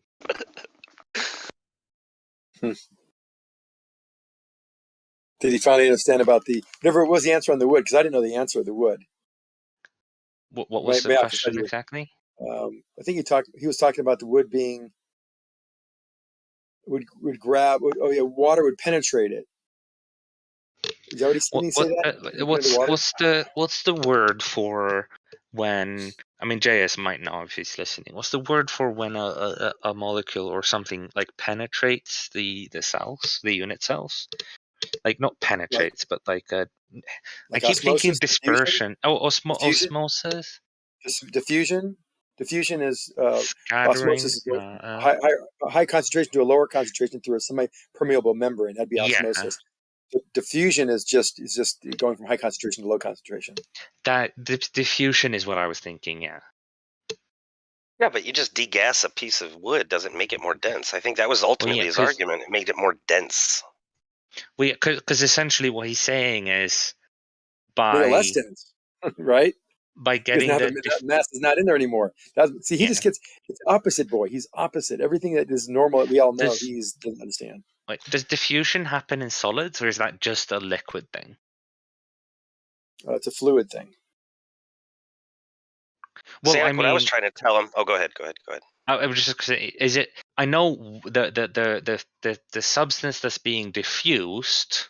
Well, maybe it is a liquid. Maybe it is a liquid thing. I think it's a. Well, no, I think maybe you're right. I'm sorry. Go ahead. Yeah, because for example, I know that carbon dioxide will diffuse into water, for example, or out of water, depending on the balance. But will, for example, will oxygen diffuse into wood? In and out of wood, for example? Just porosity. Like my initial thought is yes, but okay, not really. Yeah. Okay. To keep it simple, Zanuck, I was giving him an example. You have a handful, a glob of gel, fumed with air bubbles all through it. I put that in a vacuum chamber, degas it. It would then collapse into a solid, more dense gel. So that would make vacuum removing the air make this gel more dense. But a brick of wood doesn't become more dense because it's a structure and you're just removing the air. Well, the problem with your gel analogy, it's a gel. Yeah, that's not going to work. It would change in dimensions. It would get bigger, not smaller. Oh no! Immediately it would swell out. Gas would escape. Then it would collapse on itself once it's fully degassed, and it would just be a solid, more dense gel than it was before. More density by volume. See, I remove the air. Now it's more dense as a gel. If you could remove the air. Yes, and you can. I don't know. At some point, you would just expand. And like if I, think about the gel as being the balloon. If I do a balloon, if I have a balloon and I put it in a vacuum, it'll expand. It'll stay. Won't become a solid. It'll just expand. It won't ever pop. I do that for a living. I degas coatings, epoxies, polyurethanes, even water-based thixotropic gels. We must degas them, otherwise they cannot pump. They just cavitate. Right. I get it. But I mean that's the whole thing. Is some structures like a balloon will increase in volume by a lot when you pump air into it. Right. But the point of degassing liquids and gels is to remove the air entirely. It's no longer contained within. Which way do the bubbles go? Do they go all directions? Can they go out through the bottom or do they go up to the top? Well, it's a tank, and we pull vacuum through the top, so it boils out the top, and we do agitate it mechanically so that we don't get any trapped. So you got to move. Yeah, so you got to move it too. So if you didn't move it though, I don't think you. So if you didn't vibrate it, you might not get all the air out of it. Right? And we do vibrate as well too, and mechanically. But if you didn't vibrate it, you probably wouldn't get all the air out of it. I don't think it naturally. If you have a gel and you have a air pocket inside the gel, the entire gel could expand slightly, and that air pocket would never disperse to the gel. Yeah, not at the bottom of 500 so you got to move it. tank. You got to move it. Yeah, you got to move it. That's why I use the example of a handful of gel, because of all directions it would just degas and just collapse. Well, that's what I'm talking about. So the wood, you're not moving the wood, and it's got structures, and so will that air inside the wood will it move? That's why is Pete degassing when he talks his shit?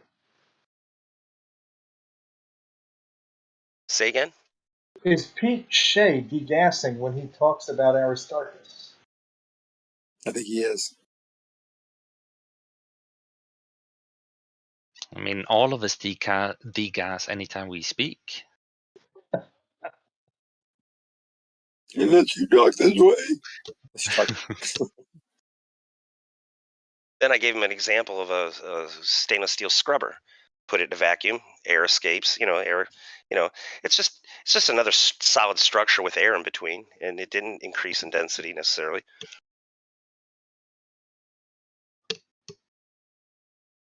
Yeah, but as soon as you put the lid on it and stop sucking air out of it, it becomes less dense. As soon as you close the valve, it becomes less And dense. if you, well, so here's one question for him. So if you have something porous, so like even a sponge, okay, so now let's say we have it in air. Okay, you put it in water, so now water is filling those pores. Has the density changed? And then you put it in a vacuum chamber, and now instead you get a vacuum pulled throughout it. Does the density change?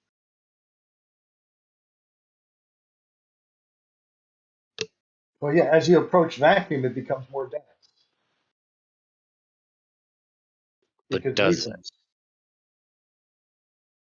It would a bit because the water will turn to gas, get caught in the oil of the vacuum pump. Okay, well, let's do it the other way then, so that you don't introduce water into the vacuum chamber. So first put it in the vacuum chamber and then try water.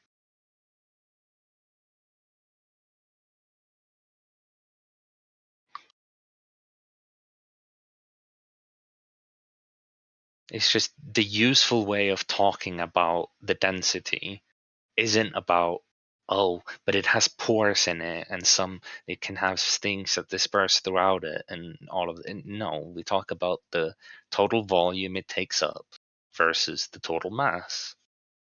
Of course, like JS might say as well, is when you talk about the very small things and all of that, then you use a different definition of density. You don't just do mass over volume anymore.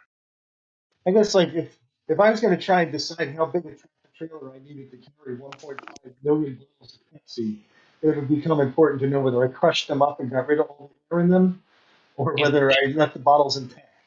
Well, yeah, when you want to pack stuff, you don't really care about the density. You care about the packing density. Like, there's a separate term for the packing density. You don't just go, okay, I got to pack 100 bottles, and the density of glass is this. No, Right. you go for what's the packing density of glass bottles all packed together. The light bulb. That's the important question. Like light bulbs. I don't care about the density of my light bulb. I care. Because otherwise, you'd be the kind of person who'd be like, okay, what's the density of glass? Okay, I only need like 10 liters. Damn, these 100 bottles are really small. And then you go and you crush them down into a powder, and then you push them into your van. And then you deliver them, and you're like, here you go, 10 liters of bottles. Well, that It's just like, those are the two factors involved. That basically is the unit cell, its packing density, and the elasticity of the bond between the atoms. And for something like wood, protein, in the case of leather, the elasticity of the bonds, it can't, when you remove the air molecules, the unit cell doesn't change dimension. The bonds aren't that elastic. That would happen in something like maybe a marshmallow. Those have elastic bonds where if you take out the air, they can expand, but not in something like wood or a protein.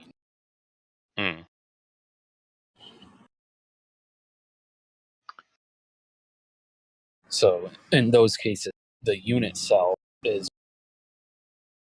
the unit cell is what the density is.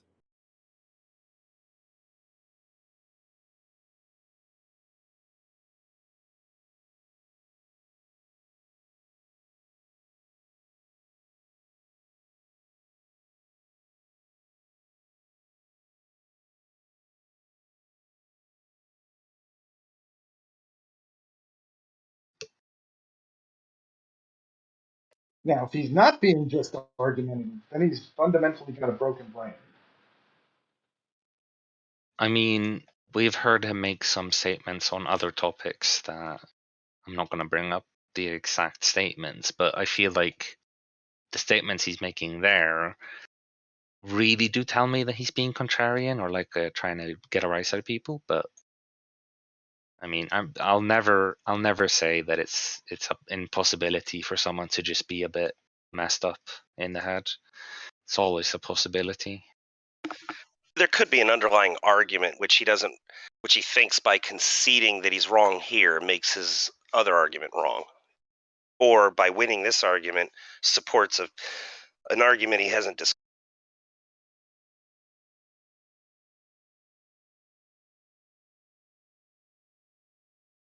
Well, I think if you take this What the argument, whole this is an explanation. This is one that he's using to help explain away the findings inside a vacuum chamber when things fall faster and fall at the same rate.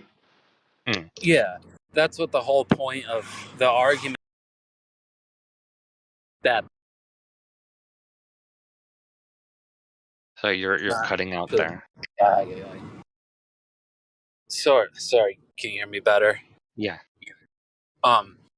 The whole point of the argument that he was making, the next step in that argument was going to be that it's just density that matters. It's not actually mass or gravity that matters in how objects fall. Just changing the density of the medium is all that. Yeah. I know, it's the whole relative density attempt. Yeah. Which is why I usually like pointing out that it has nothing to do with the density. It has only to do with the two things, which is the drag coefficient, which depends on the surface, or the surface, the area and the material. And the second one is the total mass. Those are the only two factors to the speed something falls in. Or, I mean, we can also talk, if you want to talk about add buoyancy into the question, then that's another thing. But then it, again, isn't density, it's the volume. So either way, you're not getting the density anywhere. Of course, anytime you have mass and volume, you have a density, but the density isn't what's All right, important. I'm back. All right. Have you rethought your argument? Have I rethought it? No, have you guys realized No, I I'm was just right? messing with you. No, we've realized how wrong you are. How so? No, but I mean, you just... I don't know. Keep talking. Okay, so we have the feather and the bowling ball, right? Yep. In air, normally the feather would take a lot longer. It would be a lot slower to reach the ground because of the drag, right? Okay. So now we're pumping out the air, and you're reducing the drag, acting on that feather, right? And it's speeding up as you reduce the drag. Not changing the mass, you're speeding it up because you're reducing the drag, right? Relative to the bowling ball. Yes, the relative to the acceleration, you're not speeding up. The acceleration rate will change between the two. Yes. Mm-hmm. Yeah, so hold on. When you say you speed up the acceleration, is this because you have less drag? Yes. Okay. The drag now to the weight bowling ratio ball is being affected. The bowling ball will also have less drag. Yes, but for Do some these reason change in any way differently? And if so, why? Yes, the feather is going a lot quicker than the bowling ball. Like it's Stop saying quicker. Use the right words. Yeah, the change is more relative to the acceleration will be greater. So if I ask you, at normal air, let's say the feather falls at X speed and the bowling ball falls at Y speed. Now let's do half or accelerates downwards. To be clear, yeah. I hate to interrupt, Gunny. Just 1 second. Yeah. First of all, we're using the wrong terms and we're looking at the situation incorrectly, because we have terminal velocity with the resistance to the air will go up with the square of the velocity, so that's always changing. So there is a change in velocity as well. So there's a lot of changes going on because you have the force that will be changing as that object moves through the medium. That'll happen very quickly. So the acceleration profile changes for both. Just make sure. So the big question is, then, from what you've brought up, are we talking about the acceleration or are we talking about the terminal velocity, or are we talking about both? The second derivative of distance with respect to time would be acceleration, and the third derivative of distance with respect to time is called jerk. So if we're changing, in other words, we're changing acceleration. We're not only having acceleration, we have, which is change of velocity, we have a change of acceleration.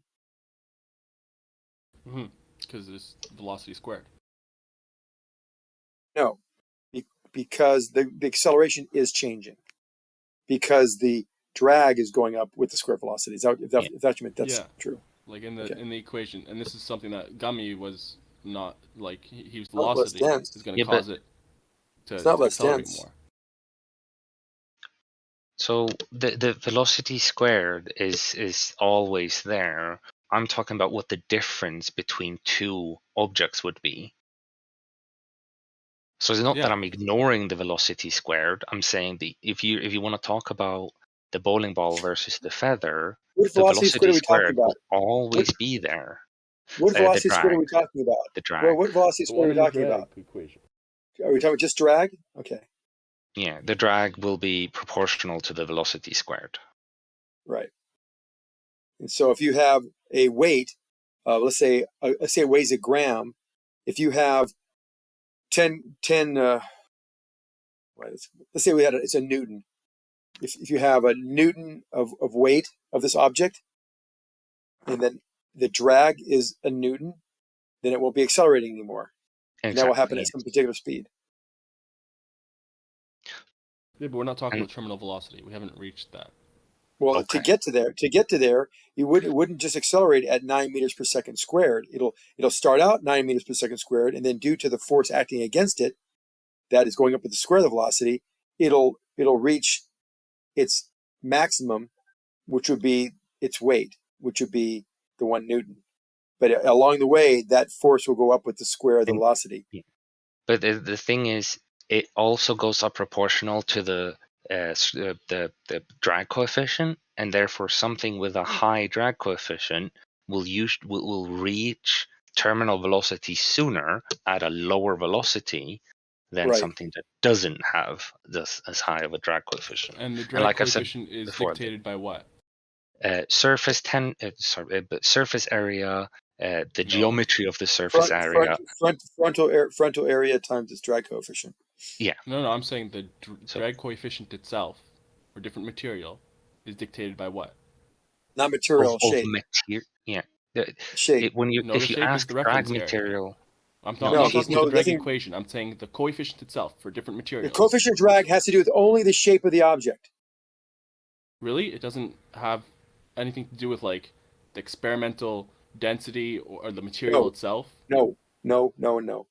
So if you have Why are you asking questions a wood like that? You should ball, know that. Come on. Hold up. Let's say you have a plastic hollow ball and then a steel ball. Same shape. Same drag coefficient. Same drag coefficient, yeah. Same drag coefficient. Really? Different. Yes. Of course. Okay. So to be a bit, just a tiny bit more. He's talking. He said specific. He said don't play into his game. Okay. He said drag coefficient. That's the drag coefficient. It's not going to change by what it's made out of. The drag can change, but not the drag coefficient. Well, I was gonna say it can matter for how the surface is like. If we're talking smooth surfaces. Yeah, I thought you were going to say that. But we're saying two identical shapes. Yeah. Yeah.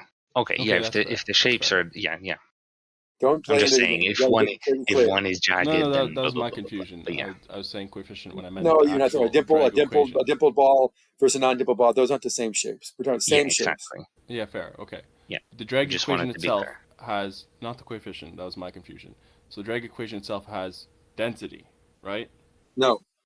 Density of the air, density of the medium, but not of the item. Medium. Absolutely.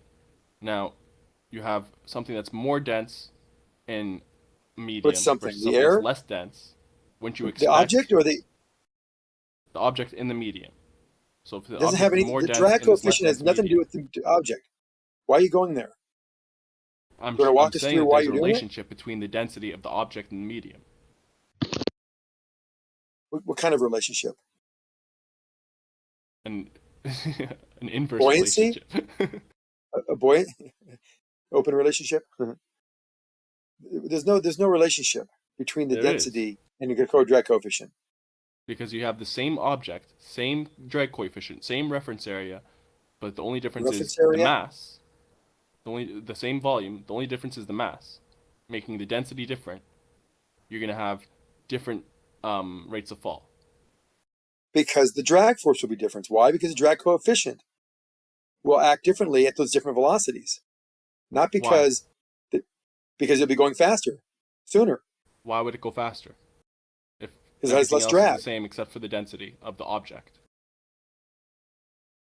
Because it has a drag to weight. I remember you talking about this the other day. There's something called a drag to weight coefficient. The other day, A ratio. today, a drag like to weight. an hour ago. A drag to weight factor in a ratio of drag to weight. If that drag, so if I'm running a race car and we both have the same horsepower, we both have the same drag coefficient, but one is 1,000 pounds less, the lighter car, the smaller car will have an easier time and have a less of a drag to power differential. Yeah, and so that will be able to accelerate faster. I was using the words drag coefficient to mass ratio, which is of course equivalent essentially to what you said. A drag to weight ratio. Yeah, but I said drag to weight rate. It was a drag to mass ratio. If one object has the same mass, one object has the same size, same drag coefficient as another, but one is heavier, one has more mass, then its drag to weight coefficient is going to be different than the one that's lighter. So it'll go faster because it's less affected by the coefficient or by the force of drag acting on it because it has more mass and has more weight. Does that make sense? It does, yeah. That's what I've been saying. Okay. So now, let's say you have two objects of different masses, right, and different dimensions, different volumes, but the smaller object is more dense. It has more mass per unit volume. It's going to fall faster because of its drag to weight ratio than the other object. Correct? Scaling works very well. Concerned. If you have both a proportional change in mass and size, and the drag coefficient is the same, they both will experience roughly the same type of performance. That's why you can make models in airplanes and have them scale down and understand their performance. So what you're saying, if I understand you correctly, you have a same drag coefficient, and we're changing the volume, the frontal areas and everything proportionally, and they will still fall at the same rate. Sure. But now you take that small miniature version and you increase the density of it. You increase the mass of it, I should say. It's going to accelerate faster. It's now going to accelerate faster, right? Because it's going to have a better drag to weight ratio. Exactly. And that's what I'm saying is happening with this feather compared to the bowling ball. The feather is going to fall faster because it's less volume. How? More mass relative to that volume. It's going to have more density. But it's not more dense. It's not more dense, though. But it's not more dense. The feather's not more dense. It is, though, in a vacuum. No, it's not. Density is just volume divided by mass. Volume is material. Density is just volume divided by mass. The feather is not more dense than a bowling ball. It's made out of plastic or iron or lead or whatever. It's more dense than a feather, which is not made out of that same material. It's less dense. Maybe a fraction. It's more dense, Zanuck. You need to research this. It's not more dense. The beta-keratin of a feather is more dense than the material of a beta-keratin of a feather is only in one specific area of the feather. It's not throughout. It's got vacuoles in there. Basically throughout. The entirety of the feather is like keratin. I think mostly beta-keratin. Maybe a little bit alpha-keratin. But the point is, it's more dense than the bowling ball. Now do you understand what I'm trying to say, Gummy Bear? Using my photo of the Pepsi bottles. So you're saying the bottle on the left in a vacuum chamber with the lid open is more dense than that same bottle in the vacuum chamber with air, with the lid closed. Yes.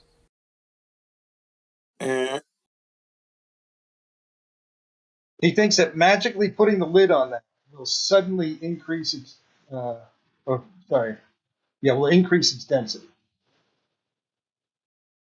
And that'll change how it falls. No, in terms of how it falls, we're talking about the the feather versus the bowling ball. Well, in this case, these two bottles, they'll fall marginally. I mean, marginally. Like the best way to show that would be to have like a scale within a vacuum chamber showing after you evacuate the air that it's now more dense than an equally weighted object. And that's not true. It would weigh, that sealed bottle with air in it would weigh more. Correct. From a vacuum chamber.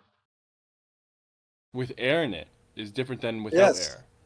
Because we talked about it. One's being open, one's being sealed, and we put them both in a vacuum chamber. Which one weighs more? The one with air in it, because it's got more mass. I thought you said that you pump the air out and then you put the lid on versus the lid off. So you put them both in a vacuum chamber and pump the air out of the vacuum chamber. Come on.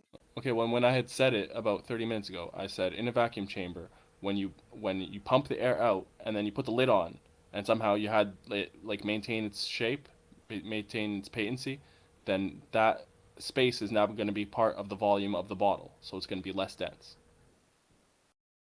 But and that's just a semantic. You haven't pumped the air out, then and go back to your other thing about the feather. No, so now it's a pointless discussion about your feather. But let's go back to this. Let's say this material is we make a feather out of something denser than the bowling ball. That's what you're saying. That's what you're saying. The feather is a denser material. We make a feather out of it. Okay. We all agree. Okay, percentage. Make a feather out of something denser than a bowling ball?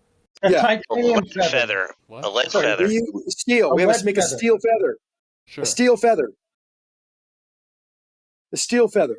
Okay? Very fine hairs coming up. It's made out of steel. The whole thing is made out of steel. Okay? Now, we know that drag coefficient of that particular item can be calculated and measured. And we know the drag coefficient of the bowling ball. So what do you think is going to fall faster in air? The bowling ball or the steel feather? Well, to be fair, I don't even know how dense beta carotene is compared to steel. But I'm just saying, you said the densest material you can think of. Make it out of gold. It's neutronium. The feather in a near perfect vacuum is going to fall quicker. No. Because why would it fall quicker? Because the air inside has been pumped. There's no air. So I know. So the hollowness inside does not count towards the volume of the thing. It's going to be more dense. We just talked about how more dense. Yeah, it's more great. It's more dense. Faster. Why would it fall dense? Because it's more dense. No, denser things do not fall faster in a vacuum. It's not a perfect vacuum. It's medium, and denser things because of drag to weight ratio. What do you mean it's not a perfect vacuum? How perfect do you want it? Tell me the percentage. Tell me the percentage. Doesn't matter. It doesn't matter. It does matter. It does matter. Let's say it's at 1%. Let's say it's a 1%. Hold on. Let's say it's a 1% vacuum. 1% air in that vacuum. What's going to fall faster? I can give you the calculation for this. It's not that hard. There's going to be a point in which 1%. I just gave you 1%. I don't know the exact point because it's a feather, right? 1 psi. How about 1%? How about 1 psi? I'll give you more than 1%. I'm giving you almost 10%. 1%. Feather initially with air is going to fall slower, right? Because it has a lot of drag because of the surface area.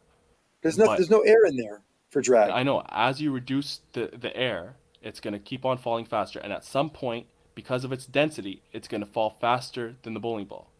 No. We already agreed that we didn't agree. Ratio, denser things fall faster. No, but it's not. Doesn't have a drag. It doesn't have any drag in the vacuum.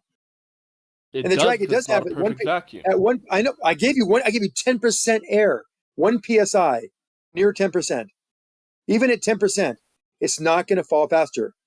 It will. At some point, it will because it's more dense. No, it's not. Yeah, percent's actually right on this one. You need a perfect vacuum. You would need a perfect vacuum, otherwise you're going to have drag. Well, now we're going back to pedantic little amounts of drag, which are ridiculous, and he doesn't want to deal with pedantic. No, in any medium, when you have two of the same object, it'll always be slower. Can we explain it real quick again? Okay, let me walk you through it real quick. This will take 10 seconds, I guarantee it. You have a bowling ball and this gold feather. It's made to look like a feather. It's just got a lot of surface area, okay? It's got a lot of drag. We measure the drag coefficient of 6, all right? And we got the drag coefficient of the bowling ball of 0.32, or let's call it 0.3. So we have 0.3 and 6. So like 10 times more, 20 times more the drag coefficient of the bowling ball, but it's smaller and more dense. I get it. No matter, we drop it from the top of a building in the air, and we know the feather is just going to float down, and the bowling ball is going to freaking smack. We keep on removing air, and they start getting closer and closer to their to the top speeds, but the feather will never ever get close where it's equal. It'll always be behind it. It will never exceed it ever.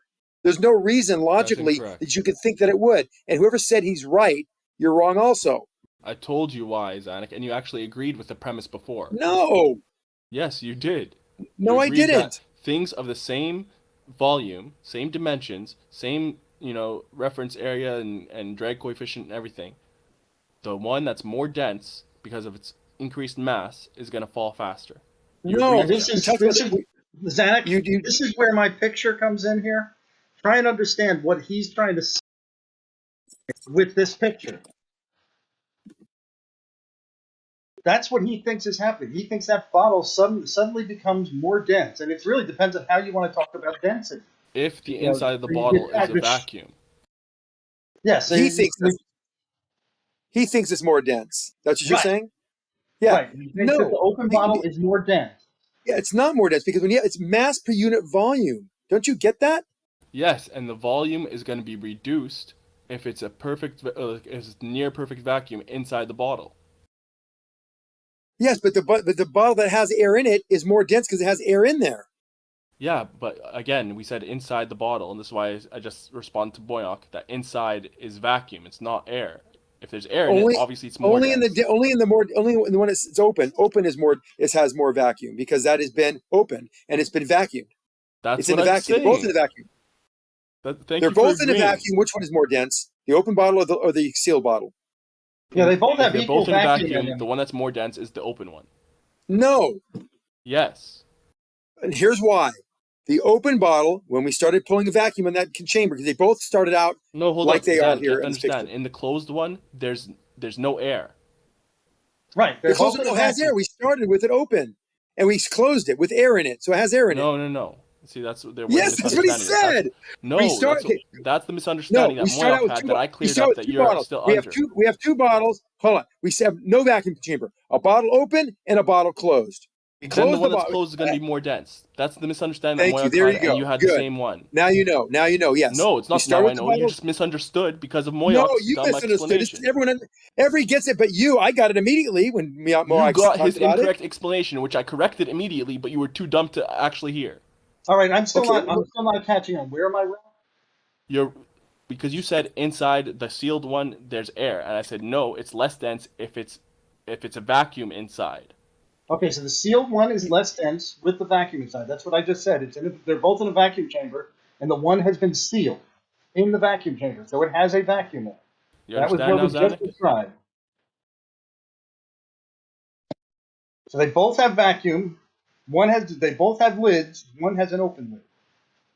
Exactly. That will be the same density. No. Why not? Especially when you're talking about with regards to drag coefficient. The drag coefficient doesn't give a shit about the fact that there's a void inside that bottle with an open end. It's the molecules that are whacking into it and crashing into it. And as the bottle accelerates, it has to push them out of the way. Remember the drag to weight ratio? Listen, the reason why, and you asked why not, Zanuck, emphatically.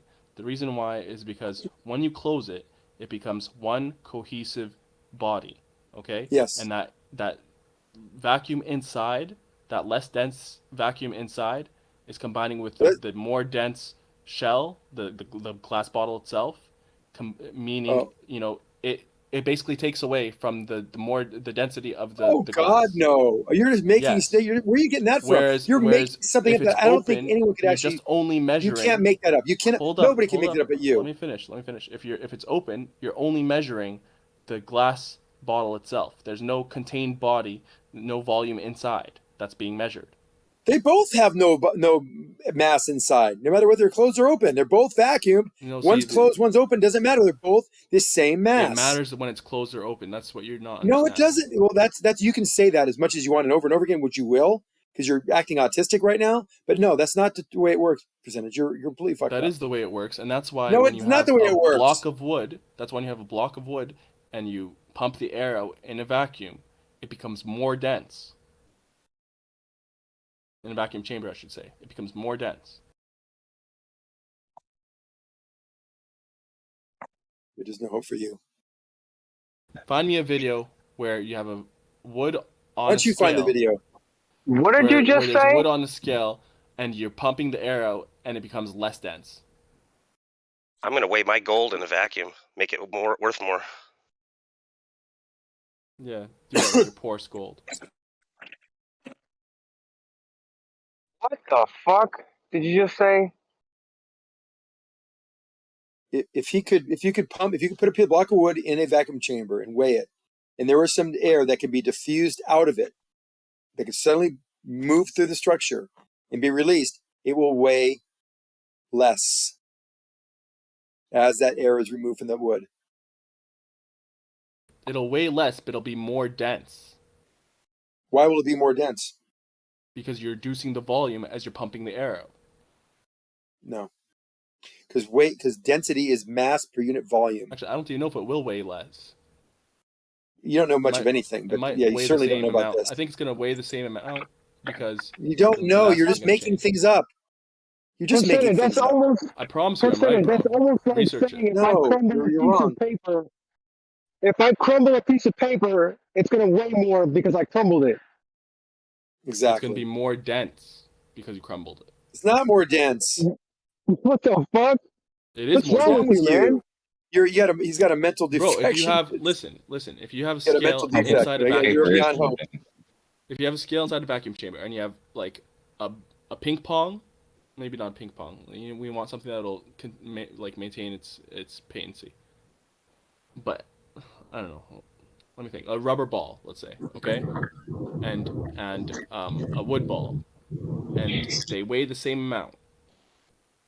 And then you pump the air out, and the air is going to come out of the wood ball. The wood ball is now going to be heavier than the rubber ball because it's more dense. He thinks inside the wood, like when you remove the air from the wood, he thinks those little volumes, you can subtract those, that the air molecules were occupying, that you can subtract those from the wood. But you can't, because they are ingrained within the amorphous unit cell of the wood atoms. They were already. Then how are they coming out? That unit cell doesn't change. Then how's the air coming out? They just diffuse out, man.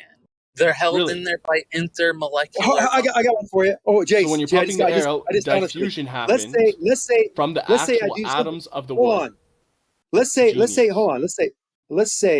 that I have some structure that has all these complicated geometries inside. You can't see through it. And suddenly I push a button and all these structures straighten themselves so there's a big, huge, hollow void inside. Now the entire structure is still a certain size. It hasn't changed, but inside went from you couldn't see through it to now there's a huge hole in the middle. Are you saying that the one with the huge hole in the middle is less dense than the one that had where you couldn't see through it? No, the one with the huge hole in the middle in a vacuum would be more dense. No, see, this is where you're wrong. See, density has to do with the size of the. Hold on, bro. Let me tell you something. You're mistaken. You're completely mistaken. It's the unit cell. The density is dependent on the unit cell's dimensions and pack, and the elasticity of the. No, the entire size. This thing, if it's a square, the density is that volume, that outer surface of the square, and its weight. That's it. It's density. That's it. That is the mass. The mass of it, and the volume. So whatever the mass is, whatever that thing can be weighed, that would be the density. Doesn't matter what it looks like inside. Doesn't matter what the structure. It does if it's open to the outside. No. Yes. That's what you don't get. If I have a cube, right, and then if you let all the if there's air in there.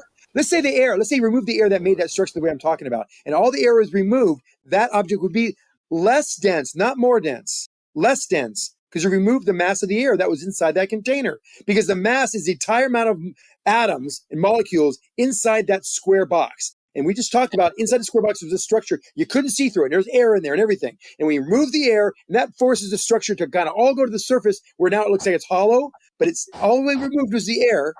That object now is less dense percentage, less dense.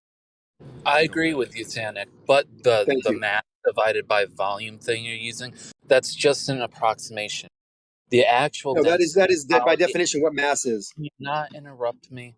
The No, D equals M over V is an approximation. The it is an actual density. Stop talking over me, man. The actual density is defined by the unit cell, which is why when you have something like NaCl, say you have a gram per cubic centimeter of NaCl, it's not going to be the same exact dimensions and mass as a gram per cubic centimeter of like NaF, because the atoms are different sizes and they pack into different kind of packing structures. So per unit cell, there's a different number of atoms, and that is what defines the density. We're not talking about the density of the actual material. We're talking about the object. He's We're not talking talking about moving you're playing into his game. We're not talking about No, the material. what he's You're saying is right. related, If I have gold and silver and everything inside there, and we want to look at each one of the densities of those items, great. I'm talking about the actual mass of that object and what that object weighs. And the configuration inside is no bearing on that density, because all it's based on is the volume of that object, no matter what it's comprised of and how it's configured, and its volume. That's it. And the volume changes if you have the volume of the object stays the same. If it's in a vacuum and it's open to the outside, the volume changes because you have to subtract what it's open to from the total volume, from the dimensions. That is what he's trying to say. I'll give you an example. The air molecules evacuate. You know how they have like the Earth ships and people like pack tires to use as like walls for their homes. So what they do is they put the adobe or whatever the like sand inside of it, and they start packing it, right? So let's say I didn't start packing it right now. Let's say I just had a tire filled with this dirt, and I haven't started packing it, okay? And it's in a vacuum, and then I start packing it, and it's not in a vacuum. It's in air. And I start packing it inside this vacuum chamber, okay? And I'm letting the air, I'm packing the air, packing the tire so that the air is evacuating, and I make it into a donut. All right, the same mass. I haven't gotten rid of any of the dirt. Same mass. Now it's just packed inside the tire, and it's a donut. Is it going to be more dense or less dense in a vacuum chamber? Less air, less dense. It's that simple. That's a fact, because you get less air, less density. But doesn't make the object more dense. The object is definitely more dense because now it's a donut. It's no longer, it has no center, and it's packed all that stuff to the sides. It's definitely more dense. Because it's changed its shape. You've changed its shape. Absolutely, because it's open to the outside. Not because it's open, because it's able to change its shape because if it's flexible. What are you, bro? If you don't understand the direct comparison, the size is flexible. The size can be changed. I was talking about a square that could not be changed. No, it has the same dimensions. It's still the dimensions of the tire. Okay. The only difference is the dirt inside is packed more to the insides of the tire, such that the center is hollow. Now it's a donut instead of a disc. Yeah, but that didn't increase more packing. It just rearranged them. You've changed the volume. Oh Lord! So when I said it packed it, it didn't increase packing. No, it just packed it tighter, more consolidated. A donut doesn't have the same. A donut does not have the same. A donut does not have the same volume as a custard-filled donut because it has a hole in the middle. So they have discs for different volumes. Exactly. If it's open, you're reducing the volume because it's open to the outside. Now, if it was just in this disc, and like if it was in this this tire cover or something like that, and it was closed off to the outside, then sure, that volume in the center would still be relevant because it's one cohesive body, and that less dense center is being is counted with the more dense outside, that more dense donut. But that's not the case. You didn't increase the open density. To the outside, therefore you don't count it in the measurement of the volume. It's subtracted from the dimensions of the volume. Do you understand? Yeah, I do, but as Xanax said, you did not change the density of the object itself. But you can change the density within an object by removing air. Like I said before, a handful of gel fumed with bubbles, and then you degas, removing the air, it'll collapse into a more dense gel. Exactly. Yes. That is a fact. You're changing the density by reducing the volume. Because you changed the volume. He just talked about it. That's what I've been saying this whole time. So now you guys agree with me No. that you're increasing the density because you're reducing the volume. So if you have a block of wood in a vacuum chamber and you pump the air out, you're increasing the density because you're decreasing the volume. Here's an example. I take No, a 1 gallon bucket. I take a 1 gallon bucket full of gel. That's the object. Now I degas the gel. The gel became more dense by removing the air. But the object itself, the 1 gallon bucket with its contents, its mass and its density, its mass is still the same. Yeah, the mass is the same. No one said the mass is changing. But the density is increasing because the volume is decreasing. It's in the bucket. The bucket didn't change size. So the entire bucket, whatever's inside, doesn't matter. The density is given by its, you can indicate it by its weight if you want. Not if the bucket is open. If the bucket is open, all you're counting is the bucket itself with a little glob of hardened gel. How do you remove the and you remove the air from inside? If the bucket was closed, then sure, you count the inside as part of the volume. It still will weigh. It still will weigh less. It still be less dense if you remove the air. No matter what, if the bucket is the bucket, open the outside, air is removed in those little containers, turns vacuumed. All those little vacuums are turned into vacuums. The whole entire thing will weigh less. It is less dense because the volume didn't change, and you remove some mass. The volume does change. You don't get it. It doesn't. The bucket's the container. You have to think nothing's changing size unless you're saying no. It unless does. it's open. Unless you're saying the bucket is open and these objects in the bucket are changing shape, and that would be true. Then that would be true. If we have a bunch of gel balls inside of a bucket, and all the gel balls become slightly smaller when you move the oxygen, yes, then that would be less dense. I mean, that would be more dense. Sanic, he agrees. He just said the bucket was full of the gel that was full of air, but when you degassed it, it collapsed on itself. It now is more dense, less volume of gel. But what less volume Sanic has been saying, well, less volume, yes, it within the bucket of gel because we removed the air that was displacing it. Yeah, so I think he understands, but he's still not getting. Now we go back to the wood. You're now. the one that's not the wood's getting not going to change. The wood, yeah, because you don't get it. The wood is not changing shape. Doesn't matter what's inside the wood. The wood has got its same a 2x4, a 2x4 4-inch 2x4 block of wood. You take all the air out, it becomes less dense. Okay, so you know how first off, it's not even just air in the wood; it's also water. But you know how the bucket with this gel kind of got more hollow. Yeah, take the water out too. Then you get even more less dense. What is wrong with you? Listen, Zanuck, listen. So the bucket with the gel, it got more hollow as the stuff degassed, right? The general shape of it stayed the same. It just got more hollow. It was like this kind of tubule that started increasing. Same with the wood. As you pump the air out and stuff, these hollow veins, they kind of pervade inside the wood. And it changes, the general shape of the block of wood stays the same, but this volume is increasing, the volume is decreasing where that air is being pumped out. That's not how it works. Just think of the little air molecule. Think of a box of rocks.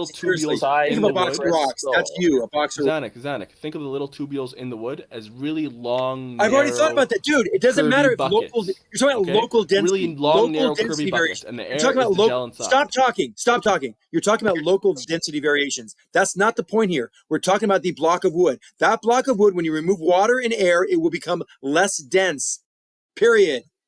No. Fuck. What's wrong with you? All right, here's another example. Imagine a giant outside in air again. Imagine a giant Borg cube, just a giant cube filled with 1,000 miles of hallways, right? And there's air in this giant structure. Now you open the doors, and you release all the gas into space. All you did was evacuate the air. The structure's still the structure. The structure is the structure, but now the volume of it has been reduced by all of that area. The air used to have dispersed in the lattice, man. The lattice change. Yeah, the structure and all the hallways are exactly the same as they were, minus the air now. Therefore, technically the object is, the whole has less air, less mass, but the object itself has not changed, nor its mass. Incorrect. The mass has decreased a little bit because of the air leaving, but Well, no, the object reduced has if you changed count the air. because it's open. If it's open to the space, to the vacuum, Yes. then the actual volume of it has reduced. No. Because before it was closed, now it's open. You can't fix stupid. You can't fix stupid. If you remove the air, I it now challenge you weighs guys less. to weigh, like, to if any of you have like a vacuum pump Dude, to I do an work experiment, with- I challenge you to do it. I work with lattices and crystals and stuff all the time, man. In vacuum, in and out of vacuum. Well, work harder, or maybe smarter. I think you just have a fundamental misunderstanding going. If I have a Except I'm tank, right, so Yeah, if I have a tank full of, percentage, you're like borderline retarded. Seriously, you're borderline. what are you talking about? You both were agreeing with me at some point. No, we're not agreeing with you. You still The don't. block It of hasn't wood- clicked for you. The block of wood becomes less dense, not more dense, when you move the It water becomes in the more air. dense. Sorry, period. Relative less to an dense. object, relative to an Less object dense. that was. And Hold up. and Relative to Oblivion an just gave object you a that great was- description of how, on a grand scale, of how that works. The structure doesn't change. The size of the The 2x4 does structure not does change. change You remove internally. you remove the water and the air from the 2x4. It's still a 2x4, and it is in fact less dense. It'll weigh less. Period. It doesn't. The lattice structure. That's the fundamental. structure. What The about the wood structure? You atoms, could just say 'cause the you same take thing about a tank. A tank of CO2 full weighs more than an empty one. That is the a fact. lattice structure, the points in space where the wood atoms are, do not change just because you took the gas molecules out. You're not if you're. Hold The up. XYZ Oblivion, you're weighing this coordinate. tank in air. That's your problem. Weigh it in the vacuum. In a vacuum, it'll still weigh more full. No, it won't. Yes, it will. Dude, my tank weighs 5 pounds more full. Do you think if you just have the scale alone with no tank? My nitrous oxide Hold up, Zach, I was bottle talking. is 10. Zach, My I was- nitrous oxide bottle I'd is 10 appreciate pounds. if you talk after I was finished talking. So, Oblivion, if you were to weigh, just have a scale inside a vacuum chamber without anything on it, and just see, like, you know, the effect of the scale, or, like, you know, the calibration of it, how it changes, you'll change your tune. As you're No, I pumping up know. the air, the You are right. scale itself will change. Yes, it'll weigh less. It'll reduce in a perceived weight on the scale because you remove the weight pressing on of the air pressing on the scale. But what I just mean Not is, the buoyancy, not the air pressing on the scale. The buoyancy pushing up on the bottle. there you go. But what I mean, well, what he was saying is, you take an empty air, a vacuum chamber, stick a scale in there, then pull a vacuum. You'll see the weight changing on this empty Exactly, scale. because the I air agree. that's pumping, like, that's pushing the scale, like, that's acting on the scale upwards, is now gone, and you have a more dense object on top. It's going to weigh more. What? But keep in mind, dude, what I'm talking about is a vacuum chamber. Stick a scale in there all by itself, no weight, nothing on it, and then you pull a vacuum. Yes, it'll drop in perceived. Stick my CO2 tank empty on the scale, pull a vacuum, right? Note the weight. Then go fill my tank with CO2, put it back in there, pull a vacuum. It's going to weigh 5 pounds more. Sure, if you're, hold up, if it's first being weighed when it's empty and open, patent to the outside, and you're weighing that. No, an empty tank. Okay, well then An we empty- agree, man. We already agree on this. I'm saying if it's open, then it's more dense. If it's closed, then it's less dense, because then again, it's one cohesive body. You have to think of it as, like, the body is changing because the internal of it, like, that internal volume is being reduced. If it's open. You guys are talking about so many different things. Yeah, Wood it is doesn't make sense. amorphous lattice. It has different properties than a gas cylinder and things in the gas state. It has the same properties as a gas cylinder or tank that's closed and then degassed and left open in a vacuum. It's the same No, exact it idea. doesn't. It is. No. Because when the air's inside the wood, it's basically plugging it up, and so that volume where the air's taking up is considered part of the block of wood. But when you pump the air out, it's now open and it's no longer considered part of the block of wood. I don't know how many times I can say it for you to. But that to volume understand is it. still present. You didn't remove the wood atom. The wood They're stays. still Yeah, the wood there. atom stays there, but the volume where the air was is no longer present. It's subtracted from the total, like that total dimensions of the block of wood because it's been pumped out and it's now vacuum. No, there's still 2 overlapping wood bonds in that space, still present. Bro, you have to think of it as like little veins inside the wood. It's not little pockets inside But that's individual not atoms. what's happening. That is what's That's happening. not how it works. No, it's not. Okay, all right. That's not how reality works. According to you, when you have wood, like the air is inside the little molecules of the wood somehow, and it diffuses outside of the wood molecules, and it's just one cohesive body. You don't know what you're talking They're about. bonded together. They're not. They all. They're not. It's like Sorry. me. It's like me with my mouth open, Sorry, having you don't air reality. inside, like in Not my my fault. Something's holding the wood together. It's not magic, bro. Bro, you don't know what pore is apparently. What is porous? That's why I was describing a giant board cube full of 1,000 miles worth of empty hallway. Yeah. Now, open the doors, all air goes out to space. It's still the same. Minus the air. Yes, it is identical the same. Minus the air. It's not. If the doors initially were closed and the air was inside, it's very different than if you open the doors and left them open. Because if you left them open, the density is increased because the volume is reduced. That's why I tried to bring it back to a tank. Something simple and basic like a tank. See, you Full guys aren't weighs getting more. it. That's the funny part. Empty, You guys are getting weighs less. exasperated because you guys don't get it. You take an empty tank and weigh it, it's going to weigh less if you pull a vacuum in it. No. But the tank is still the tank. The tank has the same If amount the of mass. scale is in the vacuum, it's going to weigh more. Simple as that. And I beg you guys to try it and just see how I'm right.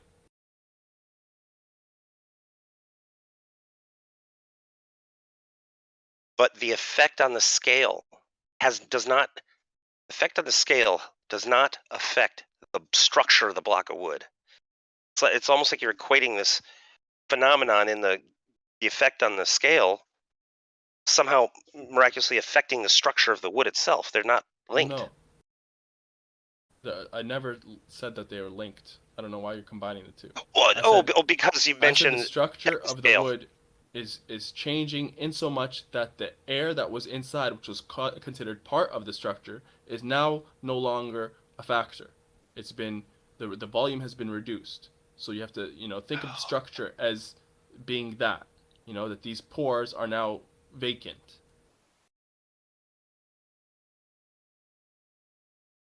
Oh God, I want to talk about triangles, 90-degree angles.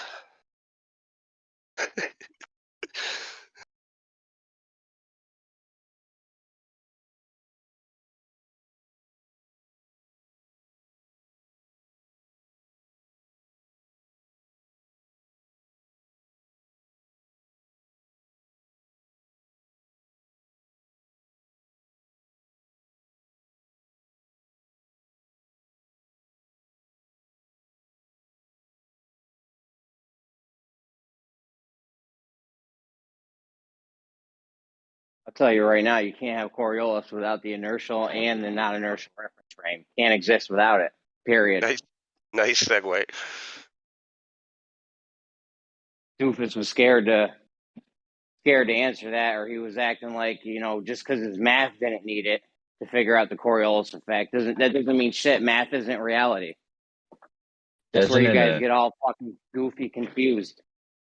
Doesn't a non-inertial frame automatically imply that there's some inertial frame without even having the reference? Because you can't have it without. Yeah, because you can't have Coriolis without it. Hey, Jeremy, let me ask you. If you have a non-inertial reference frame, then you certainly there exists an inertial reference frame. It's just not relevant. You don't have to bring it up. Hey, Jeremy.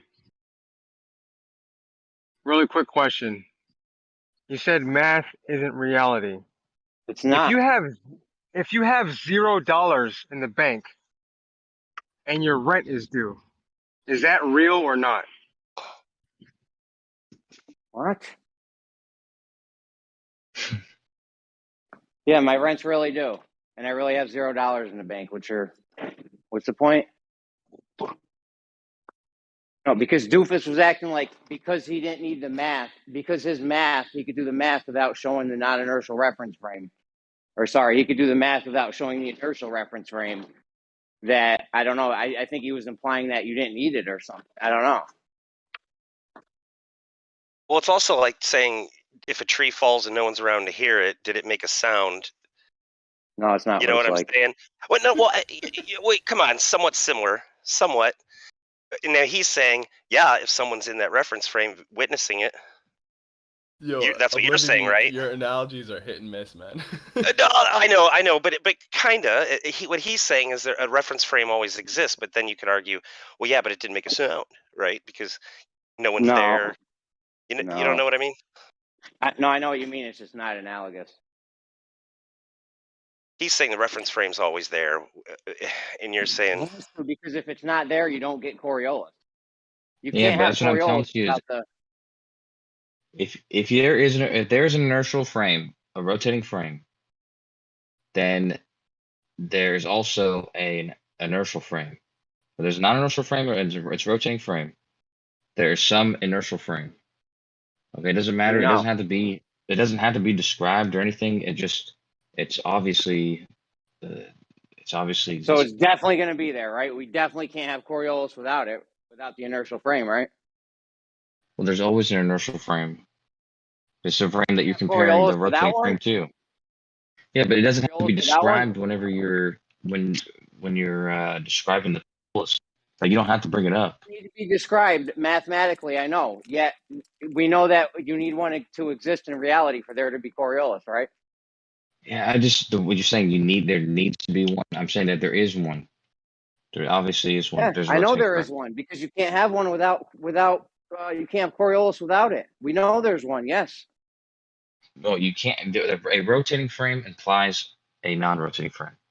So, I mean, that's just. But it does. It's not needed. I mean, I don't know why you keep saying it's needed or this or that.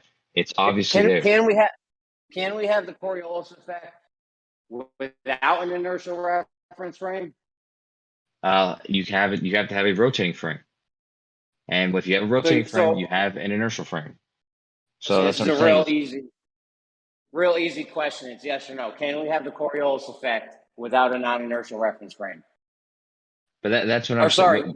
With an inertial one. Hold on. Can we have the Coriolis effect without an inertial frame? Yes or no? I don't want to hear no bullshit. As I said, the way you're wording it, I wouldn't have worded that way because it's obviously there because there's a rotating frame, but it's not needed to be described. There's no need to bring it up even. Yeah, I know there's no need to bring it up, yet we know it can't exist without having the inertial frame, right? Yeah, that's how we know it exists. Comparing between. Why are you guys scared to answer? Well, no, you don't have to compare those. That's what I'm saying. This is like you don't have to compare. Let's say you never had the non-inertial frame to begin with. You only ever had the inertial frame. How are you going to know that Coriolis exists without the other reference frame to compare it to? Because of the pseudo forces that exist there. Like whenever you're rotating, tell a pseudo force exists without reference reference frame to compare it to. If you're rotating and there's nothing, if you're literally in a vacuum in space, there's no objects anywhere near you or anything like that, and you're rotating, without you knowing that, without you referencing anything, you're going to be feeling the force of that rotation.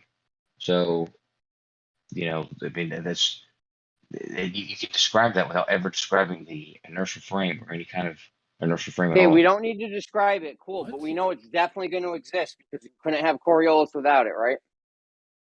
Like I said, when you say it like that, I would not agree with that. But when you say a rotating frame obviously implies a non-rotating frame or a inertial frame, I'd say, yeah, of course, by extension it exists.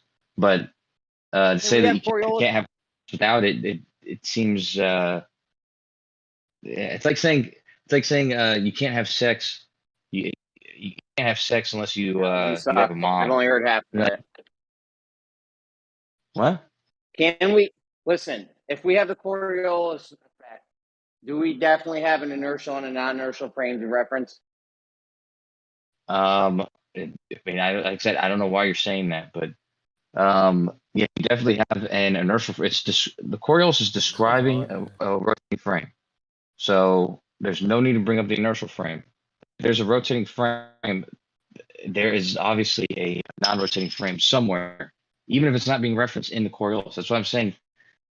Whenever you say it's needed, it doesn't really make sense. Listen to me. Listen to me. Could you get the Coriolis effect if there's only a non-inertial frame and no inertial frame? Could you still get Coriolis? There isn't only non-inertial frame, so that's what I'm saying. You never do that.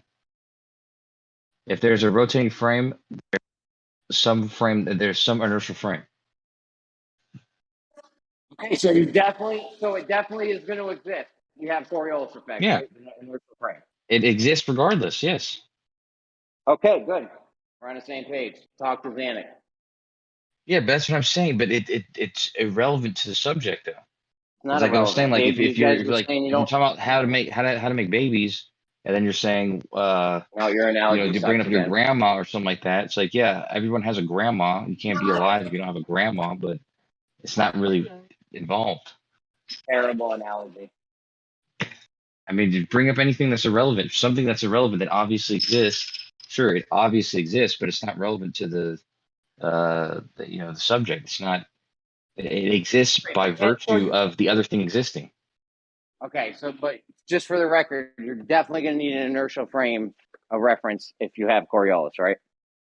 You keep saying needing it. That's what I'm saying. Yeah, there has to be one. There has to be one in reality. It has to exist in reality. Yes, right? there is one that exists. That's right. Can we have Coriolis? Can you have a rotating frame without an inertial frame? Can we have the Coriolis doesn't make sense. effect without an inertial frame of reference existing? Yeah, no. The same way you can't have a Coriolis effect if you don't have a universe. So the universe doesn't exist. Coriolis doesn't No, it's exist. not the same way. Terrible analogy again. You're I'm like saying, but there's no point in dying on this hill because it's not. I'm not dying on this hill. You just killed your boys. You're on my side. I don't know if you know this. I'm not on anyone's side. You're on my side. What I don't understand is why you think it's important to say that this is needed. Why is it important to say that inertial frame is needed? Because there's people that aren't on our side that think you don't need one. No, they're probably just noticing that it's an irrelevant thing to say, and that's why it's funny to say like, "Oh, you need an inertial frame." You don't need an inertial frame, but by virtue of there being a rotating frame existing, there is an inertial frame. You do need one. We just went through it. You need one for it to exist in reality for you to have the Coriolis effect. Yeah, we literally just went through this. What are you talking about? Yeah, but there's no point in saying that. There is a point in saying that if there's people saying you don't need an inertial reference frame. Yeah, I mean. Aha. Yeah. Of course, the reason why they're saying that you don't need it is because it's not relevant in the conversation. It's very relevant. Not really. Very relevant. Highly relevant. I mean, you in need fact, time. It was the whole part of the whole conversation. Yeah. I don't know, man. Like I said, it's not. Why you just not here worthy. for 3, 4, 5 days at a time? It's not worthy of dying on that hill. That's all I'm saying. Dude. I'm not dying on the hill. They're dead. They think you can have Coriolis without an inertial frame. You know, they're not on our side. Okay, well, here's a true statement: is when Coriolis is being described, it's not comparing two different reference frames. That's something that's so. This is probably something they're saying. Really, because I can find you an MIT video. I can find you an MIT video describing both of the reference frames while describing Coriolis. That's because they're explaining what Coriolis is. But when you're describing Coriolis, like a Coriolis effect or event, you don't need to describe two different reference frames. You only need to be describing it from the rotating frame. Right, but the inertial one. So it's true that there's an inertial frame, but it's not needed in the description. But it definitely needs to exist, right? Sure, yeah. I mean, it's by virtue. I mean, it needs to exist. It's going to exist. You're on my side. Yeah, but this is it's a weird thing to say. Like, it needs to exist. It is. It's weird that you would say you don't need one to exist in reality. No, you don't need it in the explanation of describing Coriolis. So I don't know why it's being brought I know, up. but you need one in reality, though. Yeah, sure. I mean, Yeah, of course. It'd be silly to say you didn't. yeah, unless you were meaning something totally different, like that. What I was just describing, that when describing So you're on Coriolis, my side. It's all good, bud. It's all good. You're on I the mean, there's side no, of it's not, correctness. it's teams, man. It is a team. Right now, it's me and you. Same team. Yeah, okay, man. And guess what? We're correct. Yeah, well, depending on what somebody else meant, they could be correct too, for all I know. You're definitely Because not correct. Not it's if a they think strange you don't need argument. one. What's up? It's a strange argument. It's weird. I know it is strange that you would say you don't need an inertial reference frame. Very weird and Well, like I strange. I said, agree. using enough words, then perhaps maybe somebody would say you don't need one in describing Coriolis. You don't need one when you're describing the Coriolis effect. You do need, I mean, you, like I said, the word need, it's a poor choice of words. It exists by virtue of a rotating frame existing. Needing it is irrelevant. But this is what I'm saying. You would These think battles. You would think so, right? Yeah, these battles. You always do this with these words. You choose these words. People would disagree with them because they don't like the word. Just change the words. I don't need to change my words. That's exactly what they came for. The wordplay to make your brain sore. Okay. Okay, man. Where you been? I don't like the fact that you disappear for 5 days on end and then just waltz in here like nothing happened. Where you been? Well, I've been home. I've been in Mississippi. Actually, yeah. I was in Mississippi. Yeah. It's a long story. But today's my birthday. Okay. Don't start with that shit. Don't start. People always say that, oh, you always lie about your birthday. I only ever lie about my birthday when I want people to stop interrupting. You're like the boy that cried wolf. Okay. I mean, what I just said made perfect sense. I've never just randomly said it was my birthday. I've always said it. You literally always randomly say it's your birthday. Not randomly. It's always so I get people to stop interrupting. I'm like, hey, man, today's my birthday. So today's legit your birthday? Yeah. Coco show. It's your birthday. We gonna party like it's your birthday. All right. 33. We don't give a fuck if it's your birthday. What's up? Yeah. Apparently. I said I'm 33. Seriously, Freemason. Illuminati sees him. What's up, though, man? Illuminati years Supposed old. Supposed to be doing other things right now. Instead, I'm talking to you. I'm making Glory a hole's stupid gonna be thing. fine. The glory hole's gonna be fine one day without you. Yeah. All right, man. Oh, man. I'm making this dumb thing for percentage. I don't know why. I don't have to be making this. It's a weird argument, man. I don't know why you guys would argue It's about not. it for a long time. It's weird that you would say you don't need one. No, I'm not talking about that. I'm know. talking about the percentages argument. Your argument, too, but both these arguments are weird. These are pointless arguments. We're some weirdos. I don't know what to tell you, but I'm saying just don't argue it. Percent hit us earlier with feathers are more dense than a bowling ball inside a vacuum. Okay. It's not true, but okay. I don't know. Does the volume of a feather change when you put it in a vacuum? Yeah, I don't know. Have you ever seen hold on. It doesn't matter whether it's more. That's where he diverged to. So let's go back to the feather. Let's go back to the feather. That's more dense. It still would not ever. What? Is the feather more dense in a vacuum? The feather would be more dense. The feather we're talking about is more dense. Yes. Bowling ball. Not more dense in a vacuum. More dense. Period. A feather is just period more dense than a bowling ball? Yeah. Really? Yeah. What's a bowling ball made out of again? It depends on what year it's made in. So they switched to plastics. They And, switched. or, They switched. They used to use metal. A Said metal. plastic. They use plastic. I think in Okay. epoxy 1964. resins. 1964, they might have switched. Anyway, it doesn't matter. Doesn't matter what they're made of. We all know all these things will fall equally in a vacuum. No, we don't regardless know of that. density. We do know that. You haven't. They showed a feather. They showed a feather falling at the exact same speed as a bowling ball in a vacuum. They showed that. Hold on, sir. That's just true, and they There did it was on the moon cuts, also. tons of cuts, and I've seen a feather and a bowling ball drop at the same rate inside someone's bedroom. Man, you could YouTube that. Never. I've seen that video. I've seen the Yeah. video. It's Coach pretty O's seen it, stupid. but Zanuck saying never. No. Once again, Well, you're on the it's- side of it's- correctness. Well, no, I've seen the video. I don't. It's a agree feather with probably that. point. It's probably a big feather pointed straight down, like one of those Indian feathers, straight Yeah, down. exactly. The bowling ball. Yeah. Is that? But I you're didn't see wrong. it. They I can't get. fall at the same rate. Yeah. Well, they fall at the same. They fall at the same. That's exactly. So they fall at the same rate. As long as the drag Me and is the Coach same, O's they seen will it. fall at the same rate. Coach O have seen it. You said Out it of a doesn't vacuum. happen. In a vacuum, all things fall. And all you have to do is go up in the vomit comet and put whatever atom you want, and everything will float. Meaning, it's all falling at the same rate. Yeah, but that doesn't happen. Though. What about the for Bremen? tonnage is ridiculous. He's being ridiculous. He's being completely don't out call of his names. mind, insane.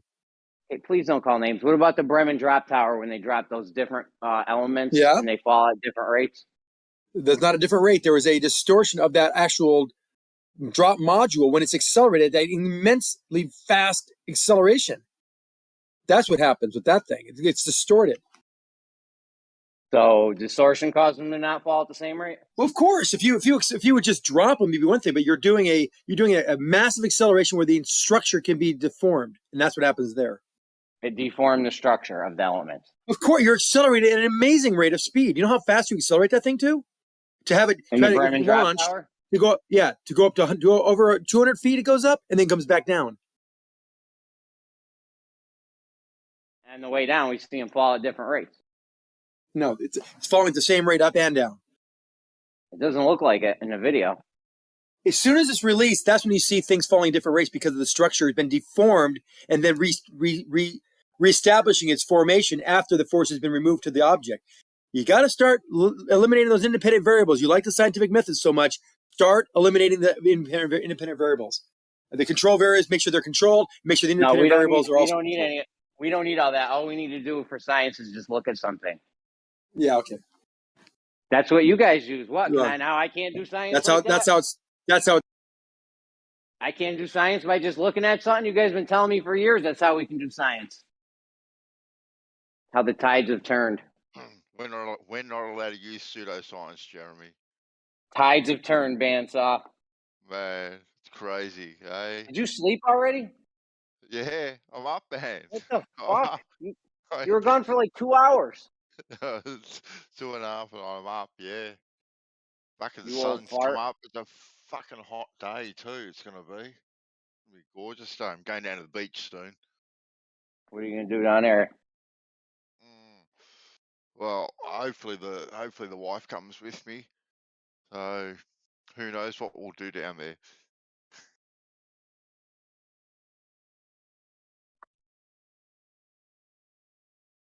Clothing optional, beach. I don't get the example though of the bottles in a vacuum. I must say I am a bit confused about that one. If I'm a little bit honest. Bandsaw, did you know a feather's more dense than a bowling ball? Please don't start with that, please. No, I didn't actually, but it's got something to do with the keratin or something, I think. Can you guys hear me? We hear you, yeah. Yeah. We just don't listen. That went on way too long. Bottles in vacuums. That's very interesting when they're closed and open. Go on. The day is young, Dave. We've got all day. Yeah, you want to talk about that? Did you see the clip that I posted where it shows that there's a split-second difference between the release of the bowling ball and the feather? Oh, that wouldn't surprise me. No, you can't use observations, Dave. You can't be looking at it. That's Well, science. if you No, see that's science. All we there- gotta do is look at it. yeah, if you see that it's released at a split-second difference, then it makes a difference. I don't know what difference it makes and why, but if the feather's Well, denser than it and it's released afterwards, then that wouldn't make any sense. it would be a split second, wouldn't it? So, boom, happy days. Split second makes a difference when it only takes a split second to get down. Exactly. Man. All they do is bring us pseudoscience, but when we want to look at things, oh, you gotta use that. Can't use that. Don't be looking. Yeah, don't be worried about the no spinning feel and no sign of curvature. Don't worry about that. You still got an inertial reference frame and all that. That experiment debunks gravity because if there was gravity, a heavier body like a bowling ball would fall faster with more acceleration than a lighter body, regardless of the It doesn't, though. drag. That's why there's no gravity. Of course it would. You got a greater mass acting on a greater mass. Of course it would. And that's why they call it balancing off. The force increases with the proportional to the mass. The greater the force, the greater the mass, the constant the acceleration. The acceleration is based on the mass. We know. There you go. You're done. Gravity. Hey, we know. Kosho, did you understand? Kosho, you still there? He ran away. Kosho around? No, he ran away. It's his birthday. It's his fucking birthday, and he's here. It's not his birthday. Yeah, you know how many he's a birthdays 33rd he's had degree this year? Freemason, basically. Because every single day is his birthday. He's had at least 8 birthdays that I've heard this year. He lies 364 out of 365 days of the year. I mean, it could be his birthday. Who knows? But well, it could if be. it is, He's got to get it. Yeah, he's got to get it right at least once a year. Yeah, that's for sure. The Kosho that cried wolf. I know. That's all right. What's he doing for percent? I don't know.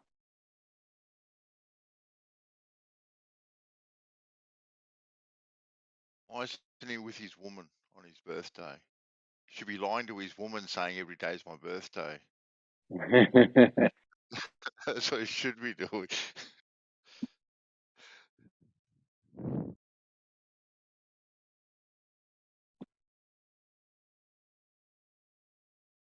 What have you been battling about, Jeremy, since I've been gone? Fucking vacuums by the looks of it. Oh my God, these guys fucking went heavy on some vacuum shit. Wood in a vacuum, density, mass, all kinds of stuff. Well, it's interesting putting wood in a vacuum. You get rid of all the moisture in it, dry it out. Yeah, that's how they dry wood. Yeah. Yeah. That's how you can dry wood. So yeah, you decrease the weight of it, but does it decrease the density? I don't know. Consensus was no. Consensus was no. Well, yeah, I don't think you'd actually change the density of the wood itself, would you?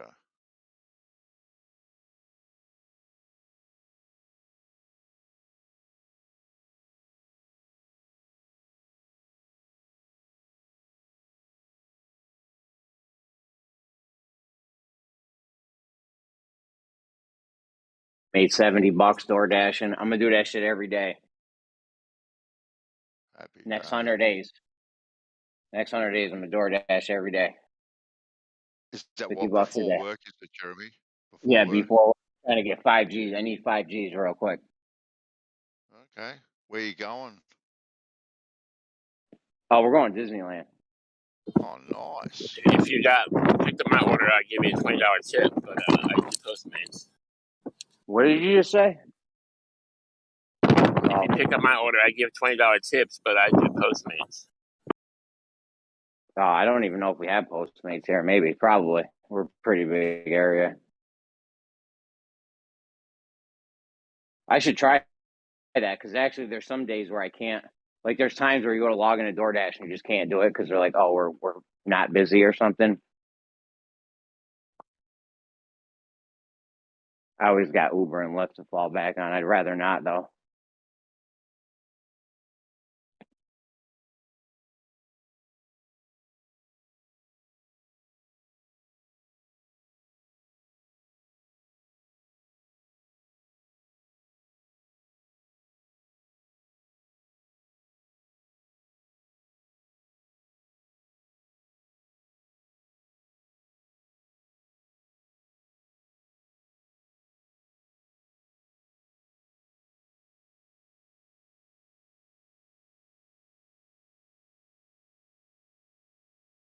Man, that was a crazy bloody combo about angles too. Ah, mate, what the hell? Fucking word games. They can't do it without a straight line. Oh man. Their way to do it without a straight line was to use pi in polar coordinates. Guess what's in pi? Yeah, a straight line, the diameter. Yeah. Gotta have a straight line. Can't get around it. But you can do it with calculus. You can do it with you don't have to draw a straight line. You just need a direction.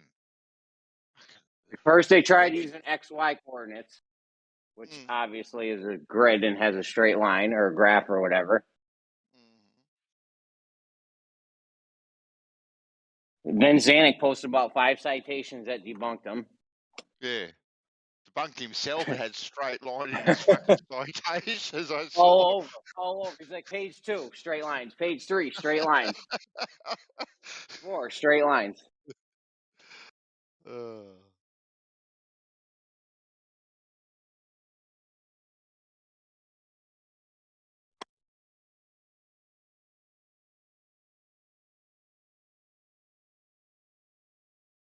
What are we doing, Jeremy? Seriously, what are we doing?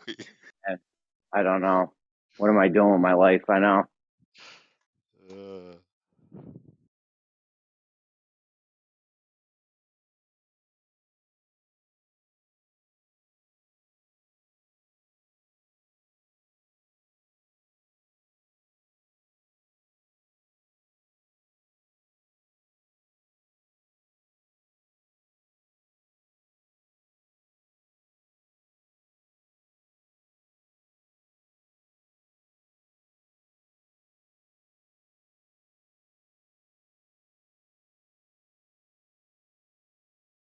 Yeah, if you guys are interested in viewing the ISS at the same time, you can register with my bot, Jim Panda's room. I've got the Oh, yo, you guys got the where's that? Yo, you guys got Bob's data still, Kosho, from the 18, 19 degrees per hour? Yeah, that's right. The rotation of the Earth. Yeah. Yeah, how it was going 19 degrees per hour sometimes. No, but I do. You still got that? Yeah, we got the rotation of the Earth. Don't you find that odd that Going 19 degrees per hour. Going 19 degrees per hour. I do find that odd. Yes, very odd. No, wasn't there a reason for that? Yeah, clearly it's not measuring the rotation of Earth, and there's other factors at play. Wasn't that Dude, do you have the data or not? Yeah, it's in Jim's server, dude. Is it? What, an Autismo Zump? Yeah, it's the same place, man. But yeah, but wasn't that due to like the corrections or margin of error or something? I forget exactly what it was. I think when it was corrected for, it ended up being 15. Corrected for what? Margin of error, something like that. I don't remember. No. Margin of error is 3 degrees, 4 degrees. No, margin of error for different measurements, and then when you added it together, it was 15 degrees. It was either that, or wasn't it the angle that it was taken from, something like that? I don't remember. Or temperature. Honestly, I can't even remember. Definitely other factors other than Earth rotation. Could have been anything. Who knows? No, Could have been the ether. could not have been anything. Could have been anything. No, the sun. We got a Everything moves cause. around the sky at 15 cause. degrees per hour. What are you talking about? Effect with no cause, no scientific cause, nothing. We don't know. What? We see the sky moving 15 degrees per hour, and we try to measure and see if there's like a gyroscope could get the same effect, and then it did. That's a massive error. 4%. That's massive. Dude, it was more than 4%. It was supposed to be 15. It was at like 18 or 19 or something. Well, actually, yeah. Sorry, yeah. It is more than a 4% error. Yeah, 100% right. It's closer to a 20% error. Yeah, exactly, Godric. 20%. That is massive, Kosho. Massive. Yeah, it's infinitely greater than what it's supposed to be on a stationary Earth. So I don't know what's going on there. So but what are they talking about? Are they talking about Bob's measurements? Bob Nodell's data, yeah. Yeah, well, that's because he was messing around with it. If you Exactly. the interferometers, the interferometer gyros at our university, they don't have nearly close to that error. It's like bang on 15 degrees because you're not moving them and bringing them to different elevations and putting them at different temperatures like he was. So you have a gyro deviating while it's not moving. That's an effect, right? So we're looking for a cause. Right? It's just a device that measures rotation. That's I know we what have it an does. effect. I know this is going to scare you guys. I know. I'll never get a straight answer. I know. I don't even know. Bandsaw said it earlier. What are we doing with our lives? Do you say you're not straight? I thought you were married. Oh, see? That's what Kosho took out all that. I can barely hear you, man. You're breaking up a little bit. Am I breaking up? No, you're not. Hey guys, can't the drift be the measurement of the stars circling the flat Earth stationary? 15%. No, Can that be the drift? The device measures rotation of the device, of itself Rotation of the rotating. stars above It the doesn't Earth. measure rotation of outside objects. It's measuring its own rotation.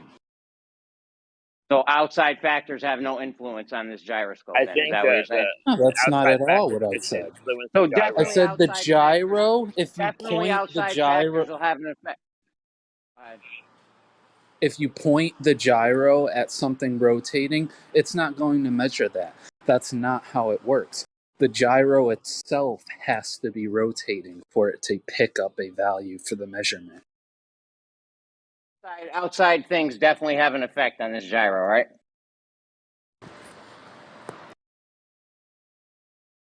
Yeah, it depends on what kind of gyro you're using, but sure. Sure, okay. That's why you subtract those out. So, not that hard to do.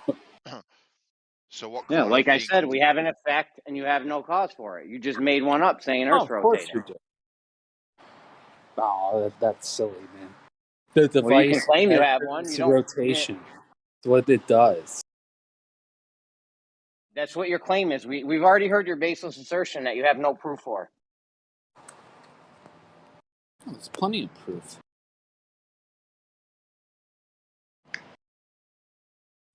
I was just looking at this. I don't like to call people fat or slobs or anything. Okay. But I did get this data taken from a guy who's a fat slob and doesn't really know what he's doing. And when you look at this data and you say, okay, the sky, the stars are moving around, Polaris, 15 degrees per hour, the sun's moving around 15 degrees per hour. But what does it mean? What do we do? Let's put a gyroscope. Let's get a fat slob to use a gyroscope who doesn't know what he's doing, and let's see what happens. And it turns out, just by looking at these graphs, it looks like what you would expect it to be if the Earth were moving. regardless on if it's fucking point perfectly at 15 degrees, because it's not a fucking scientist doing it. Okay, it's all right around 15 degrees, man. I don't know how else. If that's the test, if that was what you were looking to find the answer to, if you can get a gyroscope to move because you see the sky moving. If the gyroscope didn't do anything, you'd be like, wait, the sky's moving and we're not, so okay. But if the gyroscope's moving to the same rate that the sky apparently is, then that's your answer. So what have we got here? 16.1, 14.4.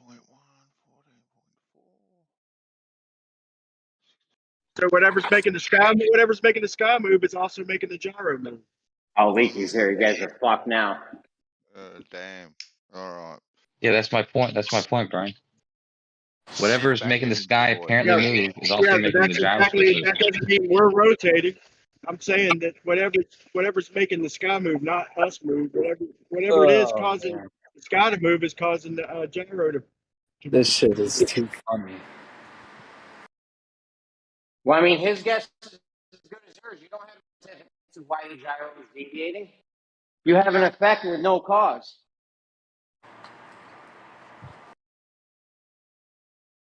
Hey, maybe you're right. Cause all you want. It doesn't mean you do it. You have no scientific evidence of a cause. Thing. No one knows No how it scientific works. evidence. They Well, just build it. They have no idea how it works, but we build Right. it. What can we do to distinguish them? You use a So how do we- gyroscope. That's what you do. Yeah, you use the device built to measure rotation. I'm asking you, what can we do to distinguish whether it's us or That was what the stars test was moving? made to do, One thing man. we could do, we could go up at the same latitude, go up in elevation a mile or two, and if we get a faster rate, then we know that it's the stars moving and not us, right? Why Dude, would it if change you were on a our train, rate? if you were on a train and there was two trains beside you, Oh, and you guys and you love saw them moving backwards behind you, and you weren't sure if you were moving or if those trains were moving, and then you had a cup, and your cup fucking spilt all over your fucking shirt and shit like that, you wouldn't be thinking, wait a minute, those trains are probably the ones moving, and also they're also creating the fucking movement that I'm feeling.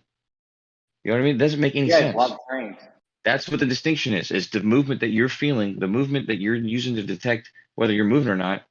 That is the test. But my cup never spills on me when the Earth is spinning. Yeah, Godric, you may have just gotten here, but in this example, the cup spilling on you is the gyroscope reading. So what we got from the gyroscope, that was the distinction between whether we're moving or the sky's moving. What up?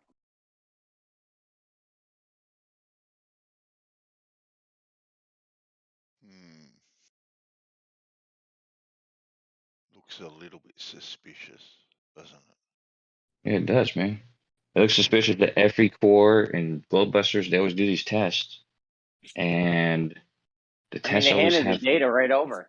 conclusions. Yeah, kind of, dude. You kind of had to yell at Bob for a while for him to hand it over, man. That was a year No, he after gave it you'd right done up. it. It's funny how he was terrified to release those results. It did really. It only took It's one funny. day. It's funny how when he did release them, and then it showed He y'all was shit to be wrong. He handed it right over. What are you guys talking It about? was a year and a half later Yeah, after somebody quit FE Core. Did anyone ask him for it before I did?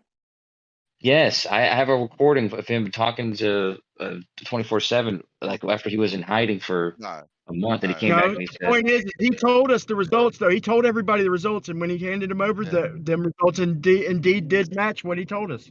So, I mean, don't he get points for that? "Yeah, well, I mean, Jeremy said, Bob, can you please hand over the data? And Bob went, well, certainly, Jeremy. Here it is. And boom, you got it. It was That's that how easy. I can- That's how Oh, easy was it it? was. Easy peasy.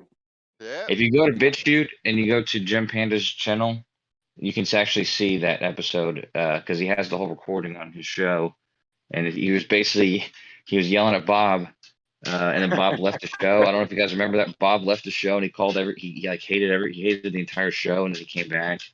And then but that was a year and a half after people had asked Bob for the data.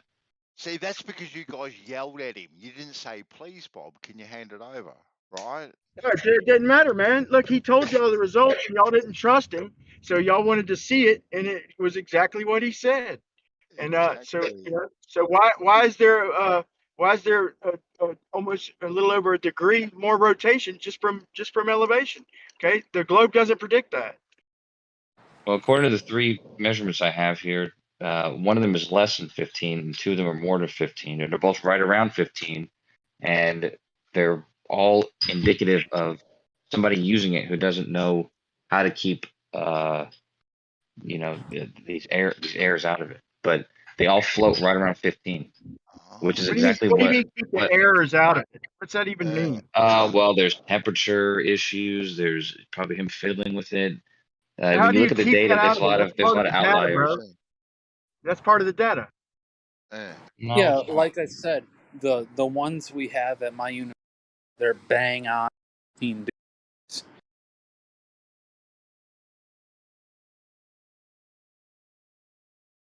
They're bang on.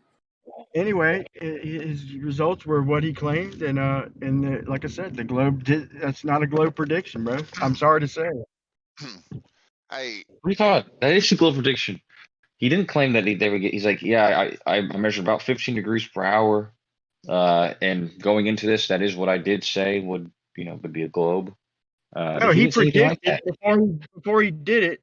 He predicted, okay, on flat Earth, we would get a faster rotation at the same latitude if we're at a higher elevation. Okay, he did that test, and then he confirmed. He confirmed that he did. He did not predict that beforehand. He made that up ad hoc afterward. He was expecting. He did not predict that. That was his. Why did he do it then? What was he expecting? The whole point of spending tens of thousands of dollars on this gyroscope was to make a distinction between a flat Earth, which would not have any precession of a gyroscope. What are you talking about? Wouldn't have any precession? Which had 15 degrees. Did you just say it wouldn't have any? How could it not have precession? So the stars. Why would a non-moving object precess a gyroscope? On a flat Earth, you just think that there's nothing causing the stars to move, bro? That's not fair.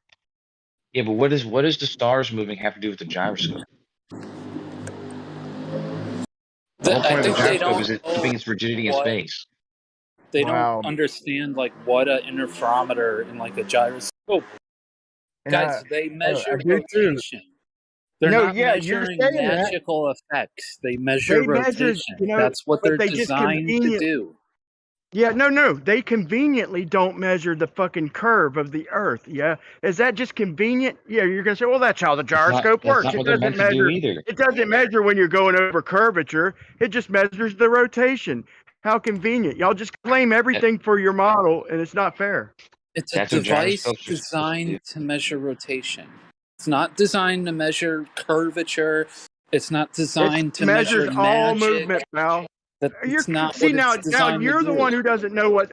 Now you're the one proving you don't know what an interferometer is. Like they carry them on board in airplanes. It detects all movements. The gyros detect pitch, roll, yaw, but they don't detect Earth curvature. So just how convenient for the globe. Yeah, it detects movement. We wouldn't expect it to detect Earth curvature as we fly. Just everything else. Why would a gyroscope detect curvature? That doesn't make any sense, man. Because it's got rigidity in space. That's what makes it a good instrument. Okay, that's what makes it a standout instrument. But you're saying, so if I lean down or pull back, it's going to show that. Okay. Yes. If you change the movement, it's going to show that. You've got a problem, pal. No, it doesn't show that. The artificial horizon doesn't fucking roll with the Earth, dude. It doesn't. They don't even claim that it works on the y-axis. I mean, the axis. They don't even claim that. They say that we wouldn't expect that. But why wouldn't you expect the z-axis? I mean, first of all, now you're talking about an Ataru, which there's 3 of them on an airplane, and they measure pitch, roll, and yaw movement. Yeah, they have rigidity in space, right? So you know Yes. so that's what makes them fucking good tools. So why To don't they measure detect? movement, not Why don't they rotation, detect? or not curvature. Hold on, you just said pitch, okay? So you know if it changes pitch, okay, then it should detect me changing angles as I travel around the globe, but it doesn't. That's a globe killer, bro. I can't even believe y'all ever even bring this topic up.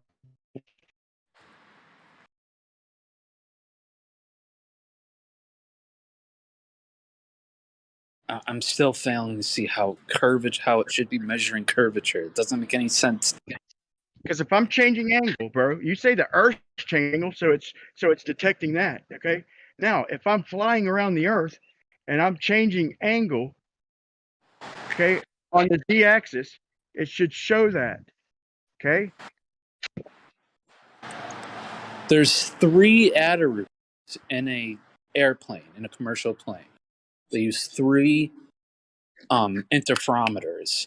They send the laser beams go around in 2 different directions, and it's orientated a specific way, one for pitch, one for roll, one for yaw. Any deviations from those orientations will cause a change in the phase of the interferometer, which will show up on the You guys got a pilot's microwave? display. Bro, you can build one and show me, but you still need to explain to me why it doesn't detect when I'm curving around the Earth. Why doesn't it detect the z-axis?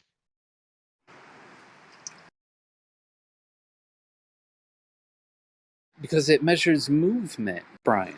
It doesn't measure like curvature. It's So it measuring doesn't have movement. rigidity in space then. So that claim of rigidity in space is not true then, right? It does to a fixed point. Okay. So now why does it neglect the z-axis? Just that one axis. The one that would show Earth curve if we're in an airplane traveling and changing angle, okay, in space. You know, that would be us, you know, level with the gyroscope, lined up with the artificial horizon. Okay, that z-axis, why does it neglect that one axis? How convenient. I'm so confused at what you're saying, man. No, you're not. The Earth's If I start rotation off is at the North Pole and then I wind up at the equator, okay, the gyroscope should show me changing angle as I curve around the Earth on the z-axis. I'm asking you, why doesn't it? Brian, you're expecting it to be taking a long-term measurement when it's taking it's taking immediate measurements all the time. It's not taking it's not that like they look at it at the beginning of the plane and then they look at it at the end of the plane. Yes, you gave me an explanation. That's good. Whether whether I got a counter rebuttal or whether I believe it or not, at least you gave me a example. Everybody else knew what I was talking about. This guy acts like he's so knowledgeable. And the reason I'm being aggressive is because he's sitting there saying, y'all, act like none of us know what an interferometer. He flat out said, none of us know how an interferometer works. So I'm just being a little bit aggressive. What Bob did was totally different. But Bob set it down and actually did exactly that. He set it down and then looked at it after a while, not looking at it in immediate like moment to moment measurements. You know what I mean? Like but I wasn't referring to Bob's.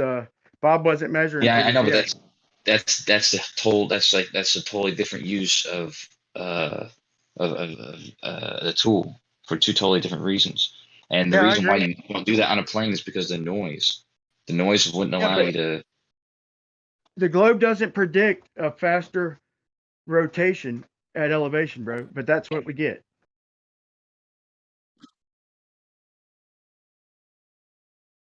Wait, what? I think the elevation thing had to do with the temperature and the pressures and all that. And not So you can account a few decimals to that, but check this out. That is, you're not going to get nothing more accurate than that. And it was over a degree, not much over a degree, but over a full degree. The globe does not predict that, bro. That machine would have had to have been off by like barbecue by like I have 80%. the files. I have the files of Yeah, we've all seen the files, bro. The globe does not predict that, pal. I have the files of the error analysis. Give me like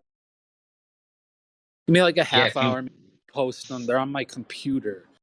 It's If just you due look, to the variables of Yeah, the the errors are interferometer. going to be the error. You're gonna claim the errors because you're going to assume that the Earth is rotating. And since we at 15 degrees, and since we got 16 point something degrees, then you're going to start showing the errors of why it didn't, bro. That's not yeah, but look, proving Yeah, that when you there was use the error, bro. device incorrectly, you're going Got to any more get barbecue sauce, errors. faggot? Bro, you don't use the device one way or another. You interpret the data. You don't fucking say, okay, you look, know what? I'm gonna put a heater next to the fucking thing, bro. It's a device that you set up and then you interpret the data, bro. yeah, If but you want look to at the misinterpret data. the data, go ahead, bro. I'll see you in 30 Look minutes. at the data. Look at the sigma on all the data, dude. So Brian, did the data ever show zero? Because that's the claim. Zero? What are you talking about? So what's making the stars go around on a flat Earth? Just nothing? Zero? No, I'm Whatever would be making it go No, around wouldn't. I'm not, I'm just saying. So nothing makes the stars go around. I'm just let's be fair about it.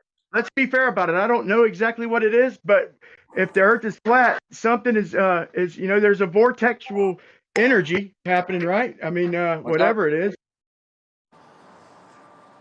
Well, we should at least be fair about stating that the interferometer is a device that's used to measure rotation and movement of what it's attached to. It's not measuring outside things. That's not what the engineers designed it to do. So we have to at least be honest with that. Really? So Really? wait, if you fly around the globe, it doesn't show a 360. So it measures some movements, but just not others, right? Just the No, it movements you measures. need it to show. Then the movements that we would say, that would debunk the globe. No, we wouldn't expect to see them movements. Yeah, but Just why would precession. you expect an accelerometer to be? Go ahead, Ben. If I stood there with an interferometer, a laser one, and pointed it at your car as you move by, it's not going to measure the speed of your car. It's not what it's designed to do. But if I start rotating my hand around, then it will register rotation and movement in that case, because that's what it's designed to do. If we can't be honest about that, I mean, where do you go from there? So I'm saying about the accelerometer, it's like if you had an accelerometer and you see that it's measuring something and you're in a vehicle or whatever it is, it doesn't matter what somebody else is doing outside of your vehicle. It's not going to make the accelerometer do anything. That's not how the point of using that device was to measure what that frame is doing, not what some outside frame is doing. It doesn't make any sense. What are you talking about? Wait, what are you talking about? The whole debate is it the stars moving or us moving? No, but now there's Brian, just no debate at all. Now you've robbed us of even having any type of fucking claim at all. Like we can't have nothing, can we? No, that's what I'm saying. Globe, right? Oh my. Brian, we created a specific device that measures angular displacement of the device, right? The person who invented that device was trying to detect the motion trying to detect the Earth's motion in absolute motion, right? So, Brian, if we create a device that measures angular displacement, well, you're saying we. There's no we, bro. Oh my gosh, Brian! You say quit saying we. Brian, this is just like exhausting. Like just keep it honest, bro. Listen, you did not invent that, so Brian, quit saying we. Are you just gonna shit all over yourself, or are you gonna actually have a? No, I've studied this, bro. Okay, and the guy who invented it, Michelson, okay, from across the pond, okay, he invented it. It wasn't Morley, it was Michelson. He invented it and he upgraded it. Okay, now this man, not we, this man invented it, and he set out to detect, not ether, he set out to detect the Earth's absolute motion in space. And then he come up with the experiment with Morley to use the ether to do it. Okay, so it's the ether or it's the Earth spinning. Okay, so now that's the debate. No, it's not, Brian. What I'm trying to tell you is that if you just have a very simple ring laser gyro, the thing measures angular displacement. That's all it does. Okay, so if you angularly displace this thing, aka you spin it around or accelerate it in any type of way, it's going to show that. No, that's not true. Why doesn't it show Earth curvature then? Why doesn't it show why does it only show sideways motion? Why doesn't it show me changing angles? My question. That's very important. I can see that you are emotionally unable to have this conversation. So that's your answer to my question? No, you're not even let me finish my sentence before you start shitting all over yourself. All right, I'll hold off a little bit No, you longer. won't. I've tried 5 You're times. making false claims. You said that it measures motions. Have fun. You said it measures Have fun all shitting on angular yourself, motions, but Brian. it doesn't, bro. That's a false claim, so I had to interrupt. Sorry. No, don't interrupt, please. Come on, guys. Yeah, I apologize, man. I'll settle down a little bit, but I'm trying to be honest. Even if somebody says some shit that's completely wrong, or they ad homs you or whatever, I don't give a fuck. Just let them finish, and you can deal with it after, please. Yeah, that's a good point, man. Brian, if we wanted to see if we were moving, or if I don't know, we saw lights going all around us, those lights are moving, and we were like, dude, it's really kind of hard to tell which one of us is moving, man. And we really want to do a test. And I was like, dude, I have an accelerometer here. Why don't we use the accelerometer and see if we turn on, if we're moving, accelerating in a circle, or let's see if we're not moving. Wouldn't that be a decent test to make a distinction between whether we're exactly, because the accelerometer is not made to go off because the lights outside of us are doing anything. All right, let me respond. So respond. it's a decent test. All right, okay. All right. Well, I mean, the whole point is that's an analogy for this. But go ahead.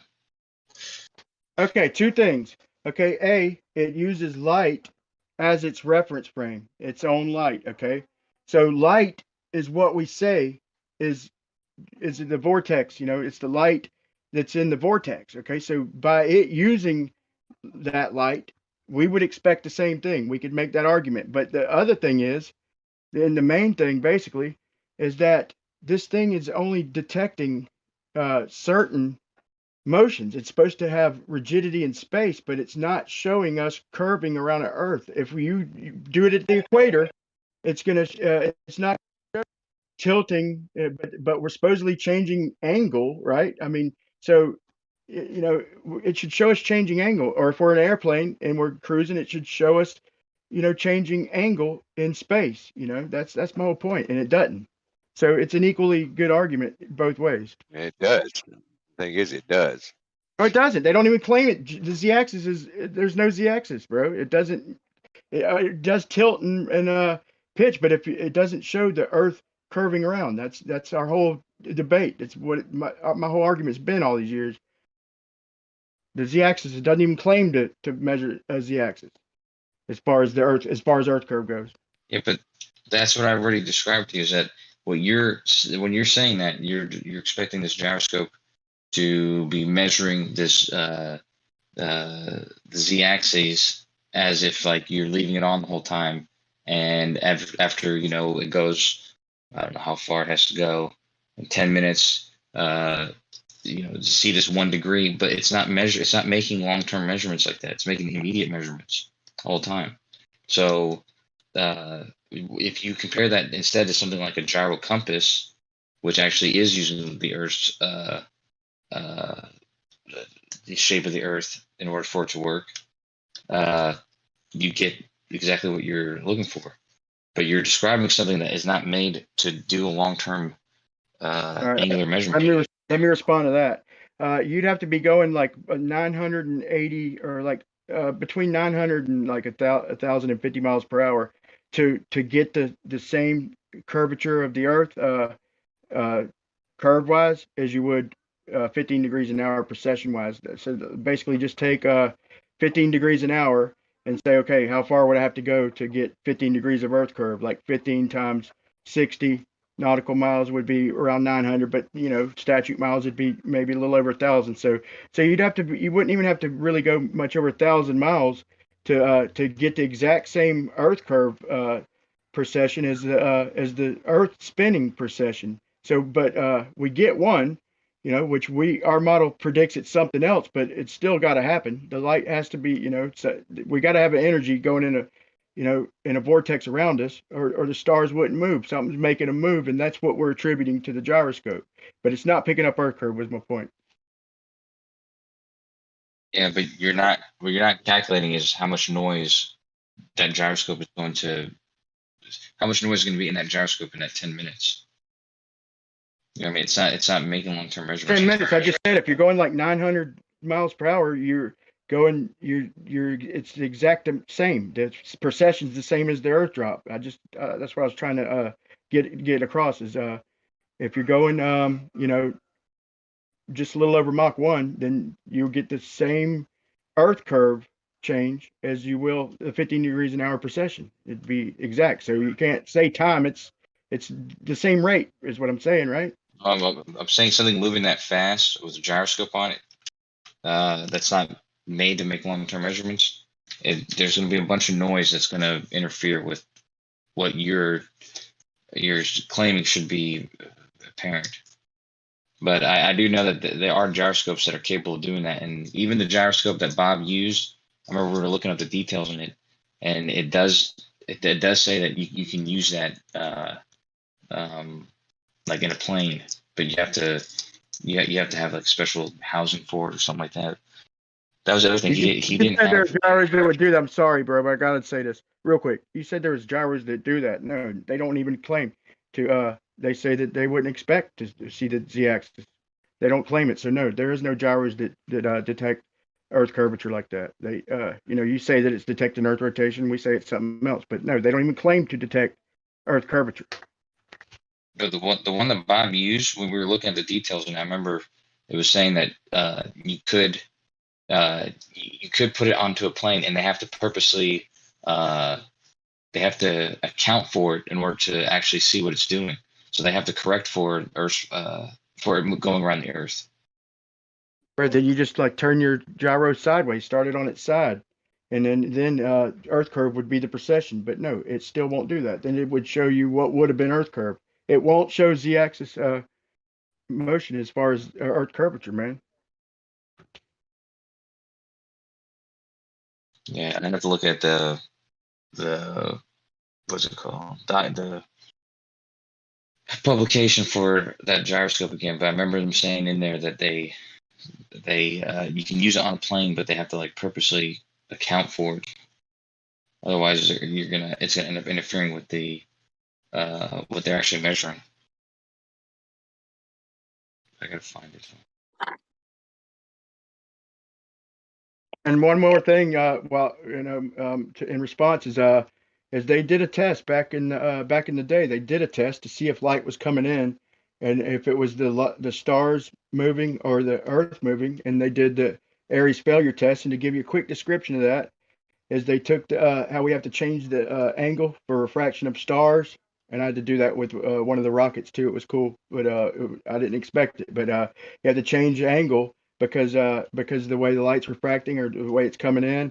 And so what he did is he filled the telescopes up with water, and it's to see if the light was already coming in at the right angle, or would we have, if it wasn't, if it was us moving, we would have had to have changed the angle a little bit more to get the light coming in at the right angle. But if the light was already coming in at the right angle by putting water in the telescope, slowing light down, he did the test, and he did not have to move it anymore at all, meaning the light was already coming in at the right angle, meaning it's the stars moving and the light had already left the star.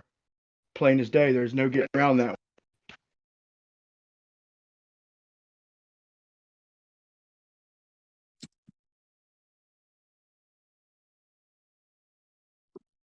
There's other ways to do that test too.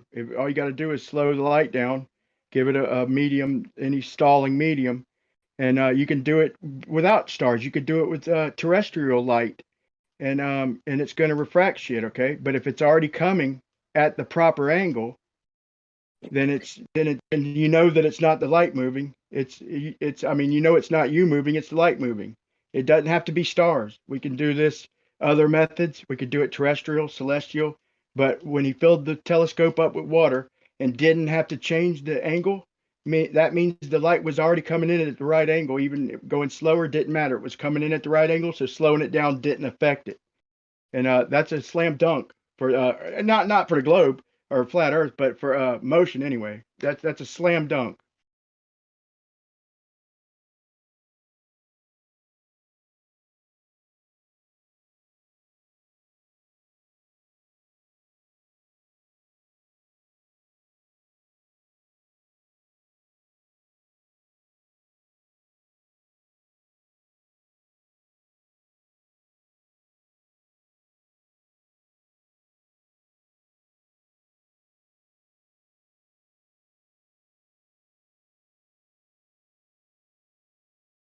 Anybody else here familiar with the Aries failure test? That's fairly familiar.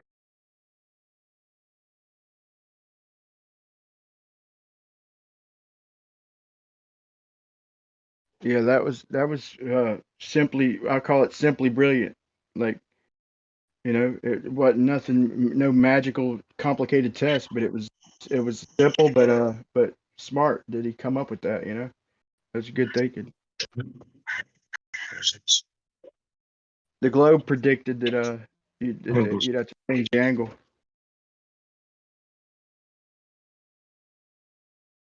I'm sorry, not the globe. That wasn't a globe flat Earth experiment. That was a motion, whether it's the heavens or us moving. Do you realize the conclusion to that test? Aries failure. It's gonna seem really crazy, dude, but the whole point of Aries failure was to observe stellar aberration and then to see if it appeared any different if you had water filling the telescopes. Here's the problem, though. In both cases, they observed stellar aberration. Stellar aberration is using the fact that the Earth is orbiting the sun. In both cases, regardless if there's a failure or not, they observed aberration. Well, they expected to have to change the angle. They expected to have to adjust, and that's not what they got. So you can call it whatever you want, aberration. They didn't get what they expected. A motionless Earth. That's what a stationary plane would expect, or a stationary globe even. That's what it would expect. You don't get stellar aberration on a stationary Earth. I told you we could do this terrestrial too. There's different methods. It doesn't have to be water in the telescope. We can send it through different mediums. We can do this terrestrial. It's simple. If the light is already coming in at the right angle, you can slow it down all you want. It doesn't matter. It's going to prove whether you're moving or the light's moving. It doesn't have to be stars. This ain't rocket science, man. It's a simple test. Yeah, but that's what I'm saying is that in order to get stellar aberration, you have to move in relationship to you have to move a great distance and then make the same observation. So it's like you're doing stars from a different distance and you're seeing how their angles in reference to each other are different. Okay, you understand that you can't point directly at a star, right? You know that, right? There's that difference. It's like there's a little effect, where you have to tilt the telescope. You're not aiming directly at the star. And it even happened with the SpaceX rocket, which tripped me out. But I got the same effect. But probably because it's going so fast, if it's doing what it's claiming to do. But anyway, if you aim right at it, you don't see it. You have to aim off to the side. You kind of have to lead it, if you will, a little bit. And so you could call it whatever you want, but what we get in reality is, for whatever explanation you want to give, that's, I'm all ears, but that's what we have to do in reality. And if you change the speed of the light, if it's the lights, if it's you moving, if you slow down the light, then you should have to angle more. Yeah, but that's not has no effect, bro. Not the problem. You know what I'm saying? That if you were viewing the what's it called, the SpaceX, and you're viewing I don't know both of the land, or the ones that land, the rockets that land. There's two of them. and you're viewing them in relationship to each other. And if I'm standing right next to you, they're gonna look like they're the same relationship to each other. Like it's gonna be the same size and the positions are about the same. But if somebody's viewing those same two rockets from I don't know 100 miles away at some other angle, they're not going to the relationship between them is not going to be the same. One might be bigger than the other. One might be in front of the other. They're going to be closer together, farther apart, depending on how the difference in angle how they're doing it. So I'm okay with that, man. Yeah, but unless you're making an observation from two very far away places, like on the opposite side of the sun, you're not going to get that effect. You're not going to get stellar aberration. But in both cases, in Aries failure, they observed stellar aberration. So that wasn't the failure wasn't that the Earth wasn't moving. It was it was to do with the speed of light. Like you're saying. I couldn't agree more, bro. If we did it from two different locations, yeah, I couldn't agree more. But this test is repeatable, and it's why it's never taught or it's hardly ever mentioned. But the thing is this is done from one location, okay? And you can do this by you can move the telescope with water and see what happens. You could also do it with other light. It doesn't have to be stars, man. From the research I've done, this is repeatable, okay? And like I said, this is just from one location, and one telescope. You could set up a bunch of them, but you're only doing the test for one per telescope, and you're slowing down the light to figure out if you're moving or the star's light is moving. It's simple but genius, man. But yeah, if you're talking about different locations and all that, yeah, I'm not going to argue that. But that's different from what I'm describing, though, right? Yeah, I know, but that's my point. Is that people bring up Aries failure because they use it as some sort of failure to show that the Earth was moving, when regardless of the results already show that the Earth was moving. Like if you can't get aberration unless you're describing the Earth being on two opposite sides of the solar system. So once again, doesn't make any sense that it's evidence of the Earth not moving. Kosho, it's a slam dunk that the Earth it doesn't prove flat Earth. It's a slam dunk that we're not moving. It stars moving, bro. This once again, this is repeatable. Okay, there's other ways to do this. Okay, we can always tell if you're moving or the light's moving. Okay, that's a simple yet effective method, and it's repeatable. I haven't repeated it. I'll be honest about that. But this is not just an experiment that happened and it's good. We're gonna have to trust them or not. No, you can go do this now, and if you won't have to adjust more. But if you move and point at any other light, whatever, if you move or a star, then and you slow the light down, yes, you will have to readjust. Okay. I think you can think about the same situation using tiny marbles for the photons.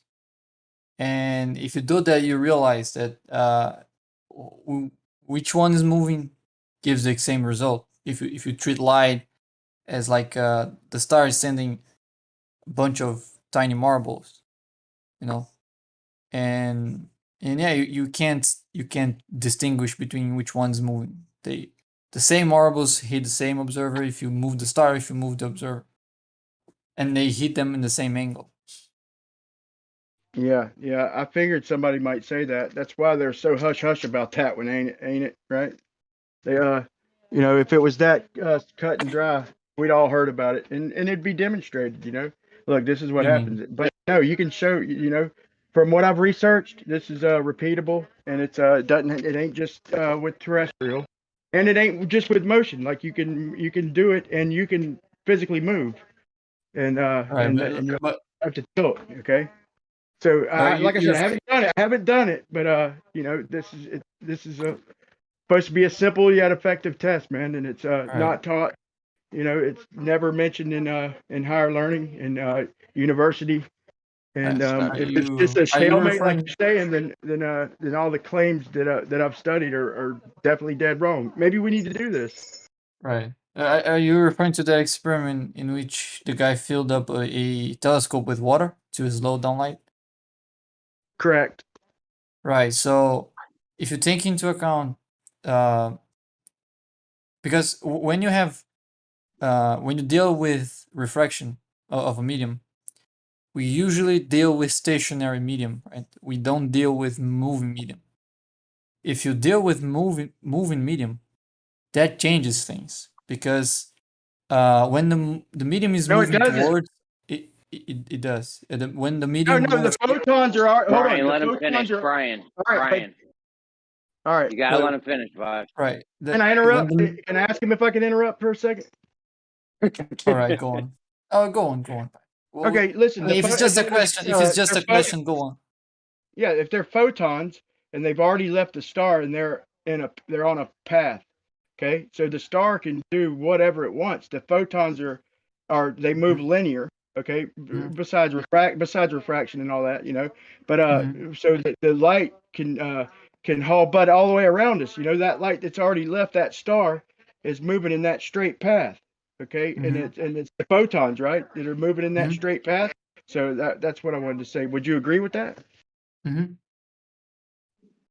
Yep. Yeah. So, but the thing you have to take into account is when you have a moving medium. I know what you're saying. I dealt with this situation before. This thought experiment. Or it wasn't just a thought experiment, but you have to realize that when the light is going, the medium is moving against the light, it refracts more, and when it's going with the light, it refracts less. The speed of the medium compared to the direction that the light is traveling changes its refractive index. And if you take that into account, things become relative again. I mean, I already played with this experiment before. That's actually the solution that I found. If you take into account how the speed of the medium changes its refractive index, things just fit into place again. Yeah, I'm not arguing any of that. I'm definitely not arguing any of that, man. I'm agreeing with you on all that. Yeah, we definitely have to change angles. Whether it's the medium, whatever you want to attribute it to. Yeah, that's reality. We can't point right at a star. If you want to say it's because the medium is moving, that's fair enough. If we say that it's the star's moving, and that's the whole debate is what's moving. But either way, whatever it is moving, we definitely do have to change angle. Yeah, we can't look right at it. We have to change angle. So something's moving. Okay, so what can we do? We can slow down the light, because if the light's already on the trajectory that's angled, yeah, I'm agreeing. Yeah, we have to angle. But if it's already on that trajectory, angled, we can slow it down even more, so it's taking more time to reach the eye. And if it's already on the right path, we can slow it down forever. But we will never have to readjust the angle we did. But what I'm saying is, if you apply the movement of the medium to when the light hits that medium, and change the refractive index accordingly, it makes the light go straight again. So it produces the same thing you would be expecting if Earth wasn't moving. That's what I'm saying. That's a fair debate. I'll give you that. But here's the thing. Like I said, it's we're supposed to be able to do this with terrestrial light too. You can do it. Doesn't have to be stars. So a fair globe defense on that, man. I don't agree with it, but it's a fair rebuttal. I'll give you that. Oh, by the way, I don't want to change the subject, but I'm not sure if you checked your DMs.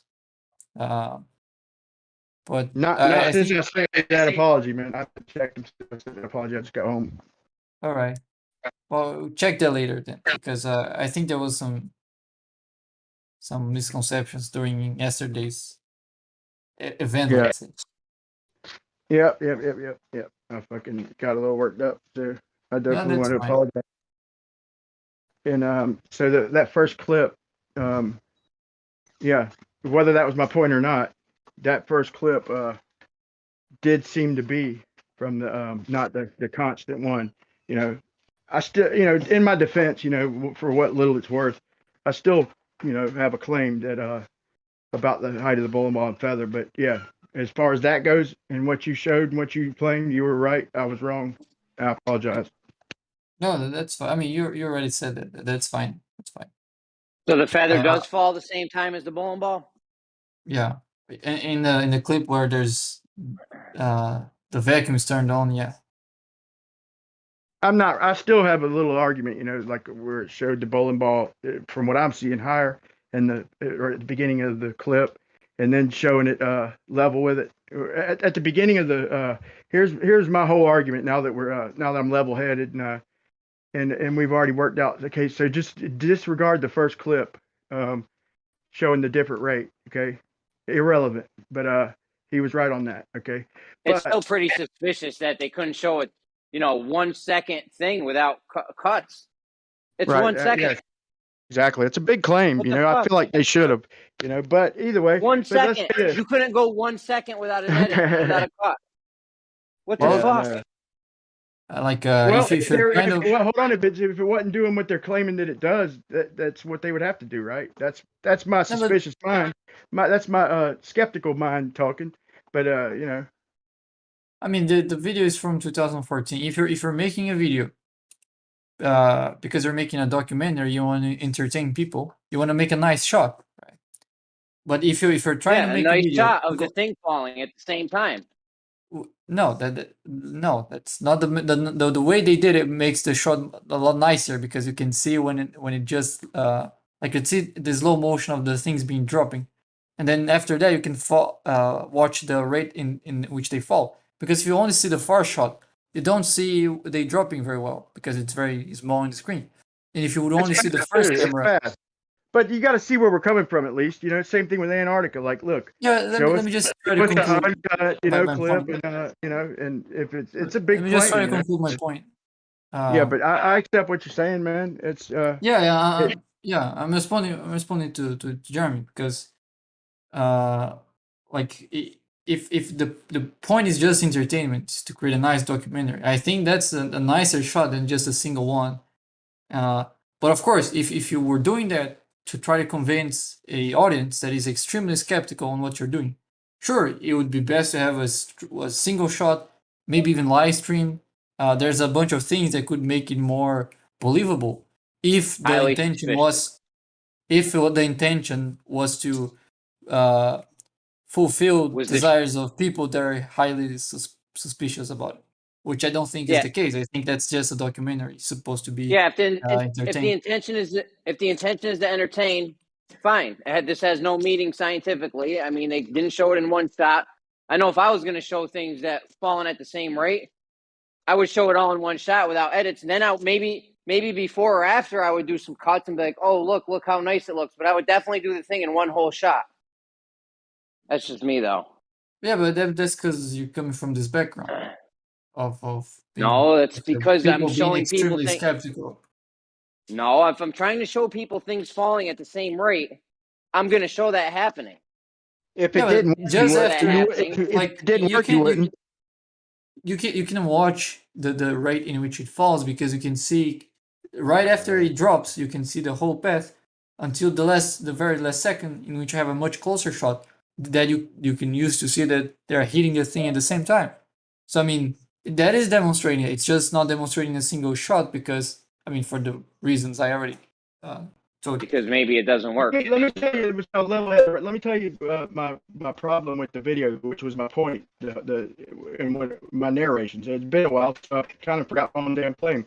But when you first see it, so whichever clip you want to choose from the beginning, it's showing the top of the feathers above the bowling ball, you know, and the bottom of the feathers below the bowling ball. So more of the bottom is below the bowling ball than the top, but the top of the feathers are still higher than the top of the bowling ball, and they're level with the camera.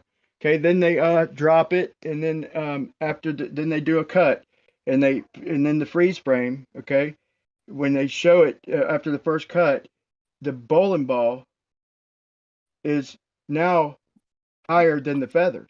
Okay, and it's further away. And perspective should have it a little lower. but it's higher, and then it shows it the next frame, catch up, and then it shows it dropping at about the same rate. But that's why I was suspicious about it. Well, but I mean, if you take a look to the frames that I screenshotted and sent on Livestream 1, I'm going to reply to myself so it's easier for you to find it. I didn't see that. Sorry. No, that's fine. I replied to myself. You can click on the link of the message. It's gonna show you the original one. You can compare. I don't see any significant change between the three of the images. And it's one from each shot. Like when it just drops, the one that it's almost falling, and the one that it's about to hit the box. Like I don't see any like noticeable difference. Maybe in the middle one, but I mean that's sort of expected because the camera is lower, right? And the ball is closer to the camera, so it should be a little bit higher than the feathers. But on the other ones, they seem compatible with each other.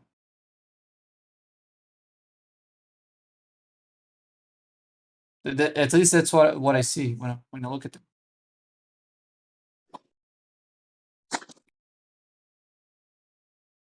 Did you say you was gonna resend it to yourself to repost it or? No, I send a emoji of a hand pointing up, and you can. Yeah.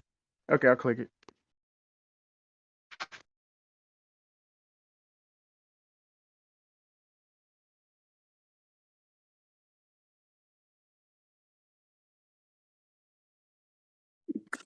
Hey, did you guys ever do that experiment in school? They had that vacuum tube or whatever, and they. Did you have vacuum chamber in school? No, they get like a vacuum tube, and they just have two objects in there. I mean, it's pretty. It seems like almost odd to even suggest that that's what's happening because I don't know what kind of camera magic they could show, but a bowling ball and a feather, they shouldn't even be going close to the same rate. So it's like it's kind of obvious, and it's also obvious because we know how to calculate what slows a feather down, and it's not present in a vacuum. So I just thought, I don't know why see make contention.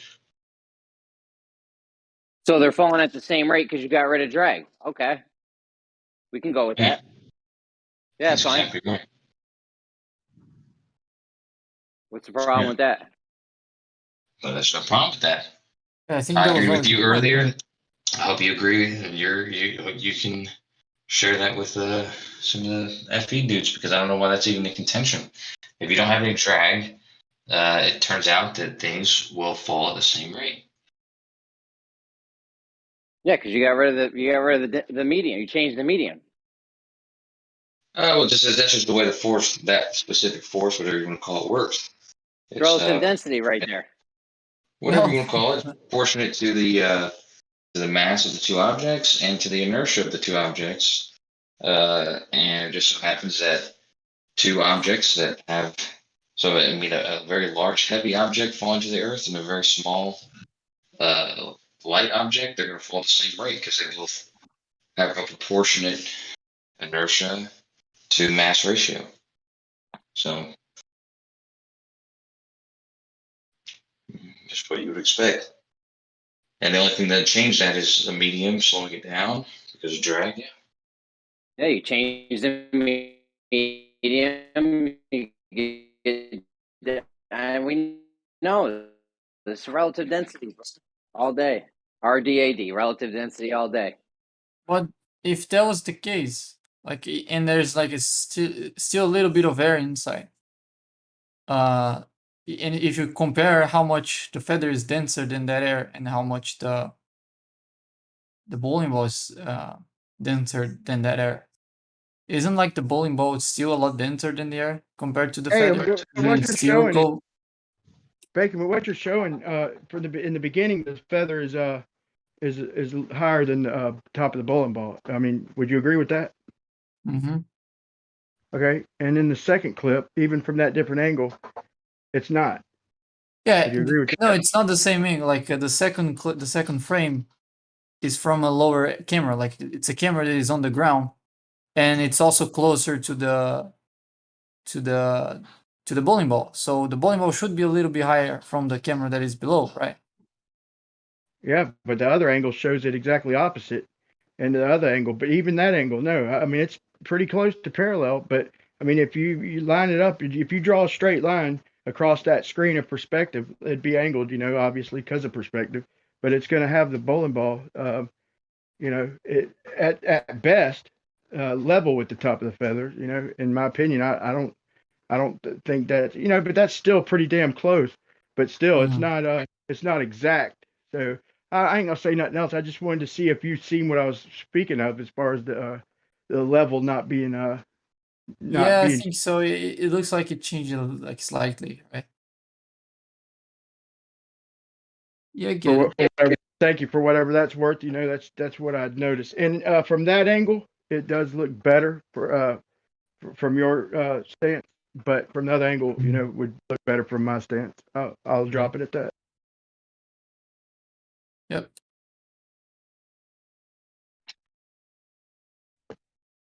They're toying with us, Bacon. They're toying with us, man.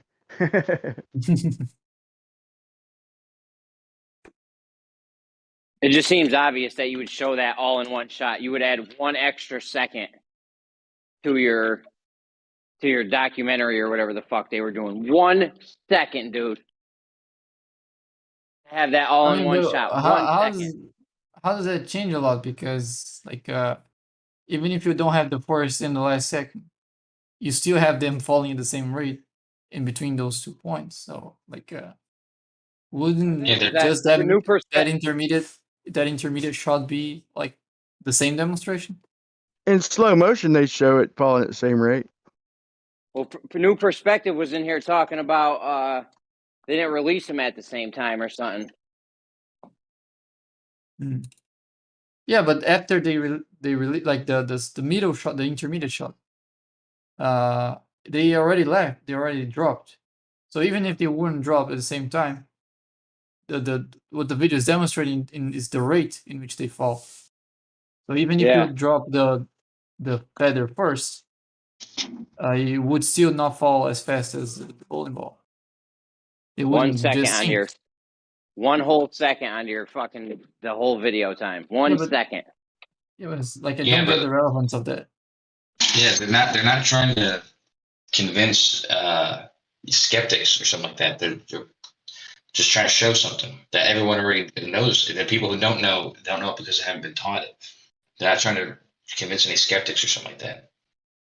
That was the purpose of what they were doing. Of course they're not. They're never trying to convince any skeptics. We know they're never trying to do anything for anyone that doesn't believe in the paradigm. We know.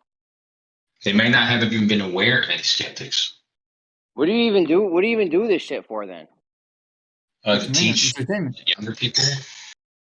You teach them. You didn't even show them. You didn't even show them falling at the same rate. You do in the intermediate shot, the one that lasts like a couple of seconds. I don't know. It's like it's that movie Cool Runnings.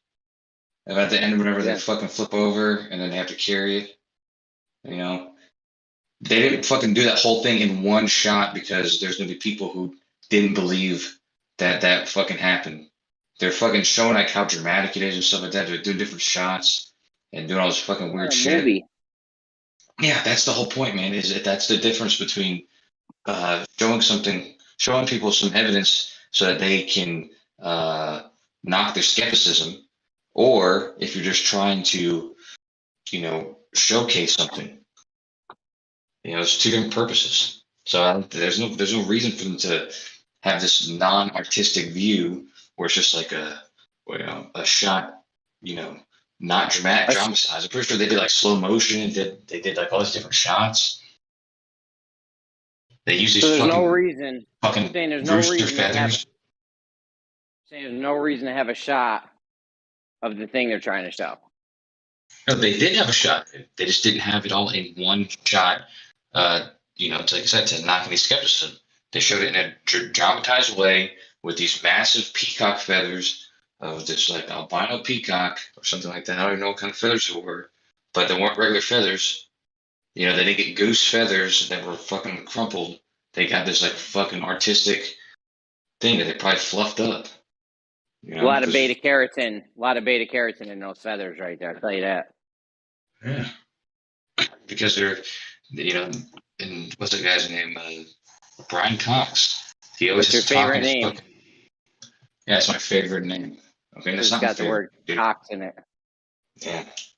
Anyways, dude, Brian Cox. He always talks in this fucking poetic way. He's about to cry or something because these things are falling at the same rate. Why is he always But about to cry, bro? Is it because he knows Earth's not a globe and he's sad about it? no, it's because he's trying to sell the, you know, the majesty of science. This isn't science, People, though. This is some bullshit. as I said, it's not meant to prove anything to anybody. It's meant to show proper children, you know, simple fact. Children are. I don't like it. Seems very shady. And these guys always be faking shit. We caught Nat Geo. Who we catch, Discovery or Nat Geo faking Earth curve? I mean, dude, the shit's shady, bro. All your science things are clickbait. Like, what's really good? What's really good with you guys, Kojo?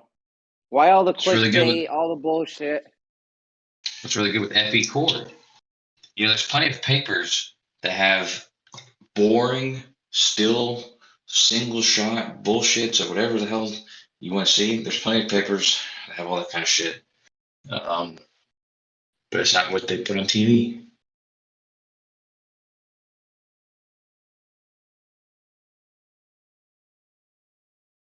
I keep saying FE Core and Globebusters, they have a lot of tests and shit like that. And nobody abides by any of their results for some reason.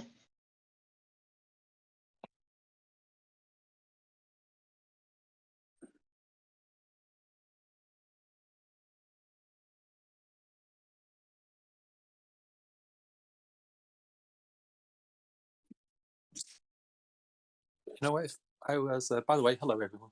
I think if there was a widespread concern or whatever, if people said, "Hey, you know, can we see the one shot? Can you see it in from top to bottom, one shot?" Yeah, they'd probably say, "Oh yeah, absolutely." I don't see any reason why they wouldn't.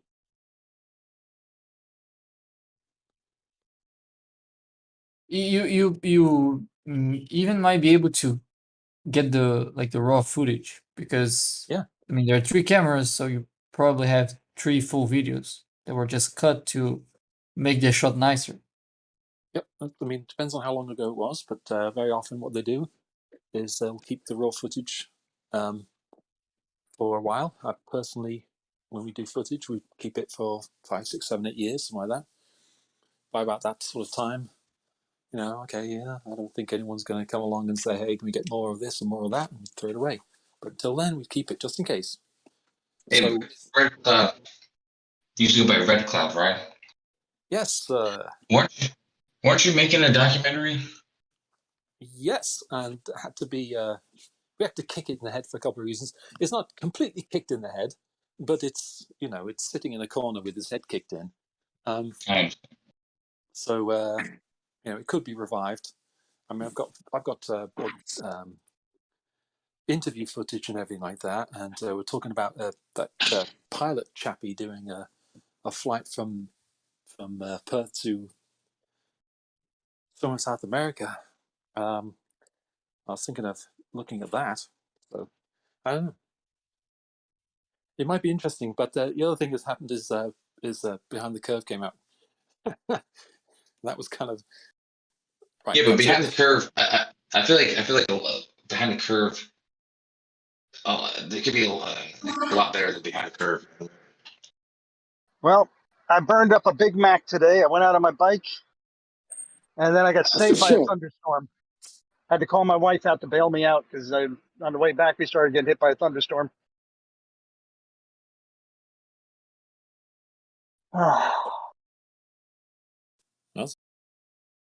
Must have been embarrassing. Nah, it's not embarrassing. I was actually pretty much done. It's 14 miles so far. That's only my 3rd ride in 2 years. So I got a Oh, you went for while a before bike I'm ride and couldn't up get to home, 50 and you had miles to call again. your wife to come pick you up? Yeah, I got thunderstormed. Oh, don't be a pussy your whole life. You know what? I would have come home on my own, but my son was with me. Oh, I know. That's a good fucking excuse. We know. Classic Yeah, I Glover don't. excuse. I'll bet you would die on a bicycle right now. I'm not dumb. I would buy an electric bicycle. You can't ride in weather like that. That's not manning up anything. That's dangerous. You know what I would have done? I would have checked the weather report. Where's all your satellites at? You didn't see this fucking storm coming in? Aha. Who was it? Was that Brian who was saying that he thinks weather can be predicted 5 years out? Did you say that, Brian? I forgot we were arguing, but somebody said something like that. I can't remember if that was Brian or who said that, but that's preposterous, man. Weather is 5 years? Weather is like women. Unpredictable. It's actually, it's one of the most unpredictable things. There's too much data. You can't predict that accurately. Not 5 years. I like my weather like I like my women. Storm from X-Men. Wasn't that Halle Berry, right? That's right. And she had an accent in the first movie. Didn't have an accent. No, you know who was dope? Who's the chick that could change shapes and shit? She could like be Mystique. Rebecca Stamos.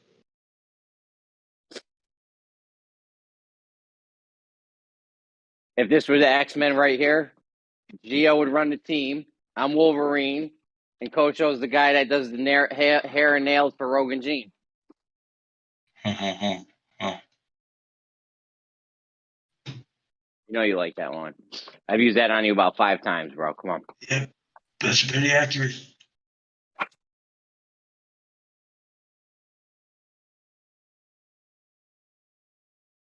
Pretty accurate. How would you be Wolverine, bro? Huh? How would you be Wolverine? Nate, don't even because I'm a beast, bro. Don't even try it. Get the fuck out of here, bro. You would be that Toad guy, the guy with the fucking long ass tongue. No, that's Coach O's girl with the long ass tongue.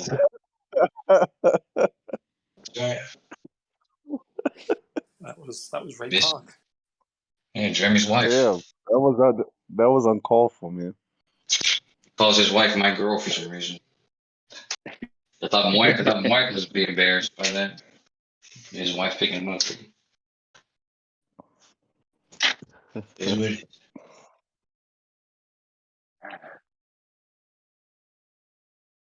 Don't even start that shit, Nate. I've exposed these guys so much to you. I don't know how you can even still, not acknowledge the greatness. I feel like one day somebody, I don't know, like Issa and maybe Chemo. How is Chemo? One other person. That's my buddy. They're probably just gonna change tune. I think maybe God Scalpel, one other person. I don't know. Just gonna change tune randomly. And it was like, what? Like, yeah, we're not flat earthers anymore. We're that's dumb. We're believing this, and then in a day or two, everybody else will change suit because you guys already know the arguments are flawed and Listen, how's Chemo? I miss Chemo big time. He's same as he's always been.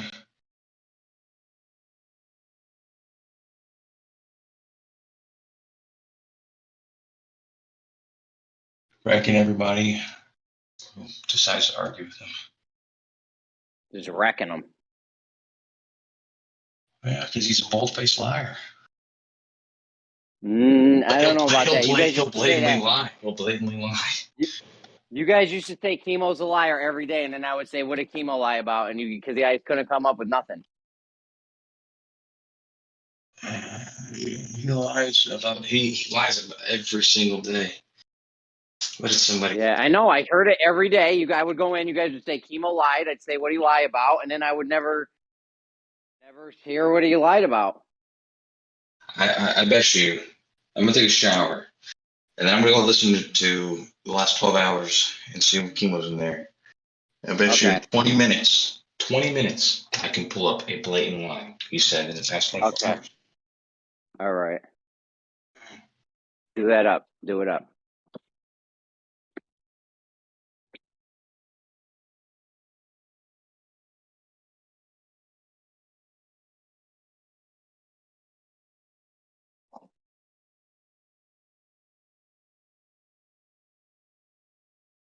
So I'll do it right now.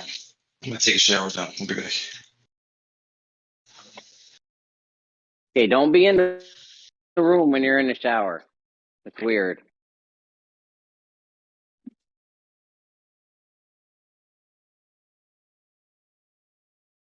Talking to other grown men while you're naked. Or are you one of them never nudes? You be showering with jean shorts on, don't you, Crusher? Hello? Say what, bro? What's up? What are you saying? I said Kosho's one of them never nude people. You ever see that show Arrested Development? Yeah, that shit was funny, man. That guy, the one guy, the lady's husband was a never nude. He would always have jean shorts on. He would never get nude. Yeah. The show was hilarious. Netflix fucked it up on the last. Yeah. You saying kosher Netflix showers fucked that last season. shorts on and socks? Yeah, he's one of those never nude people. What the fuck? I told you, you're in the presence of greatness, Nate. I don't know why you don't recognize. I've DM'd you personally and showed you the exposing of some of these guys. You know what it is, bro. Word. No doubt. Sometimes people say the wrong thing, man. Dude, you still be doubting me to this day. Yeah, talking about averages or measurements, bro. Come on, man. Seriously, Nate? What are you, bro? Did you see what I sent you? Like, did you read all of that? Hell no, because there ain't. Dude, there's nothing you could tell me. There's nothing you could say to make me think an average is a measurement. That shit don't even make sense. We know it's not a measurement. You know how we know? They got two different definitions. One of them, the measurement is a measurement, and the other one's not. Come on, bro. Like, I mean, all that, like, I send you paragraphs on paragraphs where they were talking about how averages are like measurements. Like measurements, yes, not measurements, though, still, nonetheless. Oh, all right. I'm gonna look at what I DM'd you. So there's one thing I DM'd you where it says that the three often used measures of average: mean, medium, and modes. Yes, and none of those things, the mean, medium, and mode, none of those things are a measurement. It's just an average. Damn, bro. All right. You can't win this one, dude. This is just silly. That's what these guys have to resort to, though, when they don't have them spherical excess measurements. They got to resort to shit like this, like an average is a measurement. Come on, man. Wow. But what was the point of... What's up? Yeah. Like, how did that come about, though? Like, I'm still trying to understand how you guys ended up arguing about how averages are measurements. What was... I'll tell you how it came about. Okay? These guys told me we got spherical excess measurements. I was like, all right, bet. I'll go over with you, you know? Spent about 3 days. Had a long weekend one weekend. Spent about 3 days in Gems going over it. I finally brought it to some people that knew about shit like this. Shouts out to Bev. I went and showed him this supposed measurement. You know, it was brought to my attention that it obviously wasn't a measurement because it was 3 digits after the arc second, which is not even doable by today's standards. And come to find out, it was an average. And that's where it started, right there. I'm like, yo, guys, this is an average. I just found out. Where's the measurements? They're like, well, an average is a measurement, and this is where we are now to this day. Averages are measurements. So come on, man. How Fucking did they stupid. get that average figure though? I'm guessing they took more Who than one knows? measurement to come to an Who average. knows, bro? We have no idea. We have no idea what they did. Did they do their math right? Did they even average it right? Maybe they made a simple averaging error. I don't know. We don't know because we don't have the measurements. We'll never know. Mm-hmm. Never know. We'll never know if shit was refracting left to right. We'll never know because we don't have the measurements. Sad state of affairs, you guys and your science geodetic bullshit. Boy, Earth's still a globe though, bro. I don't know what to tell you. I know. We know. Mm-hmm. I'll just be busy exposing you guys in the meantime while you're thinking it's a globe. Yeah, but I mean, exposing a few old dudes on Discord ain't gonna change the shape enough.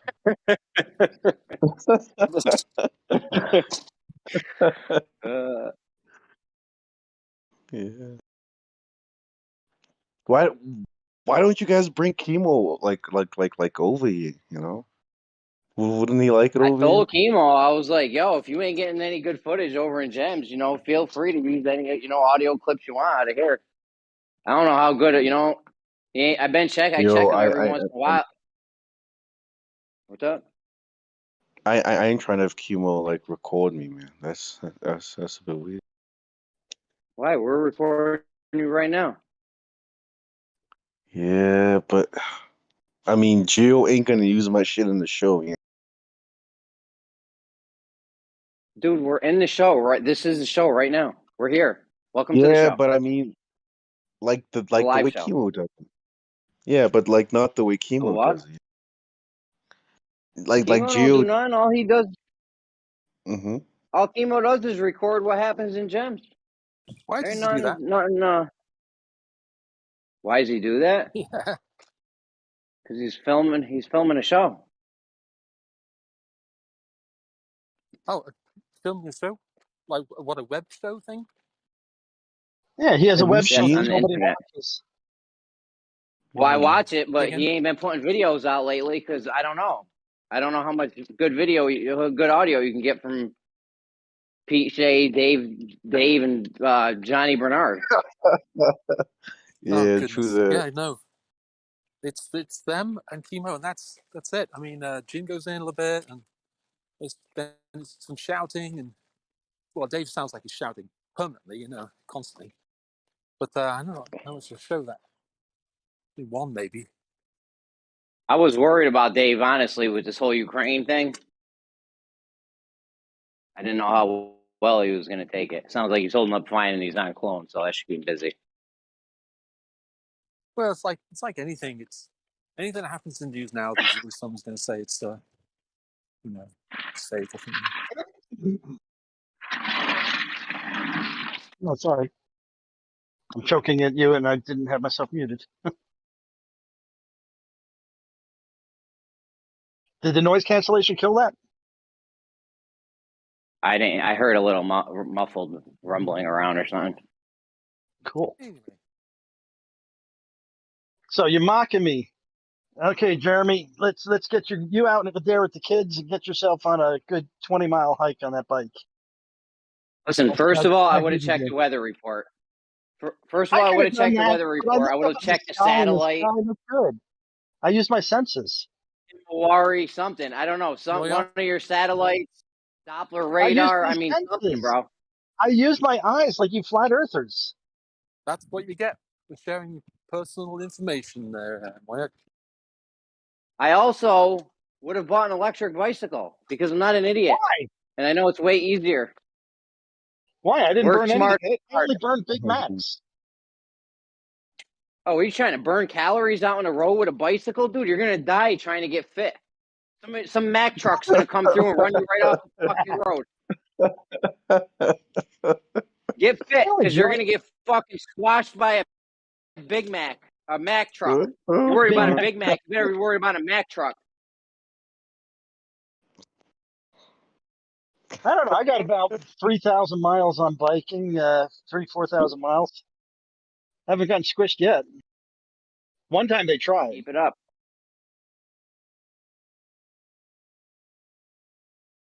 Yo, Jeremy, do you even lift, bro? Like real talk. A little bit. Not much. I used to have lots of time before, and I was kind of jacked, but I've been slacking. I still got my little muscles though. Don't make me flex on you, bro. I'll flex right on you. Get Be out like of here, bro. I Popeye got before muscles he in eats places spinach. you ain't even got places. You'd be like Popeye before he eats How many the pull-ups? spinach. How many Yeah. pull-ups can you do, Nate? On a good day, like 14, 15. Get the fuck out of here, you lying bitch ass motherfucker. What? 15 pull-ups. 15 on a good day, bro. Like, Pull-up. you know, on a good Pull-up. day. Yeah. You? 2, 4, Bullshit, dude. You ain't doing no 5? 14 pull-ups. What's your max, Jeremy? 5? No, I It's could like probably 5 do about. pull-ups if I could you probably do about 15. I could get probably do out of about here, 15, bro. 20. I'll have a pull-up competition with you. No doubt you on, bro. I bet your personal best is like 3 or 4, man. Come on. No, I used to be able to do like 20. I'm talking legit pull-ups, bro. None of that Yeah, half-ass legit shit where you don't pull-up get your chin up. all the way above, like till your chin is above the bar. Yeah, that's me, No, bro. pull-ups are I've been watching Me these and Jeremy pull-ups, and used they're to pull doing the out this. pull-ups all the way up to their waist, where they just straight arm the bar and then go all the way into a press and into the up position. Hell yeah. Me Well, and you gotta Jeremy at pull least up get your chin over the bar. pull contest straight up, dude. And I bet you I'll get 5 more than you. Are you in the shower? Are you naked in the shower right now? I I'm a am. never big. You want a I picture? told you it was never nude. I'm gonna send you a picture. Here, check your DMs. Did you say no? Did you say you're never nude, Kosho? Kosho, do I you had to wear speak. jean shorts in the shower? I do. I had to speak up, man, because I posted Kino's fucking 20 lives. It's on fucking chat, and I'll be sure to flip contest any day to YouTube. 20 lies.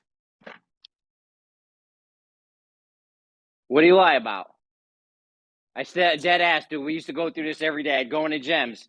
They'd be like, Chemo's lying. I'd be like, all right, what do you lie about? And they could never tell me what he's lying about. He said he didn't know what a gatekeeper was. Okay. That's the lie. Well, you want So that's some of the lies, That's one Jeremy? example. Just You want some of the lies, Jeremy? Think about it. The fact that he wants you to show him something. Well, let's see. It's like, haven't you seen this before? No, let's see. That's a lie. He has seen it before. You know what he's seen before. Well, he probably wants to just show it so you could go over it. No, what he wants to do is have you play monkey see, monkey do. Actually, monkey do. He just wants you to do things for him. He has no interest in the information being presented. You know that. Come on. Who are we slandering now? I thought he was going to be a Glober from the Biodual thing. Yeah, well, he found ways of denying it.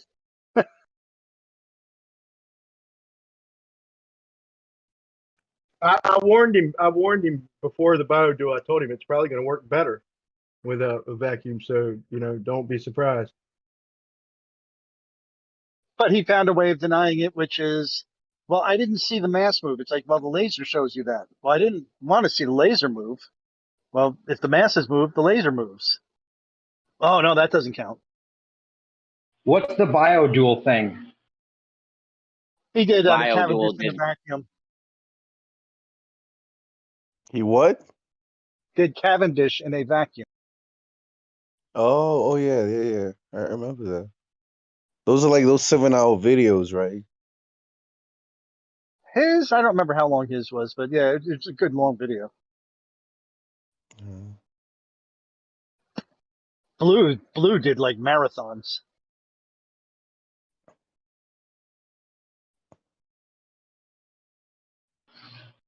Sad day for the ballers, isn't it?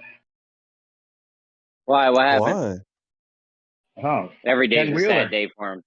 I sent you guys out. I sent you guys the videos. Ken Wheeler. I still haven't opened your Is he DM yet. The question is, who is is Ken he a Wheeler? flat earther now? He's that He fat said guy. he's been saying it's a plane millions of times. And that Doesn't think means, space is real. Doesn't think space is what they're telling us.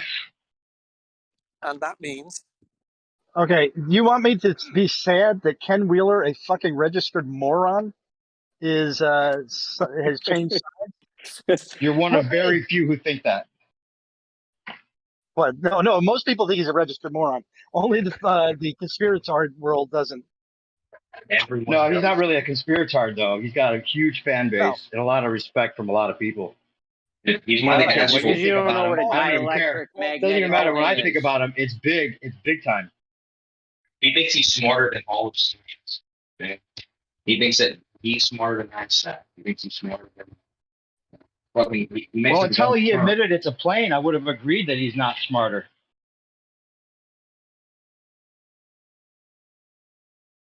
So he's a flat earther now? This fat guy with the glasses that no. throws out words that don't make sense? No. He's And considered magnetic like he's like literally considered the king of magnetism by the ballers, most respected as well. No, not the king of magnetism. by a lot of people for Get the fuck photography. out of He here. writes Ain't he no writes the baller manuals respecting for this guy. Apple and all kinds of shit. He's like, He's mag- you know, No, he's not. I'm just saying, huge fan base. It's huge. Fuck all that, dude. He decoded the fucking ancient Sumerian, what you call it, dude. He's one of the best translators No, in the he fucking world. didn't. Ugh. They're already all decoded. All you got to do is punch something into the fucking dictionary on the internet. He ain't the code nothing, man. Stop it. Yeah, they're already all decoded. But yeah, Zechariah Sitchin. Go ahead. So he's a flat earther now. Like he came out as a flat earther. No. He not. Yeah, bro. Nate, you're so a many flat words. earther He too. said You just don't know it said yet. it's a plane. Plane. Exactly. Said it's a plane. I put a little for Kosho. I made just a little snippet of a recording of him saying that he's been saying it's a plane millions of times. I've never heard him say it before, but he's got a big fan base, so he probably didn't want to go full flat Earth because, you know, people are triggered by it. So, what the hell's the difference between a flat Earth and a planar? I don't really think there is any. No, there's not. I'm not sure. See, so how is that him avoiding going flat Earth? No, I'm saying in that interview, he says, for the first time I've ever heard, he says he's been saying it for a long time, but I've never heard him say it before. Oh, Yes, but he says so many things. Yeah, like Yeah, this guy literally says things which aren't true, man. Like he just throws out words. You never heard him say the dielectric plane of inertia? What does that yes, he mean? invented that. You never heard him. Actually, yeah, that's the weird part about it. Is he's never been flat Earth, like whatever, like declared it. But and I want he to has explain talked about the dielectric plane. He invents all. What is the dielectric plane of inertia? What does that even mean? Yes, what does it mean? Nothing. Yeah, Brian, what does that mean, Brian? Dielectric plane of inertia. It means that we're between two energies, basically. Like it's a fucking. The way he describes it is like with the non-coherent. It's like you know what non-coherent means? It's like a laser. Yes, what he says is a laser would be coherent light, right? But as to where a light bulb would be non-coherent. So same thing with magnets. If you take a non-coherent dielectric magnetism is like if you take a bunch of fucking magnets and you just scramble them up in any old way. All the poles are facing different and then all ways. they do is attract. They don't repel no more. That's all they do is attract, and they lose most of their field. So the dielectric plane is where all that stuff happens. It's like it's in between the in between the two poles, if you will, whatever you want to call it. If you get a collection, that sounded like nonsense, bro. If you get a collection of magnetic balls that are tiny little magnetic balls and you put them together, each with their poles in all different directions, you end up with an incoherent magnet. Okay, it's incoherent magnetism. And Bob Nodell. Incoherent magnetism is a real thing. Yeah, it is. It also doesn't mean anything useful. It's not all what the Earth's doing. Doesn't mean what? It's nothing useful about it. It just means that it's a collection. What do you mean? It's like a collection of magnets where there's no central pole because they're not coherent. In some places it will repel positive charge, in other places it will attract it. It's nothing at all. People try to use it to say that the Earth is there. Not even close. I don't. Something's wrong with You your guys, mic, can you Kosho. guys hear Kosho? Yeah, you sound bad, bro. That's kosher. That's Kosho's voice. I'm in the He's in his shower. cut off Yo, jean Brian, shorts in the fucking Brian. shower. So this Ken Wheeler guy said that weight isn't caused by gravity because gravity isn't an autonomous field modality.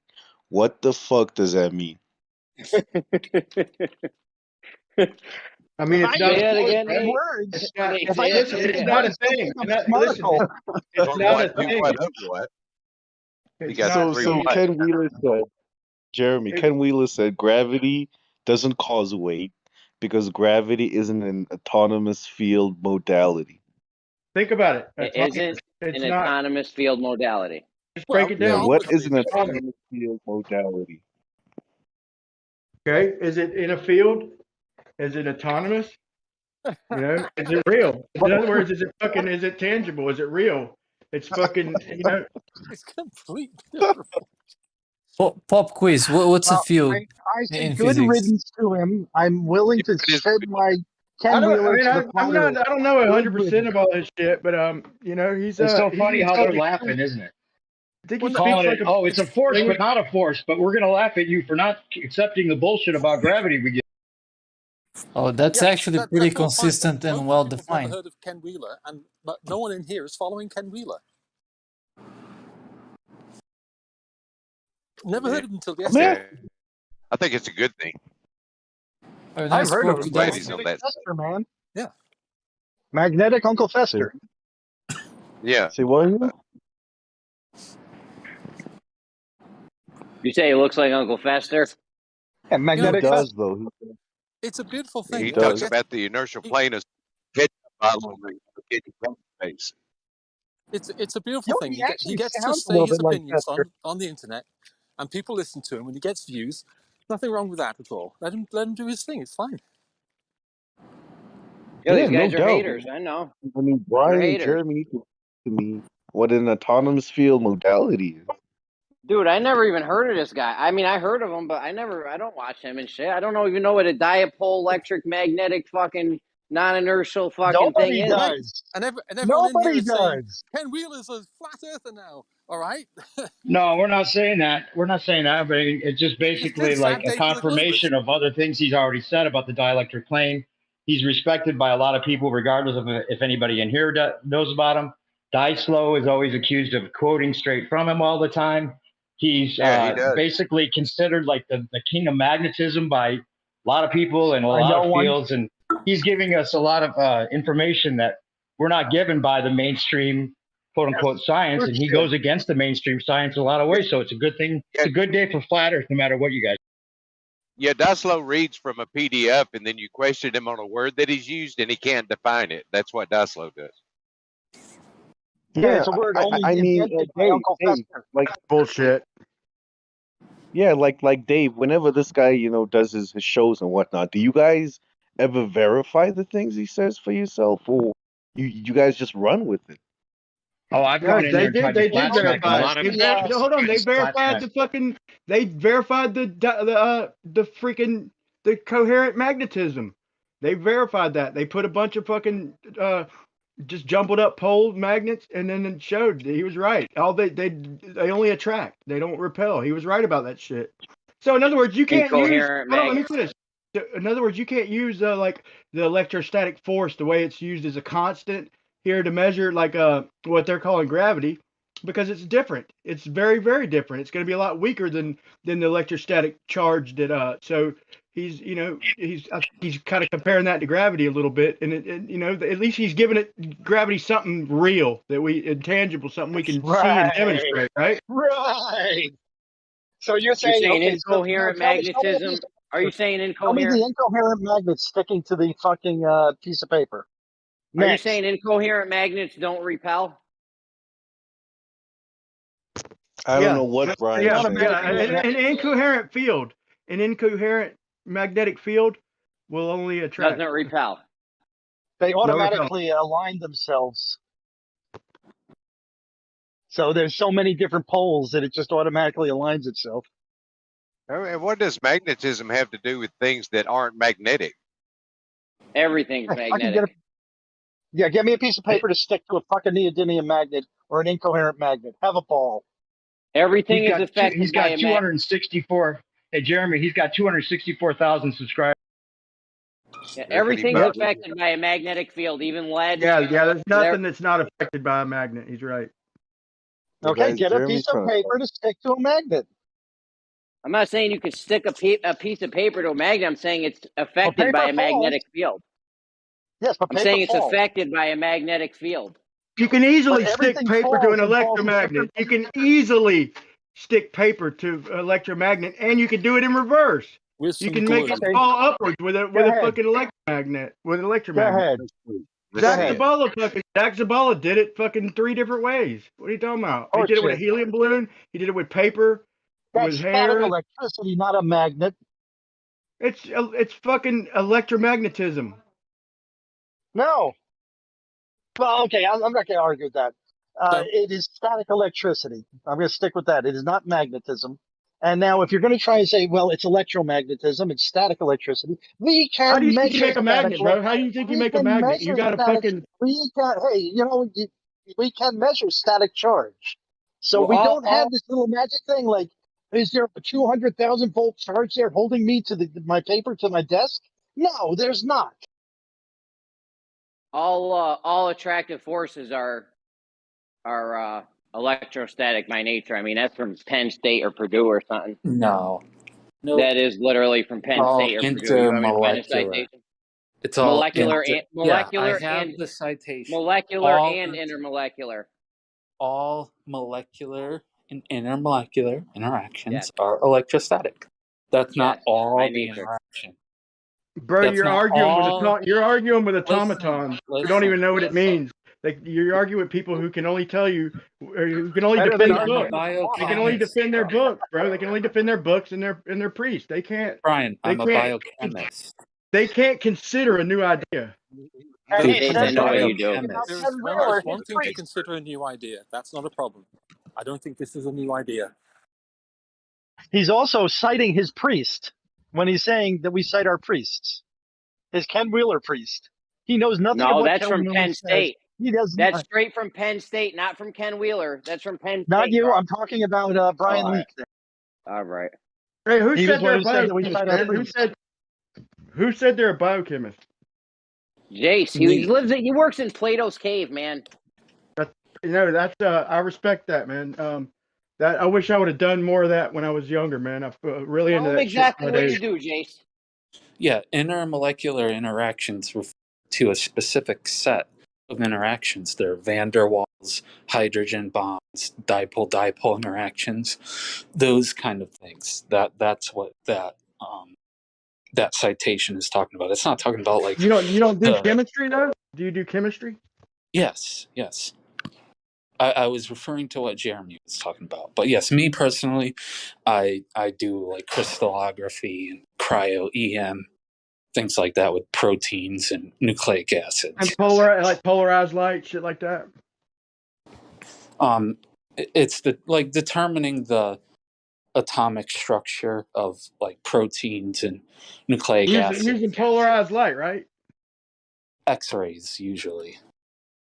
Polarized X-rays, right? I'm just You use we use a particle accelerator called a synchrotron, and it sends electrons around in a circle, and as they travel they send off X-rays.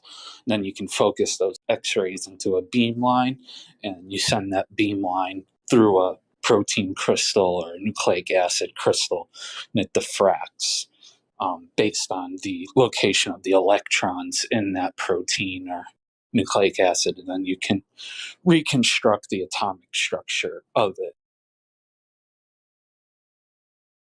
That looks at shadows of crystals, reconstruct the atomic structure of the what? Of the protein or the nucleic acid, whatever kind of crystal that you had. It's like a replicator? Huh? You're replicating it, like reconstructing it, right? Like replicating it, you mean? Yes, you rebuild it in a way that we can portray to other people. For what reason? So I do like pharmaceutical kind of stuff. So usually I'm trying to like bind organic molecules to it, or see how different proteins interact with each other.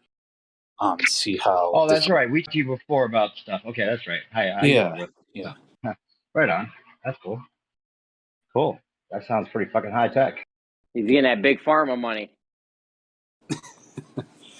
Get that big pharma money, Jay.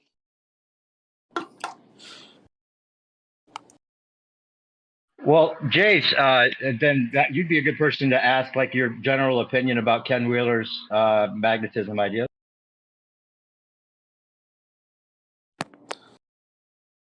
Tell us about the dielectric magnetic inertial pole. Well, I can't even say that shit. I don't even know. The only way I've ever heard dielectric used amongst like chemists and stuff is just referring to like a dipole. Like a molecule may have a dipole, a north and a south pole, or a region of like negative electron density and then a positive region.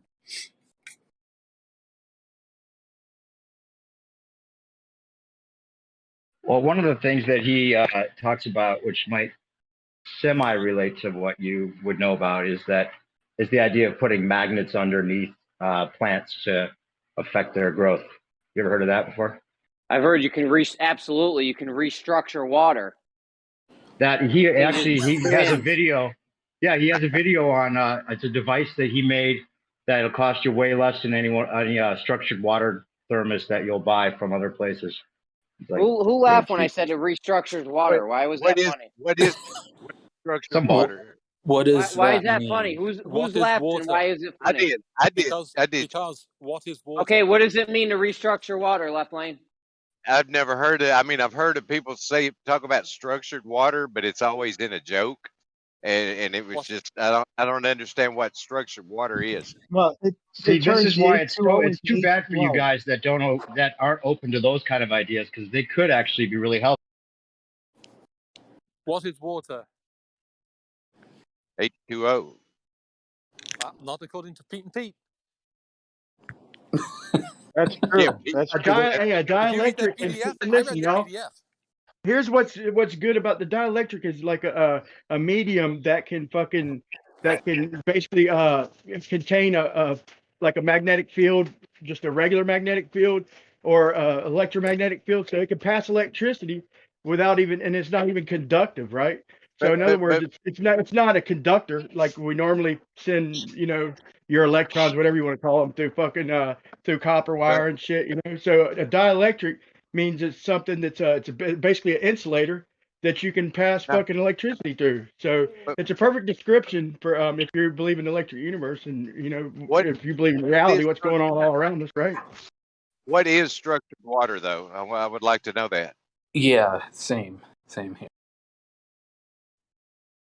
I think that's It's beyond. Using like I said, what I know about it at least is it's using magnets to create a vortex.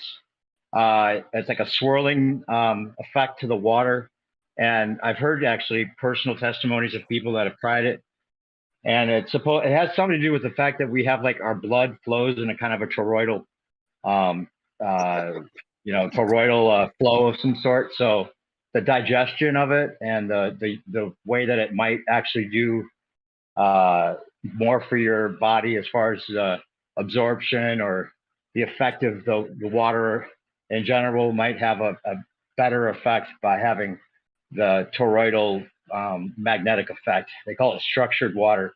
It's not like just pseudoscience really though, because I think there are a lot of people that actually use it like religiously for, after noticing a difference. Yeah, after noticing a difference. difference. There's two different kinds of water. It depends on which way the spin of the hydrogen. Fucking laughing, dude. I didn't even get. What are you laughing at? What's funny? I didn't laugh, but I laughed internally, so I apologize for laughing internally. I mean, this is from nature.com. If you want to laugh at them, that's fine. You laugh at them, so A bit, all three. fucking joke. All the priests, you laugh at them. Two different types spin orientations when it comes to the hydrogen atom. Right? We all know that. All right, let's take a spin orientation. Let's take a water as a medium. Now, without a reference point, without any reference to choose from, tell me what the spin of something is, in what direction it's spinning. Tell me whether it's counterclockwise. He's talking about clockwise. the electron state. So hydrogen in water, hydrogen is in a bond with the oxygen molecule. The oxygen is bound to two different hydrogens, and the orbital that hydrogen is using to form that bond, the molecular orbital between the oxygen and hydrogen, can have an electron that's in two different spin states. And then you get an exclusion zone, right? What he's describing, that's the new technology. That's as far as they've got, but they're learning there's an exclusion zone, and they're learning a lot about it. Like it repels, like it remains pure, and it's a part of the water, like it's in rain. And they even say like there's like a really super small film on top of even oceans that if you had a way to collect it, you could get fresh water. But it's like he's describing with the combined atoms and no salt. It won't absorb salt. You know, there's a type of, they say it has a memory. You know, it's new science, man. And I don't know everything about it, but I'm telling you what I've looked into, and there's some interesting characteristics with that exclusion zone, and it could possibly open the door up to a lot of new technology, man. Yeah. I just want to mention that I just want to mention that I noticed Kosho put a link into Humans of Earth, Flat Earth discussions and more, and yeah, that's where I came from, and I just about an hour ago left the server in my app, and don't intend to go back. So. Oh, why? Them guys are so nice over there. That's what's up, bro. You guys are so nice. Why would you leave Gems? It's not like they're rude maniacs or anything. No, not at all. Not in any way. They're perfectly polite. But, I gotta tell you what, they made me who I am today. Those people I spent 2 years. Here's Jim. So everybody in the world has discovered this except Brian. So you mean to tell me that over all these years, it's funny listening to him, dude. He always goes to consensus, dude. It's funny. He'll just be like, everybody over all these years, every scientist ever says it's round except you. It's like funny the way he describes shit. He always puts you against all of history, and he puts me against every scientist that's ever existed, bro. That's what can you do, man? But that's what it is, Brian. You going against 2,000 years worth of knowledge. Yeah. Oh my goodness. That's the fight you are trying to fight. That's real. Yeah, It's all not of real. you, even you, Left Jeremy. lane. You're It's not going against fucking- 2,000 years of knowledge. 2,000 years of That's what? the fight. 2,000 years. All right, what they know 2,000 years ago? Let's start at the beginning. I'll debunk your 2,000 years right now. You ready to do this? Let it rip. All right. I don't know how you want to do it, but yeah, let's try it, bro. Go. 2,000 years ago, what'd they do? So 2,000 years ago, they saw a lunar eclipse, and they came to the conclusion that a 2D projection, a shadow on the moon, should come from a 3D sphere. So it must be Earth. Debunk it, Jeremy. I'll challenge you. Saw something. Dude, this is too easy. They saw something in the sky, and they said it was Earth's shadow on the moon, and that's science? Debunk it. Prove how it's not. Is it science? It's not even It seems like common sense more than science.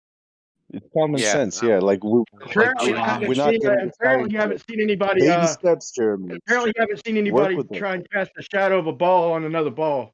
Apparently, y'all haven't tried this in reality, and you don't get what we see. I'll just be nice and leave it at that. What do you get? What do you get? What do you get when you cast a shadow of a ball on another ball? Anything but a fucking curved shadow like we see. Yeah. If you Ball casting a shadow, yeah, a ball casting a shadow is going to be a curved shadow from any angle. on another ball though, you get parabolic shit. Warp. What? Bro, What the you have fuck are you 2,000 talking years about, of Brian? science. Listen, man, don't try to derail us. You got 2,000 years of science. Give me your first science thing. Not some guy looked at the shadow on the moon and said, "Oh, Earth's a sphere." That's ridiculous. That's not science. Well, that's common sense. I mean, Okay, bro, well, do you have any science? Like, I'll understand it. What do you mean? In any science? I don't know. You said we're going against 2,000 years of science. Break me off with some science Okay, from so 2,000 years ago. at the time they could predict the movement of the moon through the sky and the movement of the sun through the sky. So they knew when these lunar or solar eclipses were happening. They knew where the Earth, moon, and sun were in the sky at the time. I mean, if they could And they used predict the when the Saros lunar cycle, and eclipse they were were going to flat. happen. They also thought the Earth was flat. And they were using the Saros cycle. Yeah, and on planispheres. No, on a flat planispheres. Earth, you can definitely predict a solar eclipse. That's fine because the Earth isn't involved as long as you know where the sun and moon are. But a lunar eclipse, how? Show me using a flat Earth and these Saros It's only cycles some that you of can the. predict a lunar eclipse. It's only some of the eclipses that you can use the Saros cycle to predict about the day, but you can't predict the path of totality Bro, or they any of that repeat. stuff. It's a cycle that's fucking. It repeats. I mean, I put a Yeah, video but up. like I didn't in believe it, and I didn't science, believe we it. I went need and looked more at it. than that. I didn't believe it, so I went and looked at it, and sure enough, dude, you look at the fucking dates, and then skip forward. I forgot exactly what it was, but it's like 18 years, a month, and a day or whatever. But sure enough, you're gonna have that. You're gonna sure as fuck have an eclipse, and then exactly how many days later again? I mean, you pretty much you just make a copy, and of what you're gonna have, and move at a certain angle to locate it. It's a cycle, man. It's a fucking. It's just part of a Right, like bigger cycle. I don't think anyone denies that you can use the Saros cycle. Like I said, you can get about the day with it. If anyone was to try the math for themselves, you can get about to the Where do day you with think it. They still You're use it. not just let me finish the thought, please. Let him, Brian. You're not going to get the path that it takes on the Earth. You're not going to get that from the Saros cycle, and not every eclipse that happens is part of the Saros cycle. There are some that occur that do not fall in those cycles. I'd like to no see one that. denies that you can use the Hey, Saros wait. cycle for some. I thought that too. Let me respond. I thought that too, and then I looked, and they repeat every one of them in a cycle. If you can show me one that is out of cycle, and also NASA, when they were making the heliocentric model, they used Saros cycle information from Fred Espinac, and to even have the information to make the heliocentric model, bro. So it's just an updated Saros cycle put on a globe, bro. So as far as this shit you're coming up with that don't fit the cycle, show me an eclipse that doesn't fit the cycle. I would be very interested in seeing that, because that doesn't happen from what I've seen.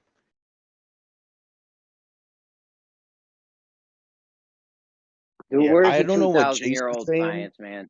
but the claim I'm making is that you cannot use the Saros cycle on a flat Earth model to predict lunar eclipses. That's my claim, and I want any of you to prove that wrong. Dude, Show me a Saros happens in cycle on a flat Earth model that predicts a lunar eclipse. There's nothing that happens 18 years in the rotation of the solar system that would correspond to fucking eclipses, bro. Show me what kind of rotation happens every 18 years to work on a heliocentric model. It's just a fucking model, bro. They just I took can the show Saros you cycle plenty of and applied it Saros to a cycle sphere. models based No, on what's the the heliocentric model motion? What's that the motion predict. that causes the 18-year cycle? Is what I'm asking. Yeah, Brian. I can show you any solar cycle based on a heliocentric model, which can be used to predict lunar eclipses. Can you do the same for a flat Earth? If It's you, just a cycle, bro. you know, It's if you just a provide cycle. what I asked for, I'll give you what you asked for. But I did ask first. Well, hold on. Oh. First off, before you said that there was eclipses that aren't in the cycle. That would make it not a cycle. So I want I to see. didn't say that. That's what Jay said. And before I started speaking, Okay, I sorry, literally sorry. said I don't know what Jace is talking about. Okay, but anyway, I don't think the cycle really tells us what the Earth is, pretty much. But a cycle is just something That's it cool, happens. Brian. But It please happens provide me periodically. what I asked for. Yeah, cool. But can you provide me what I asked? Take your time. You don't have to provide it now. I want you to provide me when you have the time, when you're able to, a solar cycle based on a flat Earth model that can be used to accurately predict lunar eclipses. What are you very talking about? specific. Where do you think they mapped them out? They did them on planispheres, dude. Where do you Show think it it to me, came then. from? Where do you think the solar cycle was depicted on? Planispheres, bro. None of that matters, Brian. Please provide me what I'm asking What for. you're asking for is already been done. It's where you got your information to make your fucking model, Then bro. show it to me. Show it to me, Brian. Dude, it's been shown, bro. Fred Espudak is the guy who fucking gave It's never NASA been shown the to me. That's why I'm information to even asking. model the fucking shit on into a heliocentric model. Where do you think Then that please information show it comes to me, from, Brian. pal? Please I'm not show it gonna to me. show you It's because I've never showed it been 100 showed. times. Okay, it's in the video. Fucking Okay. my channel. Okay, it's What video? Fred Espudak. Can you Okay, post the video? maybe I'm lying, bro. Go try and call me out. Okay. I'm not trying to call you out. You saying you have this information, you showed it to people 1 billion times. Can you This show is it to me? mainstream, bro. Listen, there's something called an Antikythera mechanism, which is a complicated planet here. Okay, a flat plane, right? This is mainstream. Can you This ain't show not this like to me, Brian? you're challenging me to do Please something show that's it. been done fucking already, bro. This isn't just I'm not Brian saying. challenging you on anything. You are making claims. I'm just asking you to back up your claims. Bro, That's all, this man. is mainstream knowledge, bro. This ain't my claim. This is All right, mainstream. It's already been done. Dave, can you show it to me since it's so mainstream? Brian doesn't want to show it to me. Can you show it to me, Dave? Bro, you can look up an Thank Antikythera you so much. mechanism or a planisphere. Just Yo, Brian, by I'm yourself. done. I'm not gonna Brian. show you, bro. You don't want to show me jack shit. There's no point working with you. I'm not gonna Dave is show gonna you, show bro. it to me. I'm not gonna Yeah, Google cool. for So you. Dave Okay. is gonna show it. Yeah, it's Brian, fine. you made a video Dave on is it, gonna right? show it to me, Brian. It's okay. I'm not. If you don't want to go look it up, that's fine. Just Brian, I don't want nothing from you. I'm getting it from Dave. Can you let it go, bro? Please. Sure. Yeah. But this, like I was saying, this ain't a secret. This is accepted mainstream, dude. The Antikythera mechanism. Okay. It's not a globe. Yes, Jeremy. It's a planisphere, a complicated one, with Dude, all the 2,000 years ago. all the planets, sun, the moon, all that shit. Oh wait, Brian's done. Sorry, I'm sorry. All right, go ahead, get it out. Get it out of here. Get it all out, Brian. No, he's asking me, like he wants me to come up with something that's already been done. And what I was asking him is, where do you think that the heliocentric? Where do you think they got the information to make the heliocentric model? They got it from a planar model, you know, whichever one's correct, you know. Y'all's model obviously is have put more work into it and shit, but back in the day, man, that's where it originated from, man. You have heard about the Antikythera mechanism, the planisphere of old that tracked the planets, the 5 of them anyway, the sun, the moon, the eclipses, the fucking equinoxes, all that shit. You have heard of that, haven't you? I don't think a lot of people heard of the Antikythera mechanism, and I don't think that really. Are you sure that they were using flat Earth for that? It's a planisphere. It's a flat fucking device. Yeah, like no, a it's planisphere. it's a rusted up box of gears, man. I don't. That's funny. Shit. They rebuilt it. No, they got to work in. They got to work in the Antikythera mechanism now, right? I think they did. Yeah. Yeah, that one dude. I put a video in the live stream and I sent it directly to you, Nate. Just the first All right, thank you, Dave. There's a little bit of controversy about one of the gears. Guys are, though, Brian. I mean, there's constantly shit that we've gone over hundreds of times, and you know, we get the new guys like Nate that don't know what's going on, so we got to show them all over again. I hate it when get they the fuck claim out of empirical shit we can see in real life and claim that proves their model. Shit we see in real life is just what we see. Doesn't prove a model. This is what shit is. This is how it is what we see. Doesn't mean hey we see that it's a globe. That maybe it is. Maybe it does. Add up whatever. But it doesn't prove the globe. This is just fucking empirical. It's not proof. It's reality. Listen, I'm gonna come down to New York City and we're gonna have a pull-up fucking contest. All right, I'm telling you right now, Nate, you're gonna I'm gonna fucking lose. embarrass you in front of your family, Jeremy. Nah. You don't want to do that, bro. Stay up Listen. there. Stay upstate, man. Now we'll go right to the park. We'll go to the bar and we'll fucking do it up. All right. And if I do more pull-ups than you give up this flat earth stuff, right? Oh hell no. Ain't gonna happen, but hell no. Hey, there's no push. There's no pull. There's only push, right? So pull-ups are effective. But we can't call them push-ups. We already got a word for. Yeah, exactly. We already got a word for push-up. Yeah, according to bandsaw, there's no such thing as pulling. Everything is a push. Chemo too. Chemo was on that for a minute. That's an interesting argument. But hey, For real? before we lose the topic, can somebody show me the orbit or the motion? What's the 18-year motion in the globe model? What is it that's happening every 18 years? What's the motion, throughout the 18 years for it to reset? I'd like to see any orbit or wobble or whatever. Has anybody showed that yet? What's going on every 18 years? That would saying what's going on every 18 years that would make this eclipse happen? That would make them all repeat in perfect fashion, It's mainstream science, Brian. I mean, people. I've shown it 1 billion times to people. I'm not going to show it to you again. Yeah, It's right. mainstream science. Bro. Nobody's ever I've showed showed me. it. I've shown Nobody's it to ever 1 billion showed me. people. That's just it. I ain't showing You made nothing, the claim, man. though. You made the claim. You made the claim. So Brian, do you get why Jeremy's laughing? But do you get why Jeremy's laughing, Brian? Yeah, I do. Because I'm but doing you made exactly the claim, what and you did. No, they're letting you off the hook, bro. Okay, and I'm just trying to hold your feet to the fire. No, Jeremy's laughing because I'm doing exactly what you did to me. You made a bunch of claims and then refused to provide anything to me. So I'm doing the exact same thing to you. That's why Jeremy finds it funny.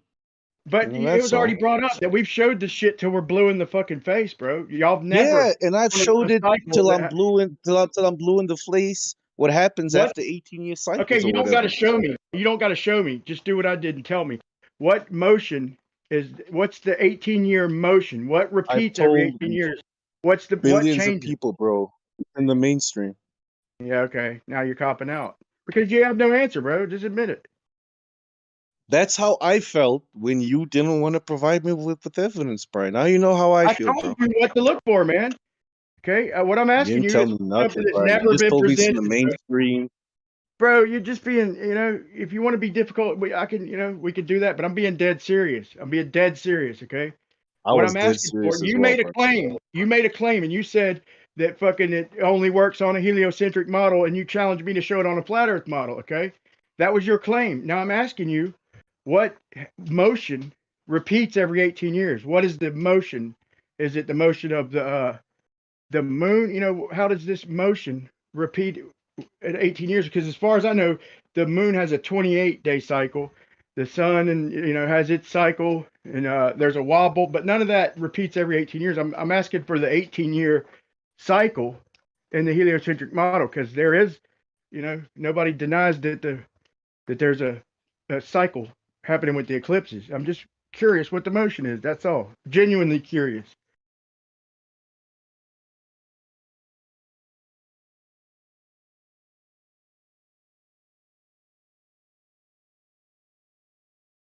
You guys are too fucking much.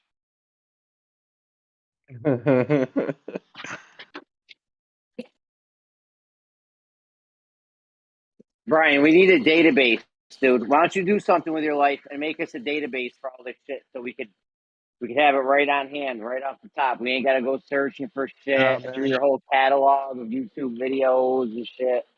I'm working on all models, the man. timestamps, all the citations, all in one spot. I'm working on a model, Yeah, man. You guys find somebody else for that. I'm how working come on a model. how come all of the text channels down there, like the research database channels, they all empty, and I can't even type in them. Wait, what's going on? Like if We you got scroll data down to channel? the bottom of yeah, did you even know that, Jeremy? There's ether research, Dude, I atmospheric can't read all mirage. this. Geo types so much stuff in this server, man. Who's got time to read all that? I'm busy But trying yeah, to I'm herd just you. saying, I'm herding cats in here. I ain't got time for that. Jesus word. But like, could you give me perm so I can post stuff in? I don't. Because it You gotta says I talk to don't have Geo. permission. You gotta talk to Okay, Geo about that. I don't know. all right. All them channels empty, man. I don't know. We need a database, bro. Like some real deal shit where it's like flat Earth, and then you type in refraction or you type in whatever, gravity, Newton, how Einstein replaced Newton, whatever you need to look up real quick, and you get all your citations, quotes, everything. Yeah, Kosho and Bacon should make an app like that. You know, like a flat Earth encyclopedia, Dude, right? first of all, no. Hell no. No. We're not gonna have Kosho and Bacon do our flat Earth stuff. Then Kosho's who? got sabotage written all over him. Who's gonna make it? Like, who do you trust to make it? It's definitely somebody from our side. But who? Like, who on your side could make an app like that? I have no idea. Yeah, that's the thing, man. That's the big question: is who would you trust to do that? Well, It's about trust. there is one, you know, that Dave Weiss made one, the Sun Moon map. Even though people criticize it, there's a lot of information on that app. I don't use it. But... Yeah, but we need a straight up database, bro, where you can type in Einstein and then special relativity or general relativity or speed, whatever. Or you can type in a refraction or all the topics, Eratosthenes, whatever you need. Yeah. Like an app, bro. You just open it, type in Aristophanes, all his quotes, all his science comes up. Dude, that wasn't science, bro. That wasn't science. Hey, Jeremy, are you just a member of the 24/7? Because I use that Discord for that kind of reference a lot. You know, just like yeah, hell yeah, I'm in 24/7. Yeah, just type in there sometimes if you ever want info. They got some videos posted by.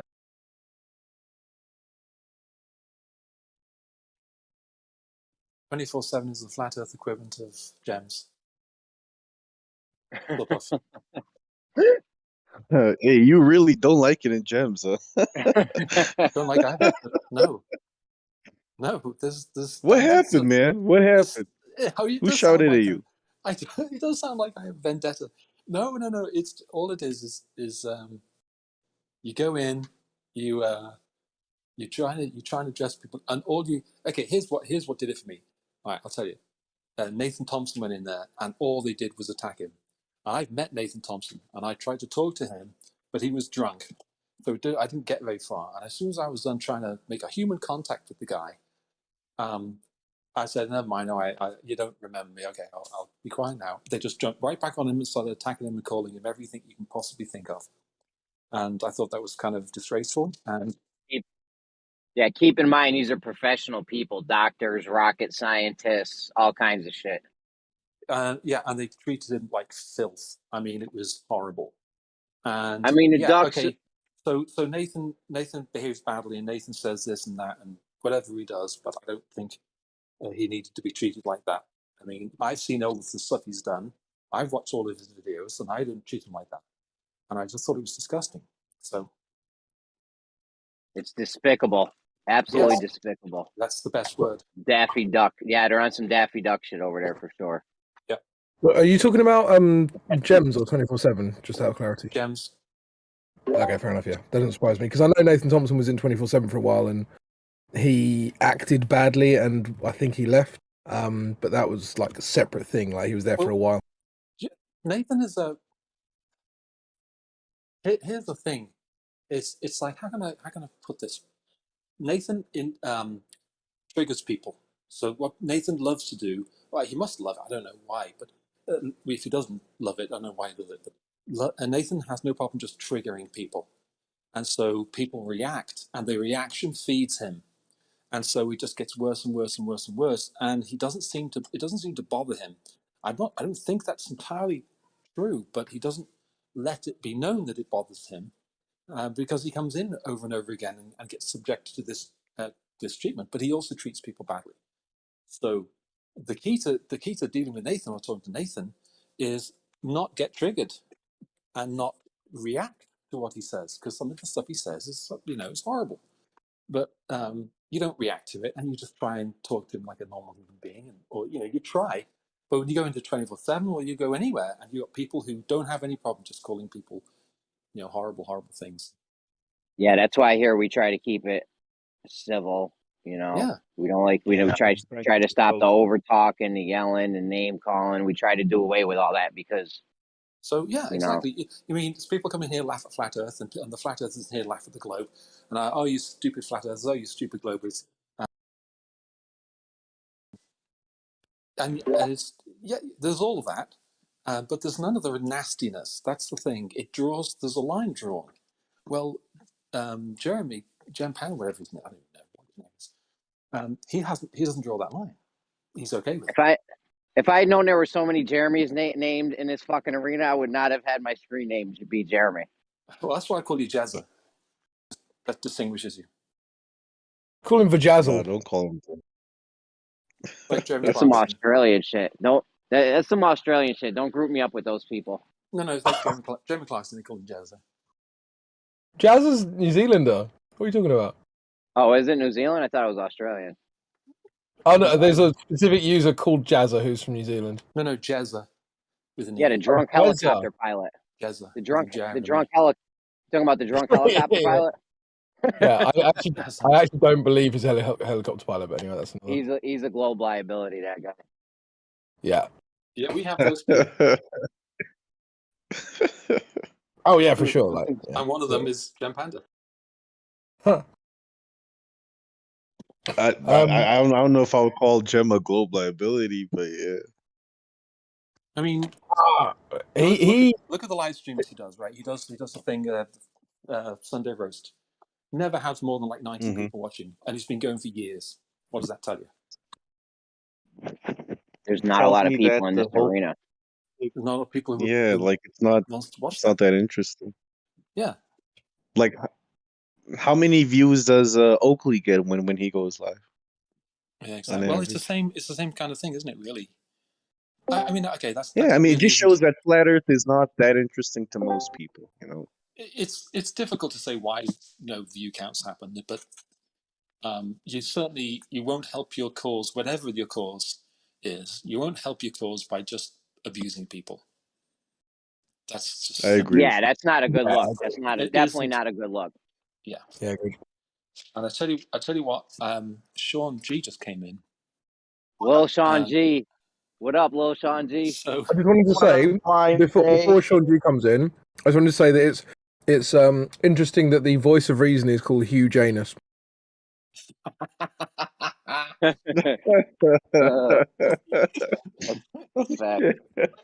That is your name.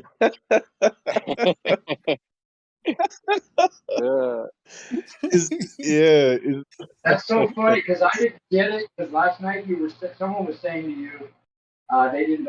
Jeremy was saying he didn't let you in because of your name, and so I was looking up Hugh Janus, and I was like, was this who he's naming himself after? Like, there's people with that name.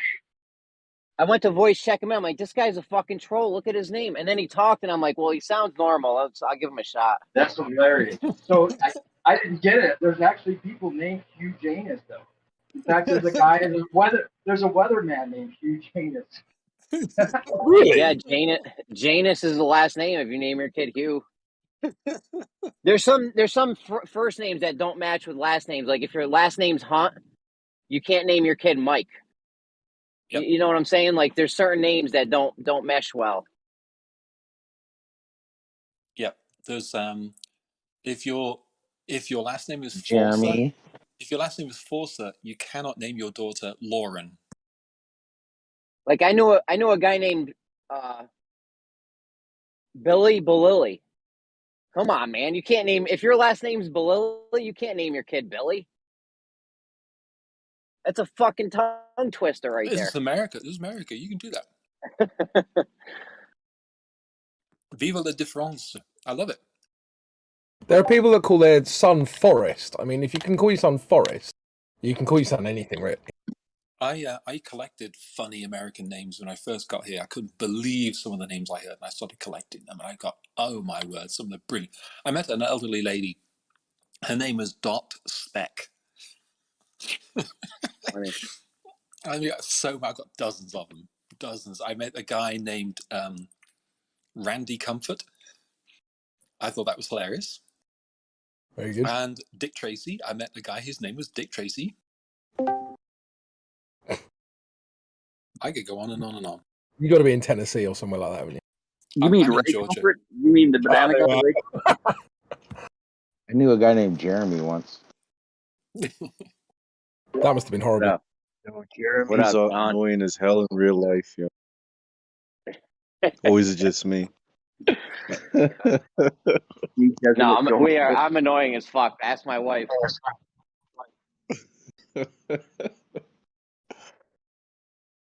Yeah. First name douche, last name bag. Yo, Jeremy, that Syrian guy wants rolls, man. Who? The guy that drinks his pee. The flat earther. Oh, no. Tell him to go to Wonder Bread. He wants some rolls. Tell him to go to Wonder Bread. Tell him to go to the bakery. What kind of rolls? Butter rolls. Bandsaw did it. Yeah. Bandwidth bandit. Listen, chin above the bar. I'll get you all day, Nate. Hey, Jeremy. What? Have you heard about the new Battlefront? What's the new Battlefront? Is that a video game like Call of Duty or something? No, it's the TikTok war. What is it? When you eat cereal,